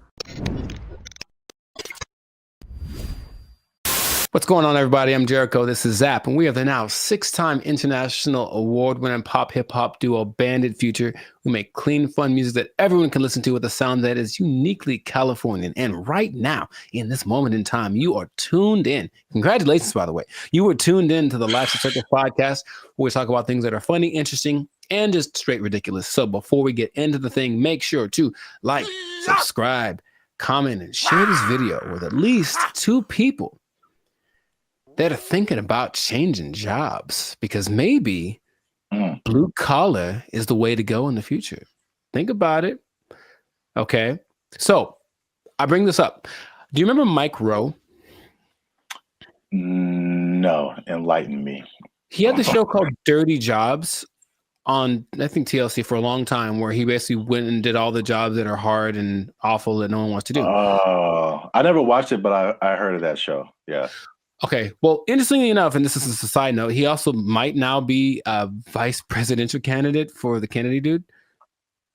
Interesting. Anyway, the world works in mysterious ways. But basically, he has always been a fan of the idea of working the traditional blue collar stuff. And also, another side note, did you know that besides blue collar and white collar, there are other collars for jobs?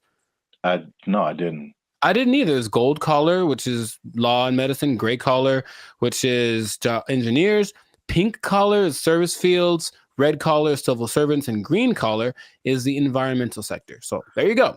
Oh, what color are we then? Black collar? You started it. Anyways, hey, how's it going? Man of the future. So, yeah. So the question is like, will you have a better career as a blue collar worker? So he started something called the Works Foundation, and it's basically a program designed to help college students get into trade schools because of the jobs that are available now. There's like 10 million job openings that are needing people to do them. They're all blue collar jobs. Like all the oversaturated stuff is the professionals, everyone trying to be the next CEO or whatever, start their own business. However, these blue collar jobs need people. And while going to college has resulted in, where's the number that I can't believe when I read it, has resulted in $1.7 trillion of student debt that people have accumulated. Yeah, 1.7 trillion.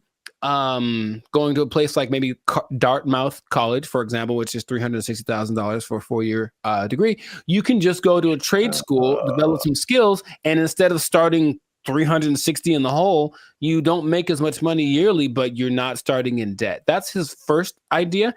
And not only that, he wants to teach the principles that got our country to where it is now. So work ethic, personal responsibility, delayed gratitude, good attitude, showing up early, staying late, like what makes a good employee, but how people have left that behind. And so just recently, I believe as recently as a couple of weeks ago, a school called Western High School in Nevada started to incorporate this into their curriculum. So they're starting with their freshman class of 750 kids. The top 50 kids that graduate from this program will get a full ride scholarship to the trade school of their choice. And I thought that was really cool. So he's trying to make this push to get people back into the blue collar sector because it's, dignified work and whatever. And some people are for it and some people are against it. So just based off of what I've told you, what are you thinking? What's your opinion? I guess I'm kind of mixed. Okay.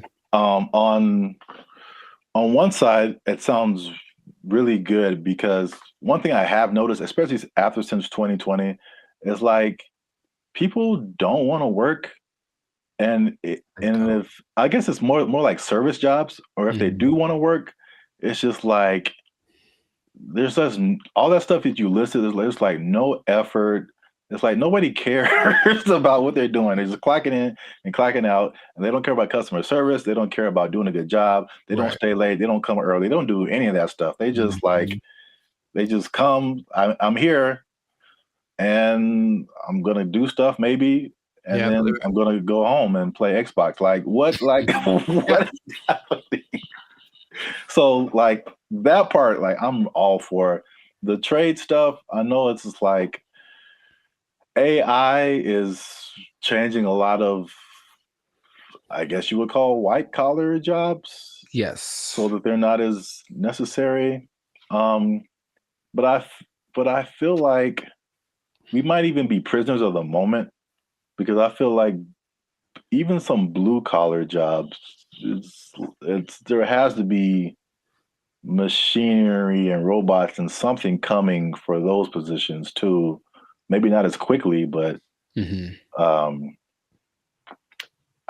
don't know what the future looks like. I'm sure those things are coming. He stresses that the lower income blue collar jobs will, of course, be taken up first. For all the service stuff will probably be replaced by kiosks and AI and stuff. But if you look at the top grossing blue collar jobs, they still pay pretty well. And I'm pretty sure we wouldn't trust the robot to do them. They include airfield operations specialists, avionics technicians, supervisors of construction and extraction workers, boilermakers, first line supervisors of firefighters, and nuclear power reactor operators. And all of those you can earn between $65,000 to $120,000 a year. So it's not like you're going to be missing out on money by doing something that's a little bit harder. The nuclear power one sounds kind of dangerous, but there are jobs that people do need to do that won't be, I wouldn't trust a robot with my life with that kind of stuff, So I think they're still going to look for qualified people to do that. So in these trade schools, you can go to them. And they're really good. It's just that I didn't take anything in school that helped me like do a craft. Like there's no automobile class, there's no shop. I can't build nothing. I can't fix my car. I don't know any of that stuff. And I think a lot of people fall in that category. And so he's saying, well, that's kind of what we're missing. So if everybody goes to college and gets a degree, even if they're, $1 million in debt, then where are the plumbers and the electricians? Where are all of those people? They're not around anymore. So it's like all those things start to fall apart in cities. The infrastructure starts to mess up. That's just his idea. So he's like, he needs more people to be interested in it, get the kids at an early age, and then encourage them to do it, because it's noble work, it's dignified work, and it's work that they're pretty sure isn't going to be replaced anytime. So, man, have you ever seen those people? I watched it on the TikTok. People that replace those like light bulbs on top of those super high poles, like 2,000 feet in the air. Like you have to have a dude go up there, and those guys get $160,000 a year. It's super dangerous, yeah, but it's like you need them. So all those kind of jobs are available for this trade school thing. So he was just saying, it's just an alternative. Of course, if you want to go start your business or be a YouTuber or whatever, go do that. But the world will fall apart without these people. So I thought it was a cool idea, and he's hoping to get, I think somebody decided, I also think it's a good idea, and they donated $5 million to his program, Inglestead. The Inglestead Foundation donated the $5 million, which makes it possible for the top kids to graduate to go to the trade schools free of charge, basically free tuition. So that's just something that's happening, and maybe it'll cause a shift in people are lazy. We said the pandemic kind of showed that, but maybe the newer generation will be like, okay, my parents were lazy as heck. Dang, I need to start working a little more hard, and then the next generation after that might flourish. So I just thought that was cool. I did not know that was a thing before, and so shout out to Mike Rowe, which might be a vice president candidate in the future for doing this. Oh, one other stat I did read. Because white collar is, of course, makes a lot of money. Only 43% of workers are white collar. 43%. So that's about 64 million people, according to 2020 count. So that leaves, I didn't do the math, but there's a good amount more that do the blue collar stuff. So it's like, it's not like it's not necessary. It's just that it's not applauded. It's like, oh my God, you did a good job being your electrician or whatever. But people, we need that. Like our whole, if I don't know how to fix any, you probably know better than I do. I don't know how to fix anything, like plumbing, nothing works. So I have to call a guy, and that person I hope is qualified. So that's what they're doing. They're training these people up. Yeah, I think like overall it's a good idea. And I think it's just like as it's like you don't know what you don't know, right? So if people are like for music example,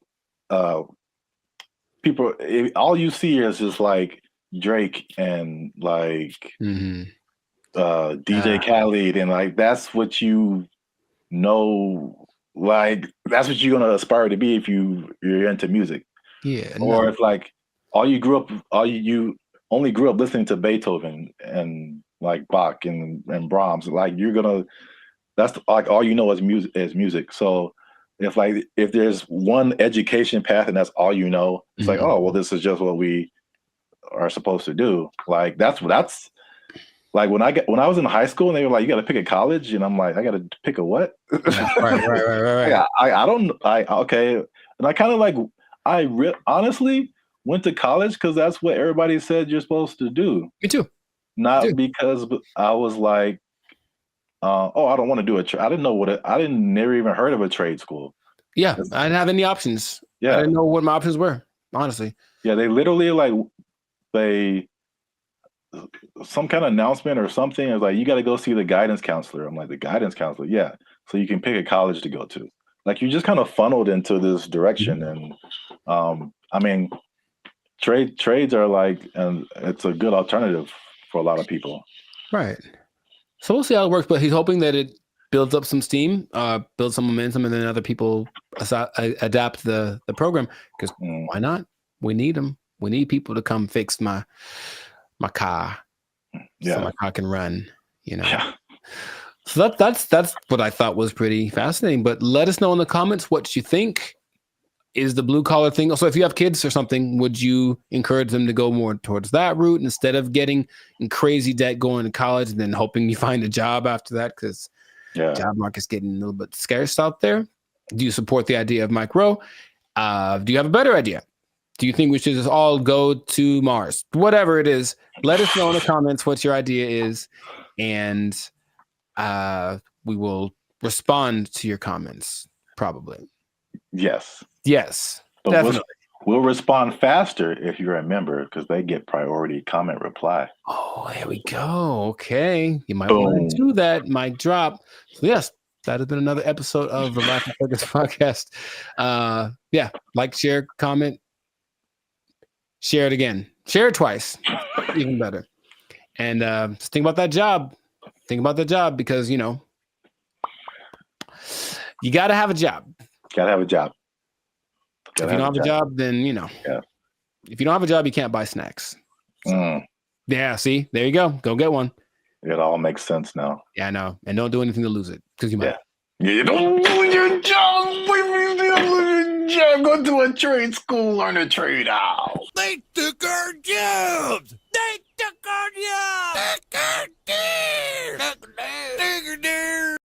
Oh, I had one and I forgot it. So it was like unique. Recycling toilet paper? I mean, wow. I mean, I only brought it up because it is a real thing. Like, people do that. How do you recycle toilet paper? Do you want me to tell you? Or yes. What's up, everybody? I'm Zap, and this is Jericho, and we are the now 6-time international award-winning pop hip-hop music duo Band of Future. We make clean, fun music that everyone can listen to with a sound that's uniquely California. And right now, you're tuned into the Life's a Circus podcast, where we talk about everything that's funny, interesting, and ridiculous. But before we jump into today's topic, make sure you like, subscribe, comment, and share this video with 2 people who are flashy.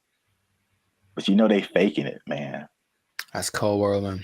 They ain't got it for real. It's a cold world. They ain't got it. It's a cold thing. So we, again, we've talked about this before. We're Hollywood centric, and Hollywood, Los Angeles is well known for people out here being flashy. They looking sharp. They got the clothes. I mean, they just decked out. Going to fancy restaurants in the hottest clubs, and then they go back to their studio apartment where they can barely afford to keep the lights on.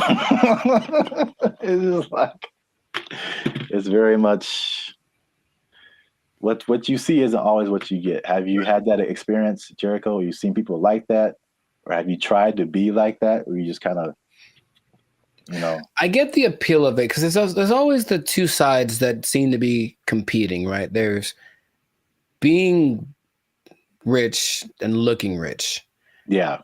And it seems like it's more fun to look rich than to be rich because being rich requires more discipline, and it doesn't necessarily mean that everyone sees you. And so if you care about what people think, then you really want to look rich. And yeah, I know people that are like that. They talk a big game about the moves that they're making and this and that, and they show up in nice whatever. They make sure to show up to the place and then change into something nicer because they have an important thing to go to, and they make sure everybody knows that they're going to this important thing and they're better than you. It's like, okay, I get you, bro. But it's sometimes hard to tell because in LA, Hollywood, people look pretty good. Like physically look good. They're in shape. They wear nice clothes. You can get really nice clothes on a budget too. If you really have to, you don't have to go to Melrose and blow $800 on a t-shirt. You can go to, I saw the nicest jacket, honestly, the other week at Ross for like $25. And I was like, ooh, I was killing. So you can make yourself look flashy without too much. In fact, yeah, Ross has a whole jewelry section. You can get decked out for under $100. You can. You know, but you always question it. I think you always question it. It's like, I wonder if that person really is somebody. Usually the telling point is if they're where I am, they're probably not rich. That's probably Hey, you come to this Starbucks too to use the Wi-Fi? Yeah. Doubt. Yeah, man, they shut mine off. But I look fly though, don't I? Like that from Boondocks where Riley takes all the money that Grandi gave him for the weekend, blew it all on one shopping. Oh yeah. He was like, "Ain't I'm clean though?" Yeah. Riley, we don't have food to eat. Oh man, I'm clean though. Well, I brought this up because I saw a study by Redfin, which is a company that's into like the housing market. And obviously, the economy has been very rocky for the past few years now. And inflation is sky high. And they did a study that shows that about 49% of Americans are struggling to even just pay their rent. And they're cutting costs in the most unique ways that they can just to, I guess, survive. Okay. While still trying to look like everything is okay. So I guess a lot of people like really are struggling. So I mean, 50%, that's like 1 out of every 2 people that you know. So that's a lot of people. But they said that they are, to compensate, they are skipping vacations right now. They're working extra hours. They're selling their belongings. They're using up their retirement savings, especially millennials. And they're even skipping meals and medical treatments so they can keep their lifestyle but pay their rent.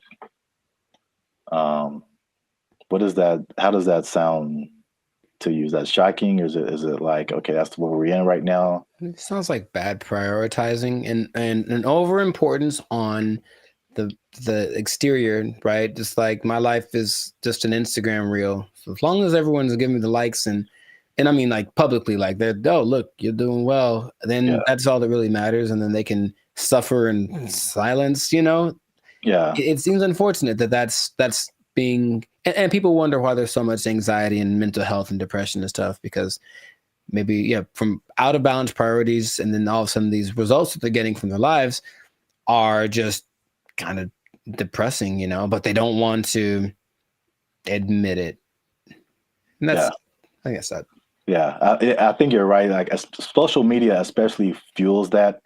And it's like, I won't say never, but I rarely go on to social media and see someone be like, hey, here's a picture of me like cutting down on fast food because I can't afford it. Like that isn't, that's like it's the highlights of people's lives. And so you only see the good stuff.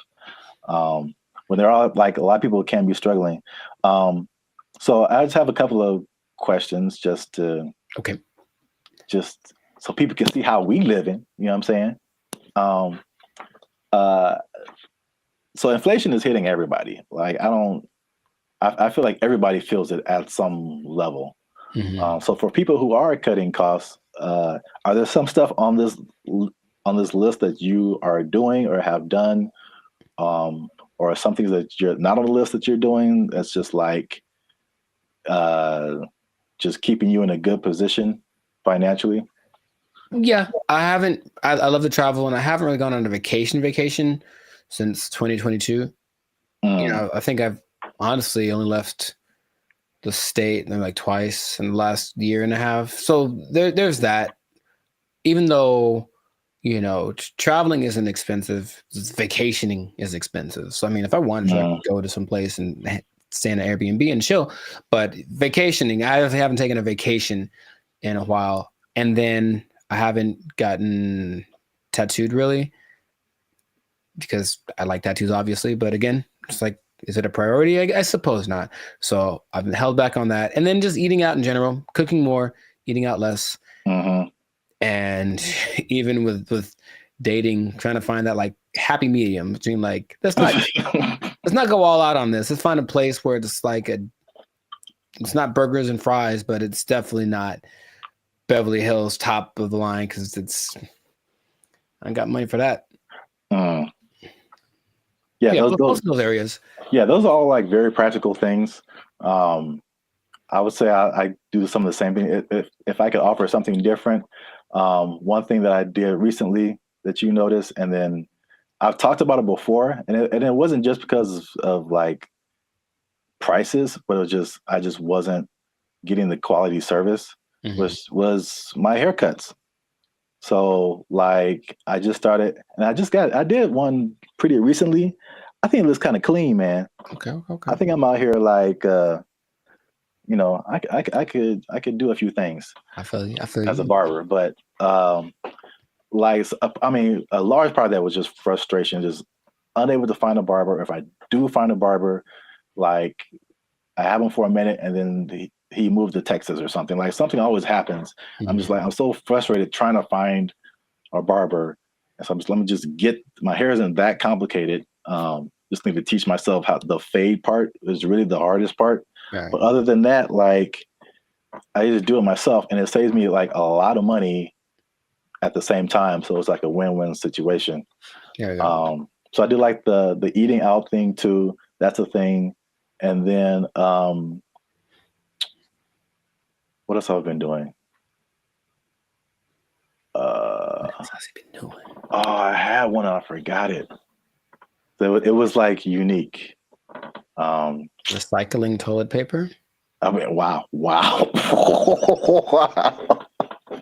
I mean, I only brought it up because it is a real thing. Like people do that. How do you recycle toilet paper? Do you want me to tell you, or yes? Because that doesn't make sense at all. After it's been used, how do you reuse it again? You rinse it off. No, you can't do that. You hang it up to dry. No, in your house. Well, then it's not toilet paper. It's like a rag or something, right? It's toilet paper. I've seen videos of this, man. That's not possible.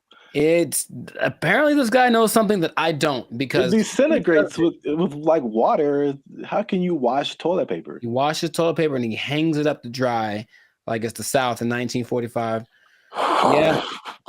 Yeah. I'm assuming you don't do that. Or if you did do that, you would have no friends. So please don't do that. But yes, that is a thing I've seen people do to cut down. And I'm talking about a person that I forget what movie it was, but this guy was a millionaire. And that's part of his frugal plan. I think it's a little extreme, but everyone got their thing. He recycled toilet paper. So don't do that. Please don't do that. Wow. That's very gross. And yeah, he has no friends. Right. Okay. I'm pretty sure that's not what you were going to say. That was, I've never heard of that. That's interesting. All right. Well, here's another thing, last thing about affordability, to just kind of put things into perspective. The people who have houses are having a hard time paying the mortgages, and the people who don't have houses, it just looks more unaffordable every day.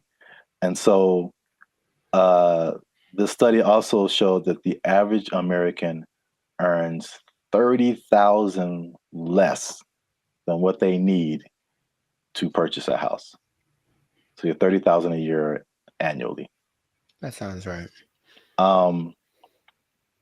So I kind of went down the rabbit hole of mathematics. It's okay, how much is this? How many people is this affecting? So the average income that they say you need to buy a house, this is a national average, to buy an average house, to get a mortgage and stuff like that, $109,000 a year. That's household income. Mm-hmm. So it doesn't have to be an individual. It could be like a partnership or whatever. So that's $109,000 a year to buy a house. In California, What do you think that number is? Specifically Los Angeles. Higher for sure. I would go to like 145.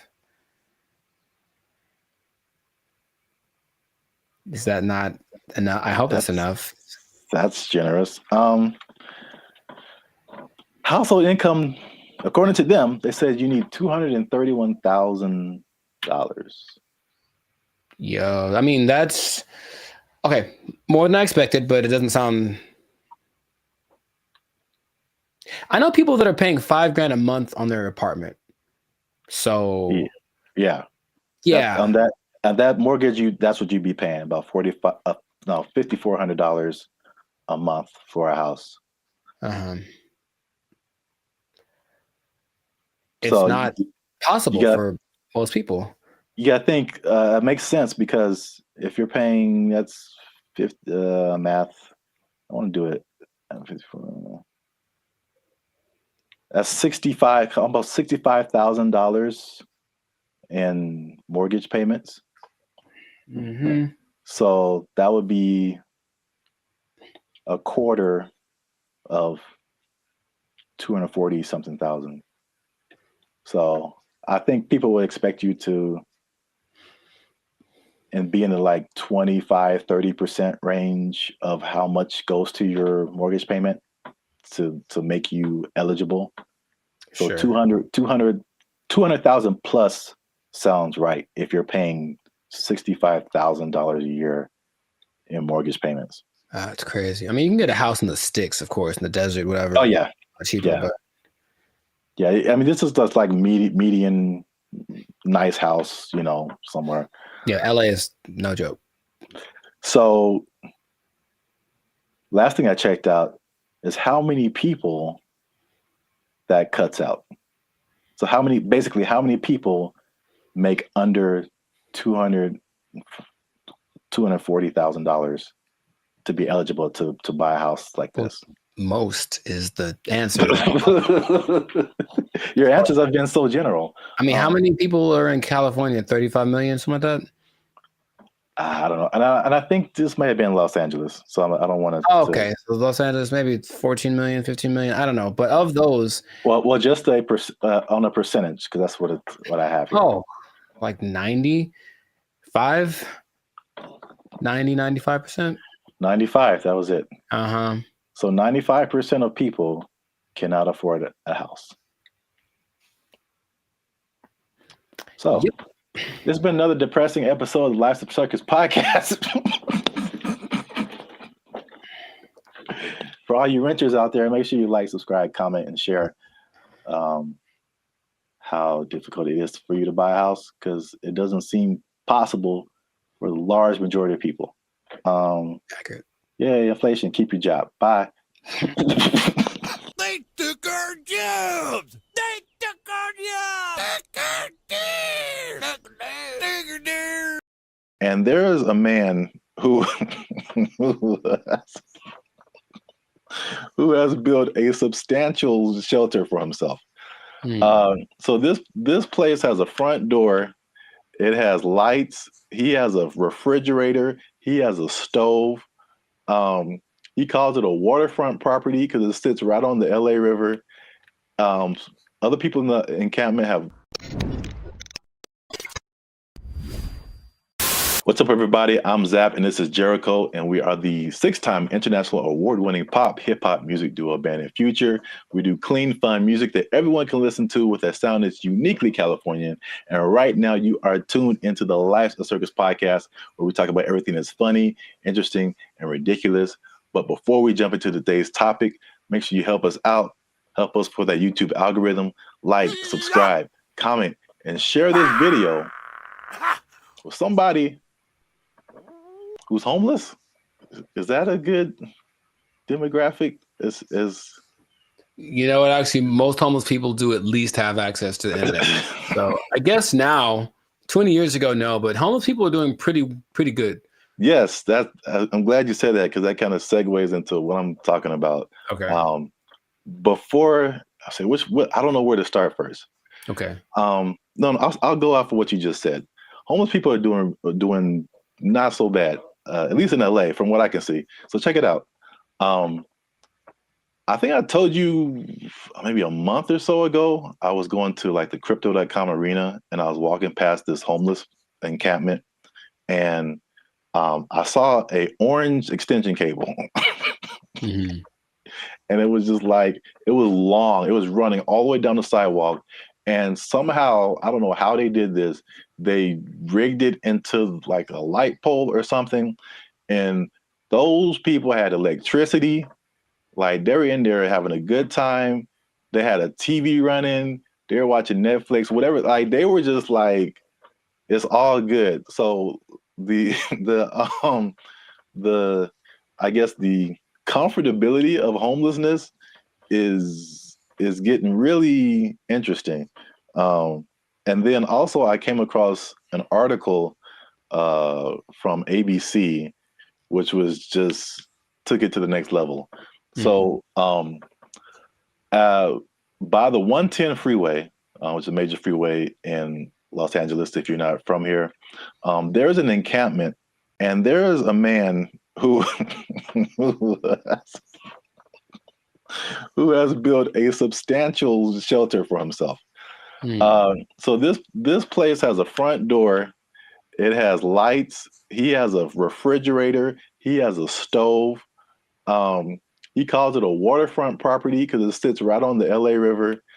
Other people in the encampment have little gardens. They have a whole situation going on. So have you seen anything like this, or have you noticed like the increase in just amenities that like homeless people are just like living it up right now? Not specifically like that, but I do want to point out something. And I think it's a misconception that a lot of us have, understandably. If you're homeless, you assume certain things about people. But yeah, being homeless doesn't mean you're broke. It doesn't at all. And I bring that up because I remember in Claremont, I was in a Coffee Bean listening to two homeless guys basically have a business meeting about how to get more money from people. Like the dude, he was seriously like, yo, man, you got to go to this exit between this time and this time. Make sure you have a dog and they'll give you. So these people have money, and barring the people that are super drugged out or have like a crazy mental illness, not a lot, but there are homeless people that are homeless by choice. So they have money, it's like they still want to spend it on a house. So that doesn't surprise me, but I haven't seen specifically that. Yeah, I've literally been at the gas station and dudes walking up to me who are bigger than I am.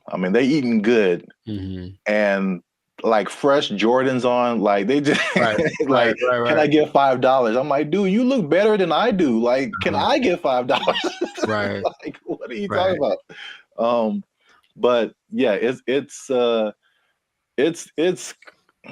getting crazy. Not getting crazy. It's already crazy, especially how here in LA, we have just, I think it was only, I forgot the numbers in LA, but it's just thousands and thousands of homeless people. But I did want to address something because we talked about the homeless before in a previous video in San Francisco, where they were like trying to hide the homeless people because all these people, these foreign dignitaries or something, were coming in and trying to hide the whole situation. Somebody, I don't know this person, but somebody got kind of offended at that video, and they tried to go at us in the comments, man. They tried to go at us in the comments. Would you like to hear it? Good. I'm just gonna paraphrase. So we were talking about the homeless. This guy came on and was like, have you been homeless? Have you ever been down on your luck? What would happen if you lost your job and things were wrong in your life? You lost your house, your apartment. So he's basically saying like, it's not our place to talk about the homeless, which I fired back at him, and I said, it is completely our place, because I lived in LA for a long time, but I lived in downtown LA, which is like homeless central, just a few blocks from Skid Row. When people are pulling down their pants and taking a dump on your front door and you step in it, you absolutely have a right to say something about that. Like, you have a right to say something about that. And it's not even the homeless in particular. It's the all the stuff that comes with it.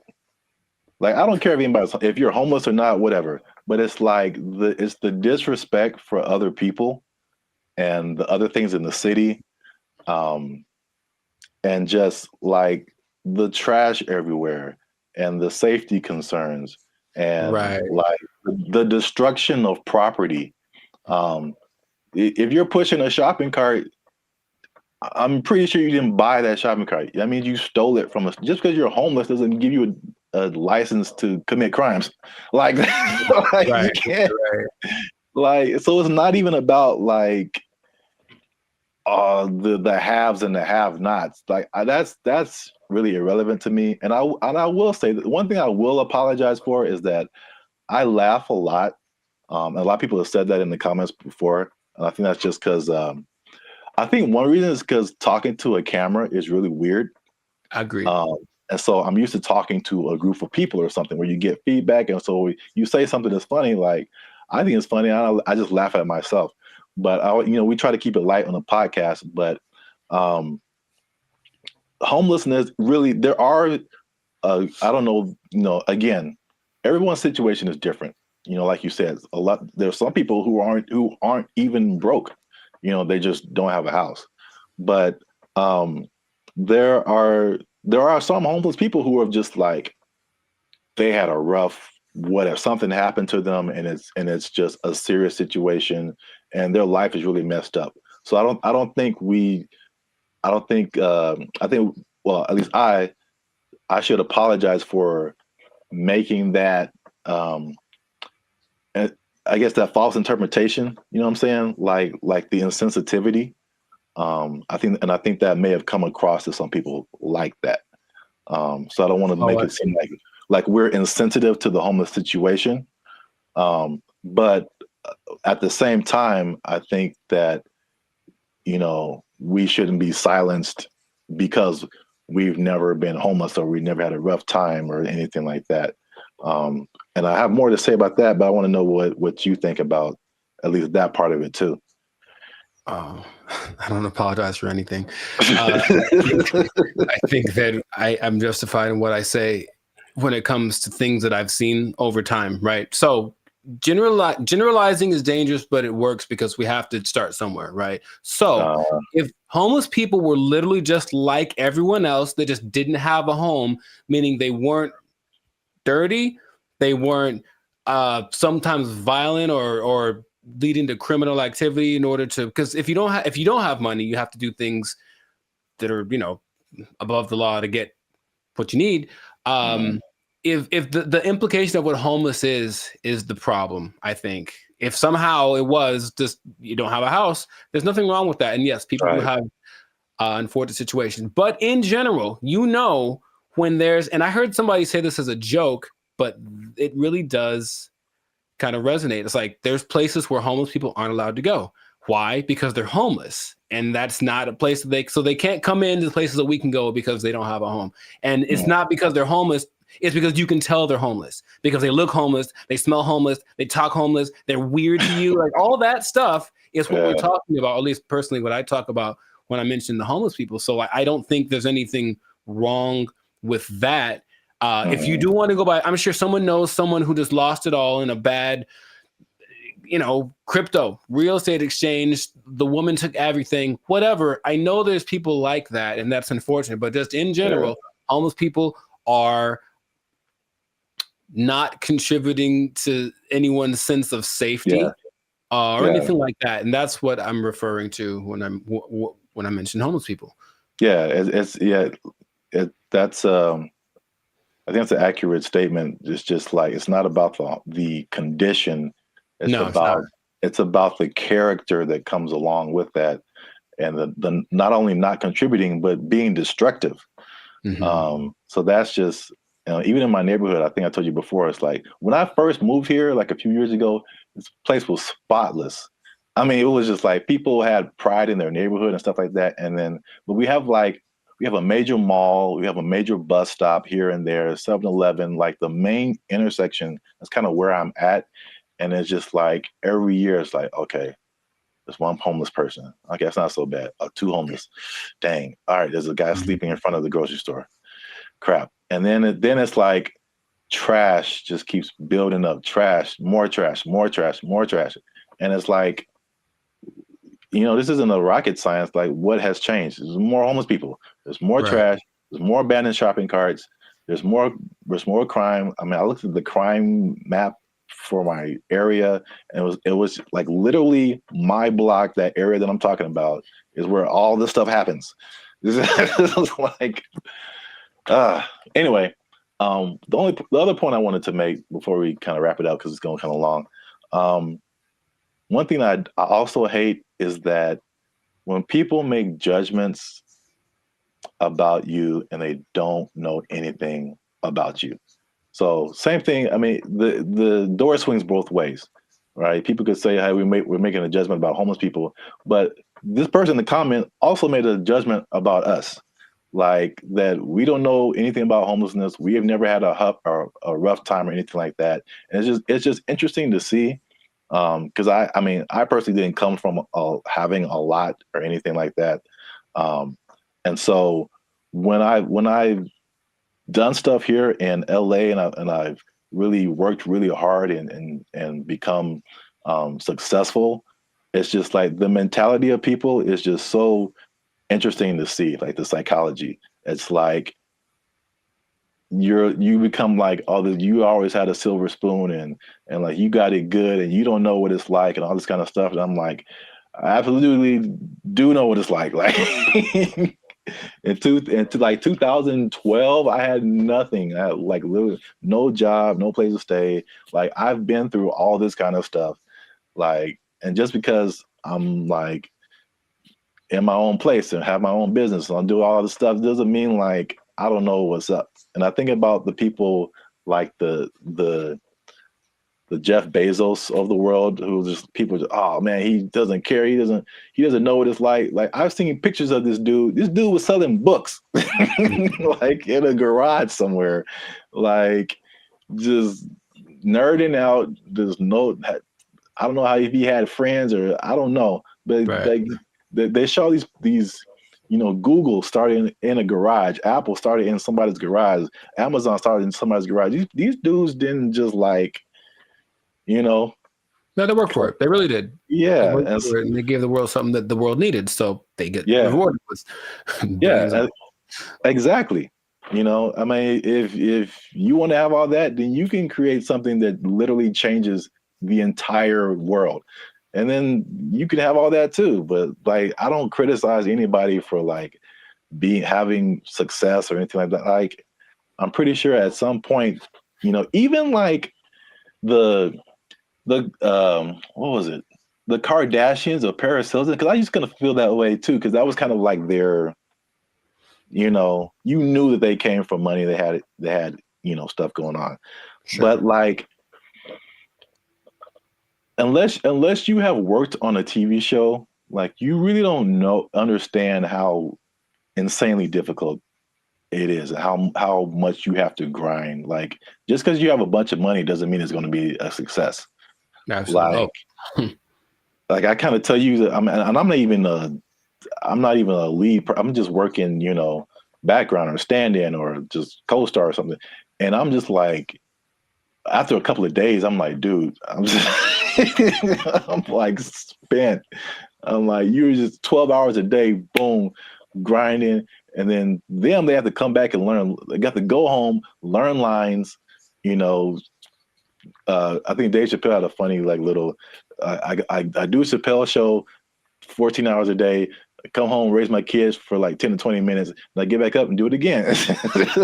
Like, yeah, dude. Like anybody you see, even if they have money, they are grinding, man. And so that's kind of just I was wanting to make those points because it was just like upsetting that someone would come at us in the comments over that. It was just without any kind of perspective. Do you think the person that made the comment has a job? I feel like they do. I feel like we just hit a nerve. Like they had a job, or they're going through a tough time, or someone in their life is going through a tough time, and it just seemed like we were just talking about, we just like on YouTube, and we're privileged, and we just homeless people are terrible, and just so. I say if you give me one fact about a person, and then I get to judge whether or not to invite them over to my house. If you tell me right off the jump this person's homeless, then that's going to determine whether I want them to come over.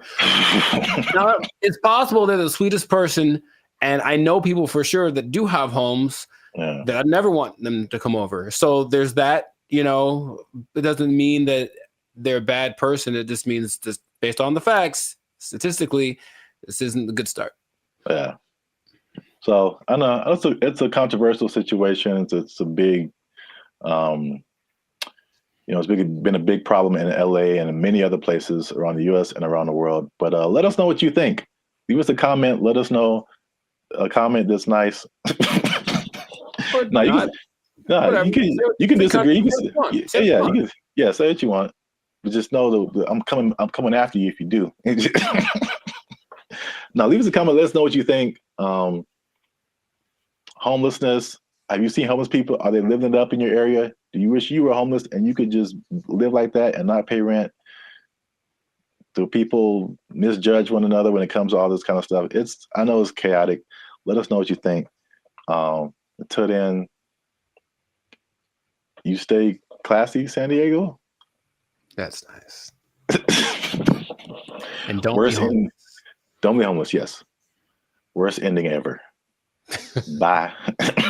They took our jobs. They took our jobs.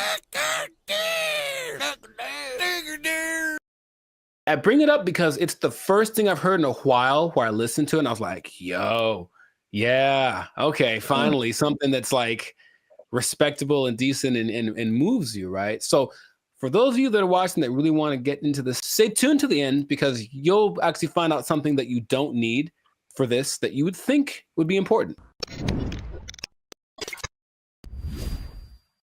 What's going on, everybody? I'm Jericho. This is Zap, and we are the now 6-time international award-winning pop hip-hop duo Banded Future. We make clean, fun music that everyone can listen to with a sound that is uniquely Californian. And right now, in this moment in time, yes, Lord, you are tuned into the Life Circus podcast where we talk about things that are funny, interesting, and just straight up ridiculous. So before we get into this thing, make sure to like, subscribe, comment, and share this video with at least 2 people who want to make music that causes a revolution, that moves a culture. I'm talking to the musicians out there, okay? Oh, okay. I got something to tell y'all. There's a way to do it, I think, if you follow the latest trend. If you follow the latest trend, there's a way to get your music so that people really like it, okay? So have you heard, Zach, have you heard of Amapiano? Amapiano? Amapiano. It's a genre of music. One word, Amapiano. Not I'm a piano, but ama.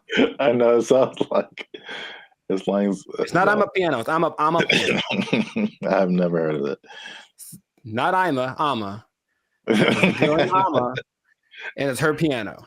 Okay.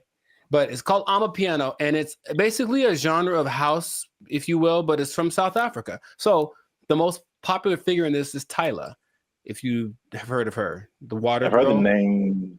Yeah. Okay, I mean, she's huge. She's won all the awards. She's the newest big thing, but she basically comes from a watered down version of this genre. Okay, and so the interesting thing is it followed a couple of patterns that work generally to make a style of music really big.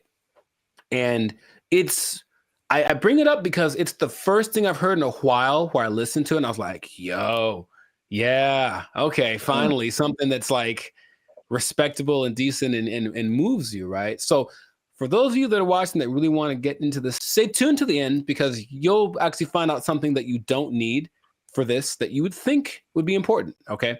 So Amapiano is basically a subgenre of house piano, okay? And so it's got one thing that a lot of new styles of music need to have. It's something familiar. There are people listen to it and they're like, oh, I kind of recognize this, like it's in a different the presentation is different, but the substance is the same. Something I resonate with. So that's number one. You listen to it and like that. I hear something that I've heard before in the music. Okay. Lots of repetition. So you just kind of hear the same thing over and over again. And it's so infectious. Fun to dance to. You haven't seen any of like the TikTok? It's a huge TikTok thing, right? That's the thing that's made it go from, it started in 2012, but probably like 3 years ago is when it really started to burst on the national scene or the global scene, thanks to TikTok. But you've never seen any, it basically all of the moves. So there's Afrobeat, right? There's Afrobeat.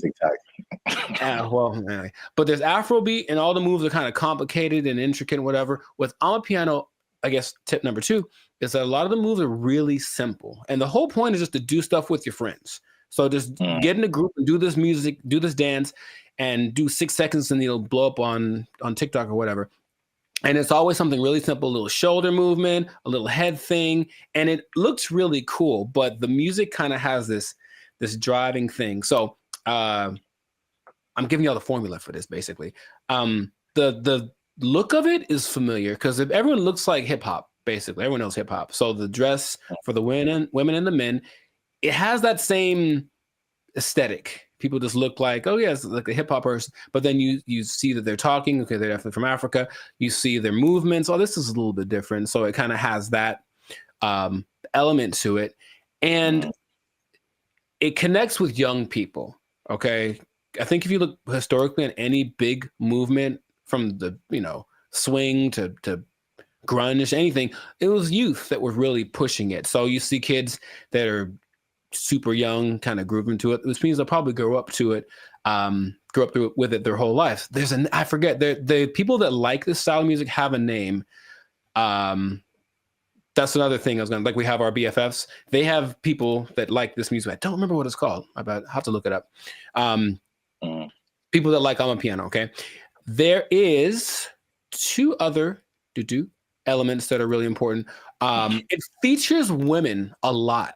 And a lot of genres tend to not. We've talked about reggaeton before, where it was a lot of misogynistic, just men, basically.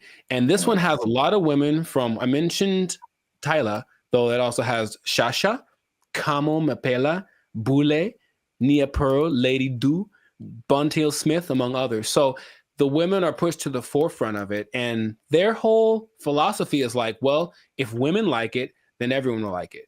That's kind of, and it's like, because think about it. Okay, your girl likes this music. She's gonna drag her dude to go listen to it or whatever, and then he wants to make the music that gets her to dance because it's not a super.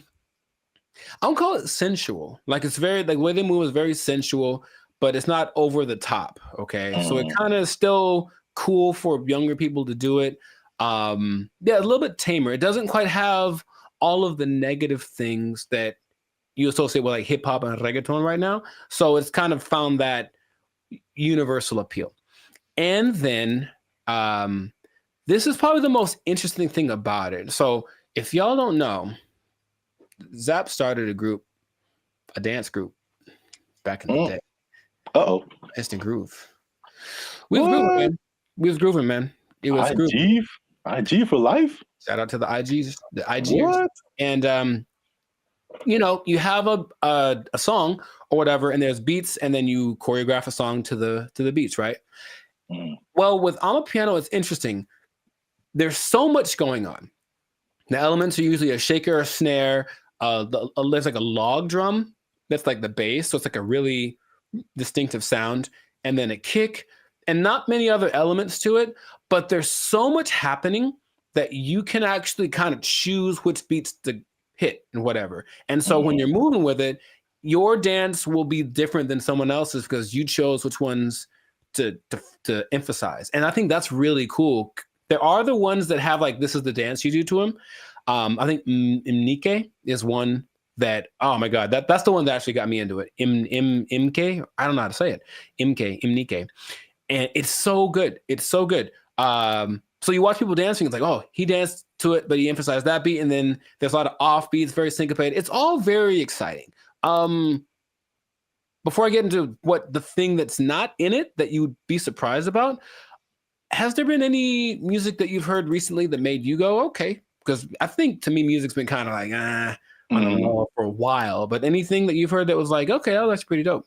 Yeah, I mean, the first thing that comes to mind, and I think I told you about this too, was I don't know what it is, but what you're talking about kind of feels like it's almost in that same vein. But I saw something on Instagram where it was all these people dancing. They were at some event, and it was, I can't remember the song, but I just remember everyone was dancing and they're all doing the same kind of moves, kind of it seemed like a modern day cha-cha slide. Interesting. Because because when I saw it, I'm like we really haven't had, I can't think of a song like the cha-cha slide where like everybody gets on the dance floor and then everyone knows kind of what to do and you all do it together. Right. Because the Cupid Shuffle, I maybe that came after Cha-Cha Slide. I can't remember. Yeah, I don't remember. Right. But I can't remember anything past those two songs where like everybody, but I saw this video and everybody was doing it. I mean, I'm talking white, black, Asian, Latino, like grunge looking goth people, hip hop looking, like everybody was doing it. And I was like, this is so dope. And I wish I had saved it and I didn't. Oh, okay. So if anybody knows where that video is, there's one particular goth girl who was just like getting it. And everybody's in the comments like, oh, this goth girl is getting it. And I was like, yo, this is dope. So anybody knows what that video is, I would really like to find it and see it again. But okay. Yeah, you mentioned the dancing. I think that's popular music has almost always been dance music. So if you can get something to make people want to move, and when you listen to the people talk about it, they're so passionate about one, having this thing that's like theirs, right? It's not hip hop. It's not house, it's theirs. It's amapiano. And it's like, okay, so they love the fact that they have kind of their own thing. And then when people gravitate to it, they have to kind of pay their respects. Okay, South Africa's on the map. They're winning, right? And then you watch them dance, and it's like the mood a little, not weird, but like kind of offbeat in a way. And they do this thing where they like roll their eyes in the back of their head with the shoulder thing. It's really peculiar, but I think it's cool, especially when you see like 10 people doing it. So it has all these things that are great, and that's what you need to start a music genre. But there's one thing I mentioned, that there's going to be something that I think I know what it is. What? Oh, go ahead. I think I know what it is. Oh, mate, go ahead, say it. I'm going to say there's no piano. Oh no, man! It's called amapiano. Like there's piano and everything. Oh. Yeah, there's a piano in all of them. Oh, okay. Well, no. The thing I think it would have been clever if there was no piano. Oh, I get you. It's called amapiano. I get you. I guess. That's not a good translation from their language. No, the thing that's surprising about it, if you watch all the documentaries and all the people being interviewed, all the producers, all the everything, no one mentions the lyrics. They all have lyrics and they don't matter. It's literally the last thing on anyone's mind. They're just there, but no one's singing along. No one's saying this song touches me in this way. I don't connect nothing. Okay, now partly it's because the songs are all in either Zulu. I'm gonna try this. Zulu, Hosa. I can't do the click thing. Sotho, Setswana, or Zixonga, which are all South African native languages. But the thing that strikes me interesting is that, yeah, they're all singing and no one knows the words and nobody seems to care. So there are really big singers in this style, but the words don't matter. It's just the feeling of it. And that's what I found very unique to this. So if you listen to watch, no one knows what they're saying. You know, so I guess this goes to show you that that's not something that people necessarily require anymore. Just as long as it feels good. As long as it's fun to do. Oh yeah, I mean, you think about like U.S. artists who are just like huge worldwide. I'm sure, like people don't speak English and they have no idea, but they're just bumping like Earth, Wind, and Fire and like. Well, the thing is, not even the choruses. You think at least on the chorus, okay, everyone's singing nothing. Yeah, it's really weird. Yeah, I mean, I know that this is different, but I'm just saying like the ability of music to kind of to have that a tendency to sure, yeah. to where the words, you don't have to quite know the words. I mean, I don't know the words to this at all, right? But I'm still digging it because I guess that's what they're transmitting. But even the people from there aren't singing the words or talking about nobody mentioned the lyrics one time. So, and the thing is, the songs don't sound all the same, even though they kind of have the same elements. They have different. I think it's great. That's what I want to just point out. Sounds cool, yeah. If you haven't listened to I'm a Piano, I recommend you check it out. Just be warned, there is piano. There's piano in it. I think you'll enjoy it. I thought I got that right. I really did. Nah, I wouldn't. I should have just lied. Yeah, you got it, man.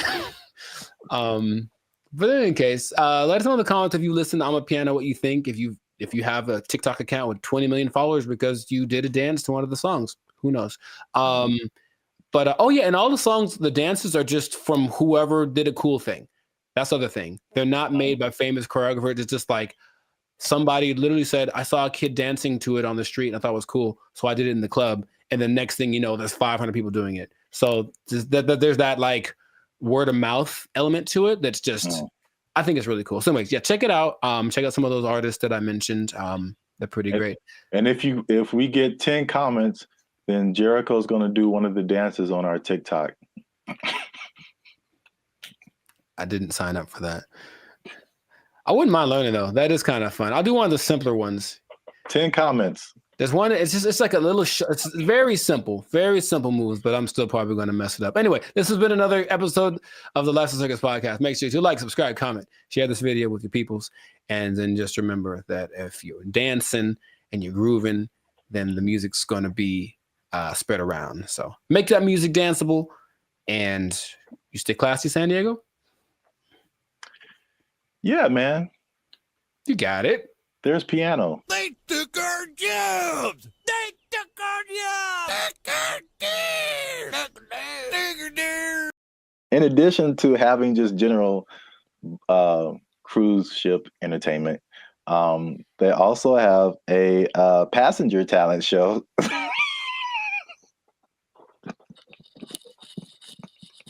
Yeah, no. Nope.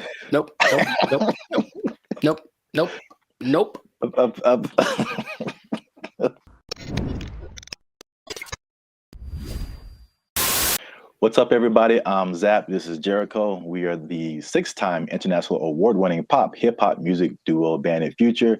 We make clean, fun music that everyone can listen to with a sound that's uniquely Californian. And right now, you are tuned into the Lifestyle Circus podcast, where we talk about everything that's funny, interesting, and ridiculous. But hold up, man. Y'all been laughing. Y'all been crying. Y'all been doing everything, doing the dishes, watching Lifestyle Circus podcast. Just having a good time on our dime. We need you to help us out, though. Come on now. We need you to like. We need you to subscribe. We need you to comment. And we need you to share this video with somebody who likes to get naked. All right, here's a story for you. You like to travel light? Are the clothes in your bag weighing you down? Well, one cruise ship soon to set sail from the Florida coast wants you to travel without them. Beginning in February, the Big Nude boat will take travelers from Miami to the Caribbean for a paradise vacation. Tickets for this 11-day cruise are on sale right now, and you can find all the information you need to hop on board this clothes-free cruise on our 10 Tampa Bay app. I guess you're not going to have to pay for your suitcase weighing too That's much right. in this case. Yeah, Yeah. there's something there. You know, of all the people that I know, I don't think I know anybody that falls into that category. So let's see. Really? Because you know a lot of, shall we say, interesting, diverse groups of people. Well, I'm talking about like literally naked. Like if that's what you're implying, then Yeah. no. Wow. I do not know any nudists. Okay. Well, if you know someone who likes to get naked, you probably want to share this podcast with them. Nice. Because there is something called the Big Nude Boat Cruise that's happening in 2025. Make sure they get that ticket. Here's the thing. Here's the thing. I got to say it right now because I know this is true. Most people that, for what I've seen, people that like to get nude are the type of people that you don't want to see nude. That is almost all of them. I know that for a fact. So I'm okay. So let's go. Let's see what's going on. I mean, hey, to each their own. Well, make sure you stick to the end to see how much this incredible excursion will cost you. So this is the big new boat cruise. It's getting like a lot of attention, but once I kind of looked it up, the company's been around since 1990. The company that does this, it's called Bare Necessities Tour. Come on, you just hear it out, man. Come on, Bare Necessities. It reminds me of the Jungle Book. Da da da. There's a song and everything. Anyway, Bare Necessities Tour and Travel. They're a nudist-based travel company, and there's big new boat cruises through Norwegian cruise lines. So I guess they've partnered with these different cruise lines to do these like nudist cruise things. There's a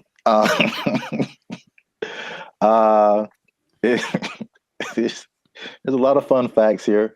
In addition to having just general cruise ship entertainment, they also have a passenger talent show.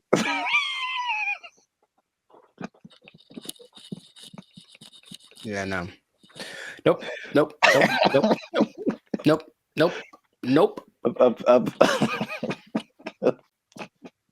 A passenger talent show and themed events.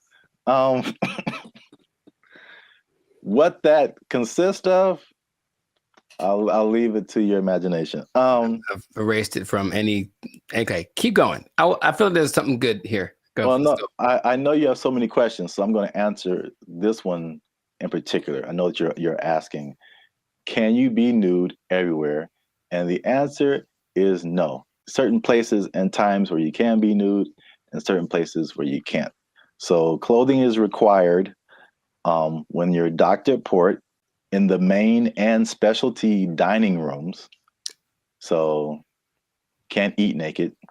That's a Yeah, and you have to wear clothes during the captain's reception. So I don't know what that is. That sounds like a big get together or something of some sort. I've never been on a cruise.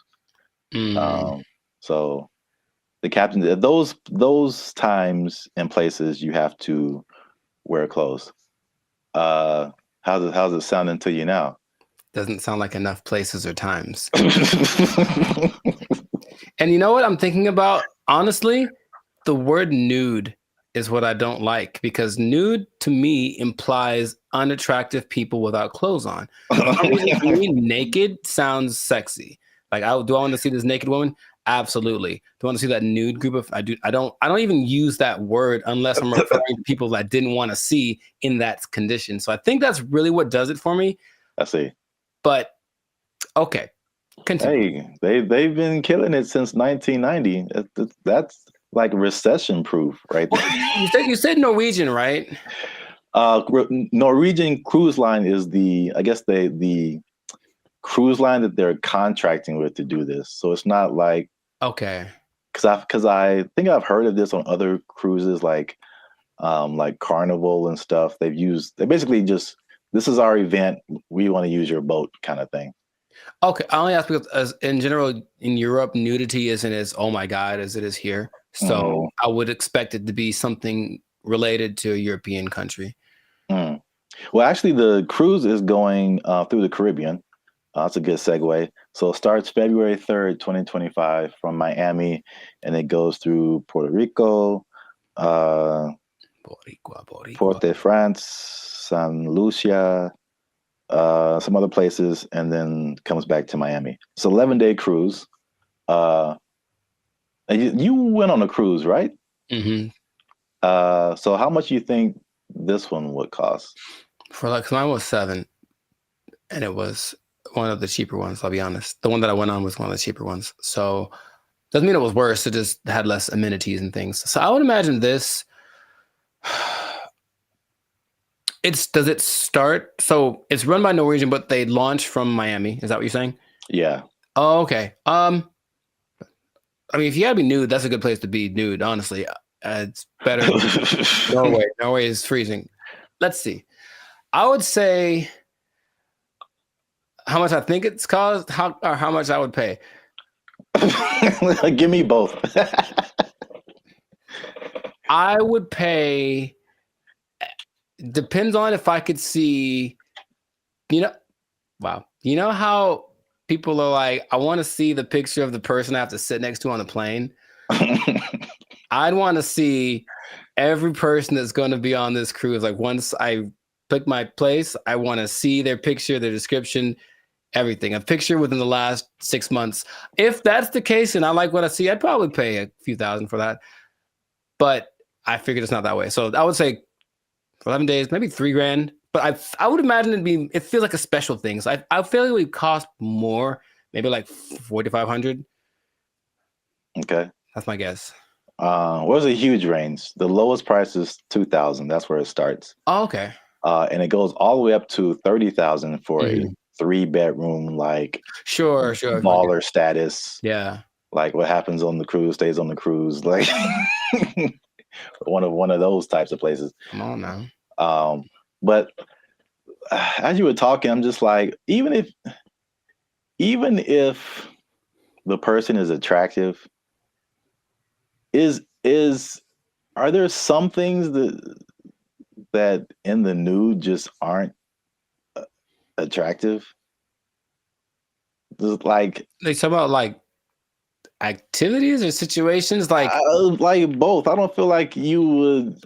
You think you would want that, but like I feel like there was a Seinfeld episode where like Jerry Seinfeld was dating this woman, and she like never had any clothes on, and he was just this was the episode, and he was like all amped up, like she never wears clothes, and then he started living with her, and it was just like she just started doing like normal things, but when she was naked, it just like wasn't like Zephyr. That is not a word. Do you challenge? No, I do not challenge. 6 points. I'd accuse you of cheating, but I don't know where you'd hide the tiles. You want some more iced tea? Sure.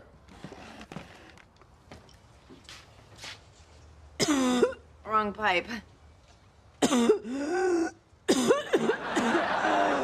I get what you're saying. I suppose if I watched a really attractive woman naked, like cooking eggs, and then like she gets splattered by the grease, that'd probably be like the unsexiest version of a naked lady I've ever seen, just getting egg grease splatter on her.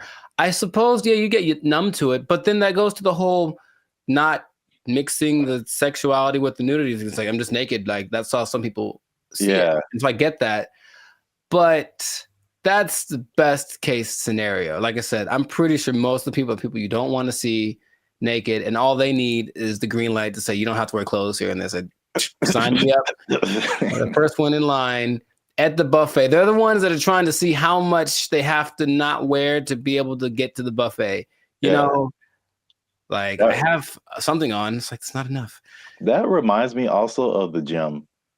Because I don't know how it works in the women's locker room, but in the men's locker room, the guys who just have everything hanging out are like the oldest, most out of shape Asian.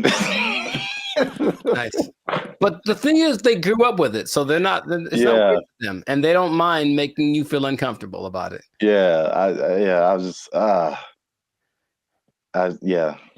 I've had some bad times in the gym locker room. It's like why? I don't look down. I don't look down at all. Nope. Everything up here. Nice. So I try. Sometimes they come around the corner and sneak up. And just eyes up, eyes up. I probably, you know what a good policy be for the eyes up, hands up. You don't want to feel nothing either. If you walk around like this and be like, I'm nice to talk to you. See ya, you know. Yeah. Well, that's the big nude boat cruise. Jump on in 2025 if you're about that life. I think both of us are not for it, but it's not deceptive. It's very self-explanatory what it is. That's good. Yeah. Marketing. Yeah. Do your thing if you're into it. But let us know. What do you think in the comments? Would you go on this cruise? Is this your thing? Is it not? Is the price too high? I don't know. Let us know what you think. I feel like there's a Norwegian man whose nickname is Big Nude that's like, oh, this is my jam. And he just goes, he's the first for everything. I guarantee he's going to be there. Like the mascot? I didn't even think about that. That would be, well, I hope that's a thing. That's all I'm going to say. I do. I'm not going to go, but I hope that's a thing. Well, you got to be careful if you go on a nude cruise, because things get crazy. Things get spicy. Sure. If someone takes a picture or post it on Instagram, hey. Yeah. You just might. Maybe. Lose your job. You might lose your job because your boss saw you on the nigga cruise and you were doing the limbo. Ow. They took our jobs. They took our jobs. And I go in there, and basically I stand there for 10 minutes without anyone talking to me because no one's working the front. Nobody. And I just like, okay. And I just eventually just yelled something to the cooks. What's going on, everybody? I'm Jericho, and this is Zap, and we're the now 8-time international award-winning pop hip-hop duo Band of Future. We make music that's funny. No. Huh? We make clean, fun music that's easy for everyone to listen to with a sound that's uniquely Californian. And right now, you're tuned into the Life's a Circus podcast, where we talk about things that are funny, interesting, and just straight ridiculous. So before we get into this thing, make sure to like, subscribe, comment, and share this video with at least 2 people that knew that the wage increase for fast food workers was a bad idea. I'm telling you right now, it was a bad idea, and I have proof with numbers, with personal experiences. One thing, okay, so I didn't actually know this. I thought it went into effect January 1st, but actually went into effect April 1st. Yeah, so there's less data on the effect of it, but I have already There's enough data, I know that. Huh? There's enough data, I know that. Yeah. So I got some numbers, and I got a couple of personal experiences. But I'll go to you first. Have you noticed anything tangible or had any experiences that kind of like noticed? A Whopper from Burger King is $8. I think I mentioned this before. Like I remember when the Whopper first came out at Burger King, it was 99 cents. Accurate. It's now $8 just for the sandwich. Mm-hmm. No fries, no drink. $8 is where we start, and then it goes up. I'm furious.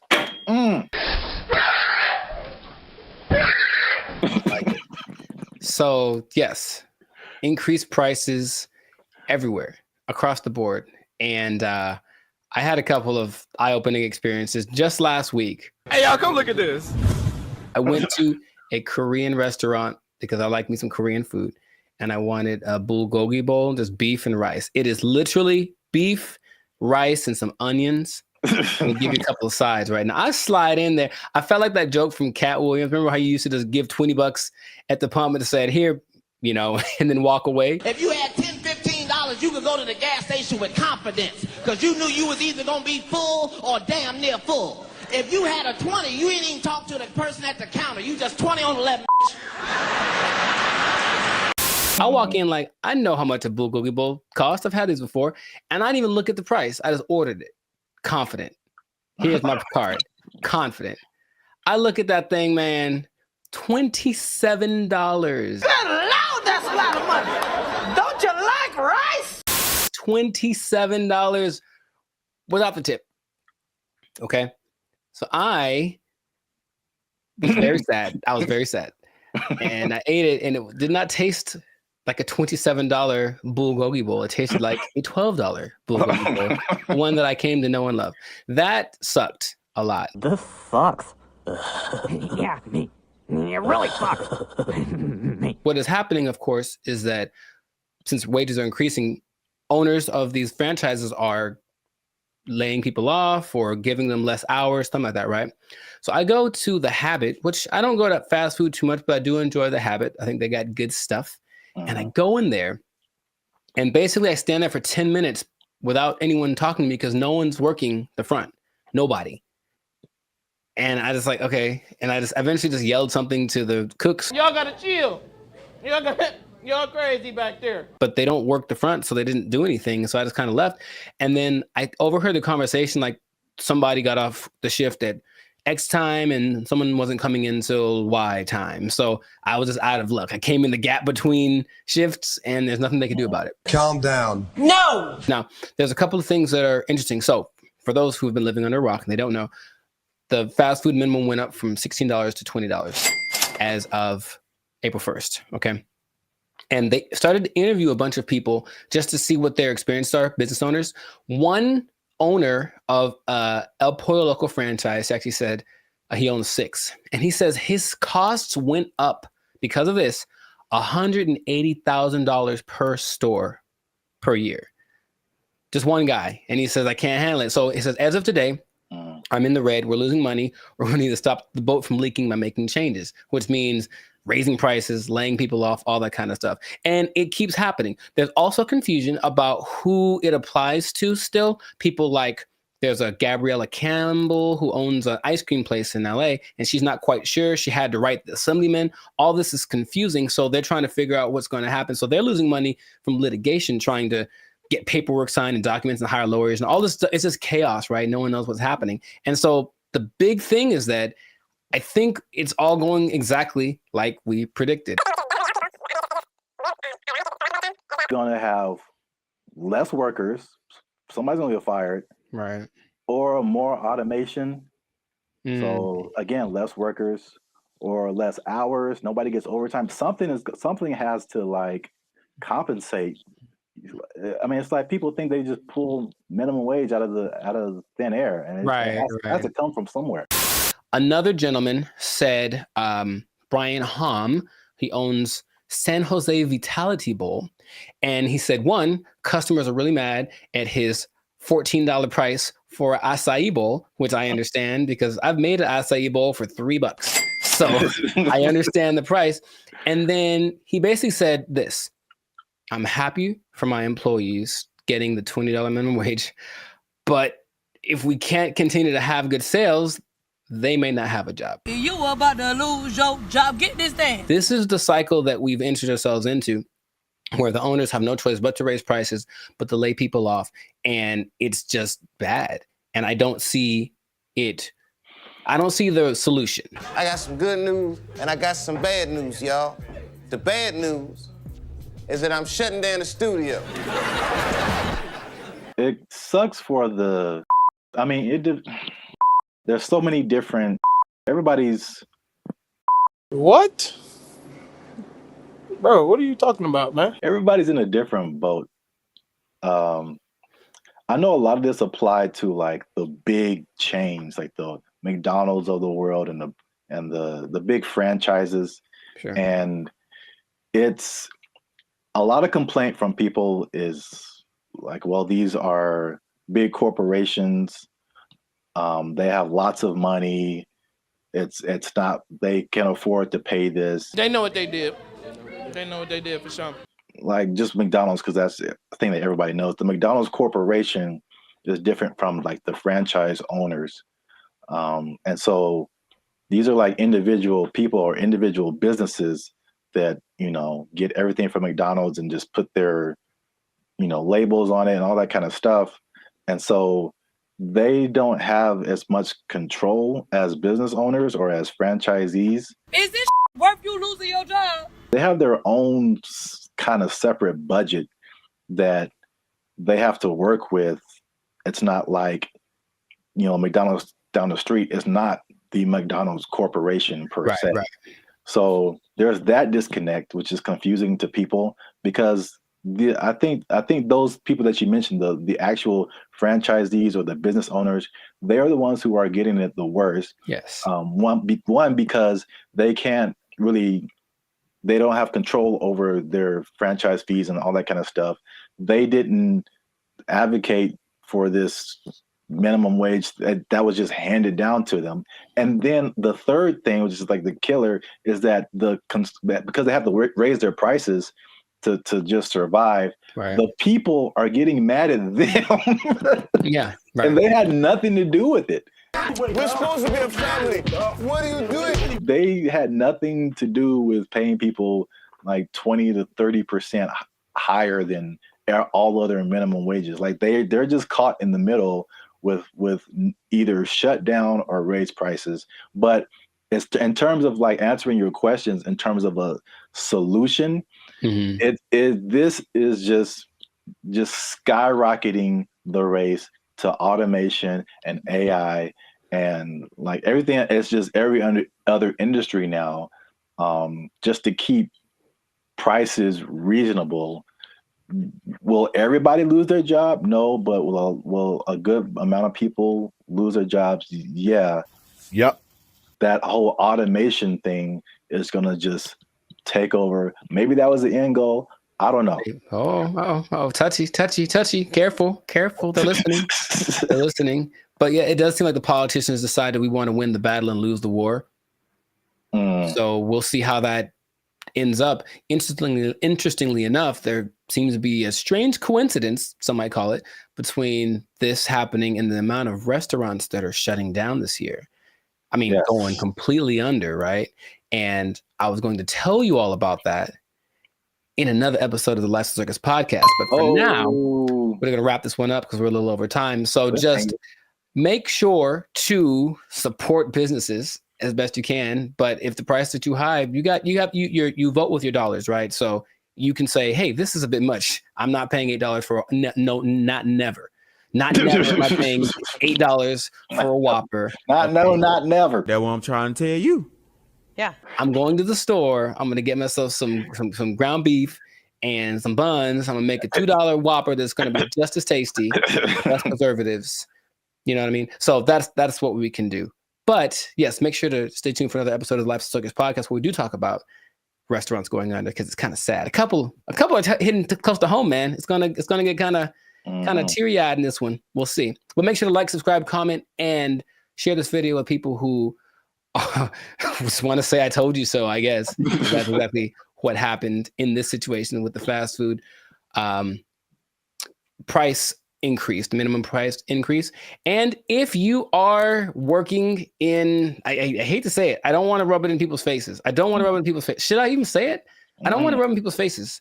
But it does look like, especially if you are an owner of a franchise, I'm sorry. I'm really sorry. I'm going to get emotional again. If you are an owner of a franchise, raising prices, laying off people, you might lose your job. You might lose your job. The person to Whopper is 99 cents. What happened now? They took our jobs! They took our jobs! I'm just pretty sure any place with the word buffet in it is shutting down now because it just isn't a good business model anymore. It's just such a hard thing to maintain. It's like all the food you want. It's like, oh man. Yeah.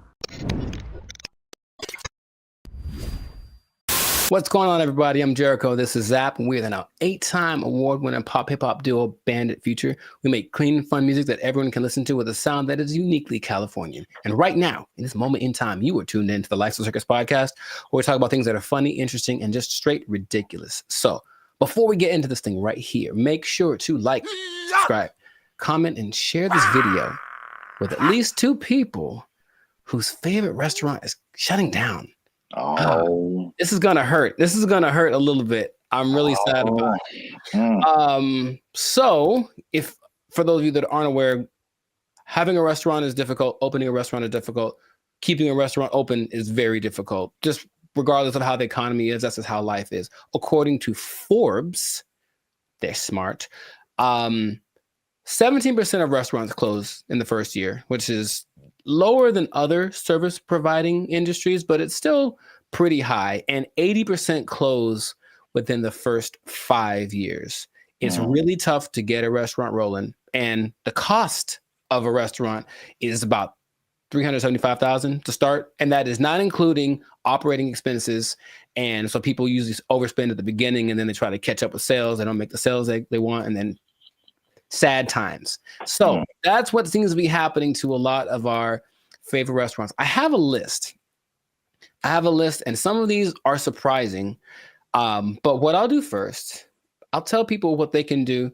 No, I'll actually give you the list first, and then tell you. Let me tell you what you can do. Let me tell you what you can do. No, just kidding. But stop eating. I'll tell you what you can do at the end of the video if you want to open up a restaurant and not have it fail. Now, a lot of restaurants on this list have been around for a long time, and I don't know about you, but I had when I was a kid, I had like this list of like restaurants I had to go to. Like, I don't know why. I made a list. Like, I have to go to all these places. And a lot of them were like the same restaurant. And this is what I mean. You can understand when I say it. I really wanted to go to places like Applebee's, Chili's, Coco's, Baker Square, Marie Callender's. Like, they're all kind of the same restaurant with like Fridays. A little bit of a different thing. But I liked that so much, and it really made me like, I loved it, especially Coco's, which went under a minute ago. But, you know, they always had some good food, pies, desserts, whatever. It was always very, very delicious.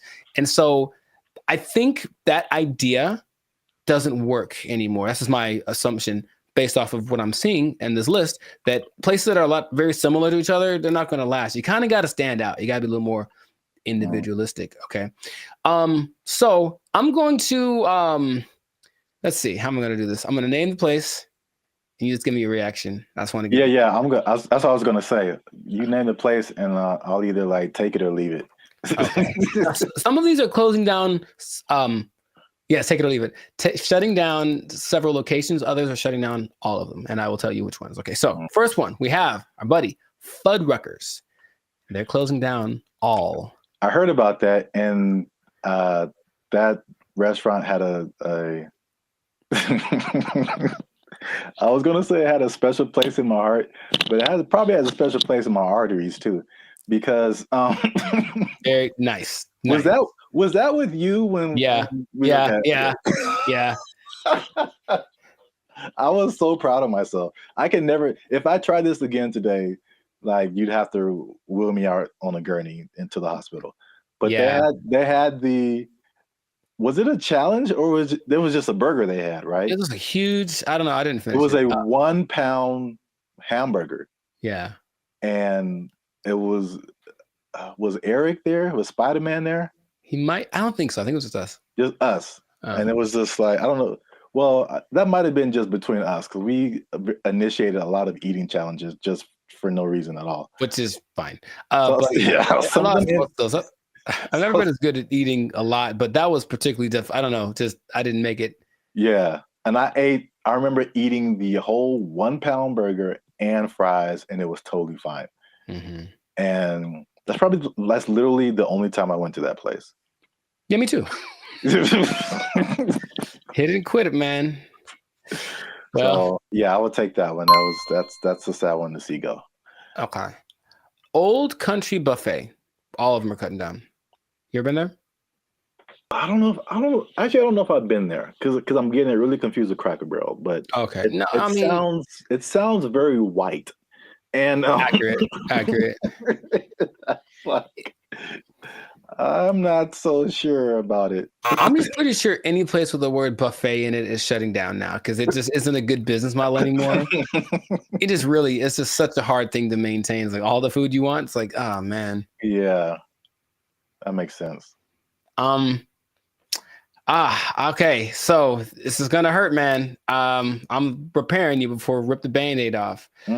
So 100 locations of this place are closing. So not all of them, but it looks like IHOP. Oh, yeah. I'm sorry. I know. That's the one I hate to see go, but what can I say? There's literally one around the corner from me. I can walk to it, and I never go there. Sure. Oh, so it's your fault. That's what you're saying. Yeah, I'm part of the problem. I'm so sorry, IHOP.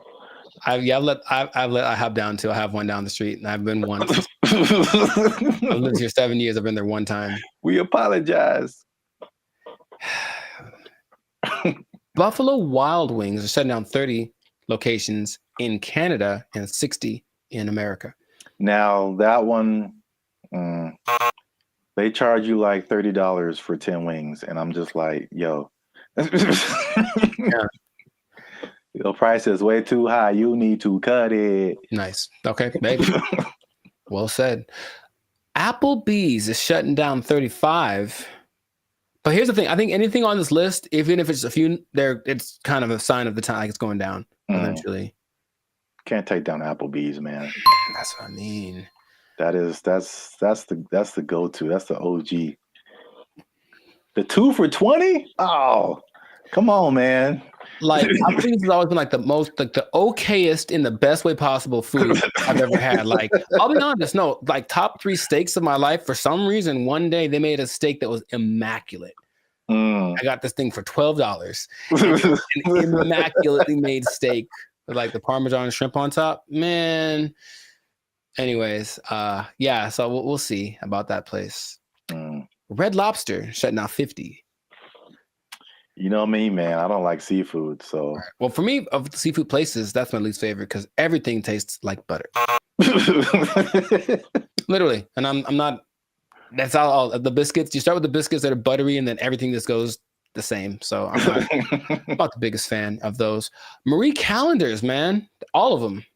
Now, okay, I've had Marie Callender's pies. I actually read some kind of like random history of Marie Callender's, and this lady, actual lady, she worked in another restaurant, and she was making pies or something, and the pies were like selling so well that she just blew up, and then she started the restaurants. But I'd never been to Marie Callender's before, and I went on a date. And I was like, hey, let's just try something new. And I went to Marie Callender's. It was the blandest food. It was just like, I really didn't like it. Like I needed a whole bag of like spices and hot sauce to make that food taste like anything good. I think they're going for like the middle of the road, just like people with not an extreme palate. Remember going to Cappuccino's? Oh yeah. Yeah, it's that. Yeah. It was. That's all. And then when we went, it was just like everyone there was also like elderly, and I'm like, this is it. This is the step before you're in the home just nibbling on applesauce and peas. Like I don't want. This is the progression. It's an older crowd, very, very Midwesty vibe. No matter which one you went to, that was the thing. So I liked it. The pot pies are great, and the pies are great.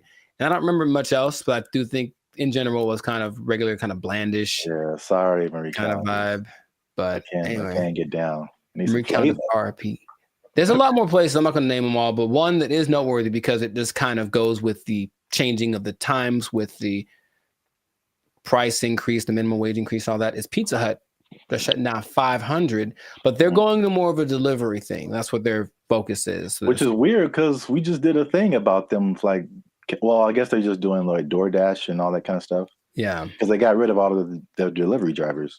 Right. So I think it's still going to be something like that, but that's their focus. They'll still be in business to making pizzas, but like as far as going to the store to get one, that's not going to be as much of a thing as it used to be, and that's what's happening. That's just the way that things are going. And they haven't been doing great compared to other pizza places for a while anyway. But 500, that's pretty drastic.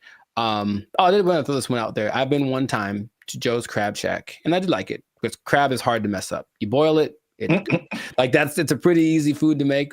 But of the 70 locations, they're shutting down 41 of them, and that's pretty substantial. So that's not gonna last, man. And it's kind of not sad. It's just the times now. Businesses are opening and closing, and business models are being revolutionized. So the old way just doesn't seem to work anymore. So if you out there, hold on. So rapid fire, just list all the other ones. Okay. Outback Steakhouse closing 30. Sbarro's, that pizza place that no one talks about in the malls. It's actually pretty good. They're shutting down. Mod Pizza Ruby Tuesday. I don't know what this is. It's initials. SABA. I don't know what that is. I think I wrote it down. I didn't know what it was, and I didn't explain it to myself. So, but that's just the list of the one that I think I've seen a few lists that are more extensive. But the thing is, it's just like a lot of places that have been household names for decades, and they're really being impacted. So that's kind of where we're at right now. However, there's hope if you want to open up a restaurant for yourself. According to Toast.com. Oh, there's more. Yeah. Who talks to that did a study with the National Restaurant Association. The NRA. Wow. Accurate. Is that your restaurant will fail for these reasons. So if you want your restaurant to last, please avoid this. Sweeping economic problems, with big problems with this money. Undefined restaurant concept. That's like the whole, your restaurant doesn't really stand out. If you don't have that, it's not going to last. Poor staff management, lack of capital, seek for yourself. Too much competition. So if you're getting the same, sector as whatever restaurants are already popular, it's going to be hard. No industry experience or business skills, not enough investment in marketing, and then failing to adapt. We talked about places like Subway who just do anything they want to make sure they're still kind of relevant. And if you don't do that, then your restaurant might go down. So if you're thinking about it, make sure to keep these things into consideration, because a lot of the heavy hitters are going down, especially IHOP, man. That's the one that, that's the one. That's the one. IHOP and Applebee's is like the go-to, man. Protesting in the streets. Let's start right now. All right, you first, and then let me know. You first. Just drop a pin and tell me where you're going to be at, and I'll show up around noon. Some random day. But yeah, this is just the reality that we're in. So let us know in the comments if one of your favorite restaurants is shutting down, or which one would you be heartbroken if it shut down? Because I have a few that are still like, I'm hoping that I don't hear about them next week, because because I do go there and I want them to thrive. So this has been another episode of the Life's a Circus podcast. Like, subscribe, share, comment. And I'll tell you what, getting into restaurants is a tough business. People need to eat, so people, of course, have to provide the service. But if you do that and you don't have a good plan, it's very likely that you are going to lose your job. You're gonna lose your job. Don't shut down Applebee's. I need 2 for $20. Ow. They took our jobs. They took our jobs. What's up, everybody? It's Band of Future. And we are excited to announce that after 3 long years, we are finally in the YouTube partnership program. So that means a couple of different things. One is that we are starting channel memberships on our YouTube channel. So all the stuff that you've seen before, all the free videos that you've been watching like over the years, those will still be free. But this is like an extra layer that we get by partnering with YouTube, so that we can offer exclusive things to people who choose to be our channel members. And so there's a small fee that comes with that. But that fee will go to helping us, supporting us. All the stuff that we've done before has been free videos. We pay for it out of our pocket. So hopefully you guys can support us and help us to keep our YouTube channel going. And this isn't just like a giveaway. There's a laundry list of stuff that you get by becoming a channel member. And we're going to talk to you about that now. So we have 3 different membership levels right now. There's going to be 5, but just 3 right now. They're because we're so clever. Wow. That laugh. Okay, I liked it. They're named after like concert seating, right? So the first level is general admission. The second level is premium seating. The third level is executive access, and those go from $3.99 to $19.99. So you have a plethora, shall I say? Nice word. The more you know. Okay. Plethora of options to choose from. In terms of your membership. So this is what you get. Like to hit, here you go. Bam. The first thing up is a loyalty badge. You get a loyalty badge next to your name every time you interact with our YouTube channel. You get a blue star for new members, all the way up to purple stars for 48 months.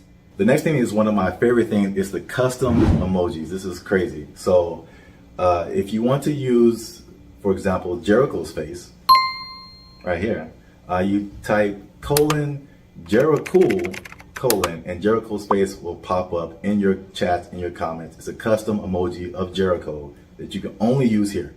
Nuts. Okay. If you want to use my face, same thing. Zaptastic. And then and then you'll see my face. And then if you just want to do a Band of Future fan, BFF heart, it's a fam bam . Nuts. Only on our YouTube channel. It's the only place you can do it, man. Nice. Members only live chats. If we ever go live, we may have a members only chat mode. So the non-members can see the chat, but if you want to participate, you gotta be a member.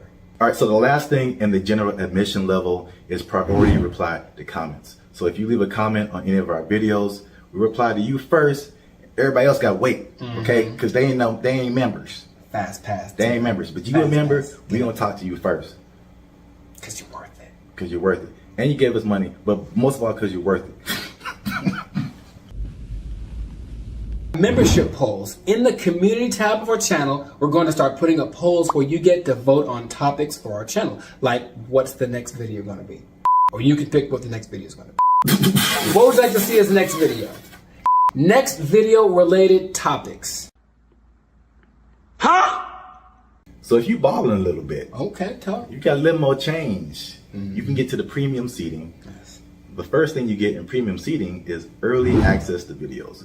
So again, the videos on our YouTube channel will be free, but there'll be some exclusive videos that go to our members first. If you remember, you're the only person that can see it, and then maybe we let everybody else see it. Maybe. We'll think about it. Maybe. We'll have member shout outs. So once a month, we'll send a shout out to you or one of your friends. Just give us the name and details, and if approved, we'll shout you out in one of our videos. And this could be good for any special occasion. Birthday, a graduation, bar mitzvah, you name it. You name it. Happy birthday to you.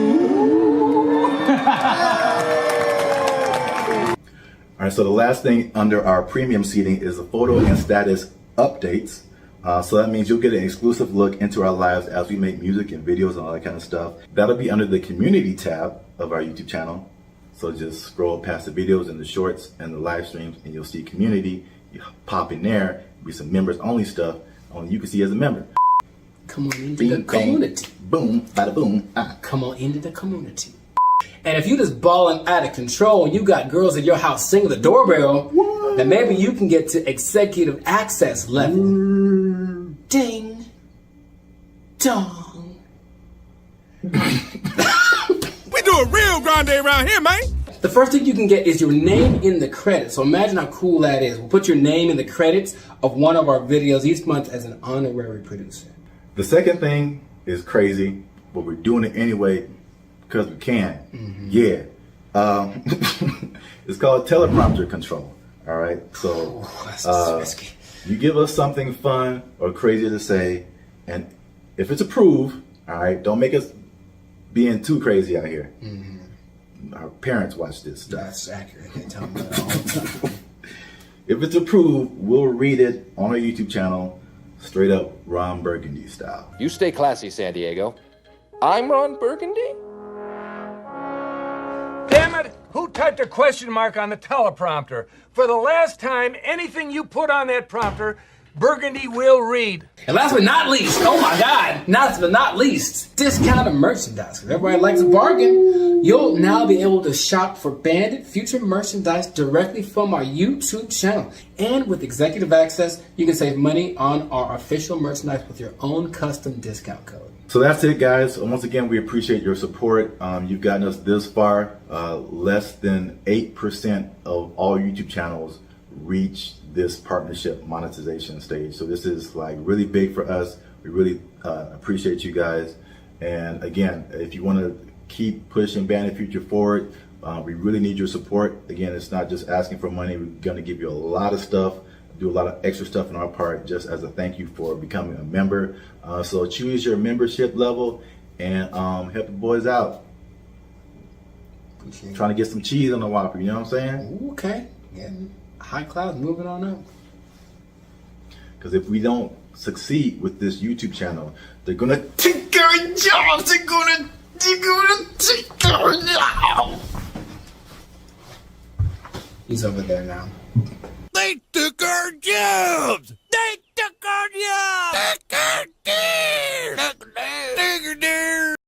When her face moves, she does show more emotive gestures with her face than I'm used to seeing from robots. It's kind of weird.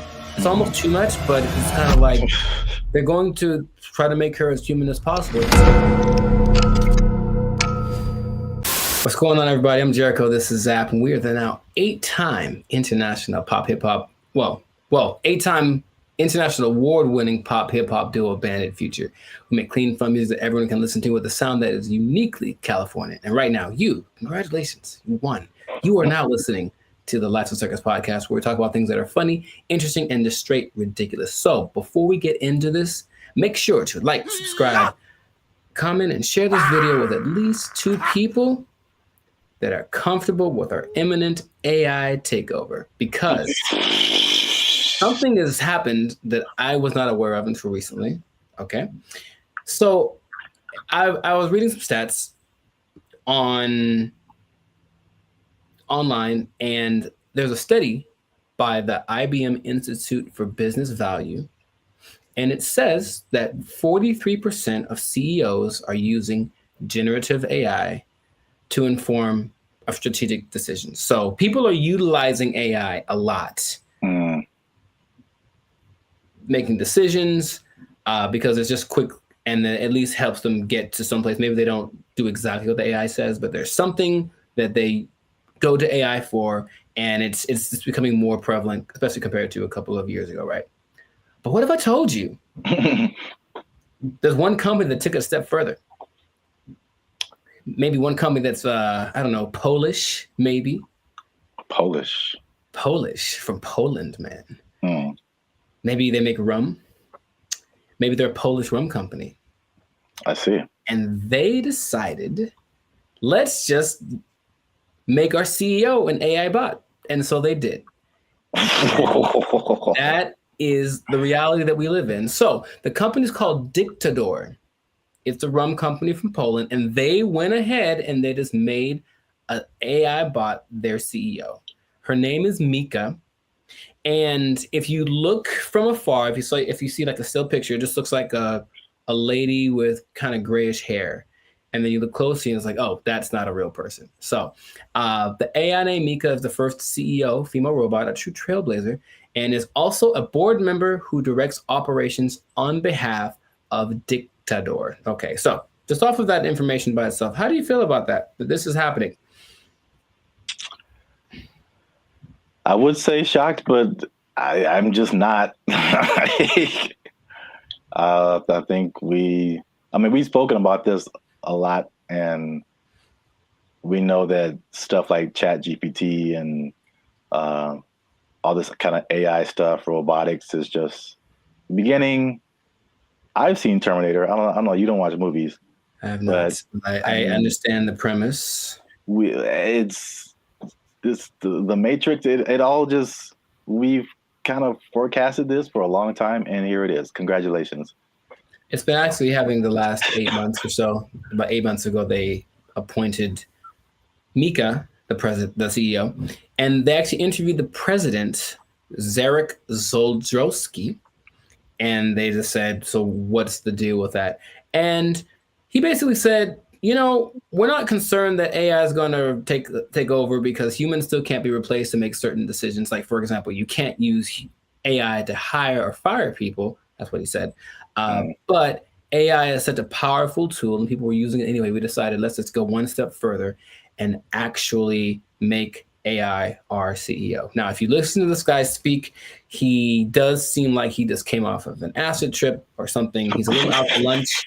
Maybe that's just his Polishness. I don't know anyone from Poland, so I'm not sure how they are, but it's a little bit trippy watching it. But when you look at the picture, and I only found one video on this, but basically they have board meetings, And it's just her standing at the head of the table and everyone looking, and she's giving orders and telling ideas. The most recent thing she did was she decided who would design the bottles for and actually they're very attractive, but it's not that she designed the bottles. She's like, this person has the best ideas for a bottle design. And that's the kind of thing that she is doing. So then they decided, let's interview Mika, see what she has to say.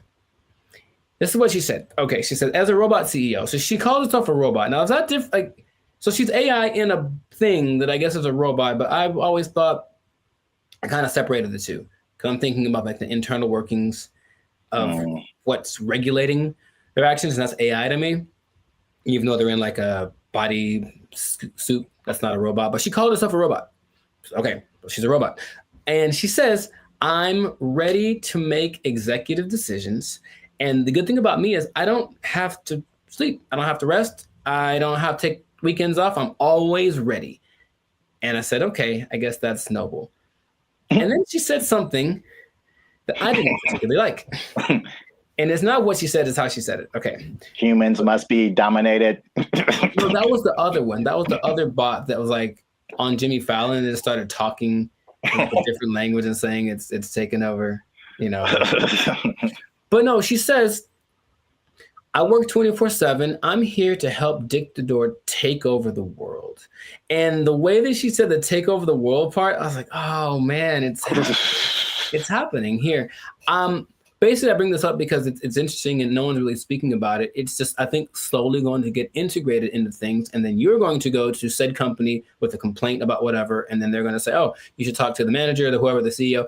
And then this bot thing kind of walks out. And then you get like, what's the deal? You know, and that's the reality we live in. So just how if we talk about like timetable, how soon before this just becomes normal? What do you think? I don't know, but it's going really fast already. So yeah. I feel like it's in the next 10 years. I mean, because the incentive is so strong. It's one of those revolutionary technologies like the beginnings of the internet. They're like, you have every incentive to be on the internet, make your own website, because you can now connect with people all around the world. Right. And so now if you have like a CEO of your company that has all of the knowledge ever to help you make decisions, it's and on the flip side, it doesn't cost you as much as labor. And I've said this before too, like one of the most expensive things in business is just hiring people. Hiring people, their wages, their taxes, the complaints, lawsuits against employers, sick days. Like there's so much stuff that can go on with a person that doesn't happen with the robot. And even like stuff like inflation, like people are feverishly trying to get robots everywhere, AI, robot, anything, like cut our costs, please. So I think it's just, then you have the competition between the companies that are trying to be the go-to for AI. It's amazing how like when ChatGPT hit, I think with probably less than a year, like every company, Bing, we have an AI thing that can help you search. Google, we have an AI thing. Even like Adobe stuff that I use, like, oh, we have a new AI thing that generates pictures for. I'm like, how does everybody have this now? Yeah, it almost feels like it somewhat feels like an agenda that's being pushed by somebody, of course, because everywhere I turn now, there is some kind of AI option. Have you tried the AI feature? My banking app. Hey, so I don't trust the robots with my money. Are you serious? Yeah. But hey, would you like to try this thing? Because it'll make and they always say it's faster and it's just as reliable. And people, I think, will get, I guess, sold on that premise. I even was testing because of course you don't have to pay her and she doesn't have emotions like for real, even though when her face moves, she does show more emotive gestures with her face than I'm used to seeing from robots. It's kind of weird. It's almost too much, but it's kind of like they're going to try to make her as human as possible. But imagine you have like a disagreement, or that's not right. That's not quite right. Instead of being so imagine we're talking, and then I say, hey, give me an idea, and you give me an idea. I'm like, I don't like it. Give me another one. And then I do that like 20 times. You're gonna be like, bruh, really? I've done that with like the AI chats on Instagram, for example, just to see. I was like, okay, I'm just gonna keep disagreeing with them and keep saying, give me something else I don't like it. And they don't have a problem with it. They'll just keep going. They got literally a million ideas. And that concept is so not natural, but it appeals to some people. Like, yeah, we'll just ask the robot because you'll just keep giving us ideas. It's almost like we decide which idea, but we let her come up with it, and that's more attractive. So it's just crazy, and you just have to see it because it feels like outside of a sci-fi movie. You can see the wires on her like chest, like one is like talking, one is coded or something like that, but it's labeled what parts are being regulated, and it's a trip, but it is real, and they're apparently doing well since they started. Like her decisions have helped the company start to do this. Well, the only thing I would say would be, I think there's a few things. One, I think to a certain extent, it's a, what do you call it? Like a story just to be, to get attention. I'm sure like, I feel like maybe that she isn't like really the CEO, but. Well, they asked the guy, they're like, is this legit or is this a scam? And he's like, oh, it's real. And his eyes didn't match what he was saying. That's what made me think he was on something, because it's kind of a strange publicity stunt. That's what I was going to say. Potentially. And in any case, it is getting attention. And then people say, I'm drinking the rum of the company that has the AI CEO. And that's something that has probably gotten somebody laid once. So good for you. Good for you. Okay. That's all I'm saying. But it's happening. So I'm curious to see what will happen in the future, but it might be a trend. Yeah, I see it more as like a consultant I could see an AI on the boardroom, like in the boardroom as a consultant or whatever, but not as like the head of the company. Sure. That's like a little bit weirder. And then you have I'm just trying to play devil's advocate in any kind of way. Like, how could this not be cool? As if something gets corrupted or like, you know, like any kind of computer, it could, you know. That's what a lot of the comments under the video said, like, what if this? And they're like, what if someone hacks into your CEO? Right. Right. Which is a weird sentence to say out loud, but yeah. And they're like, no, it's fine. We'll deal when that happens. Oh, you're acting kind of weird today, Mika. It's like, throw away all the bottles. It's like, you've probably been hacked. Like, I guess that's what they would do. But I can see it being almost like an arms race. So the next company comes and says, oh yeah, well, our CEO and our president are AI. Oh yeah, well, our CEO and our president and all the board is AI. Oh yeah, well, my mom's AI. Like, it's just going to keep going to a point of ridiculousness, maybe, just for publicity. I'm not sure, but it has started, and this is where we are. So we'll see where it goes. But, you know, let us know in the comments what you think. Is it something that's, you know, what's the point of fighting it because it's here? Is it a terrible idea? Let us know in the comments what you think about this, because I feel like it is here to stay, and we'll see to what degree we take it. But this has been another episode of the Lights of Circus podcast. So make sure to like, subscribe, comment, and share this video with everyone you know that's afraid of the inevitable AI takeover. And if you are a CEO, oh boy, if you're a CEO, you know what time it is.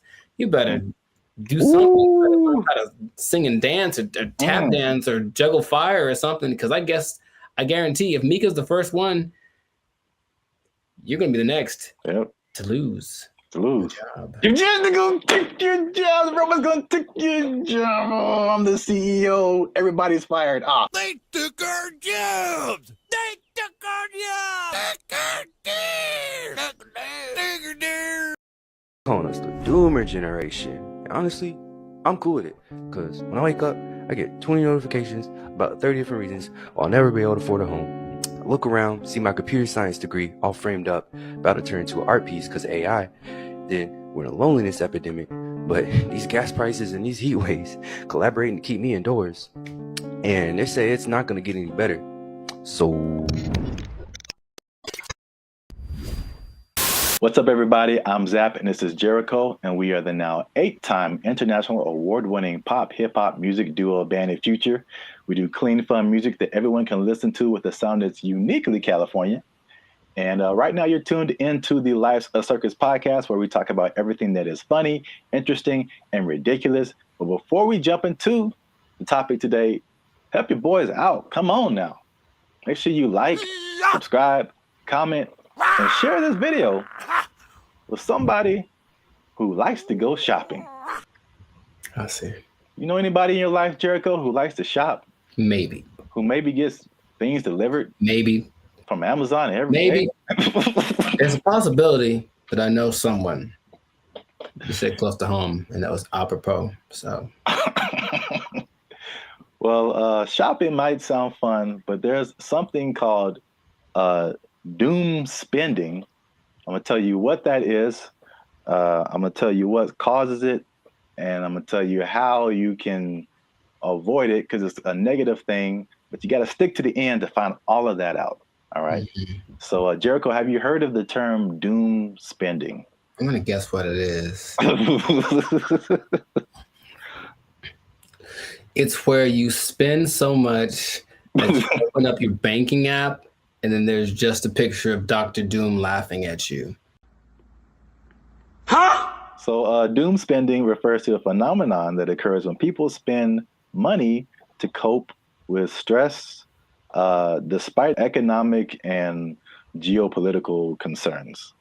Bankrate data found more than half of Americans are in debt, and doom spending might be to blame, with 38% saying they'd go into debt for fun. So obviously we are in a tough time right now. Inflation is through the roof. There's a lot going on in the world, wars in various places. There's a poll that was done that said that 96% of people are concerned about the economy. So that's a whole lot of people, pretty much everybody. It's understandable. Yet, with that in mind, 27% are doing this doom spending. So they are just still spending frivolously to a certain extent, and it's affecting different generations. Mm-hmm. So 43% of millennials, they say, are doing this doom spending, and 35% of Gen Z are doing it. And basically, the concept is just like, well, it's almost like a defeatist kind of thing, where it's just like, I'm never going to really, all these aspirations that I have financially are never going to happen. So I'm just going to enjoy life. Oh, it's the doomer generation. Honestly, I'm cool with it, because when I wake up, I get 20 notifications about 30 different reasons I'll never be able to afford a home. I look around, see my computer science degree all framed up, about to turn into an art piece because of AI. Then we're in a loneliness epidemic. But these gas prices and these heat waves collaborating to keep me indoors. And they say it's not going to get any better. So, as a millennial yourself, that's the category we fall into. What do you think about this doom spending? Have you had doom spending thoughts?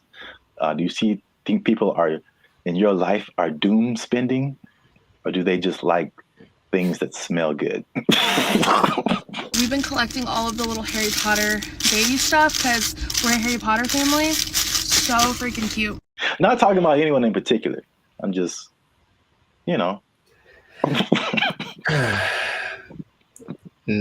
Side effects include doom spending thoughts, early discharge.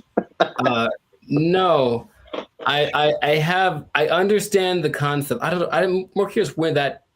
I feel like that's always been a thing, but that term is. Yeah. Sure. Give it something that has a ring to it. It's a shock value of a term. People that have bought things like a boat because they said, F it, I'll just buy a boat. And they sure can afford a boat, but now they have a boat. Here with his tailgating tips is a guy who just bought a boat.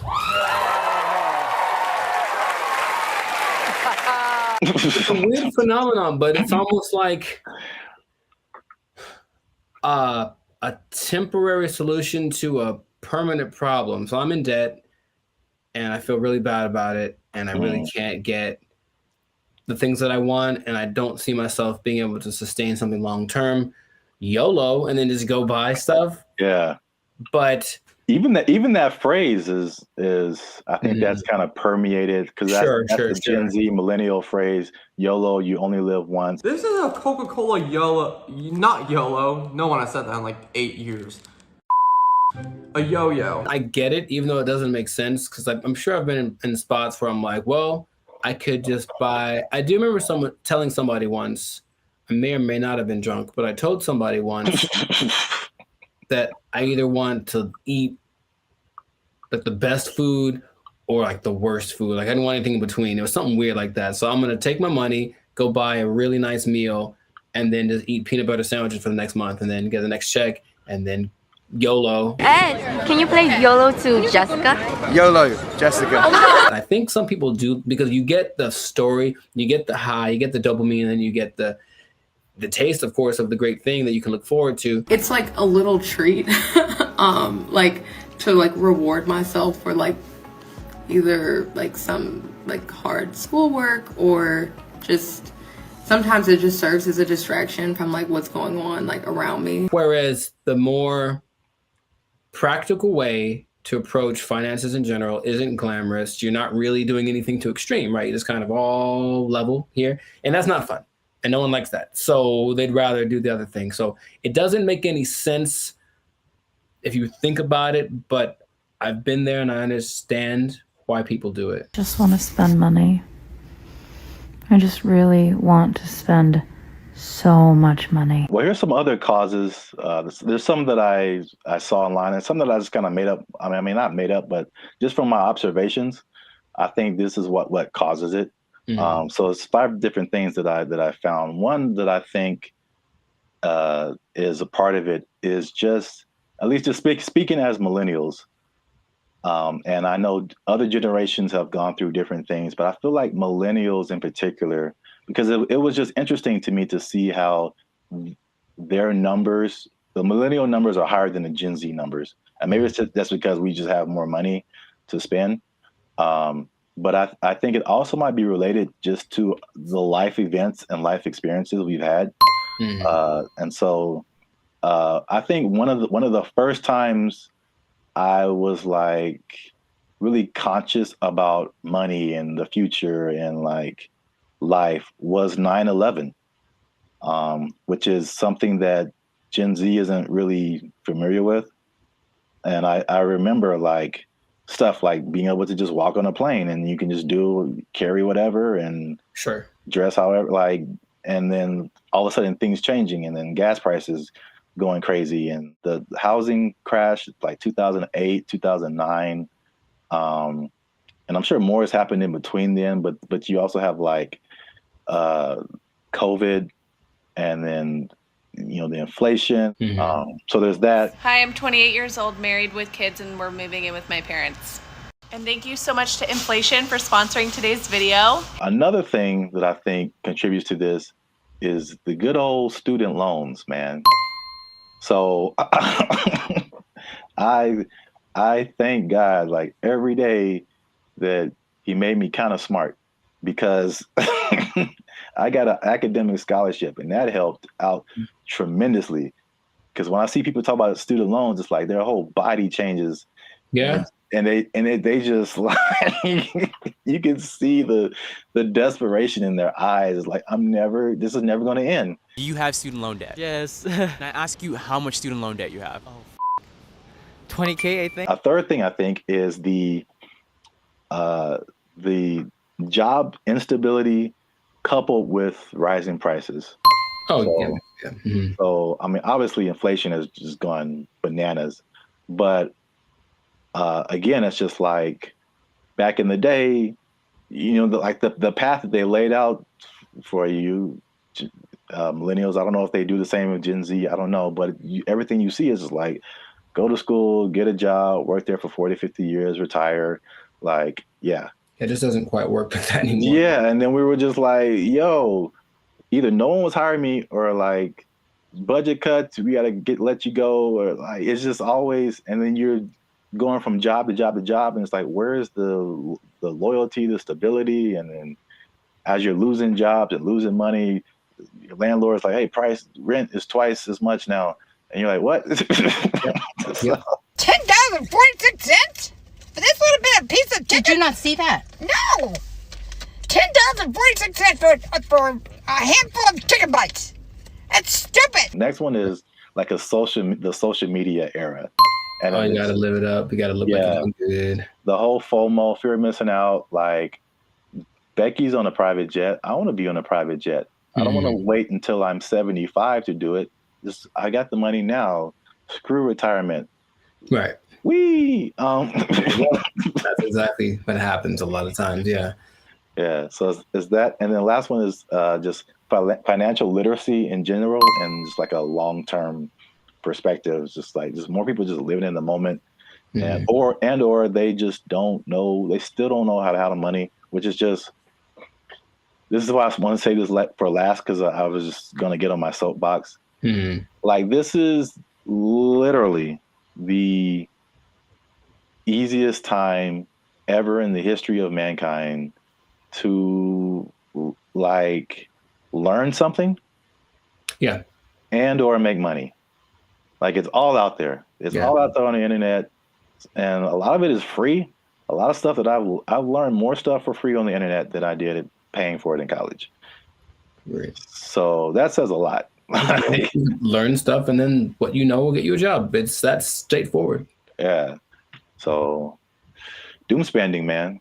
It's a thing. Yes. So the question is, have I ever done that for chicken? I feel like probably. Meaning, if the chicken was like $7.99, I had $9, but I had something else to pay for. That was also $7.99. I'm not sure what. Yeah, I probably picked the chicken. I probably picked the chicken and live with the consequences with the happiness in my heart. Ooh, it's right. Oh my gosh. Y'all gotta chill. Y'all crazy back there. They know what they did. Not to condemn anybody. I feel like I've definitely done it. There's definitely things where we're like, I can't afford this, but I'm going to buy it anyway. I think that's kind of like the phrase that comes to mind when I think of like doom spending. Especially if you can pay it off later. You know, I've heard people that have $300,000, $400,000 worth of credit card debt. I don't know how you keep getting approved, but like that's wild to me. Yeah. And then it feels painful. Like, that's that idea. And for them, it's like, well, I don't have to pay yet. So I have $30,000 in credit card debt. When they call, I tell them I can't pay it back yet. All right. So real quick, before we end it, 5 things you can do to stop or cut back on your doom spending. 1, use a budget, right? So just say, hey, I'm gonna spend this much, and that's gonna be it, because I only got this much coming in, and then boom, there you go. Nice. Number 2, addressing the underlying emotions. Some people just shop just because, like, they broke up with their boyfriend or had a bad day at work, and that just makes them feel better. And then, but there's other things that you can do that aren't as harmful to your finances. Whenever I am shopping and I'm bringing home new things, I just feel good about it. No! Number 3, develop more healthier coping mechanisms. Okay. And then number 4, another thing that's just a cool thing of just the time that we live in is that you can automate certain positive behaviors. So you can automate your checking account or whatever so that it takes a certain amount out of every check and puts it into a savings, so that you don't have to physically do that and just kind of feel that anxiousness, I guess, about doing something like that. What? Bro, what are you talking about, man? And the last thing, again, hitting home, sorry to get so personal, just finding low-cost things to do. Ladies. I just really want to spend so much money. I don't understand the whole, if there's an option for a higher price version of something and a lower price version, even if they do the same thing, they want the higher price one because it's cute. And I'm gonna make them these little baskets. So I got these little socks to go in her daughter's basket. They're so cute. I guess. Okay. Gotta live with that. That yes, accurate. Find some alternatives, man. There's cheap things to do that are as equally as fun. Yeah, like taking a walk outside. Yeah. Every day. Just take a walk. It's good for your health too, so beneficial and free. That's two things. Two things. Oh, two things appearance. There he is. Well, that's it. Doom spending. Let us know what you think in the comments. Do you doom spend? Tell on yourself. Get up in the comments and just tell on yourself. They know what they did. They know what they did for sure. Do you have anything left in your retirement? All right. Let us know. And don't forget to like, share, and hit that subscribe button. That helps us out. And if you doom spend,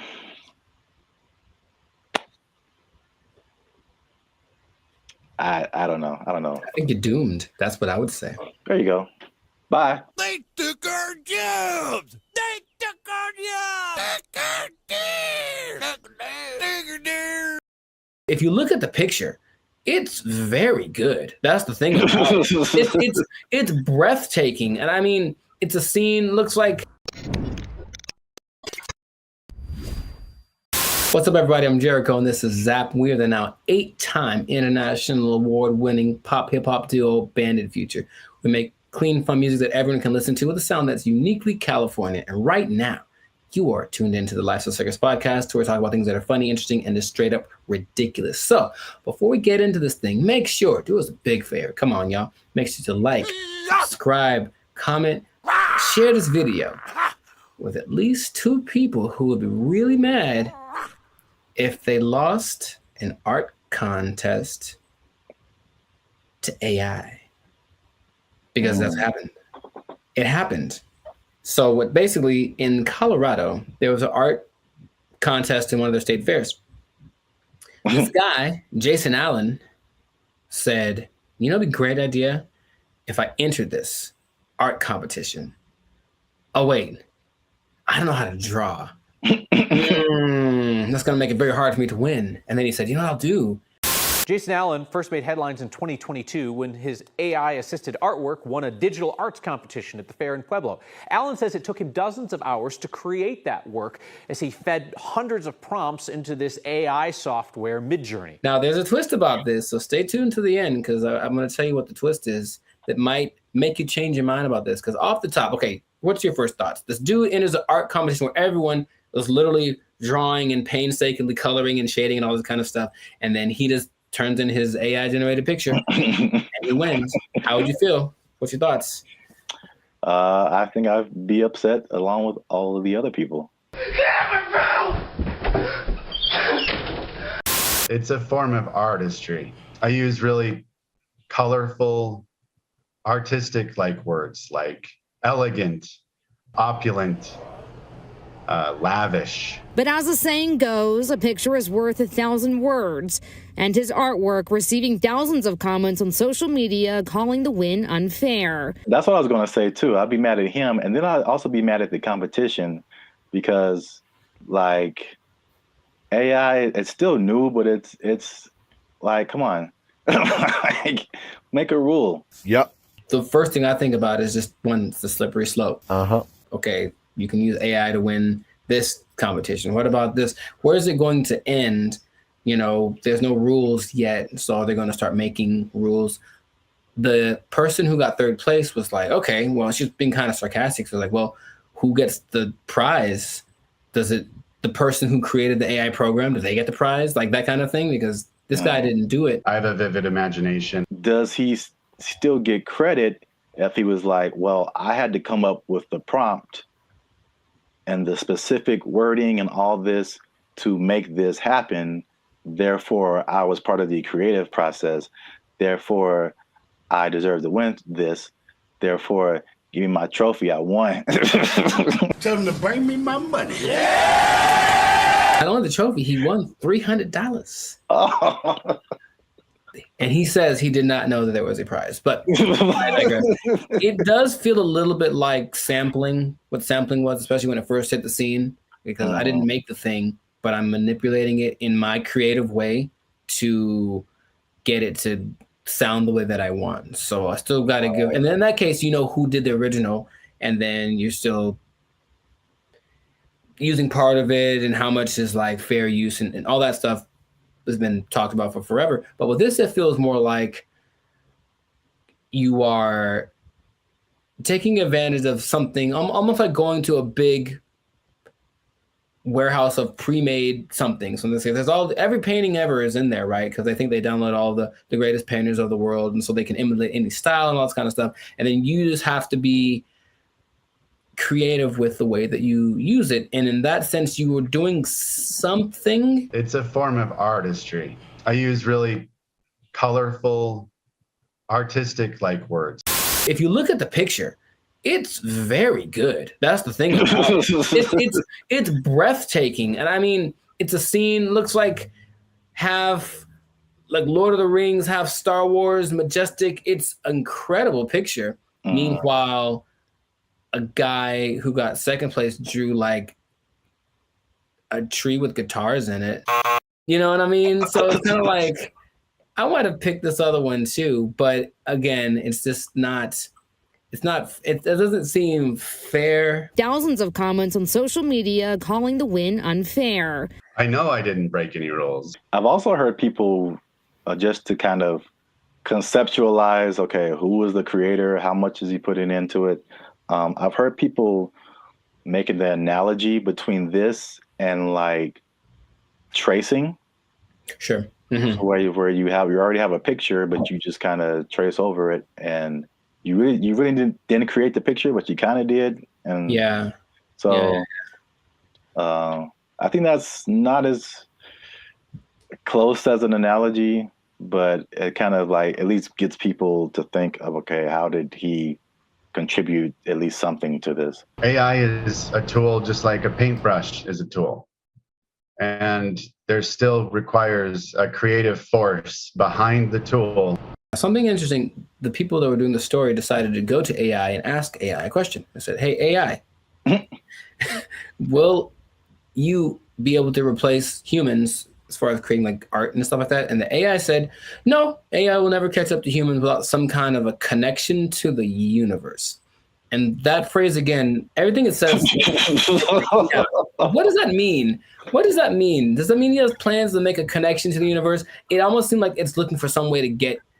Let me out. Let me out. I don't like it. I don't like where this is going. And apparently the Colorado State Fair was like, yep, he won fair and square. And that is what he gets to do. However, there is something that might change. It made me rethink it, because the first time I saw the story, I said, yeah, he put in a prompt and then he made the picture and then he printed it out and then he won unfair. People spent hours and hours on their craft trying to make the drawing perfect. They've been drawing for years and all this kind of stuff. Jason revealed after he won that he actually had created 900 iterations of this painting, meaning kept tweaking the text till it got to the point where he wanted, and he was never quite satisfied. It took a long time. I put over 80 plus hours into this project.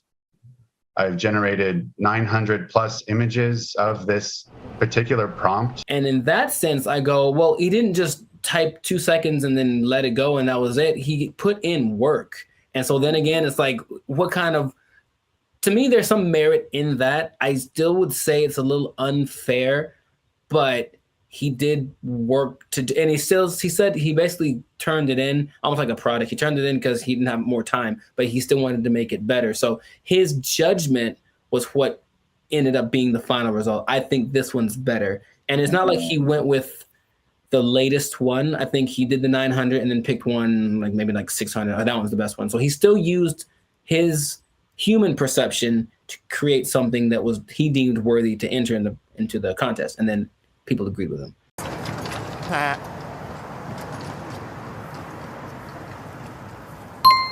It makes me think for sure. Okay. Because it, again, going back to music, that explanation, especially when you said his judgment, that made me think of DJs. Mm-hmm. And just for the longest, like even me just kind of wrestling with, like, are DJs really on the level of musicians? Right. Like, they didn't create the music. They're just organizing it, just like he was just organizing that, you know, that piece of art. And there's a skill in that for sure.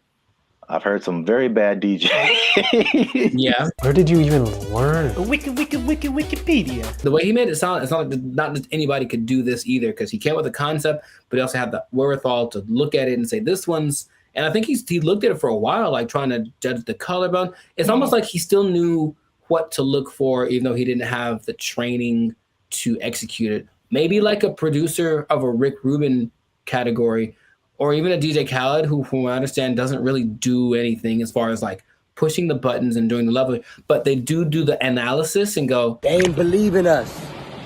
God did. I'll say this. Is it just him personally? Is he a creator? Yes. Did he put in work? Yes. But I do think he should not be able to compete like that with the other artists. And I think there should be either a separate contest or a separate category that is just for AI art. And I think that will, because it's two different, they're both a level of artistry, but it's two different types that is hard to judge together. Again, the DJ example. I don't do song requests. I know, because you can't. What? It's a battle of the bands, and you have a DJ in the battle of the bands. That doesn't make sense. Or you have a scratching like contest, and you put a band in there. Sure, it doesn't make sense. There's just two different things. They're both musically artistic, but I think a separation would just kind of make more sense and more fair for everybody. They know what they did.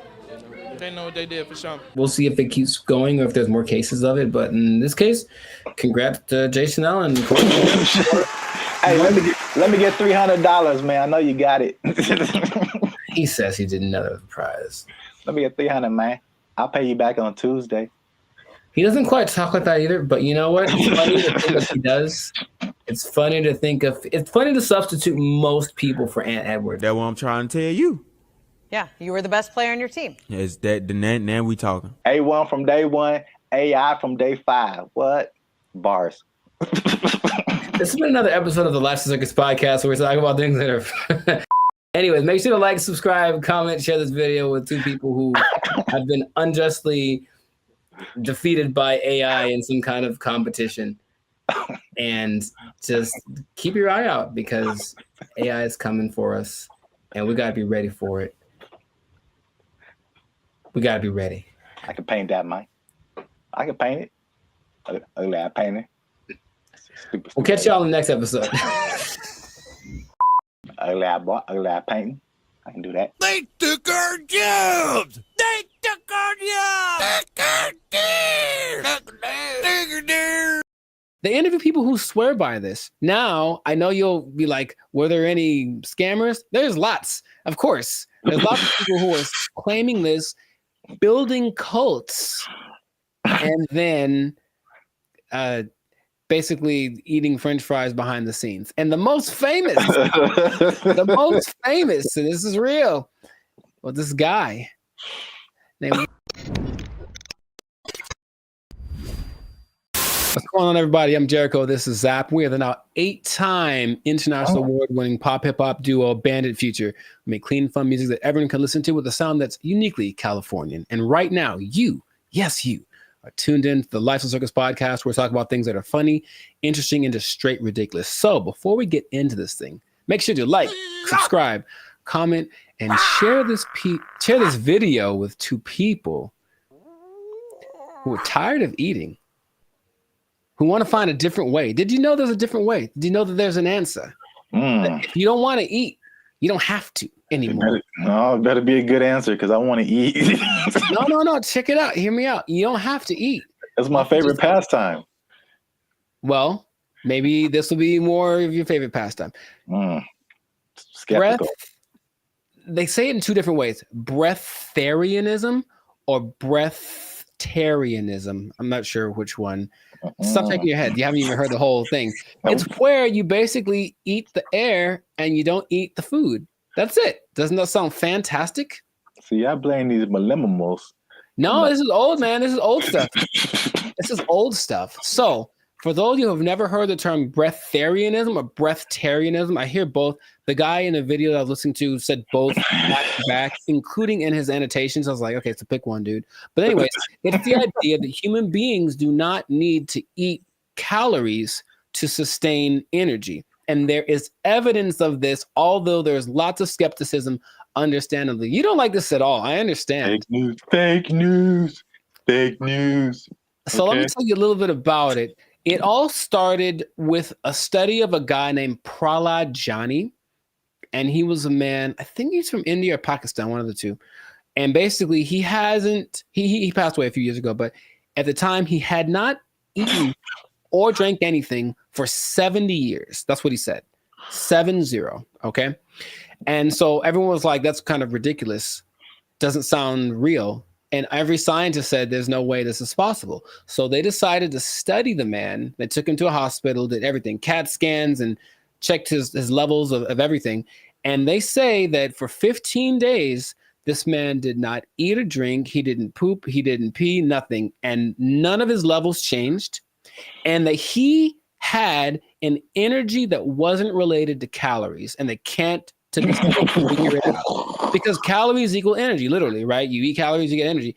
He didn't. And after 15 days, because he basically just sat on the bed the whole time they did the studies, and then he just sat there. And when he sat there, they said he kind of went into this trance state. And what they say that a lot of these people do is they're meditating, but the meditation allows them access to a part of the human body that is actually able to process air and sunlight as if you were a plant. That is literally what happened. And then they let him go and he lived his life. There's other cases of this, but that's just kind of scratching the surface of it. So just off of the initial thing, y'all in? You ready to try it? You ready? You ready to jump in? Because you don't have to eat. You can just not eat. Yeah. I skipped dinner the other night, and I was so incredibly hungry the next morning. So in that little bit of time, I don't think air would have done it for me. I don't understand. I don't think you're really seeing this. You're so I don't think they're really seeing this. You can be like a tree. You can be like a tree. I'm not for this or against this. I think I am a skeptic as well. However, there's another study of a guy much more recently. They called him the Buddha boy in Nepal. And they basically found this cat sitting, well, it's a guy, but I call him a cat. He was sitting under a tree for about a year, just sitting there. And everyone was like, what's up with this guy? He didn't move. And so they just would take pictures of him and give him gifts, and he would just sat there. And then after about a year, he disappeared. And they said, what happened? Then he apparently had just got up because he got tired of people looking at him. So he went somewhere into the woods, and he's just sitting there. And if you watch the video, it's really creepy because it's like, is he dead? But he says that because he actually spoke a couple times, he's just connected to the source that his ancestors knew and all that kind of stuff. And they talked like his friends, like, yeah, he doesn't eat, he doesn't drink, he just vibes out. And that's the thing. The friend said that they converse telepathically, which is kind of an extra thing that I'm a fan of. I like the idea. None of it sounds plausible. Kind of an extra thing. Right. And science is all, this isn't the thing. It can't be real. Yet there are a few cases of this happening. The patron saint of Switzerland in the 1700s, Nicholas of Fleur, apparently the last 20 years of his life, he only ate light, right? So there was a study done in 2014 about the sun gazing, which is some parts of China say that that's what they do, not staring at the sun, but using the sun as energy. And there was a proof that human mitochondria can actually process sunlight and convert it to energy. That's what science is starting to, okay, maybe there's something to this. But the idea that you only eat air, sun, isn't the most widely accepted version of this breatharianism thing. It's kind of a spectrum. So there's 3 levels. One is called BIGO. And that's where you don't eat anything. You don't drink anything. You just exist. And you're one with nature, and you don't have to, like I said, the energy comes from something that is not caloric. And then there are people that only drink like liquids, and that's like the second step of it. And the third is eating 200 to 300 calories a day, mostly just fruits or vegetables. So the only extensive study that did of this was of a guy. They studied him for 410 days, and he was averaging about 200 calories a day. And he lost a considerable amount of weight, but he was fine, right? And the hunger thing is something that goes away after a while because your body learns to cope, I suppose. So it's kind of getting more popular as people are tired of maybe the Western way of trying to stay healthy or be healthy, the standard American diet, which apparently is leaving a lot of people with disease and things like that. They're looking for other things. So they're looking for this thing. Now, another term for this idea is seeking prana. And basically breatharianism is living on prana and taking energy directly instead of what we do when we eat stuff is we take the energy from the thing. But this practice just makes the energy coming directly to us without any middleman, basically. And that's the whole rundown. But they interview people who swear by this. Now, I know you'll be like, were there any scammers? There's lots, of course. There's lots of people who are claiming this, building cults, and then basically eating French fries behind the scenes. And the most famous, and this is real, was this guy named Willie Brooks. And basically he built this cult up somewhere in the desert, somewhere in the United States. And one day somebody went to McDonald's late at night and they're like, that looks like Willie. Sure was. He got caught Big Mac handed, and they stopped following him because they knew he was full of it. But it is something that, like I said, people are looking to as maybe this is another way to live as far as prolonging life. Now, it doesn't mean you're not going to die. The initial guy that I mentioned, he died when he was 90. And if you looked at him, he looked fine. Like he wasn't jumping over buildings, but he could walk fine. He'd clear mind, all the kind of stuff. So it's just something that is starting to become, more people are trying it. More Westerners are trying it. Okay. So have I convinced you yet? Are you going to do it? Or what do you think is possible could be happening instead? Okay. There's, of course, maybe they're just eating at night when no one's looking at them. in your mind, any remote truth, any remote possibility this is actually a thing that you or I could try and not die. Science said we die, but science said that the guy that they had in the hospital would have been dead in 12 days, and he lived 15 and he was fine, and that's what they let him go. Like, there's no way we can keep watching him like this. But what do you think? Do you have any? It's a bad sign when, like, the more you keep talking, the worse, the more it doesn't make sense. Sure. It is, I will say this, it is intriguing. Sure. Because I am trying to figure out in my head, how is this scientifically possible? Mm-hmm. And the first thing I thought about was, okay, like you said, the different levels. You need liquids, right? Like as a base, I think. So, is there a way to, because there's moisture in the air, is whatever these guys are doing, is it like extracting moisture out of the air into your body and somehow providing liquids? This sounds really weird, but it's just like, right. Maybe there is some kind of something to this. Sure.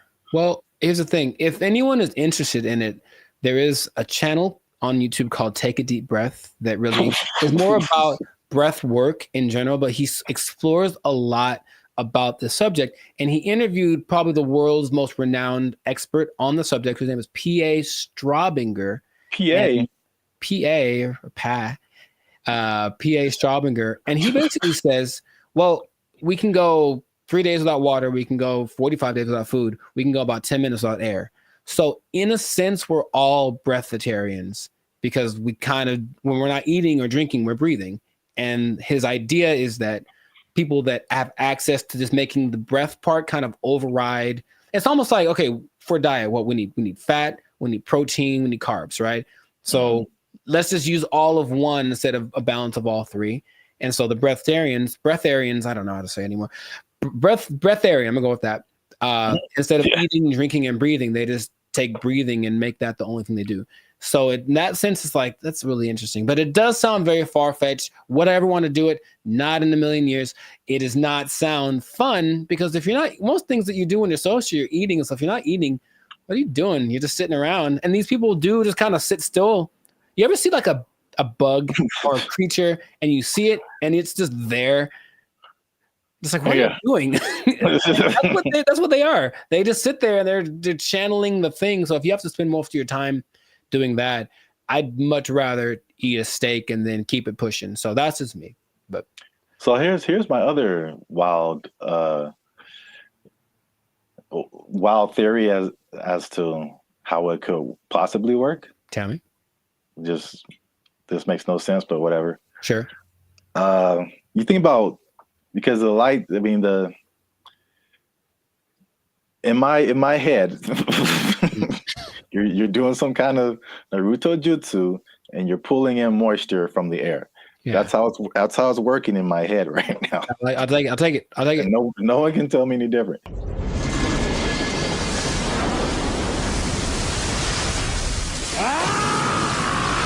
So now it's like, okay, you've got the liquid part. What about all the solid, like protein, all that kind of stuff?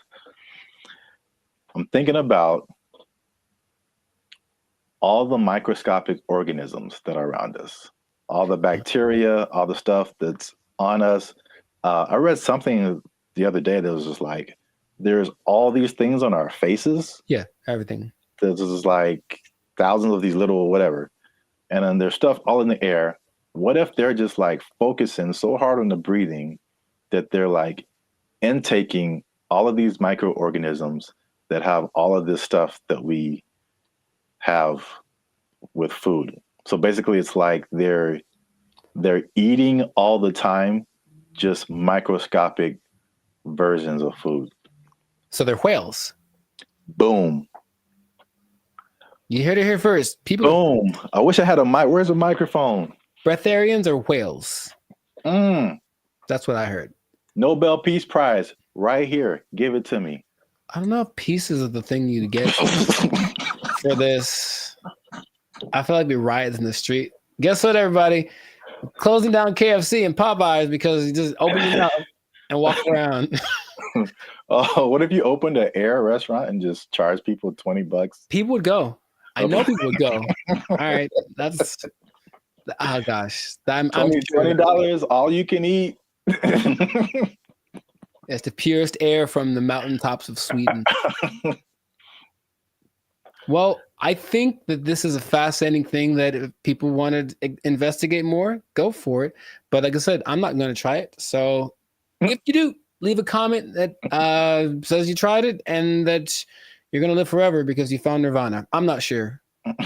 Live your life. But this has been another episode of the Lifestyle Circus podcast. So make sure to like, subscribe, comment, share this video with someone that you think will find it interesting, and just keep this in mind.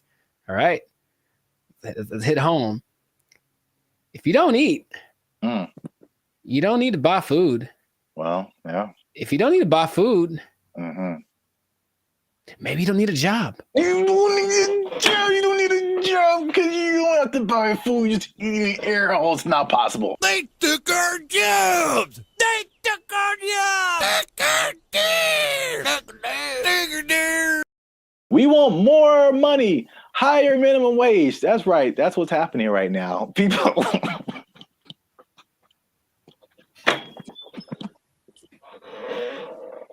Already, man. Already, people are thinking about the next minimum wage increase. They want even more, Jericho. No. No. And I'll tell you why. But first, no. What's up, everybody? I'm Zap, and this is Jericho, and we are the now 8-time international award-winning pop hip-hop music duo band and future. We do clean, fun music that everyone can listen to with a sound that is uniquely Californian. And right now, you're tuned into the Life of Circus podcast, where we talk about everything that's funny, interesting, and ridiculous. Before we jump into today's topic, make sure you do us one big favor. Make sure you share this video, share this podcast with somebody who is affected by minimum wage increase, because it's still a thing, man. It's very much a thing. It's a lot going on in these streets, man. And make sure you stay to the end of the video, because as much doom and gloom as we're seeing with businesses closing and failing, and especially in places where we are, like California, people leaving the state, there are surprisingly two things that are positive coming out as a result of this minimum wage increase. Every business isn't failing. Some businesses are doing better. And so make sure you stick around to the end so you can understand why that's happening. So we talked about the minimum wage increase specifically for fast food, right, like 6 months ago when they were putting it together. And we were like, I wouldn't do it. Wouldn't be prudent.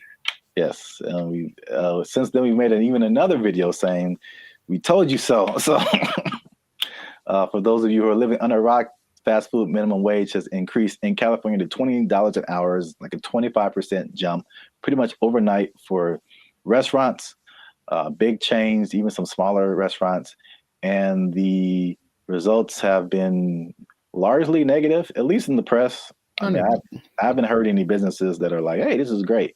So, not at all, no.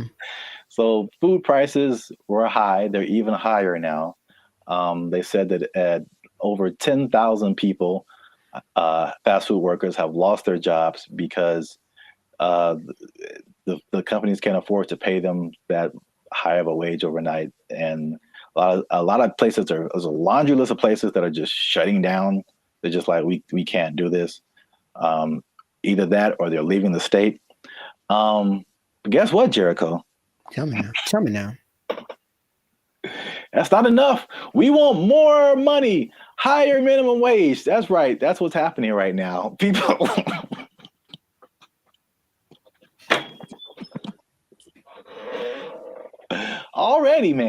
Already, people are thinking about the next minimum wage increase. They want even more, Jericho. No. No. And I'll tell you why. But first, no. Okay. Here's the thing. Raise it. Just keep going up. I'm pretty sure among the things that have gone up because of the minimum wage increase, it's like OnlyFans subscriptions, like stuff that no one needs. Like, I highly doubt that anything is really improving. That's a good idea. You know what I mean? So I feel like you can't. I heard something really recently, and it made a lot of sense. I said, if you decided to give everybody in the world the same amount of money, so somehow take it all literally and just even it all out, so everyone in the world, all 8 billion of us, get the exact same amount of money, within 20 years, it would be distributed exactly the way that it is now. I believe that. Because, people don't know how to do stuff with money. So, no, you don't get more money because you're just going to do the same dumb stuff you're doing with it that you did before. And how much is a Whopper now? Like, forget it. Like, it's just going to be ridiculous. What kind of, I know we're not living in the days with like, going to see a movie and the soda and a pop and a nickel. I know that's in the past, but you can't keep paying people more. You have to teach people to be smarter with their money. That's all. Take it up higher. How much they want? Okay, go for it. I'm glad you asked. So fast food minimum wage, the workers have already unionized and got $20 an hour, which is several dollars over the regular minimum wage. Right. Long Beach hotel workers have argued for a $23 an hour wage. And this next one makes sense because we've seen it firsthand. because as Band of Future, shameless plug, we do some shows in San Diego. All right, so nice. If you're ever in San Diego, come see a Band of Future show. But San Diego wants to raise the minimum wage for hotel and other service workers to $25 an hour.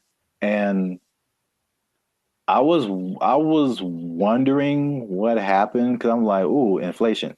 Because we were like looking at hotels in San Diego, and I'm like, man, these a lot more than last year. Mm-hmm. And now I know what happened. Janitors want $25 an hour, man. Clean them toilets, sweeping them floors, man. They want. I think janitors should get more than fast food workers. That's for sure. I really do, because I can go make my own burger, but if I go to an establishment, I want it to be clean, and I think the people that clean it should get paid. It's all about, I mentioned this before, you should get paid for the value that you provide. And fast food is just making us all fat and sick. And janitors make stuff clean, which is great. So yeah, pay them more. I'm not sure how much they get now, but pay them more and take it out of the fast food workers. That's an interesting take, I guess. It just kind of like took my mind somewhere. Okay. Because your viewpoint is, I heard you say this before, you should be paid based on the value that you provide. Yes. As opposed to the skill sets that you have. So I feel like if you think janitor, fast food worker, it doesn't take, in my opinion, as many skill sets to be a janitor as it does to be a fast food worker. The fast food worker, you have to have people skills. You have to be able to talk to people, interact, be friendly, all that kind of stuff. You have to have some math skills to run the cash register. You have to have just skills in terms of food preparation and something like, I think you have to have like a food handler's license and all this kind of stuff. So there's a lot more skills involved than being a janitor. But in your opinion, the janitor provides more value than the fast food person. Yeah. And if you had 9 PhDs, okay, you went to school for a long time, you're very smart, and what you got PhDs in doesn't help us at all, you shouldn't get paid more than anyone. Why would you? What are you doing to help? Right? To me, I watch them all the time, and I'm really grateful at the gym, for example, which is a disgusting place. Think about it's disgusting without the janitors. If they weren't there, think about how gross it would be. Or oh my God, the bathrooms at the beach. Oh my God, I get like PTSD going to some of those places. And I remember the last time I went to Venice, there was a person like cleaning them as people were standing in line. And I'm like, that's one, disgusting. 2, thank you. How much are you getting paid? You deserve more. We all need you more than we need somebody to get our Big Mac done faster. I really think that's true. So yeah, I would, if I ruled the world, I would pay people based off of the value. I'm kind of with you, but I'm kind of like trying to play the devil's advocate. Like, I understand. And of course, the system we have is that you went to school for more time for this and that, or you were required to think more, whatever the thing that is, whatever the commodity it is that you acquired, that's the thing that you should get paid for. And my position is that sometimes, sure. But also, no, definitely not. I need the janitors more. I need the people that rake the leaves more. The people that make sure that the streets don't have potholes. We need them more than we need. Remember, maybe I'm talking about necessity versus convenience. Like I can make my own burger. I can go put together a Chipotle style burrito if I want to. All the ingredients are at the store. I just got to try, right? But I can't fix the street. I don't know how to do that. So if you know how to do that, you should get paid more than someone. Oh yeah, yeah. So it's something to think about. Yeah, an idea, but that is how I feel about it. But wait, there's more. 25. Well, that's a lot. 23, 25. That's a lot. San Diego Community College District has already raised its minimum wage to $30 an hour. And I think it's just community college employees. I think something like that. Okay. And then the Los Angeles airport workers want $30 an hour by 2028. So the train is moving fast, man. Well, sure, but the question is still, where's the money coming from? I think it's just going to get more. Well, this is the problem too. So I read an article by some guy. I don't remember his name. I'm sure he's very smart. Good view, smart guy. He's the person who pointed out that, you know, there's a couple of things where businesses are actually doing okay with the minimum wage, but he said, like, obviously this is not a long-term solution, because you think about, okay, minimum wage, and you kind of touched on it. It's like, what are you spending your money on? And then for like 99% of people, what are your biggest expenses? Food, shelter, transportation. All of those things are sky high, abnormally high in California than anything else. And so I don't necessarily think people are just wasting their money on whatever, but it's I mean, they could be, but I don't know the life. The fact still remains that there's a for real housing shortage. The average housing cost is, like, I think almost double, if not double, than some other places. So that's a huge thing. We already know the food is high. It was already high, and it got higher. And then, like, gas is like $5-6 a gallon, $7 a gallon. Like, too high. It's too high. So it's like, basically he pointed out, is just like, those things are like at the root of this, a lot of it, you know, but it's like, we're not trying to solve those things. Or maybe they are, and they just haven't found a solution yet. I thought that was an interesting point. It is. Because we're still in a cycle of, like, you raise minimum wage, and then businesses are, we can't pay people. We got to raise prices, and then, like, everything goes up. So then what's the point? Right. Your rent is higher, your food is higher, gas is higher. Now we need more. Right. Money. This doesn't make any difference, basically. But it makes people feel good. Yeah. But like I said in the beginning, this guy also pointed out that there are two things that he pointed out where businesses are actually doing okay with the minimum wage, and it's actually been a good thing. And it's not OnlyFans? And it's not OnlyFans. All right. Yeah. One. Just a second. One is that it has forced businesses, and I think we can even agree to this as the way we run Band and Future and all that kind of stuff. It's forced them to be more efficient. And I've definitely gone into places or worked in businesses where, like, you can tell the money is flowing. And so they just kind of, like, you know, they kind of just spend money on whatever and just kind of do frivolous things and just silly things with their money. But it's forced some businesses to be more efficient. So it's like, it's actually, some businesses are saying that their businesses are working better because they've been forced to, like, cut the fat of the company to basically pay for the workers. So I think that's a thing that we've experienced as just dealing with. And I think that anybody experiences that. The inflation, the high prices, you get laid off from work, or you don't get a check that you thought you're going to get, or a car repair costs you $2,600. That was like real life right there, bro. It's make sure you like, subscribe, join the channel so I can pay for my car. I'm tired of walking everywhere. I digress. But yeah, I mean, we do this in our personal lives all the time. It's just like, okay, how little can I eat this week to pay for? So yeah, So that's the thing. Second thing is that worker retention is up. So you think about fast food, not fast food, but just minimum wage jobs in general. It's like a throwaway job, right? Sure.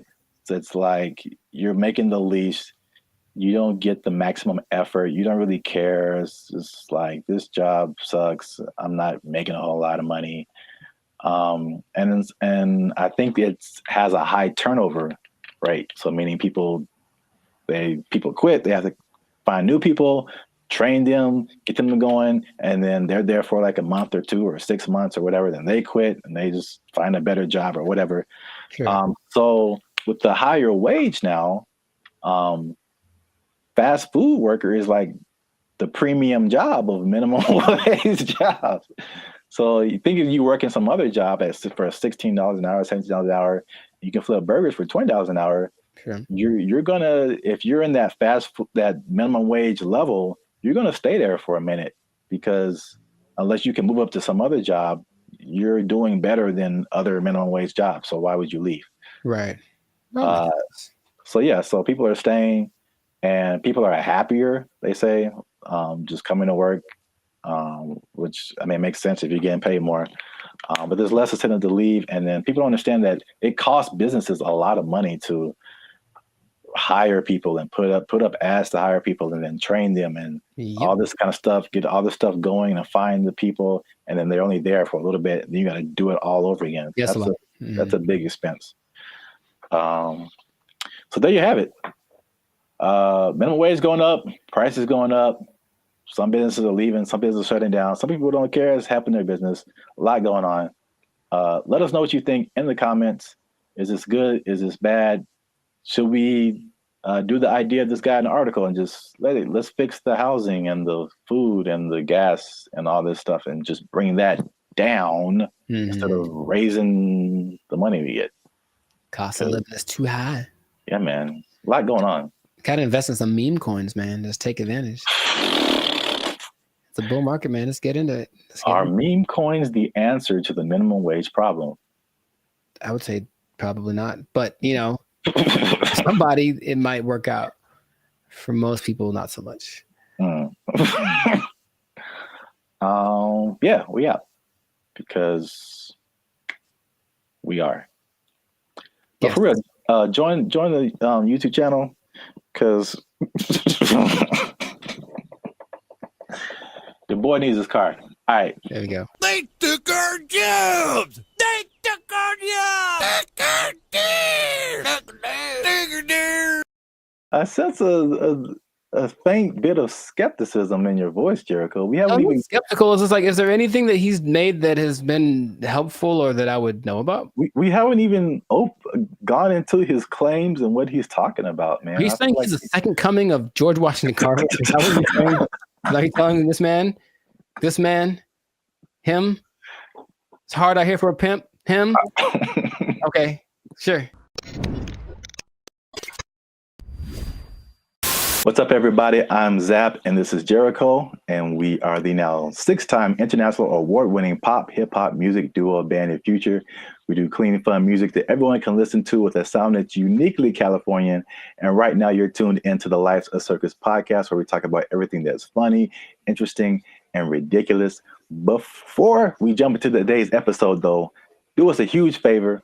Make sure you like, subscribe, comment, and share this video with somebody that you got beef with, somebody you don't like, maybe somebody that's all up in your grill and making you feel a type of way about the day. Oh, bars. Okay, so look, somebody that put a hitch in your giddy up. Is that a phrase people say still? Yeah, sure, man. Yeah, you got it. So I don't think I got it. I've been waiting to talk about this. All right. So the big thing on the internet has been Kendrick Lamar versus Drake. By the way, I think it's fake. Okay. Just because I've been doing this too long. I'm doing music too long. I've been doing Hollywood too long. I've been doing marketing too long. There's all of a sudden this big beef, and oh wow, millions of streams are happening. Wow, what a coincidence. Anyway, I digress. Mm-hmm. What if I told you, Jericho, that the Kendrick Lamar Drake is not the biggest beef on the internet? I would believe you. Let me rephrase the question. What Okay, go for it. You are probably right. What if I told you that there was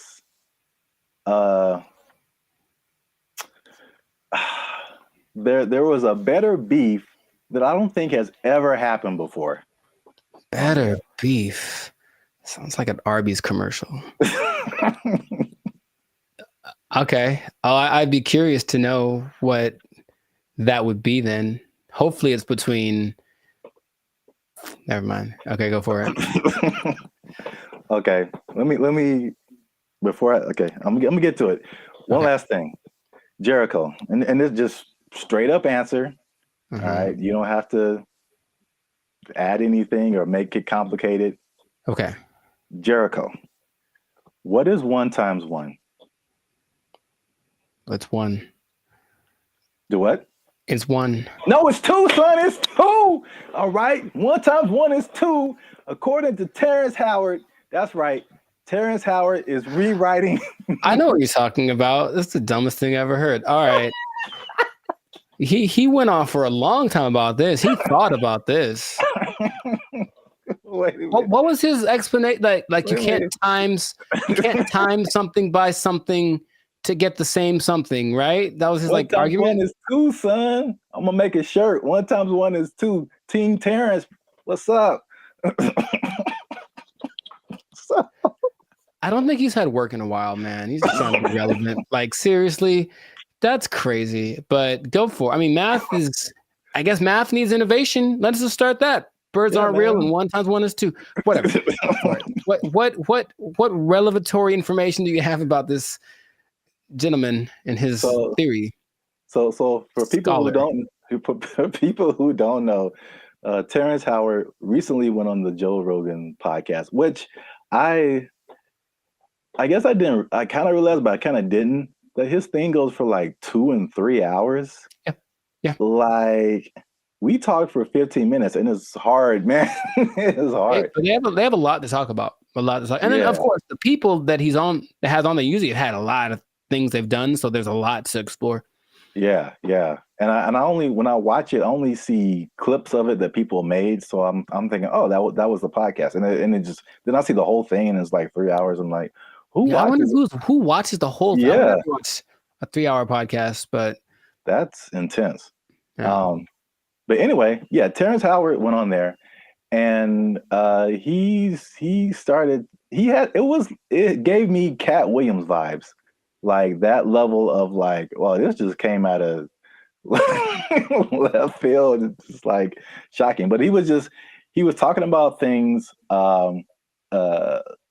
complex theories, scientific thoughts, things about the nature and universe, matter and energy, mathematics, and just like all this stuff that has nothing to do with acting. And there was a lot of I definitely didn't watch the whole thing, so don't use this as a video to like sum up everything.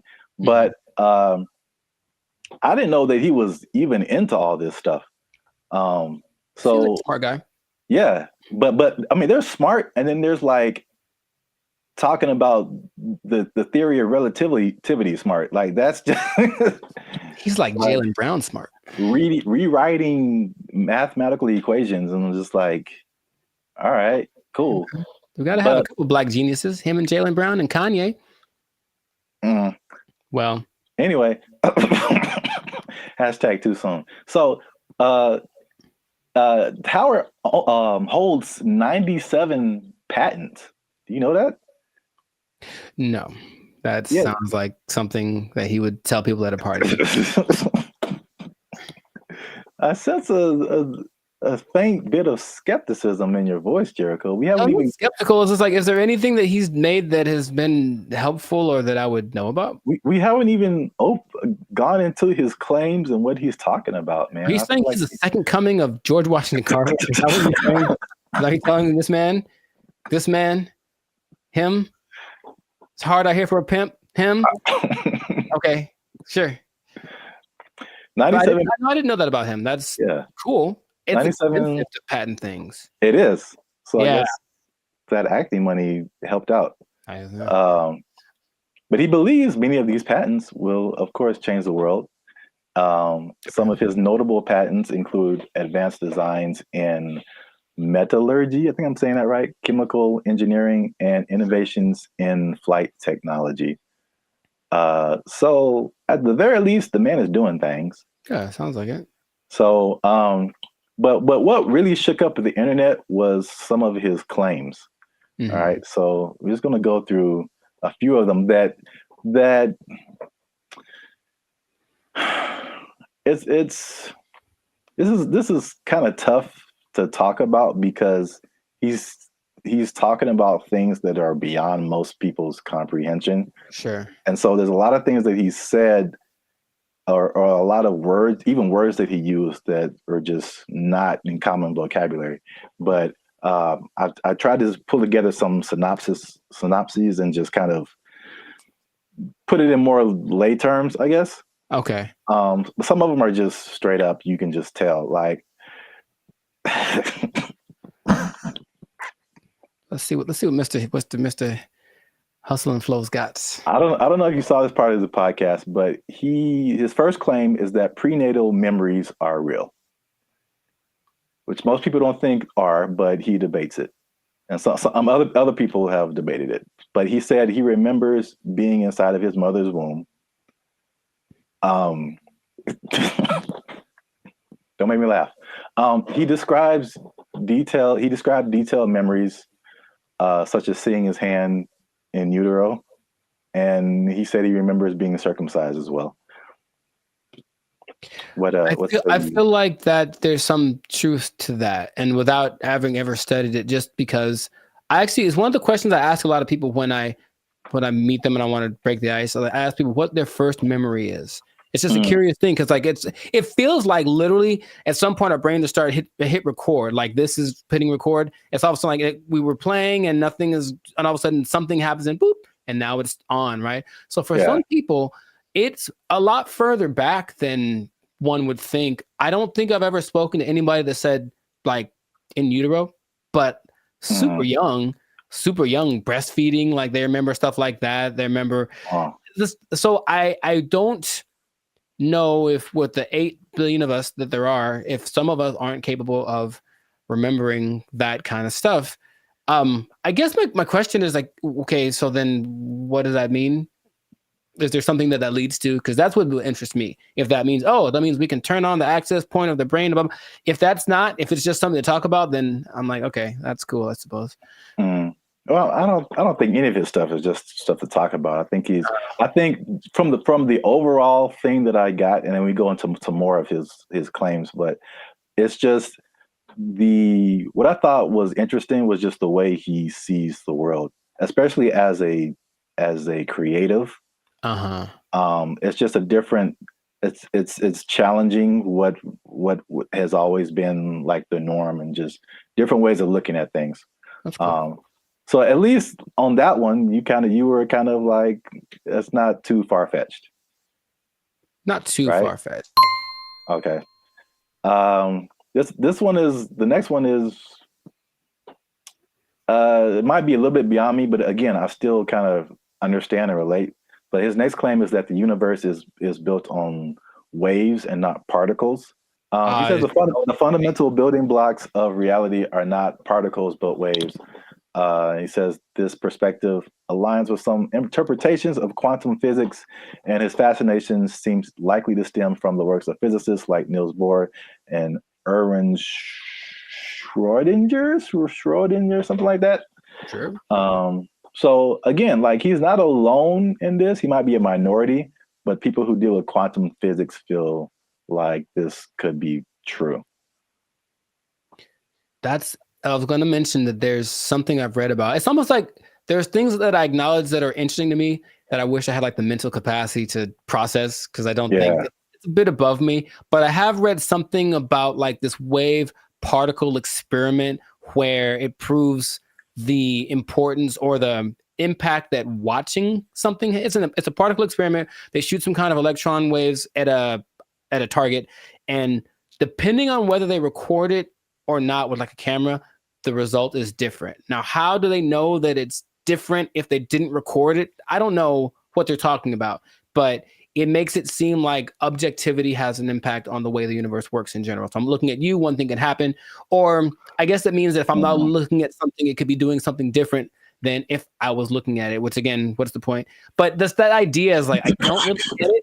I don't really get it, but I'm like, that's an interesting idea. So waves and particles, would that make the universe, again, my question would be cool. I'd honestly want to talk to him about it. Maybe just, stare at him while he talks, but what does that do for how we understand the world if that is true? If waves instead of particles are what created? Yeah. I feel like that's a bit beyond me. But I feel like, it sounds like you're trying to get some practical use out of it, but it's just like, okay,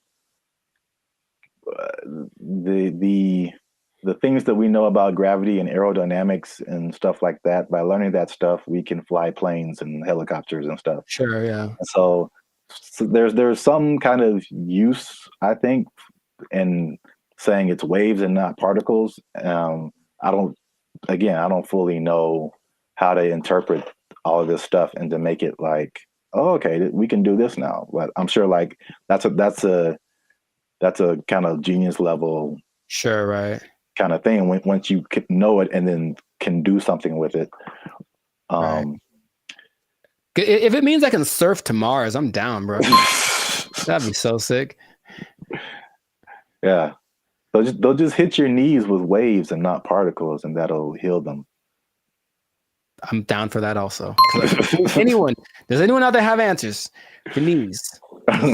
Your boy's going through it right now. So yeah, let us know.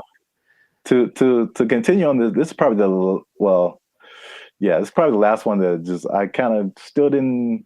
It's too far above me. Mm-hmm. He said gravity is fake. So he said that there's an inward and outward force that shapes planets without relying on things like gravity and dark matter and dark energy.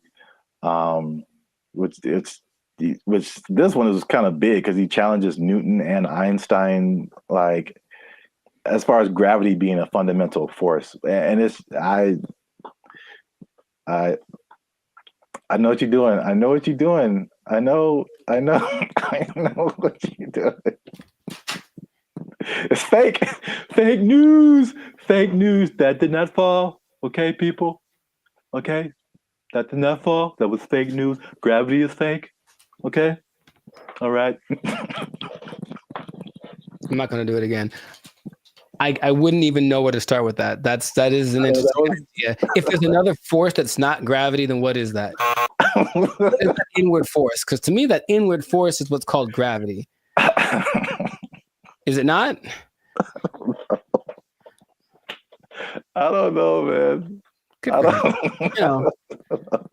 Okay. I don't know, but I really want to understand.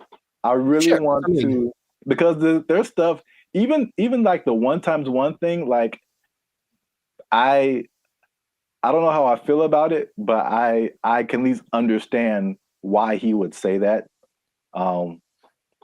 Once we get to that one, but the gravity is fake thing, it's just like over my head, I think. Yeah, no, I wouldn't even. But when he talks about an inward and outward force, for any anime nerds watching this, I thought about Pain in Naruto, and he has like that universal push and universal pull. Yeah, and I like gravity. Yeah. So maybe the answers are in Naruto. Maybe they believe the same thing. I don't know, man. This is just, I just find it funny, obviously. Yeah, sure. It's interesting. I wouldn't know where to begin with that. Just someone coming out of nowhere and just challenging everything and everyone like we've ever known. It's like, you all are wrong. Gravity isn't real. I mean, it helps me that I only think about him as the Hustle and Flow character. Yeah, that adds another layer. He's stuck. in that role to me. So he can say all he wants, but he's saying this. I only saw a portion of that podcast, so I know what he talks like. To me, he's still talking like that character on the podcast. So. Yeah, he definitely has that like typecast, or like his role in Avengers was like, was it War Machine? I forgot he was in that. Yeah, he was like the first War Machine. It's like War Machine said there's no gravity. For the record, I prefer Don Cheadle. Just saying. I thought they were both good. Oh, okay, well, I don't remember Terrence, but okay. Next one is that straight again, along with gravity not being real, also straight lines are not real, Jericho. And this is the one I kind of understand. All right, so this is his explanation. He said, when you view something from the correct perspective, or you view a straight line from the correct perspective, you'll see that it's not straight. So he gave an example that if you put like you draw a straight line, perfectly straight, at least to our human eyes, but if you put it under a microscope, you'll see all the tiny like inflections that don't make it look straight anymore. So basically, these are all conceptual things. He's basically trying to get us to rethink geometrical concepts. Again, why I don't know how that applies. That I would say. How does that help us? Terrence, how does this help us specifically? I don't think it does. Look straight to me. It works for me. I'm gonna accept. I'm gonna take into consideration two of his ideas, and then for me, gravity and straight lines are pretty much going hand in hand. I will go find a straight line and drop it to celebrate my acceptance of straight lines and gravity. So we're 2 and 2. Yeah. So you can kind of see where he's coming from with the prenatal. But I like the idea of not him trying to be controversial, just saying, hey, think about stuff. We are told things from an early age, and most people, for everything they've been told, that's just how it is. And any idea that something might be different can be scary. It's like, oh, it's the truth. What is? But so I appreciate his effort. But that's what I got out of it. All right, so we're 2 and 2, which is perfect because we're coming to the last one I have here, and that is that multiplication is a lie. But I mean, does he say it exactly like that? No, but that's just funny to say. Anyway, he said that one time. This is the number. He said that one time. One is 2.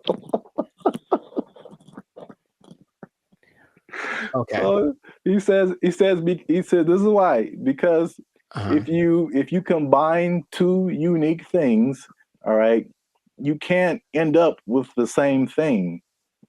Which I hear where he's coming from. You got one, like, because I remember like algebra, like you're always trying to solve for x, and you got this side of the equation, you try to balance it out.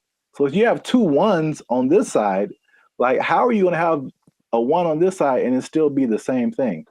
So like I still don't know if I agree with it, but I totally understand what he's trying to say. I don't appreciate that one. Side of it. And I'll try to be. I haven't taken math class in 2 decades, but I'll try to explain.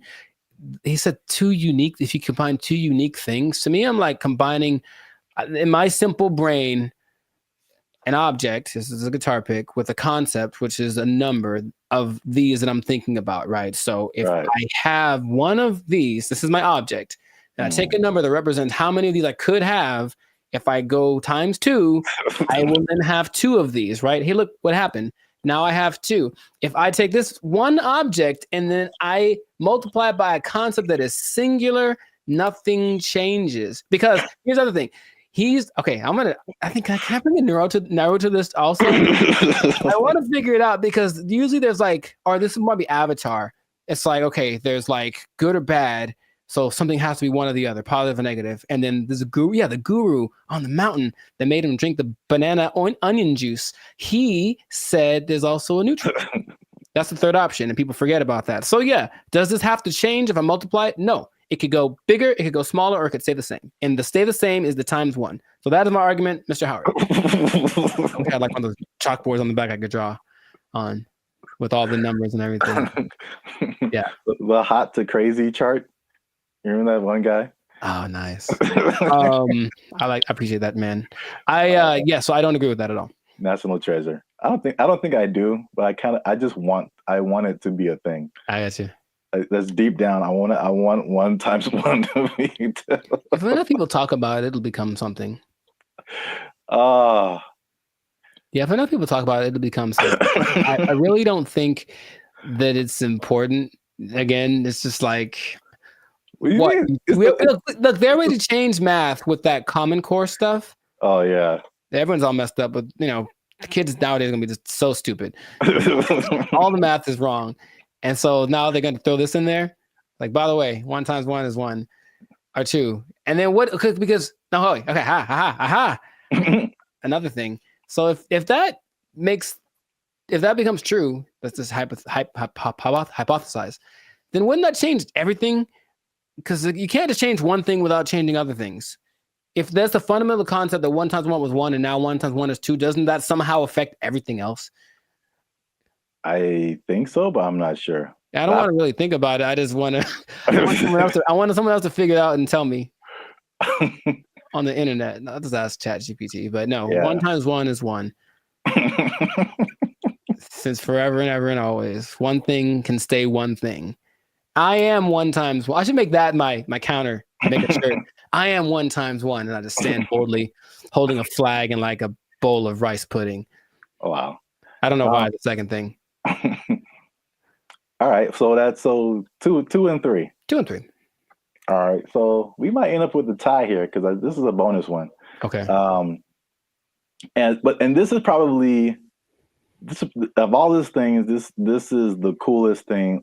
At least one of the coolest things I think he said. Okay. Was just like kind of opened my mind a little bit. And he said that the periodic table is structured incorrectly. I mean, again, how is this useful? I don't know, but I thought the visual was very cool. Okay. And I should have tested this before I started, but take chances. It's real life. Just take chances. Let's see what happens. Okay. So check this out. This is the periodic table of elements. So basically, he said he learned the periodic table, but he saw it in a different way. He saw it in circles. Mm-hmm. So I thought it was super interesting because it's kind of hard to explain. He breaks it into octaves, which we can relate to as musicians. So you start with like one element, and it goes through the list of elements until it gets to another octave. And every element in these octaves, they follow a similar pattern. Like in the middle here, you start at helium, in the middle would be carbon, and then at the end would be neon. And then all of the beginnings and ends of these octaves, all of these elements relate to each other. They have like something in common, as well as all the elements in the middle of these octaves, which is crazy to think about because it's the same shape as music. And I kind of wish I would have learned the periodic table like this.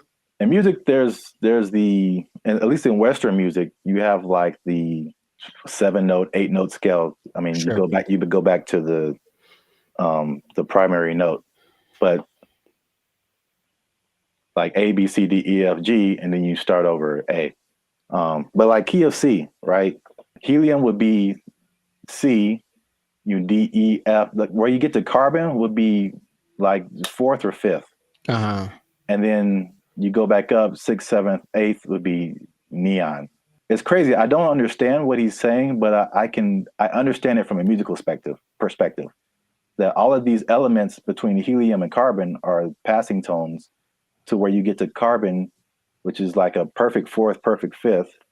and then nitrogen, oxygen, these are all passing tones until you get to neon. And all of these elements relate to each other based on their positioning here. It kind of gives me vibes more of, or the way I'm trying to process my mind is more like the harmonic series. Yeah. Only in the sense that stuff's getting like kind of bigger as it goes higher or lower. Yes, it's the same thing. I mean, it's and that's what he's trying to say. Basically, it's like everything is interconnected. And so he even gave these. This is getting like super nerdy, but every note has a like a measurement to it, basically a measurement of vibration that we measure in hertz. So, you know, the 100 hertz, there's 400 hertz, there's 800 hertz. And so each one of these elements, like he gives a hertz number to it. And he says it's the same thing with colors. These are all on they have a color associated, they have a sound associated to it, there's a vibration associated to it. And this is just like a visual representation to see like all this stuff is all the same thing. Music, color, light, element, everything around us is these octaves, these spirals, these circles. We just keep going in circles. So where like certain notes, there's certain notes that go together in music and there's certain notes that don't. And the same thing happens here. There's certain elements, like if it's the first and the fifth or the first and the fourth, like they go together. But you have like tritones in here, the elements that like don't mix, or, you know, like oil and water kind of stuff. That was like pretty crazy to me. That just from a musical standpoint to see like, okay, this guy he just has a different way of looking at stuff, which is kind of cool. Now that we've lost everyone on the podcast, let us know what you think. Unless you want to comment on that, Jericho. I'm 2 and 4. I understand it, and I didn't like it at all. I don't know what to tell you. It's really weird. The second you put it up there, my brain went ugh. So, maybe if it looked, I think it's more of an aesthetic thing. For some reason, the way that looked specifically made me go, I don't like that. Really? Yeah, I don't like it at all. I would have loved this in school because I can like, it was just music, and then I get it. I didn't really like science. Oh well, I never did. You have to learn the periodic table? Yeah, we had to memorize it. I don't think they cared that much in California because I think we kind of glossed over that. I remember we had to learn a couple, but not like the whole thing. All right. Well, let us know what you think. This has been another episode of the Life of Circus podcast. Is Terrence Howard crazy or is he a genius? Is it somewhere in the middle? I forgot to talk about the beef. He has a beef with Neil deGrasse Tyson. I didn't bring that up, but it's the thing. Oh, are they gonna do like a Jake Paul, Mike Tyson thing? Man, I love it. But I should have brought that up because he basically saw the stuff to Neil deGrasse Tyson, and Neil deGrasse Tyson was like, "No." Basically, I would trust Neil deGrasse Tyson more than Terrence Howard for sure. So on the podcast, he said that Tyson attacked him by saying no, but it was probably the most polite diss track that could ever be put out because he just basically even complimented him in his, rebuttal of his theories or whatever. But I'm sure he respects the fact that he's trying. I think that helps. Yeah.